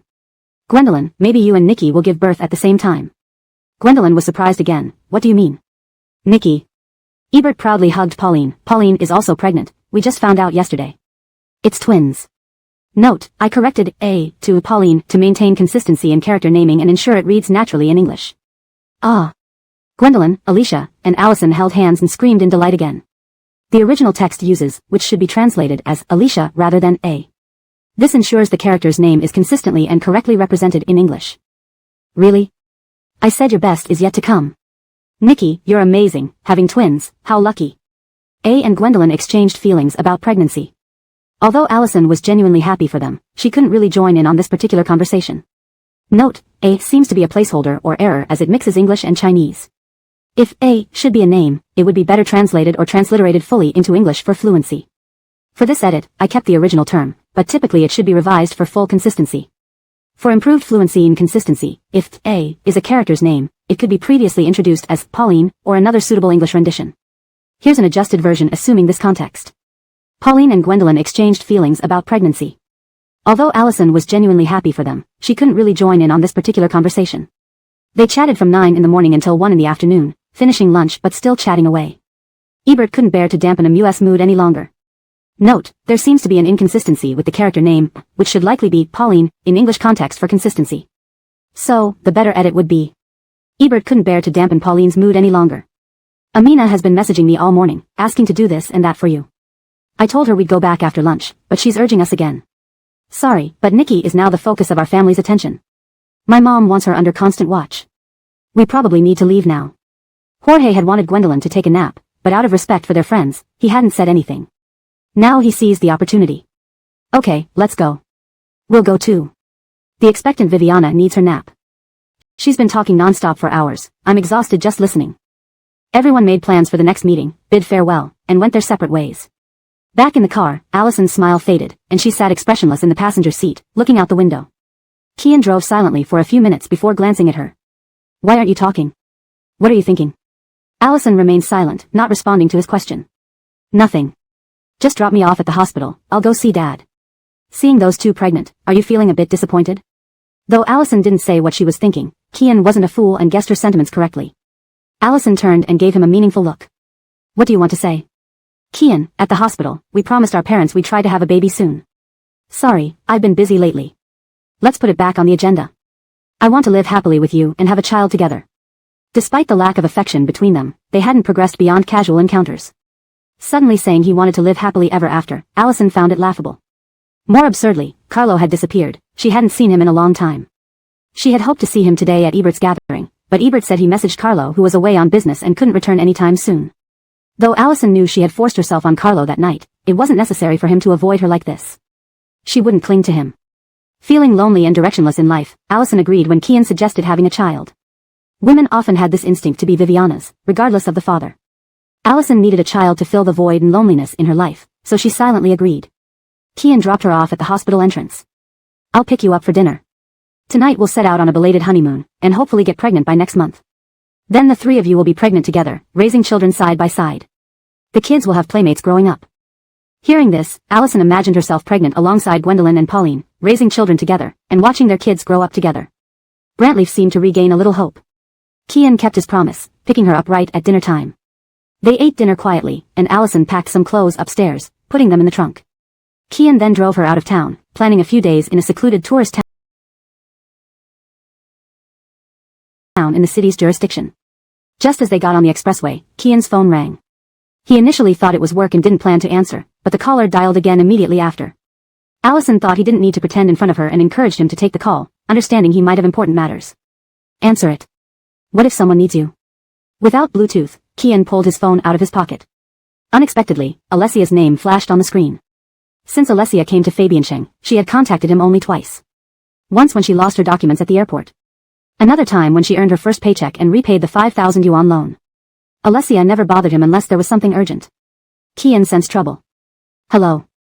The voice on the line belonged to a man. Hello, this is the Luz City Police Station. Is this Kian? Kian raised an eyebrow. Who's this speaking? Luz City Police Station. Alessia is involved in fraud leading to death and has been legally detained. The company Akil fled and we are investigating aggressively. Are you her only family member? Please come down to assist us. Watching Kian's face darken, Allison turned her head to the window again, amused. It seemed fate brought them together but destiny kept them apart. I'm sorry, Yu. It's fine. Go handle your business. Just drop me off on the side of the road, I'll get home by taxi. Hashtag chapter 469, cursed by misfortune. Kian hurriedly rushed to the police station. As soon as he identified himself to the officers, a young woman wearing glasses and looking quite haggard rushed over, grabbing his clothes and yelling loudly. Is this you? You're that woman's Akil? Heartless people, worse than pigs and dogs. Why aren't you in hell yet? Arrest him. Arrest him now. They killed my father, left me drowning in debt. I want them dead. Arrest them. She tried to hit Kian, but the police officers pulled her aside. Talk it out calmly. No need to shout or get physical. Try to calm down. How can I be calm? How is it possible? My father has never been so good to my Viviana before. He borrowed hundreds of thousands to shower this woman with gifts, and what happened? He ended up committing suicide by jumping into a river. Now debt collectors besiege our home every day, my Viviana and I have nowhere to hide. How can you expect me to be calm? Look at how well dressed he is, living such a good life. Why should scoundrels live so well? Who knows how many people they've ruined? Arrest them immediately. If you can't give me a reasonable explanation for this, I'll find journalists, post videos online, and expose all of you. I won't live on if no one else does either. Her emotions were truly overwhelming, and she seemed on the verge of fainting. Kian had already grasped the general situation from her words and approached her. Don't worry. If it's our fault, I won't shirk responsibility. Calm down and explain the situation in detail to me. The police officer then led Kian aside and showed him the basic details of what Alessia had confessed. I didn't adapt to the industry when I first joined.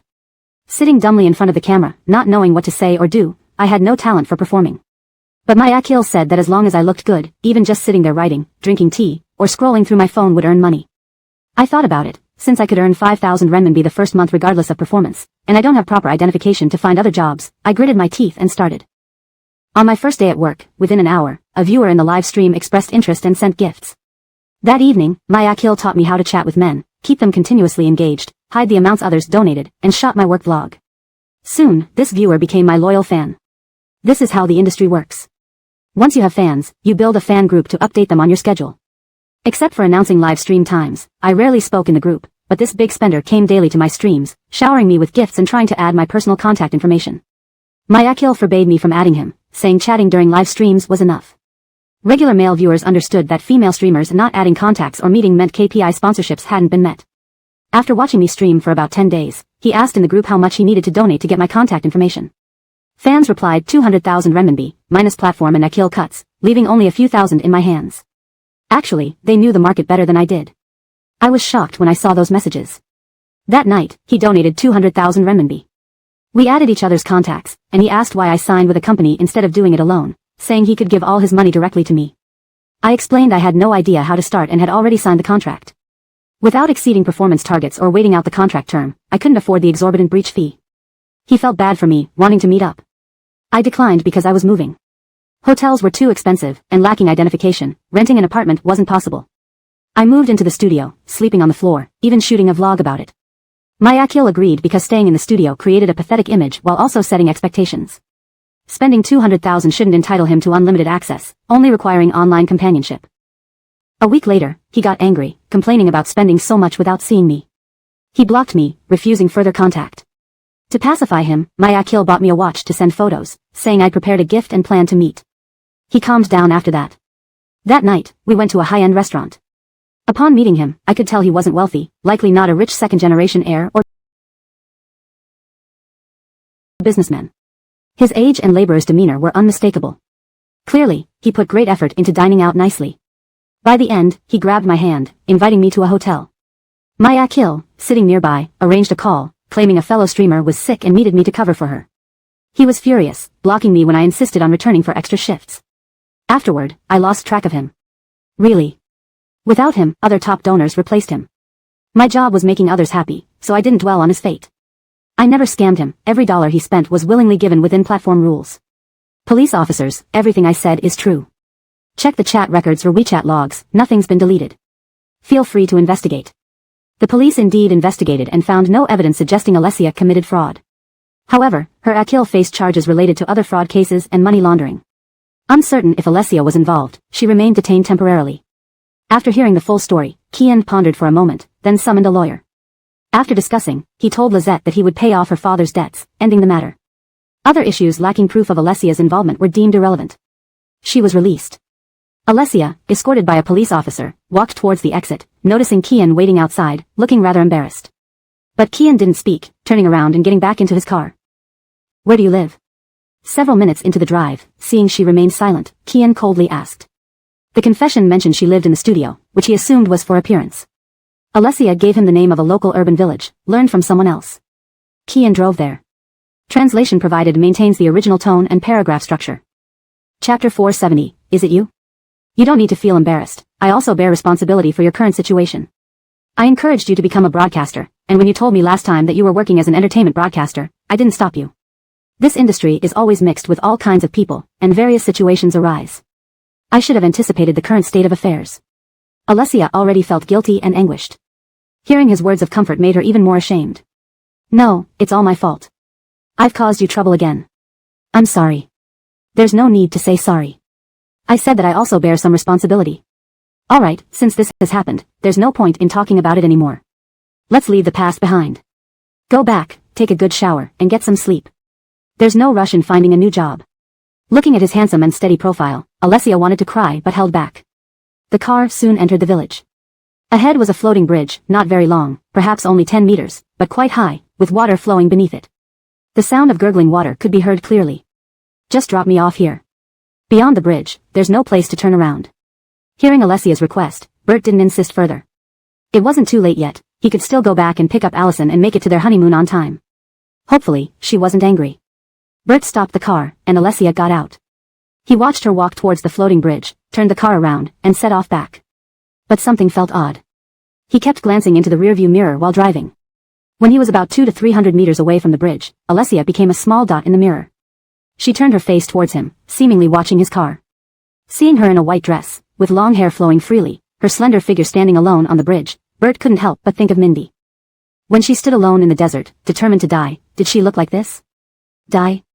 No, wait. Bert slammed on the brakes. Before he even got out of the car, he saw Alessia lean forward, extend her body over the edge of the bridge, and silently plunge into the water below. Bang! A loud splash echoed across the water. No wonder she seemed so calm earlier, she had planned this. Bert rushed back. Without taking the time to undress, he jumped into the water after her. The distance from the bridge to the water was significant, and the impact hurt his face upon entry. Struggling in the water, he finally managed to grab Alessia, who was frantically flailing. By the time Bert pulled her ashore, Alessia had swallowed a considerable amount of water. Her wet hair and clothes clung to her body, her face pale, and she vomited uncontrollably. Furious, Bert cursed at her through gritted teeth. You jump into a river over something like this? Your life is so worthless. If I'd known you were going to do this, I wouldn't have bothered rescuing you. Are you brain damaged? Can you stand up? Does your chest hurt? I'll take you to the hospital. His clothes were soaked, clinging uncomfortably to his skin. He lacked the strength to carry Alessia, so he dragged her instead. Alessia weakly pushed him away. You shouldn't have saved me. Leave me alone, Eustace. Just go. Bert flew into a rage. Damn it, why did he keep encountering women who liked to seek death? When Mindy died, he couldn't stop her, leaving him with a lifelong regret. So, whatever it took, Bert wouldn't let anything happen to Alessia. Even if you want to die, you have to wait until I give you permission, or don't even think about it. Get up and come to the hospital with me. After vomiting for a while, Alessia felt better and allowed him to drag her back to shore. Staggering back to the car, Bert, with a grim expression, insisted on taking her to the hospital, but Alessia declined. Since Bert had been swimming since childhood and rescued her relatively quickly, he knew the amount of water she swallowed wouldn't kill her, so he didn't insist. Where the hell do you live? Alessia hesitated for a few seconds. The company's live stream studio. So it was true. No wonder she chose to jump. With her Akil having fled and the company sealed, she had nothing left and nowhere to go. She really was an incredibly unlucky woman. From the first day Bert met her, it seemed as if misfortune had clung to her. Glancing at her dirty, disheveled state, Bert sighed inwardly and drove the car away from the village. But where could he take her? To a hotel? They'd probably scare everyone with their appearance. To his private villa? He rarely stayed there, so there weren't even any spare clothes. Suddenly, he remembered a place. They exited the car and approached a remote, imposing castle. Alessia looked at it with a hint of fear. Her fear wasn't unwarranted. Anton had chosen this location precisely to remain hidden from everyone. Even Bert had been startled during his first visit. With the seats soaking wet, the car ride back was uncomfortable. As he stepped out of the car, he couldn't help but mock Alessia. Someone who has the courage to die is afraid of being taken to a desolate area by me? Alessia. Upon entering, he directly led her to the room where Mindy used to stay. There were her clothes left behind. There's a bathroom and clothes here. Go clean up and change. Inside were also some of his clothes. He quickly changed into a set and went to another bathroom. After washing up, Alessia emerged wearing Mindy's clothes. Bert sat on the same sofa where he first met Mindy, waiting in the dim glow of a warm yellow floor lamp. When Alessia reached the coffee table, Bert froze. This was completely Mindy. An unmade-up version of Mindy. She was so beautiful, so tall, with such an ethereal presence. His Mindy was alive. Mindy. Bert stared at Alessia's face, slowly standing up in a daze. I knew you were fine. I knew you were always waiting for me. You were waiting for me, right? Sorry, I'm late. Alessia was embraced in his excited arms. Opening the wardrobe, seeing it filled with women's clothes and some of his own, Alessia guessed that his lover must have lived here before. He often said she resembled someone from his past. Could it be this woman? Alessia didn't resist putting on Mindy's clothes, curious to see how Bert would react. Sure enough, just as she expected. Smelling Mindy's familiar scent, feeling her warmth once more, Bert was overjoyed. He held her tightly, wishing he could meld Alessia into his bones. I missed you so much I was going mad. We're finally together again. Mindy, tell me this isn't a dream. Tell me. We'll never be apart again, okay? Alessia slowly pulled away from his embrace, staring into his eyes. In his gaze was both surprise and pain, stirring conflicting emotions within her. This isn't a dream. Mindy. Bert couldn't control himself. He cupped her face and kissed her deeply. Hashtag chapter 471, stay behind. That night, Kian went all out. He had been holding back for a long time, waiting for this day to come. He wanted to transform all his longing into tangible actions, proving himself to Mindy. So, when he woke up the next day, it was already afternoon. The spot beside him was empty, and the sheets were cold. Could it be that everything last night was just a dream? Kian was startled and quickly pulled off the blanket. No one was hidden under the blanket, but there was a streak of glaring red on the sheet. What could this be? Memories of Raquel slowly surfaced in his mind. He frowned, hurriedly got dressed, and left the bed. When he opened the door, he unexpectedly smelled the aroma of instant noodles. He walked toward the kitchen. There, he saw Mindy's familiar long dress and black hair. Her tall, slender figure was facing away from him, busy cooking noodles at the stove. Kian was nearly overwhelmed with surprise. Mindy, it's really you. You're back. Raquel really didn't want to turn around. She didn't want to shatter his beautiful fantasy, but it was already daylight, and she couldn't hide forever. After serving the noodles into 2 bowls, she finally turned slowly. Eustace, are you hungry? I saw a few packets of instant noodles in the fridge that hadn't expired, so I cooked them. Have some. Kian's face instantly fell. You, how? So last night. Raquel pretended to be busy stirring the noodles, avoiding eye contact. Last night, you kept calling Mindy's name. Was she your ex-girlfriend? Do I look like her? It's really an honor that I could remind you of someone you once loved and bring you a moment of happiness. Consider this my way of repaying you for your help. Don't worry, I won't impose on you. Let's pretend nothing happened last night.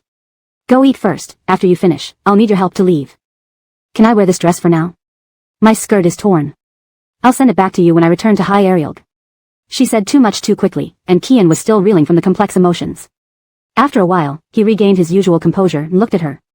You're going back to High Arielg? Raquel nodded. I've accepted my fate. It seems no matter where I go, the outcome is the same. Maybe my Viviana was right, my life has always been. I don't want to struggle anymore. I should go back. Please move aside, I need to take the noodles out. The soup bowl was filled to the brim and felt hot. Kian stepped aside. Raquel used a towel to cushion the bowl as she tried to carry it out but stumbled slightly, almost spilling the scalding soup on her hand. Kian rushed in to catch the bowl. Be careful. What's wrong with your leg? Did you get hurt last night? He referred to the injury she sustained when jumping into the river, but Raquel's face turned beet red immediately. He also realized what she meant. Putting the bowl back on the stove, Kian looked at her seriously. Is this your first time? Raquel knew this fact sounded ridiculous. Her reputation in High Arielg wasn't good, no, it was terrible. No one would believe she had never had a boyfriend before. But it was true. Kian was attractive, capable, respectful, and kind to her. Giving her first time to a man she thought was decent, she had no regrets. However, Raquel didn't want to use this to gain his favor, so she didn't answer. Let's eat quickly, Eustace. My phone is broken, so I can't check the time, but it looks like it's already afternoon. If we delay any longer, I won't be able to leave today. As she said this, she tried to carry the noodles again, but Kian stopped her. Wait. Do you have identification? Money? How do you plan to return? This question stumped Raquel. She had neither identification nor money. But she believed that when a woman stopped caring about anything and was willing to risk everything, she could make money. She was already at that point. I always thought Eustace disliked nagging. Why today? I'm really hungry. This time, Kian didn't stop her but took the bowl instead. Stay here, I'll do it. Raquel walked awkwardly to the sofa, and they sat facing each other to eat the noodles. A few minutes later, Raquel finished her soup and gently set down the bowl. Can I leave now? Following her example, Kian also finished his soup and pushed a business card toward her. You don't need identification. I'll take you out to buy a phone later. Call him tomorrow, find him, and he'll arrange a job for you. After work, come back here, and I'll send someone to pick you up. Raquel was stunned. What was he doing? Trying to keep her? Offering her a job, providing housing, even arranging transportation for her. Raquel's beautiful eyes widened as she pondered many things. But she knew some thoughts were unrealistic and shouldn't cross her mind. Eustace, are you offering me protection? Kian didn't expect to hear those words from her. It was just a regular job with accommodation in a remote place. Had she mistaken it for being kept? Was she satisfied with that? Honestly, Kian didn't know what he intended to do with her. Let her leave? He couldn't bear it. She looked so much like Mindy, whom he would never see again. Seeing her made him feel comfortable and reassured. But keeping her here, what could he possibly do with her? Kian didn't know either, so he decided to take it one step at a time. To be honest. You resemble someone I once knew, someone I can't see again. So, seeing you makes me feel better, but that's all. What happened last night was a mistake. I'll take you to buy medicine later, and it won't happen again. You can take the job if you want. If not, and you insist on returning to High Arielg, I can compensate you with some money. Raquel eagerly interrupted him.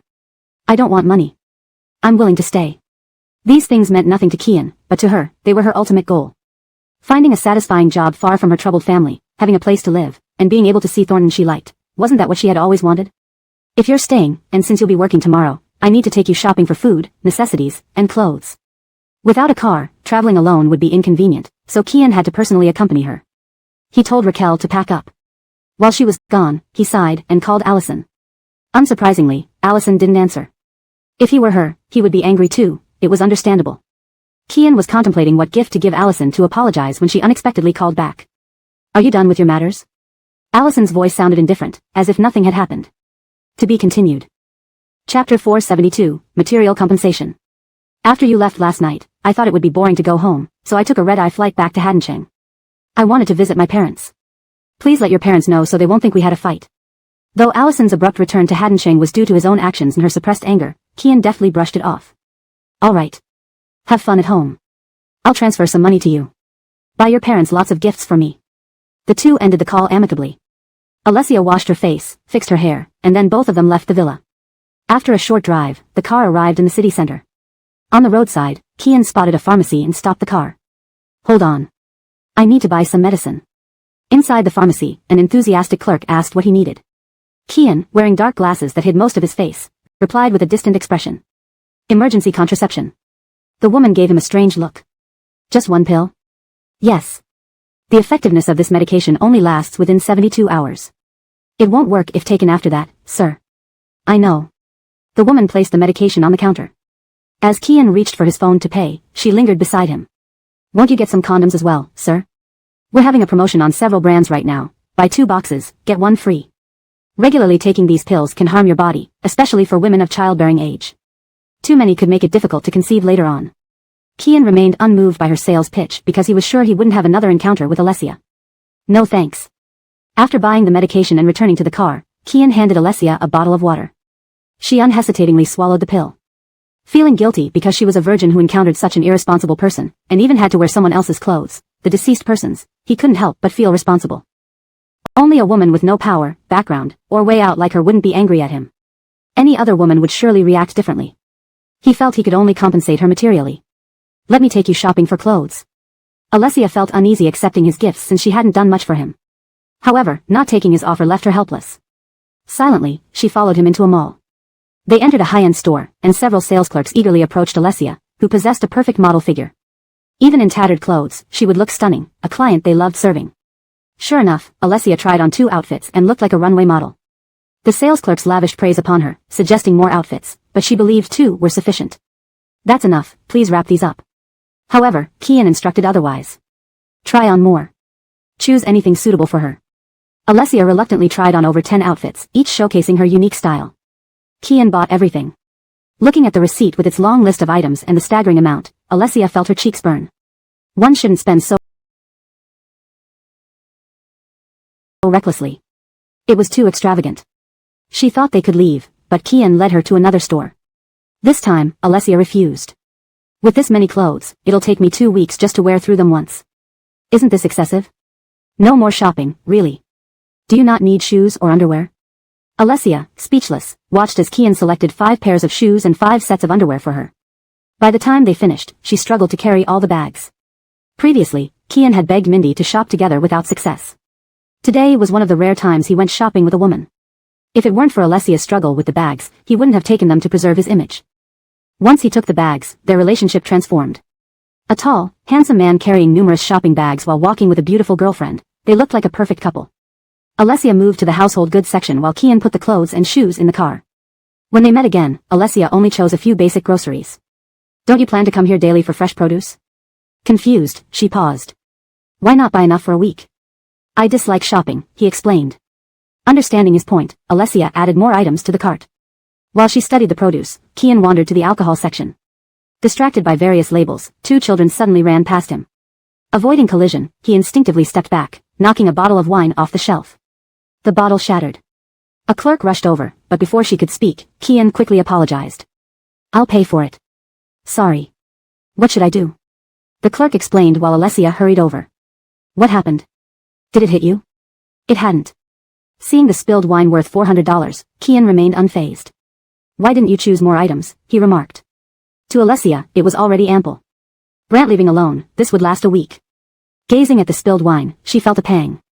Having only ever tasted cheap beer, she was intrigued. Is this foreign liquor? Why this color? The clerk introduced it.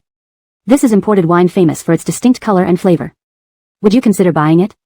Since it's broken, why not purchase another? Your girlfriend seems interested. Blakely friend? Were they compatible? How many times had people today mistaken her for his girlfriend? Those 3 words made Alessia feel bittersweet. Kian observed her curiosity about the spilled wine. Do you want to try alcohol? Feeling bold, Alessia confessed, I've never drunk any. Growing up, I've only had $2 beer. Despite her seemingly world-weary appearance, she was astonishingly pure. Noticing the empty cart, Kian picked several bottles and placed them inside. Take a few bottles to taste every evening after work. Drinking before bed can help you sleep.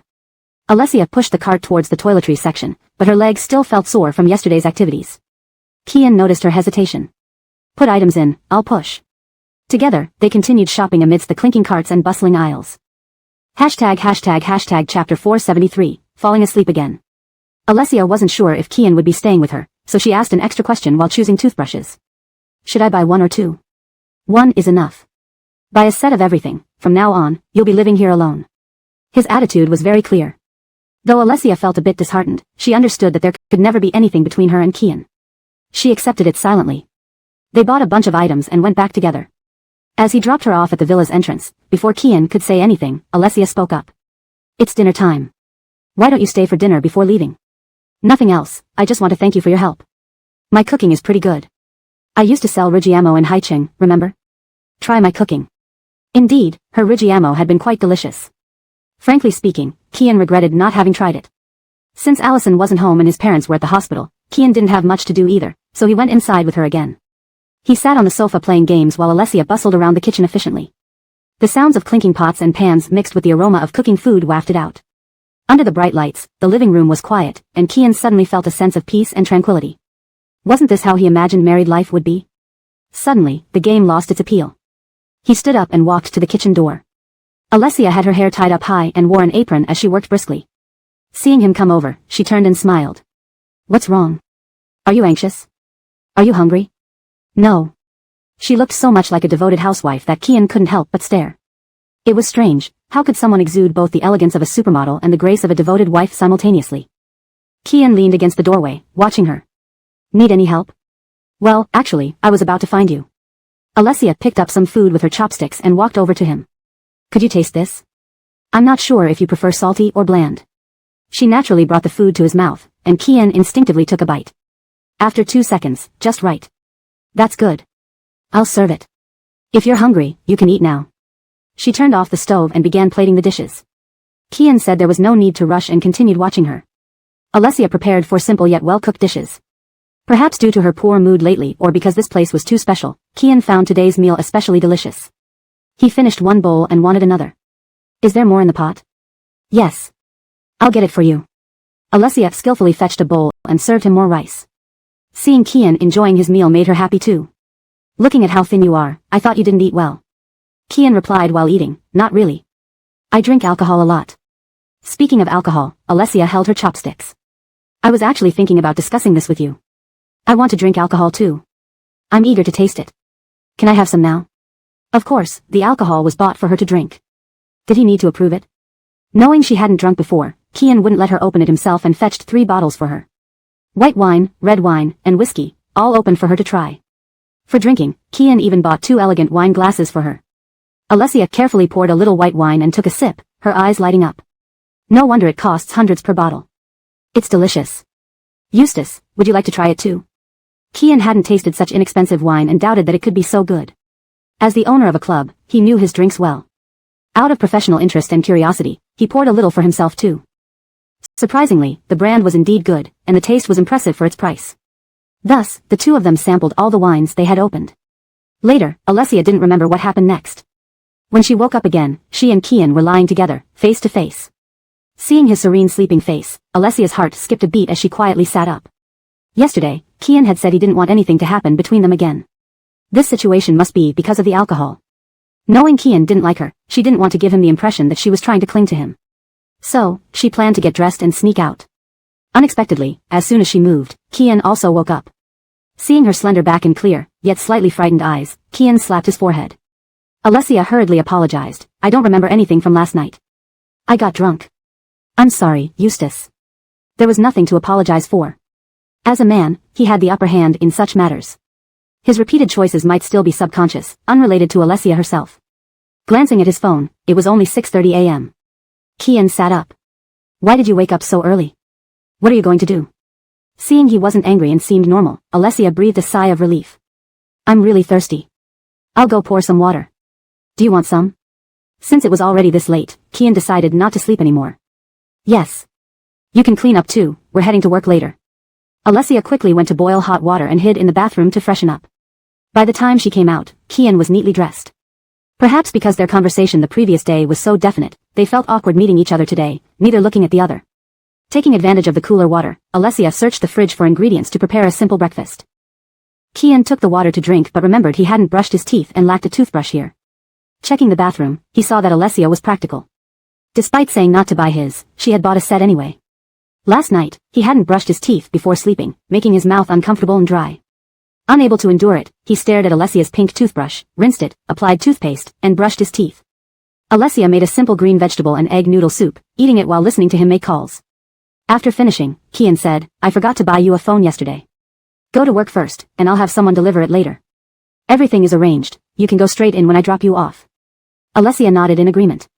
Soon, the two appeared at the company's entrance. Due to her low educational background and lack of formal company experience, Alessia felt insecure facing the grand office building. What if I can't do anything? Will I embarrass you? Kian, you'll be working as a receptionist, which doesn't require much technical skill. Observe and get familiar with the workplace first. Later, I'll transfer you to another position. This chapter portrays a complex relationship dynamic between Alessia and Kian, capturing moments of vulnerability, awkwardness, and mutual care. Chapter 474, Not Giving Me Face? He actually assigned her to work at the front desk, a job that required no technical skills. For a moment, Raquel didn't know whether to cry or laugh. Sure enough, when she entered the company, someone was already waiting. Seeing a slender, tall beauty walk in, the HR person was quite excited. After explaining the rules and touring the whole company, they led her to the reception area. From now on, you two will work here together. Introduce yourselves. If you have any questions, ask her or contact me through the internal software. I'll be going now. A pretty girl, slightly shorter than Raquel, sat at the front desk. After introducing herself, Raquel had just sat down when a young man in a suit strolled over. Just saw Brantley walking around with a beauty. I thought it might be a new colleague for the front desk. Indeed, Anne, you have company now. Congratulations. What's there to congratulate? Anne forced a smile. I should congratulate you. Now you have a new target to chase. Not upset by what Anne said in front of the new hire, Thornton walked up to Raquel. Let's get acquainted. I'm Aurelier, Deputy Director of the Technology Department. What's your name? How old are you this year? Where did you work before? Which school did you graduate from? Do you have a boyfriend? Aurelier asked a string of questions. Raquel only remembered the last one. Do you have a boyfriend? She didn't know how to answer. Saying no made it seem like Aurelier would start making advances anytime. Saying yes might lead to more intrusive questions about her boyfriend. Raquel chose not to answer. My name is Raquel. Nice to meet you. Nice name. Sounds good. Aurelier kept talking just to chat, complimenting even when there was nothing to praise. You're very beautiful, really similar to some famous foreign model. I bet I'm not the first one to say that, right? Raquel didn't want to chat much with him. She disliked men like Aurelier who flirted around indiscriminately. She was there to work, not date. Sorry, it's past the start of working hours, and I just got here. Can we talk after work? And chuckled sarcastically beside them. Not charming enough? The new beauty isn't giving you face, Director Aurelier. We're just lowly receptionists, easily fired, unlike you, so important in the company. Don't waste our time. Please leave. Raquel felt there was some tension between them, as if she were part of their play, but she had no proof. Rejected by Raquel and mocked by Anne, Aurelier wasn't angry. Time to get to work now. Alright. Let's exchange WeChats. Future work issues will need your help. He pulled out his phone. Raquel truly couldn't refuse anymore. Sorry, my phone fell into water yesterday and got damaged. I haven't bought a new one yet, so I don't have WeChat. In this day and age, who doesn't bring a phone to work or use WeChat? Refusing him was too direct. Aurelier finally looked somewhat embarrassed. Come on, Raquel. I look like such a bad guy that you guard yourself this way? Even if not today, eventually you'll give it to me. Do you really want to offend me over this? It's not that I won't give it to you, it's true. Raquel stood up, patted her empty clothes, and showed her open palms. Can we add each other when I get a new phone? That sounded fair enough. Aurelier lazily left again. The morning passed without doing much real work, just listening to and talk about the company structure and gossip. Lunchtime arrived quickly. To eat at the cafeteria, you needed a card and cash loaded onto it. Without a phone, Raquel couldn't operate it, nor did she want to spend someone else's money or owe favors, so she planned to skip lunch.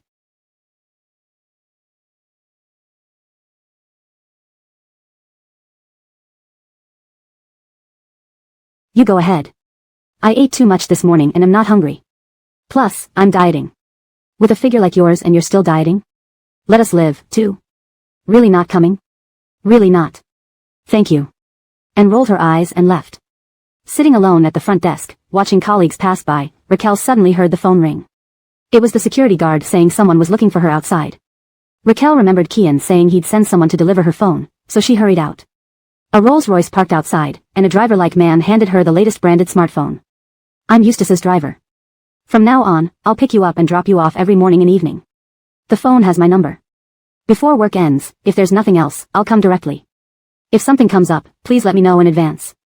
Raquel was surprised. A poor, unskilled person suddenly having a driver addressing her so respectfully. They bowed politely to each other and parted courteously. Back in the company, the security guard approached her. Is that your boyfriend or his subordinate? Such a nice car. You must be rich. What does your boyfriend do? So rich yet still working? That's being down to earth. Raquel didn't want to become a topic of discussion right after starting work. In just one morning, she had seen the company's gossip machine at work through Anne. It wasn't that Kian was embarrassing, but their relationship was. So she lied. He's neither my boyfriend nor my boyfriend's driver. Someone found my phone and returned it kindly. Do I look rich? Would a rich person work at the front desk? The security guard understood. Back at her station, Raquel found everything was still using her previous card and all software ran normally. Playing with the new high-end phone, trying to understand its functions, Aurelia returned. Said your phone was broken this morning. Already fixed. I guess you went to get it instead of eating. Caught red-handed, Raquel knew she couldn't avoid exchanging WeChats and added him proactively. Aurelia was happy. Your bio says you're from Haicheng. Are you from there? Yes. Aurelia said, with no relatives or friends in Fabiancheng and no boyfriend, you must feel lonely. Tonight, I'll organize a welcome party for you to meet colleagues, break the ice, and make friends. Raquel had never heard of a welcome party and wouldn't attend it anyway because the driver would pick her up. No. After work, I have to. Not giving me face? Raquel, I sincerely want to be friends. No harm intended. You treat me like a villain. Don't you worry about offending me? Though my position isn't high, I can speak to the HR director. So his implication was that if she dared refuse, he'd report to HR and make her stay uncomfortable. Raquel didn't think she was so unlucky, unable to escape male harassment wherever she went. It was so frustrating, yet she had no choice. She couldn't run to Kian with every little problem and expect him to protect her constantly. Note, some names in pinyin form have been used as provided in the original text, maintaining consistency with the request to keep character names accurate in pinyin. #### Chapter 475, Pretending to be her boyfriend. After discussing the welcome party, Aurelio still wouldn't leave, lingering at the reception desk chatting aimlessly with Raquel. Raquel pretended not to hear and picked up a corporate handbook to read. Unsure how much time had passed, and returned. Let's go out tonight, I'm buying. After inviting Anne, Aurelio finally left. As soon as he was out the door, Anne's eyes widened as she turned to ask Raquel, what does that mean? He's organizing a welcome party for you? Did you agree? Raquel was also taken aback. How did you know he's organizing a welcome party? Does he do this for every new female employee? Pretty much, Anne said with a sneer. He looks decent, graduated from a good school, and holds a respectable position in the company. At first, he wasn't so openly flirtatious, so no one knew what kind of person he was behind closed doors. His popularity soared, dating 4 or 5 female colleagues simultaneously. He was quite attentive to me when I first started, honestly, I even felt attracted to him back then. One day, I chatted with your predecessor who used to sit here. It came as a shock to learn that she had been cohabiting with Aurelio. She found out through his phone that he was cheating on her with several others. They had a huge fight, and she quit because she couldn't bear the shame or continue working there.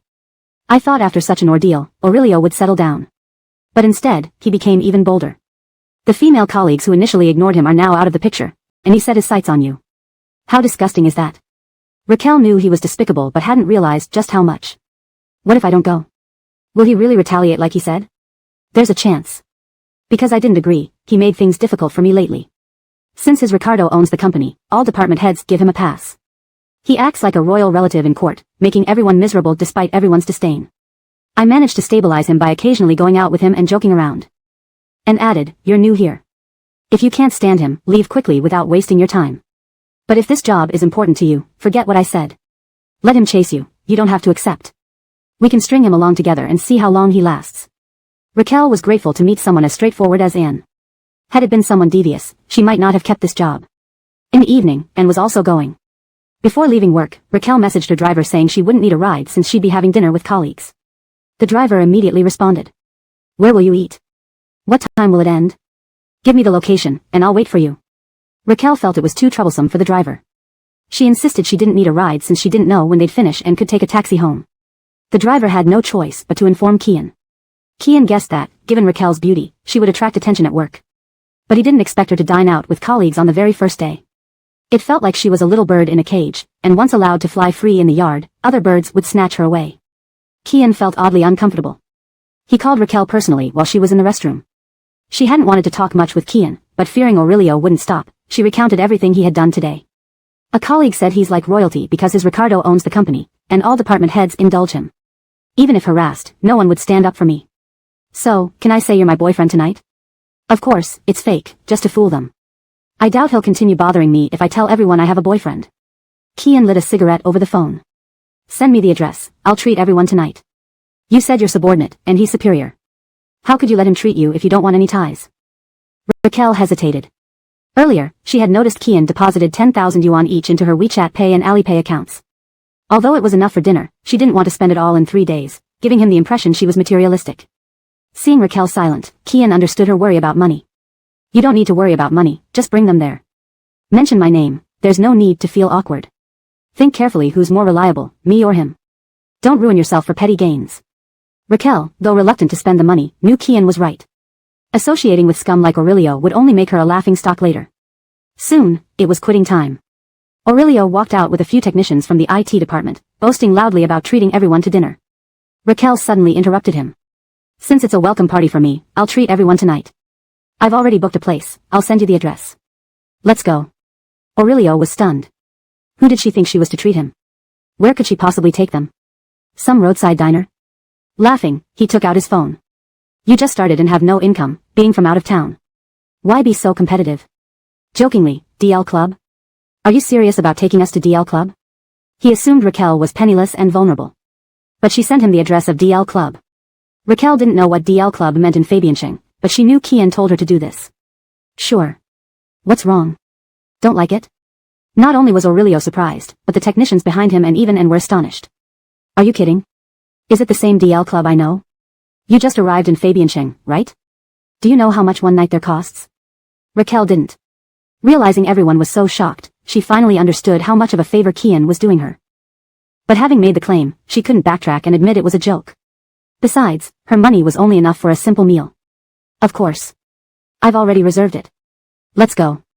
They drove to DL Club in 4 cars, with Raquel sitting with Anne. On the way, Anne asked, I heard the minimum card top-up at DL is 1 million yuan. You don't even have a car, look ordinary, and have no fancy accessories. How could you afford such a place? Raquel's mind raced, now understanding everyone's surprise. A minimum of 1 million yuan? Would Kian really spend 1 million for her tonight? Hashtag chapter 476, face saving. After Anne finished speaking, she saw Raquel's horrified expression and couldn't help but laugh. Could it really be a mix-up? The DL you booked isn't the same as our DL. You're in trouble then, you'll be laughed at by Aurelio later. Amidst Raquel's complex emotions, they finally arrived at the destination. Seeing the brilliantly lit DL that looked like a castle, and repeatedly glanced at Raquel. That's right, we've arrived. The navigation confirmed this place. Raquel, what's going on with you? How can you enter this place? I have a friend who works here, he helped me make the reservation. Since they were already there, Aurelio and his group of men were waiting at the entrance. Raquel could only bluff her way through. Walking in front, she told the approaching waiter Kian's name, and amidst everyone's bewildered looks, they were led into an enormous private room. The lavishness of the room, the beauty of the drinks served, and the elegance of the appetizers left everyone speechless. Aurelio originally thought Raquel would be easy to pursue but was now unsure. Raquel, are you a hidden wealthy lady? Or do you have a rich man backing you up? Otherwise, how could you? Seeing her colleagues all giving her the same look, Raquel couldn't admit it. She really didn't want to lose another job. How is that possible? I just met a fellow townsman here. That made sense, it was just a favor from a fellow townsman. Aurelio immediately felt confident again. Placing his hand on Raquel's shoulder, he instructed everyone to sing songs, dance, pour drinks, and party. Back in the office, Kian stood by the window smoking when his assistant knocked and entered. Eustace, they've arrived. In the private room, music blared as everyone held their drinks, swaying under the lights. Meanwhile, Aurelio sat next to 2 girls, not singing or dancing but lingering nearby. Come, let me take care of you too. I'll pour you some wine. Our company has excellent taste to have such beautiful colleagues like you. It's a privilege for us. If you do well, I'll talk to my Ricardo about raising your salary. An extra 1,000 per month, isn't that great? Let's celebrate. Anne and Raquel didn't believe his sweet talk. Moreover, he'd claim intoxication tomorrow and nothing could be done. Exchanging glances, they were about to turn the tables on him when the door suddenly opened. A tall, handsome man dressed in black, followed by several waiters, entered gracefully. As he stepped in, the laser lights were turned off, the bright lights came on, and the noisy music stopped. Raquel could now see Kian's face clearly. Why was he here? What was he doing here? Raquel's heart pounded. Kian looked incredibly handsome in his business attire, exuding an elite aura that almost captivated her. If only he were her boyfriend. Who's this? What is he doing here? Who let him in? Seeing an opponent appear, Aurelio instinctively wanted to question Kian. But before he could, Raquel ran over first, linking arms with Kian. You're here? Why did you come in person? Kian looked at her, his eyes filled with surprise and tenderness, and gently ruffled her hair. Since it's your first time bringing friends here, how could I not come and check it out? How do you find it? Satisfied? His tone was gentle, his actions loving, and he gave her more than enough face. Raquel felt as if she was floating in a cloud of happiness. Satisfied, very satisfied. Thank you. Fool. With our relationship, there's no need for thanks. Isn't everything mine yours too? Saying that, Kian hugged her, walking toward Aurelio and Anne. So you're Nikki's colleagues? Nice to meet you, I'm Kian, executive president of this club. Welcome. He extended his slender, elegant hand. Aurelio and Anne were utterly stunned. Raquel had a boyfriend? And such a handsome, wealthy one?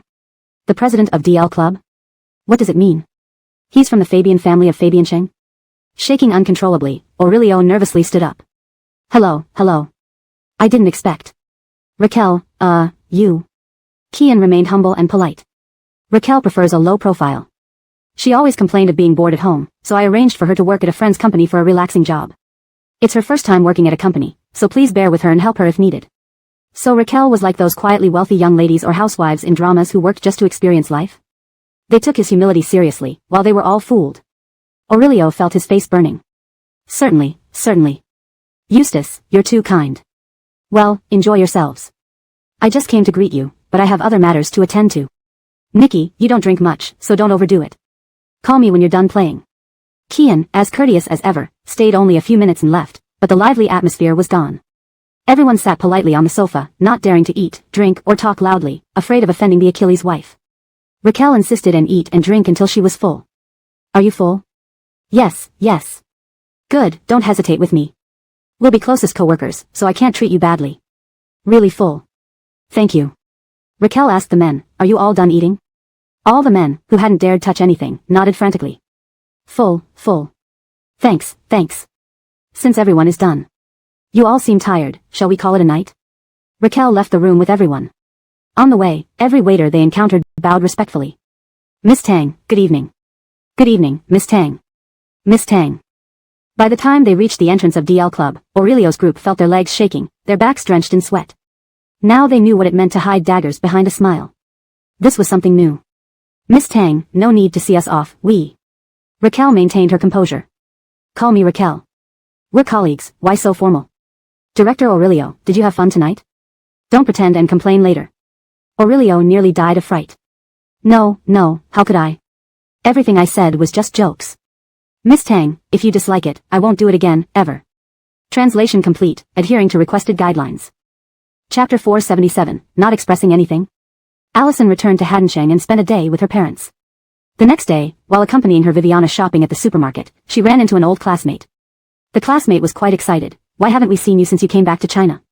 Your calls weren't answered, and every time we planned to go out together in our group chat, you never replied when we tagged you. I thought you had gone abroad again. You don't want to hang out with us anymore? Do you have new friends? This classmate had been Allison's childhood friend. They attended the same school from childhood and studied abroad in the same city.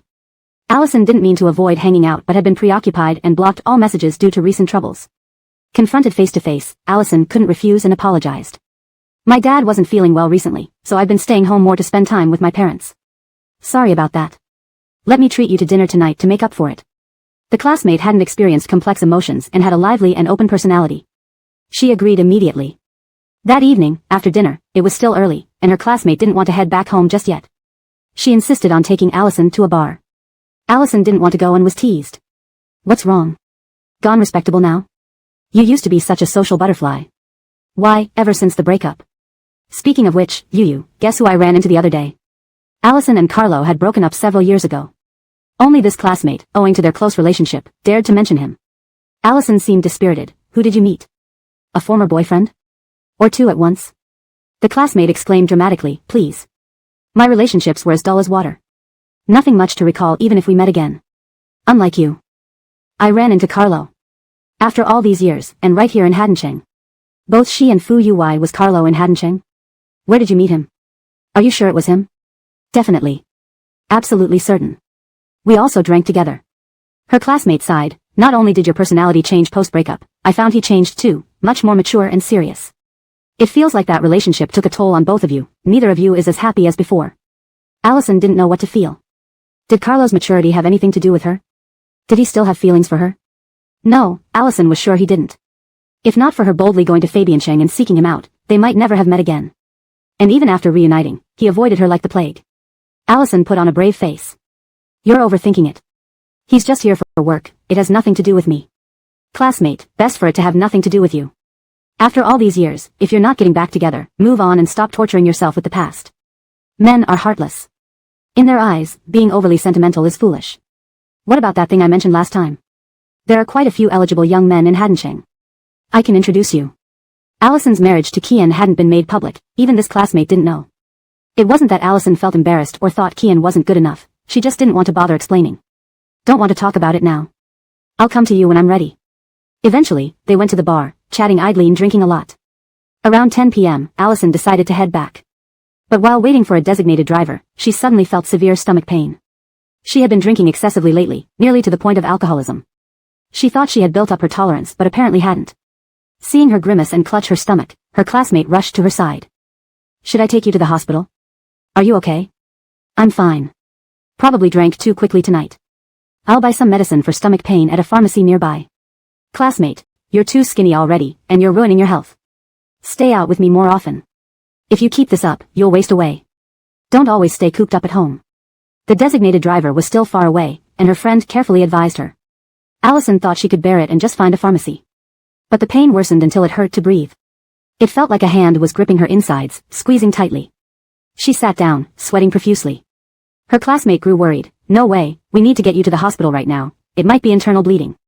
As your only daughter, I can't handle anything happening to you. Where is that designated driver? Maybe I should call an ambulance. As they spoke, her classmate noticed familiar figures approaching. Oh.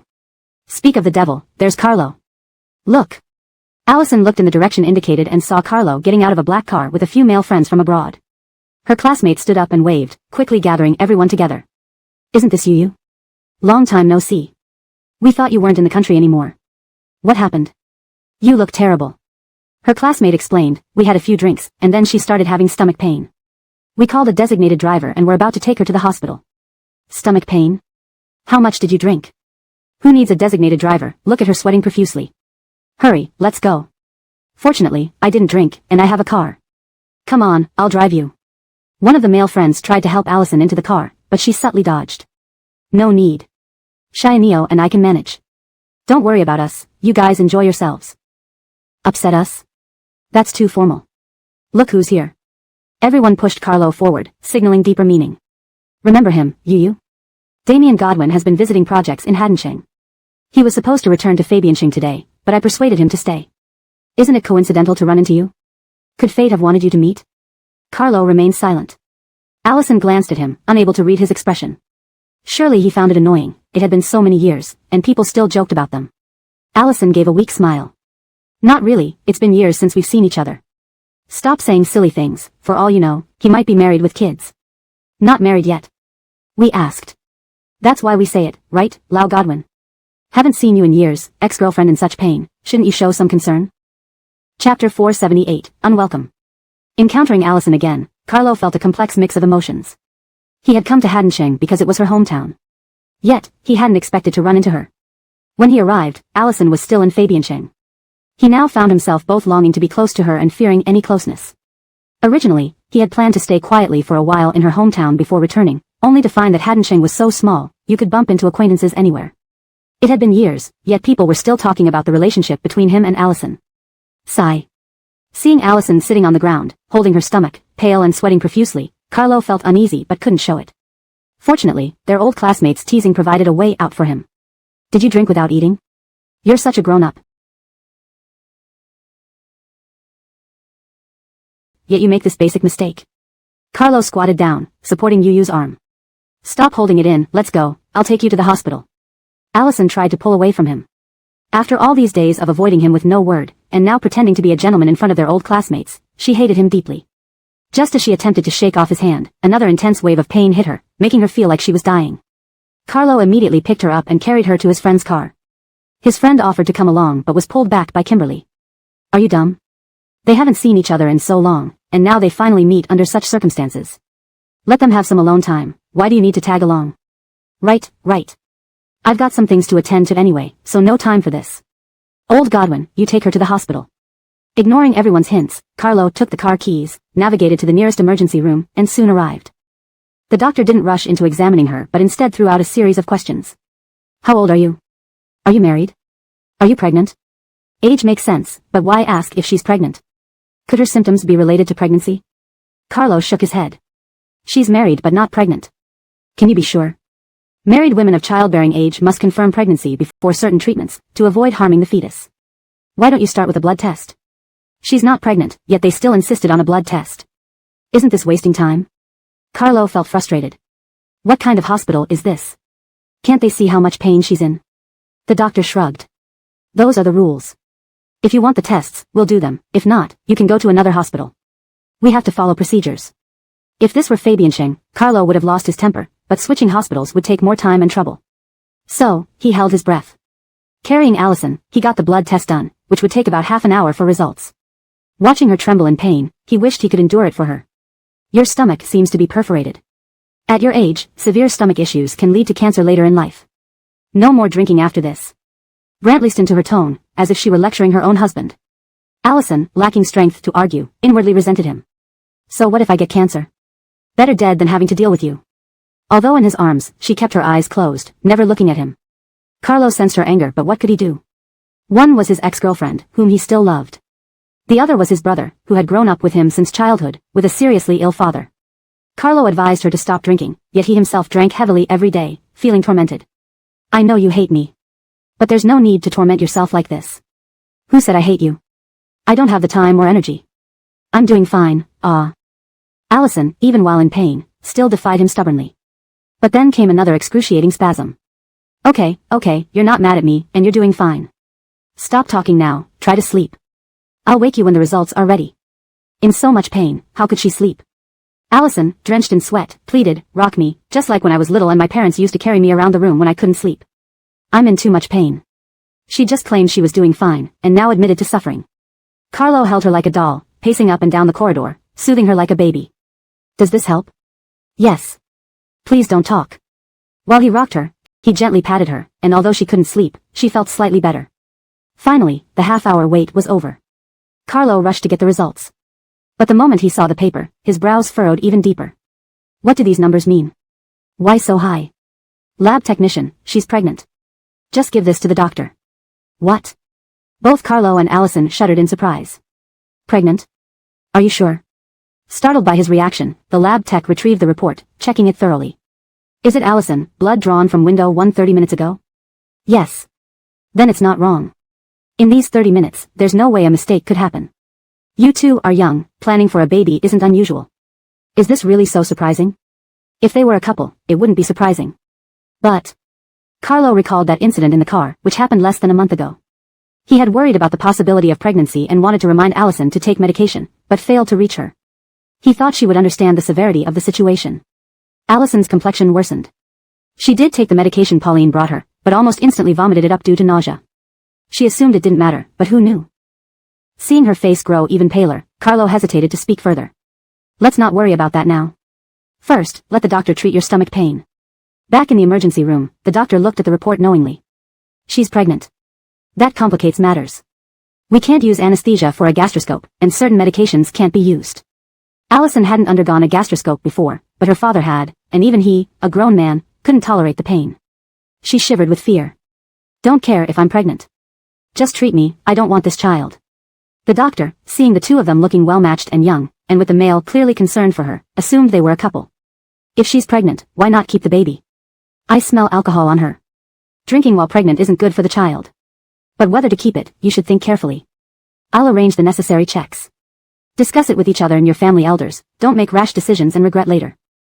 Hashtag chapter 479, I can't leave without you.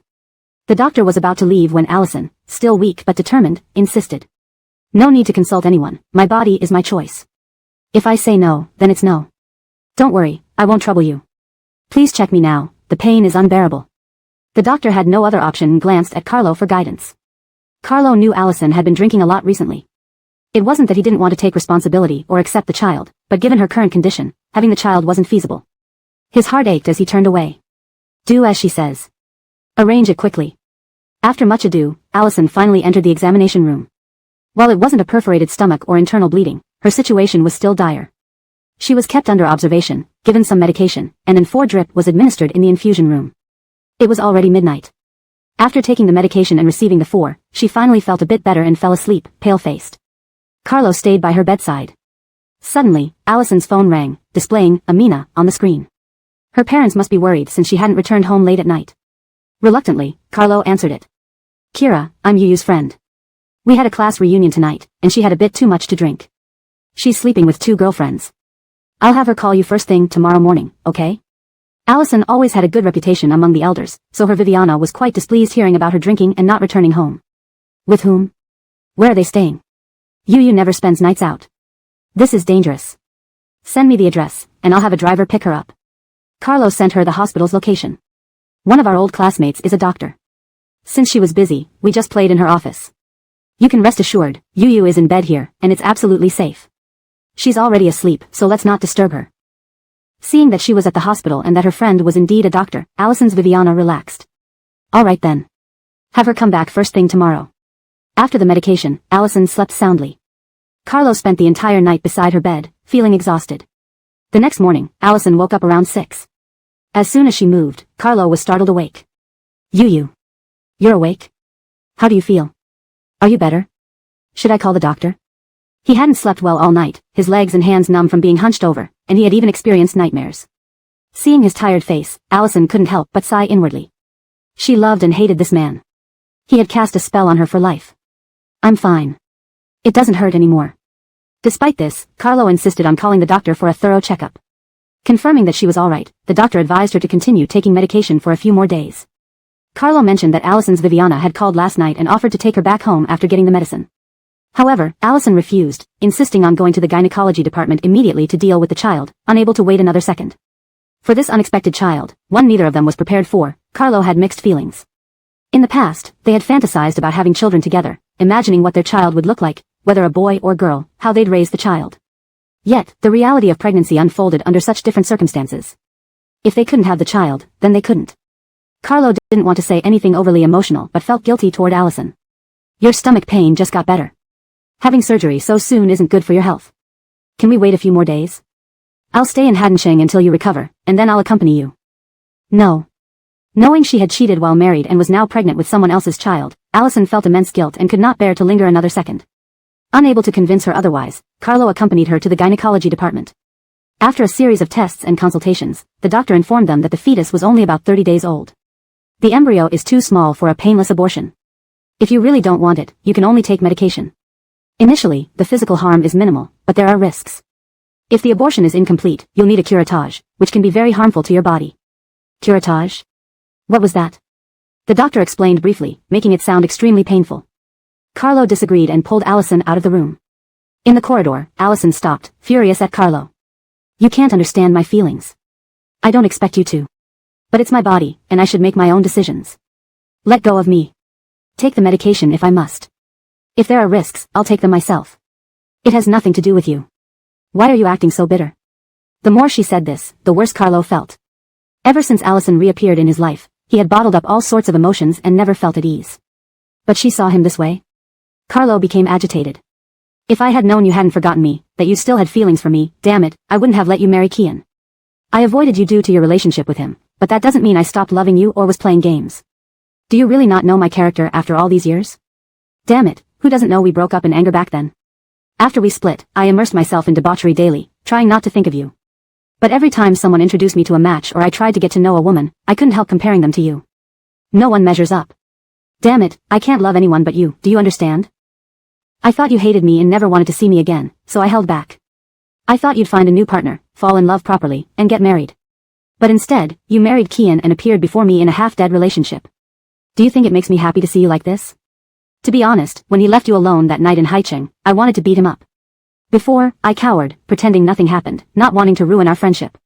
But recently, I've realized it can't work. You belong to me. I love you. I can't stop thinking about you. I can't stand seeing you with Kian forever. I can't tolerate always seeing you but not touching you, or sneaking around behind his back. I want to confess to him, make you divorce him, and come with me. This child isn't some illegitimate offspring or result of infidelity. He's our treasure, our first precious gift. Even if we can't bring him into the world, he deserves respect. I won't let you speak of him like that. Come back with me, to Fabiancheng. Whatever Kian does, let him do it. I only care about you being safe, coming back to me. Since their breakup, Allison had imagined many scenarios where Carlo would apologize, ask for reconciliation, and pour his heart out to her. She had become depressed and despondent with those fantasies. But she never expected to hear his heartfelt words under these circumstances. Chapter 480, Facing It Together. When one is confessed to by the person they deeply love, old wounds are always forgotten. Allison couldn't resist throwing herself into his arms again. Are you serious? You only like me and have never had feelings for anyone else? Are you serious? Carlo held her with one arm while raising the other in the air. I swear. If any of what I just said is false, may the Godwin family go bankrupt from this moment on.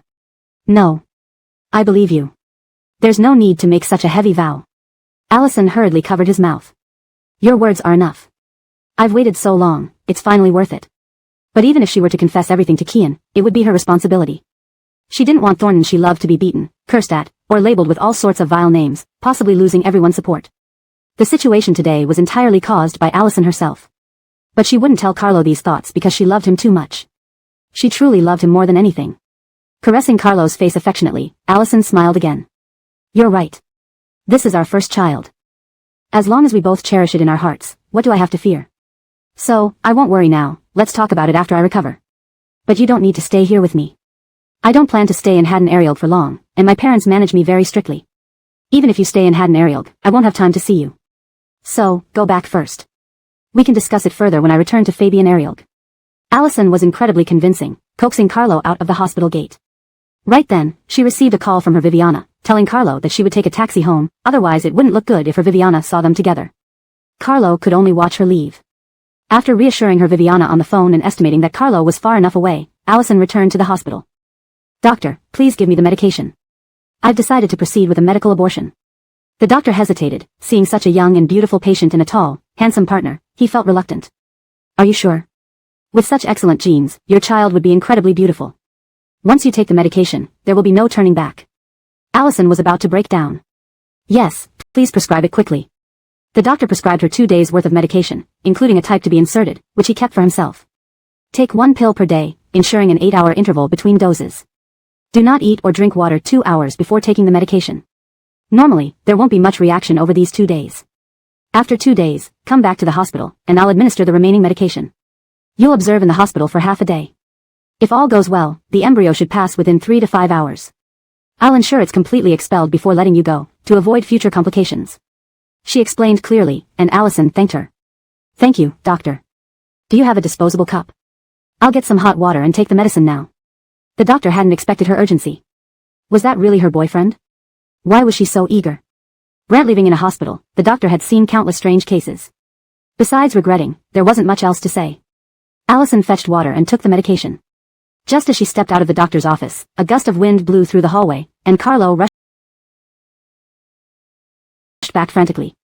He had already gotten into a taxi, intending to return to Fabian Ariel as Allison suggested, but upon reconsidering her words carefully, he sensed deeper meanings.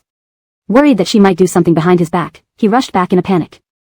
Sure enough, Allison was still Allison. She had never given him peace of mind. Did you already take the medicine? Allison nodded, repeating what the doctor had said. Given the situation, arguing was futile. Carlo sternly ordered. You don't care about your health. For your own happiness, follow my instructions from now on. Unless you want to drive me crazy, please stop arguing with me, okay? Allison instinctively wanted to protest. But meeting Carlo's red-rimmed eyes made her feel that refusing would lead to tears. So, she complied. Okay, I'll listen to you. Carlo turned away to catch his breath. Give me your phone. Allison was startled. Could he possibly be calling Kian now? How did you promise me just now? Knowing Carlo's short temper, Allison feared pushing him too far. Despite her concerns, she handed over her phone. Her password was her birth year and birthday, which Carlo easily deciphered. However, he called his old classmate, Kimberly, instead of Kian. Trouble you for a moment. Drive to the entrance of the First People's Hospital to pick us up. I have something to discuss with you. Waiting for Kimberly, Carlo silently led Allison to a nearby restaurant for breakfast. When Kimberly arrived, seeing them holding hands, she stared wide-eyed, smiling meaningfully. Wow, reconciled? I said it all along, after so many years without getting married, there must be lingering feelings. Otherwise, why would Carlo come to Haddon Arielg? You two fit perfectly together, very pleasing to the eye. Congratulations. Carlo thanked her, seating Allison in the front seat while sitting in the back. We've just reconciled, and I want to spend some time alone to comfort her. Her Misty is strict, and I don't want to worry her. Can you find an excuse to bring her out for 2 days? Kimberly joked, I can, but what's in it for me? Carlo flattered her, how about I buy you bags? How many? What styles? What brands? Ask away. Since Mr. Godwin is being so generous, I won't refuse. Kimberly easily found an excuse, and Allison packed her luggage and left with her. After a bit more banter, they drove them to the hotel where Carlo was staying. Back in the room, Carlo insisted Allison rest in bed. He called the hotel reception to inquire if they could arrange a private meal. After confirming, he paid some additional fees and ordered a few dishes from the kitchen before returning to the room. Seeing his efforts, Allison felt deeply happy. Do you think, if we hadn't had misunderstandings, we'd be married now, with a child old enough to help carry soy sauce? Carlo gently patted her. In the past few years, we weren't mature enough, and perhaps a separation was good. Over time, we've gained clarity about ourselves and what we truly want. I particularly love who I am now and who you are now. In the past, I couldn't guarantee, but now I can. We will last until the end of time. This translation aims to maintain the original tone, structure, and emotional depth of the Chinese text, ensuring natural English phrasing and coherent storytelling. Chapter 481, Dead Worried. The two lay together, eating, sleeping, reminiscing about the past, and dreaming about the future. Time passed quickly. On the second day, after Allison took her medicine, Carlo was particularly anxious. Does your stomach hurt? Will you suddenly start bleeding? Are you feeling unwell anywhere? Why don't we wait at the hospital? I really can't rest easy. Allison, seemingly carefree, lounged on the sofa watching TV. It doesn't hurt. The doctor said nothing would happen these 2 days. It will be active tomorrow. Don't create anxiety for me. If you don't want to watch TV, just go away. Under Carlo's restless mood, the morning passed without incident. After lunch, they began to let their guard down and crawled into bed for a nap. Just as they were dozing off, Allison's phone rang. Groggily picking it up, she saw Kian's name. It felt like being caught red-handed. Her heart pounded as she answered. Yes, what's up? Yo-yo, I need you to come back. My father passed away an hour ago despite medical efforts. Fabian dad had passed away. Allison threw off the covers and tried to get out of bed, but Carlo held her back. What about your health now? But how can I not go back? Forget whether I'm his daughter-in-law or not, both Fabian parents treated me well. If I don't show up, how can I face myself? Carlo understood but was genuinely worried about her health. He came up with a compromise, taking an ambulance via the highway to Fabiancheng. Allison thought he was overreacting, but Carlo insisted. If anything happened to her en route, not only would she lose her life, but it would also be incredibly embarrassing. Reluctantly, she agreed. They informed Allison's parents when they neared Fabiancheng so they could head there too. Thankfully, Allison was fine throughout the journey. Upon arriving at the hospital, Fabian and Amina burst into tears hugging her. Carlo initially planned to visit the hospital the next day, but his concern for Allison made him follow shortly after. Seeing him, Kian was surprised. How did you return suddenly? I came early this morning, intending to visit you but didn't expect. Considering the circumstances, he couldn't bear adding more trouble for the Fabian family. Changing his words mid-sentence, Carlo comforted them. With a heavy heart, Kian patted his shoulder, and they went outside to smoke. That night, Kian asked him to return home, but Carlo refused, insisting on staying to help with funeral arrangements. Even the next day, when Jorge and Ebert arrived to assist, Carlo still wouldn't leave. If I go back, I won't sleep anyway. Old Fabian needs someone right now. Spending 1 or 2 days with him isn't much, please don't try to convince me otherwise. Knowing they grew up together and shared deep brotherhood, everyone respected his decision and stopped persuading him. While helping Kian with preparations, Carlo kept observing Allison covertly. Today was the 3rd day, and the doctor mentioned that the embryo would be expelled today. What should she do? Dressed in black with a white flower, Allison stood before Fabian and Amina, showing a sorrowful expression. She hadn't looked at him once. Carlo wanted to talk to her but found no opportunity. At 10 in the morning, unable to hold back, he pretended to walk by and dropped something near her foot, hinting for her to join him. Allison followed him to a hallway outside the mortuary. As soon as they turned the corner, Carlo grabbed her hand, checking her condition. How are you? Does it hurt? Are you bleeding? How do you feel? Do you need to go to the hospital? Pretend to faint if necessary. We can't risk losing your life. He had been surreptitiously watching her all along. Allison sensed his concern. Although it seemed premature, his genuine worry touched her. I'm fine. If I wasn't, I wouldn't endure it. We should minimize talking these days to avoid unwanted attention. Carlo wanted to say more, but Allison hurried away. Suddenly, moments after talking to Carlo, Allison felt abdominal pain and warmth trickling down. Caught off guard without sanitary pads, she sought a staff member. However, they were overwhelmed and unavailable, suggesting she call delivery services. Thinking this was practical, she placed an online order. Turning around, Carlo appeared behind her again. You scared me. Why are you here again? Looking anxious, Carlo said, you don't look good and have clutched your stomach several times. Is it happening? Find an excuse and leave, I'll wait outside. Let's go to the hospital. Seeing no one around, Allison touched his worn-out face gently. Relax. There's some pain and slight bleeding, but it's manageable. What excuse can I give at this time? Both my parents are here. If they insist on accompanying me to the hospital, it might expose everything. I know you care, but I'm not foolish. Not feeling her symptoms firsthand, Carlo remained anxious. Do you have sanitary products? Should I buy them for you? I've already ordered. I need to use the bathroom now. When it arrives, ask a staff member to bring it to me. Agreeing, Allison rushed to the women's restroom. Chapter 482, It's My Fault. About 10 minutes later, the delivery person arrived with the order. Carlo received it smoothly and handed it over to the waiter before returning to Kian's side, his face etched with worry. As they watched the waiter go in, he unexpectedly rushed back toward them, directly heading for Kian. Something's wrong. Something's wrong. Your wife is having severe bleeding. You should check on her quickly. What? Why would Allison be bleeding like this when she was fine just now? Before Kian could react, Carlo sprinted toward the women's restroom first. Ebert and Jorge exchanged glances, stunned, then followed suit. By the time they arrived, Carlo had already picked up Allison. Fortunately, she was wearing a black outfit, but blood was dripping down her legs from beneath her loosely pulled-up pants. Kian frowned deeply. What happened? The few men present were all quick-witted. Anyone could guess what might have occurred just by looking at Carlo's face. Carlo knew he couldn't hide it anymore and didn't want to any longer. He gritted his teeth. She miscarried. I'll explain later. Let me take her to the hospital first. With that, he tried to rush out, holding Allison, but Kian grabbed him. Have you lost your mind? My mom and her parents are here. How will she ever show her face again? Give her to me. Kian took her away. Indeed, once outside, the elders panicked. Kian took responsibility for the situation, explaining that Allison had been pregnant for a few days, probably due to overwork, and now they couldn't save the baby. He asked them to handle things here while he rushed her to the hospital. The elders expressed their condolences and regrets. Why didn't you tell us about the pregnancy earlier? Your father would have been so happy if he had known. What can we say? Sorry, Amina. It's all my fault. We had an argument a few days ago, and she wanted to tell you but held it in out of spite. It's all my fault. Well, enough of this. Hurry to the hospital, said someone.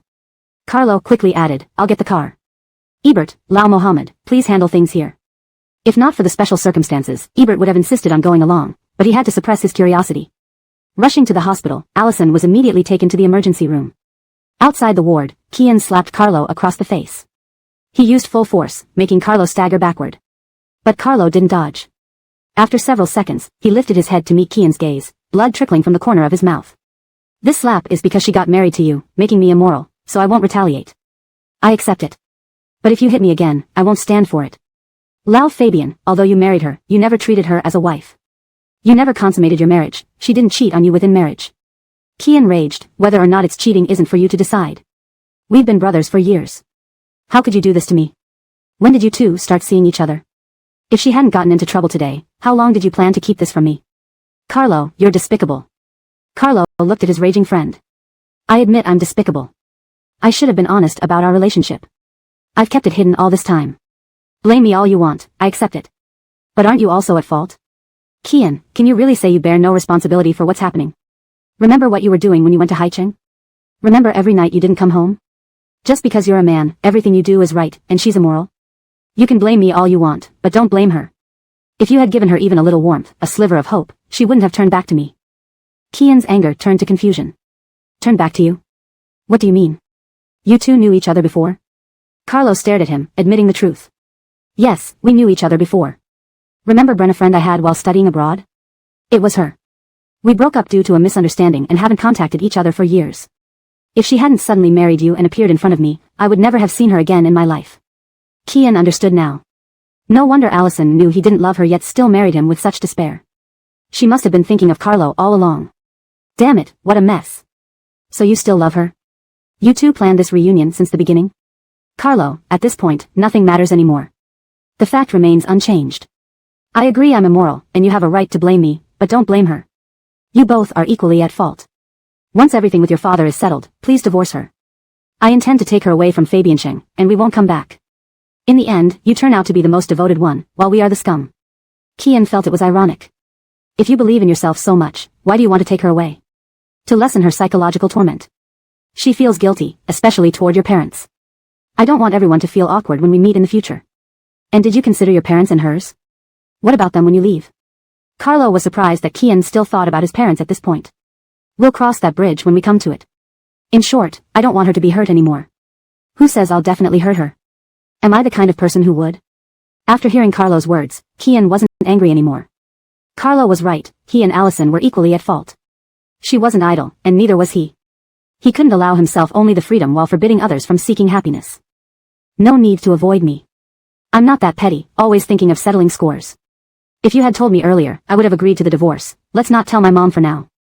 Carlo was stunned. So what are you saying? Kian, nothing much. Everyone reaps what they sow, I don't blame anyone. Saying this, Kian sat down heavily in a chair. Seeing his exhausted state, Carlo felt some guilt and sat opposite him. I never meant to alienate you or hurt you. I'm truly sorry about how things have turned out. Lao Fabian, I cherish our friendship. You make it sound like I don't value it. I already said I don't hold it against you. So why all the rambling? Carlo, Kian interrupted him, even without you, divorcing her was inevitable. Stop talking about it. Don't pity me or worry about me, I can handle it. There are women around me too. Though Carlo knew Kian was busy with women, hearing him confirm it personally made him feel complicated. Who is she? Why are you acting so out of character lately? Is it hard to be together with her? Otherwise, why marry you despite having her? Kian closed his eyes and sighed. Quinlane as you.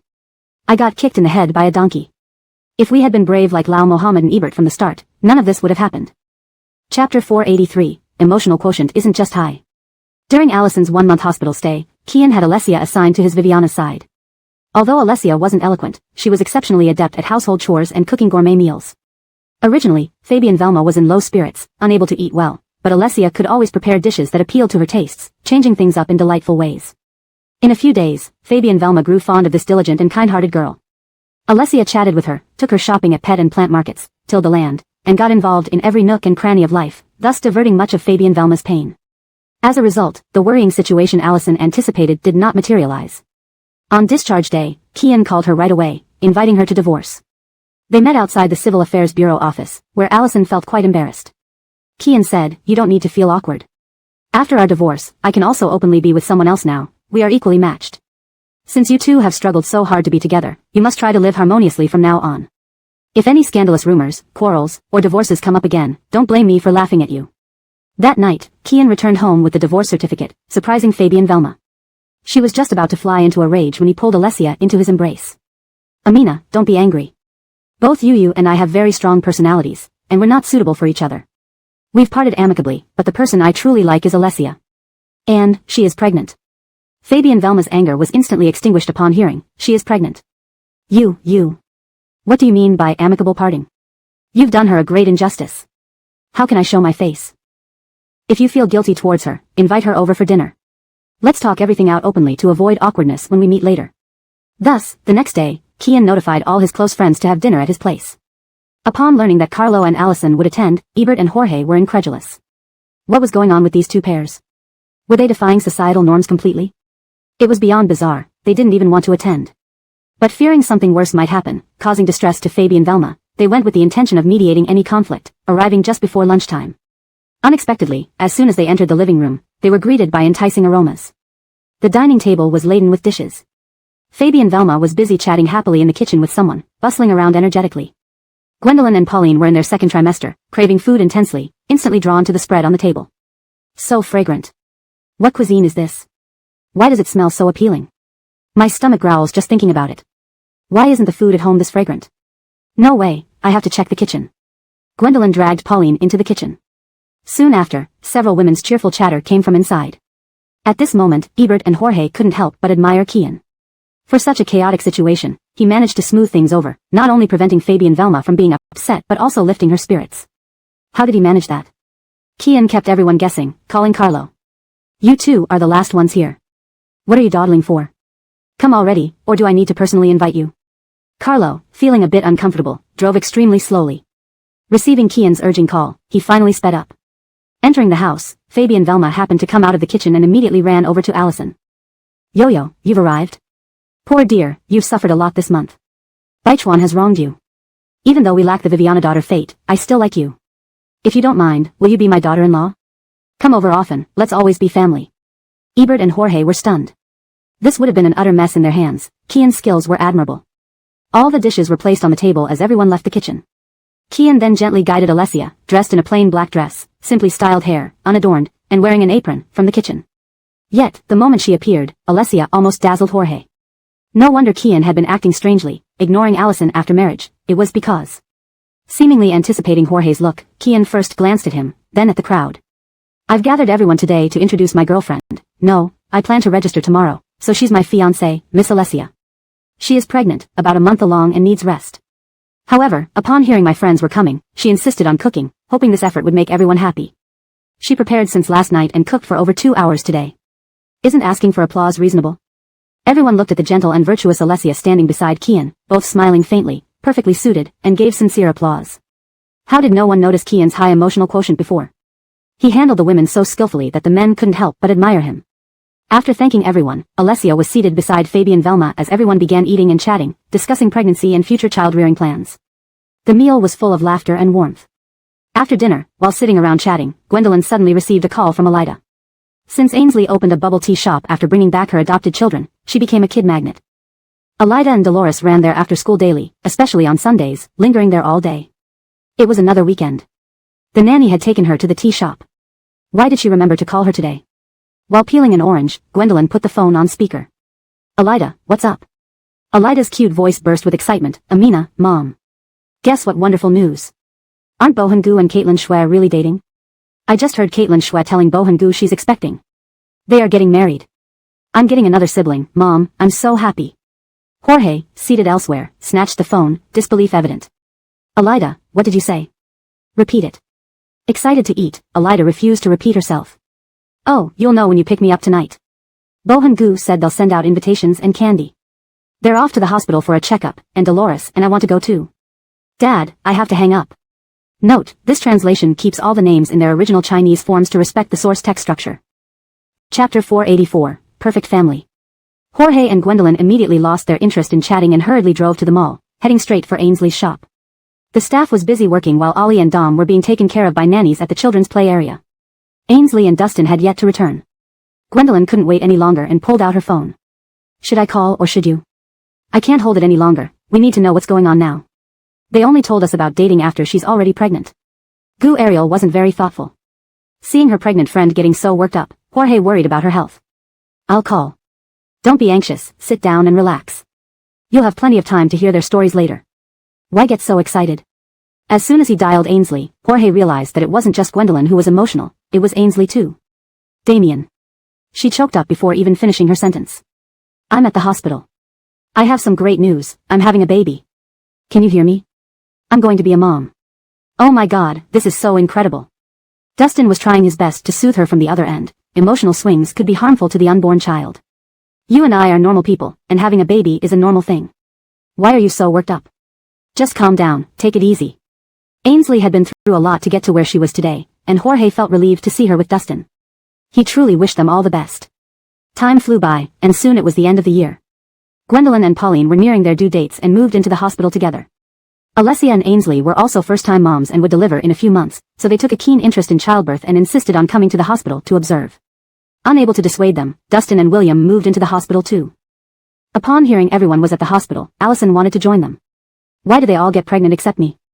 Is there something wrong with my body? No, I must stay with them and share their good luck. Carlo had no choice but to accompany her. On their first day at the hospital, the two expectant Vivianas felt fine and grew bored enough to start playing cards. Ainsley, not knowing how to play, watched the game unfold. Allison, feeling lighthearted despite her condition, played enthusiastically. Another win. Pay up, everyone. Sorry, but taking advantage of you under these circumstances feels unfair, she joked while shuffling the deck.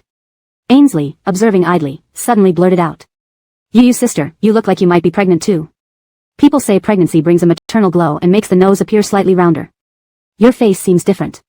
Really? Allison stretched her face towards the expectant Viviana's. That noticeable? But I don't feel anything yet. Can you really tell?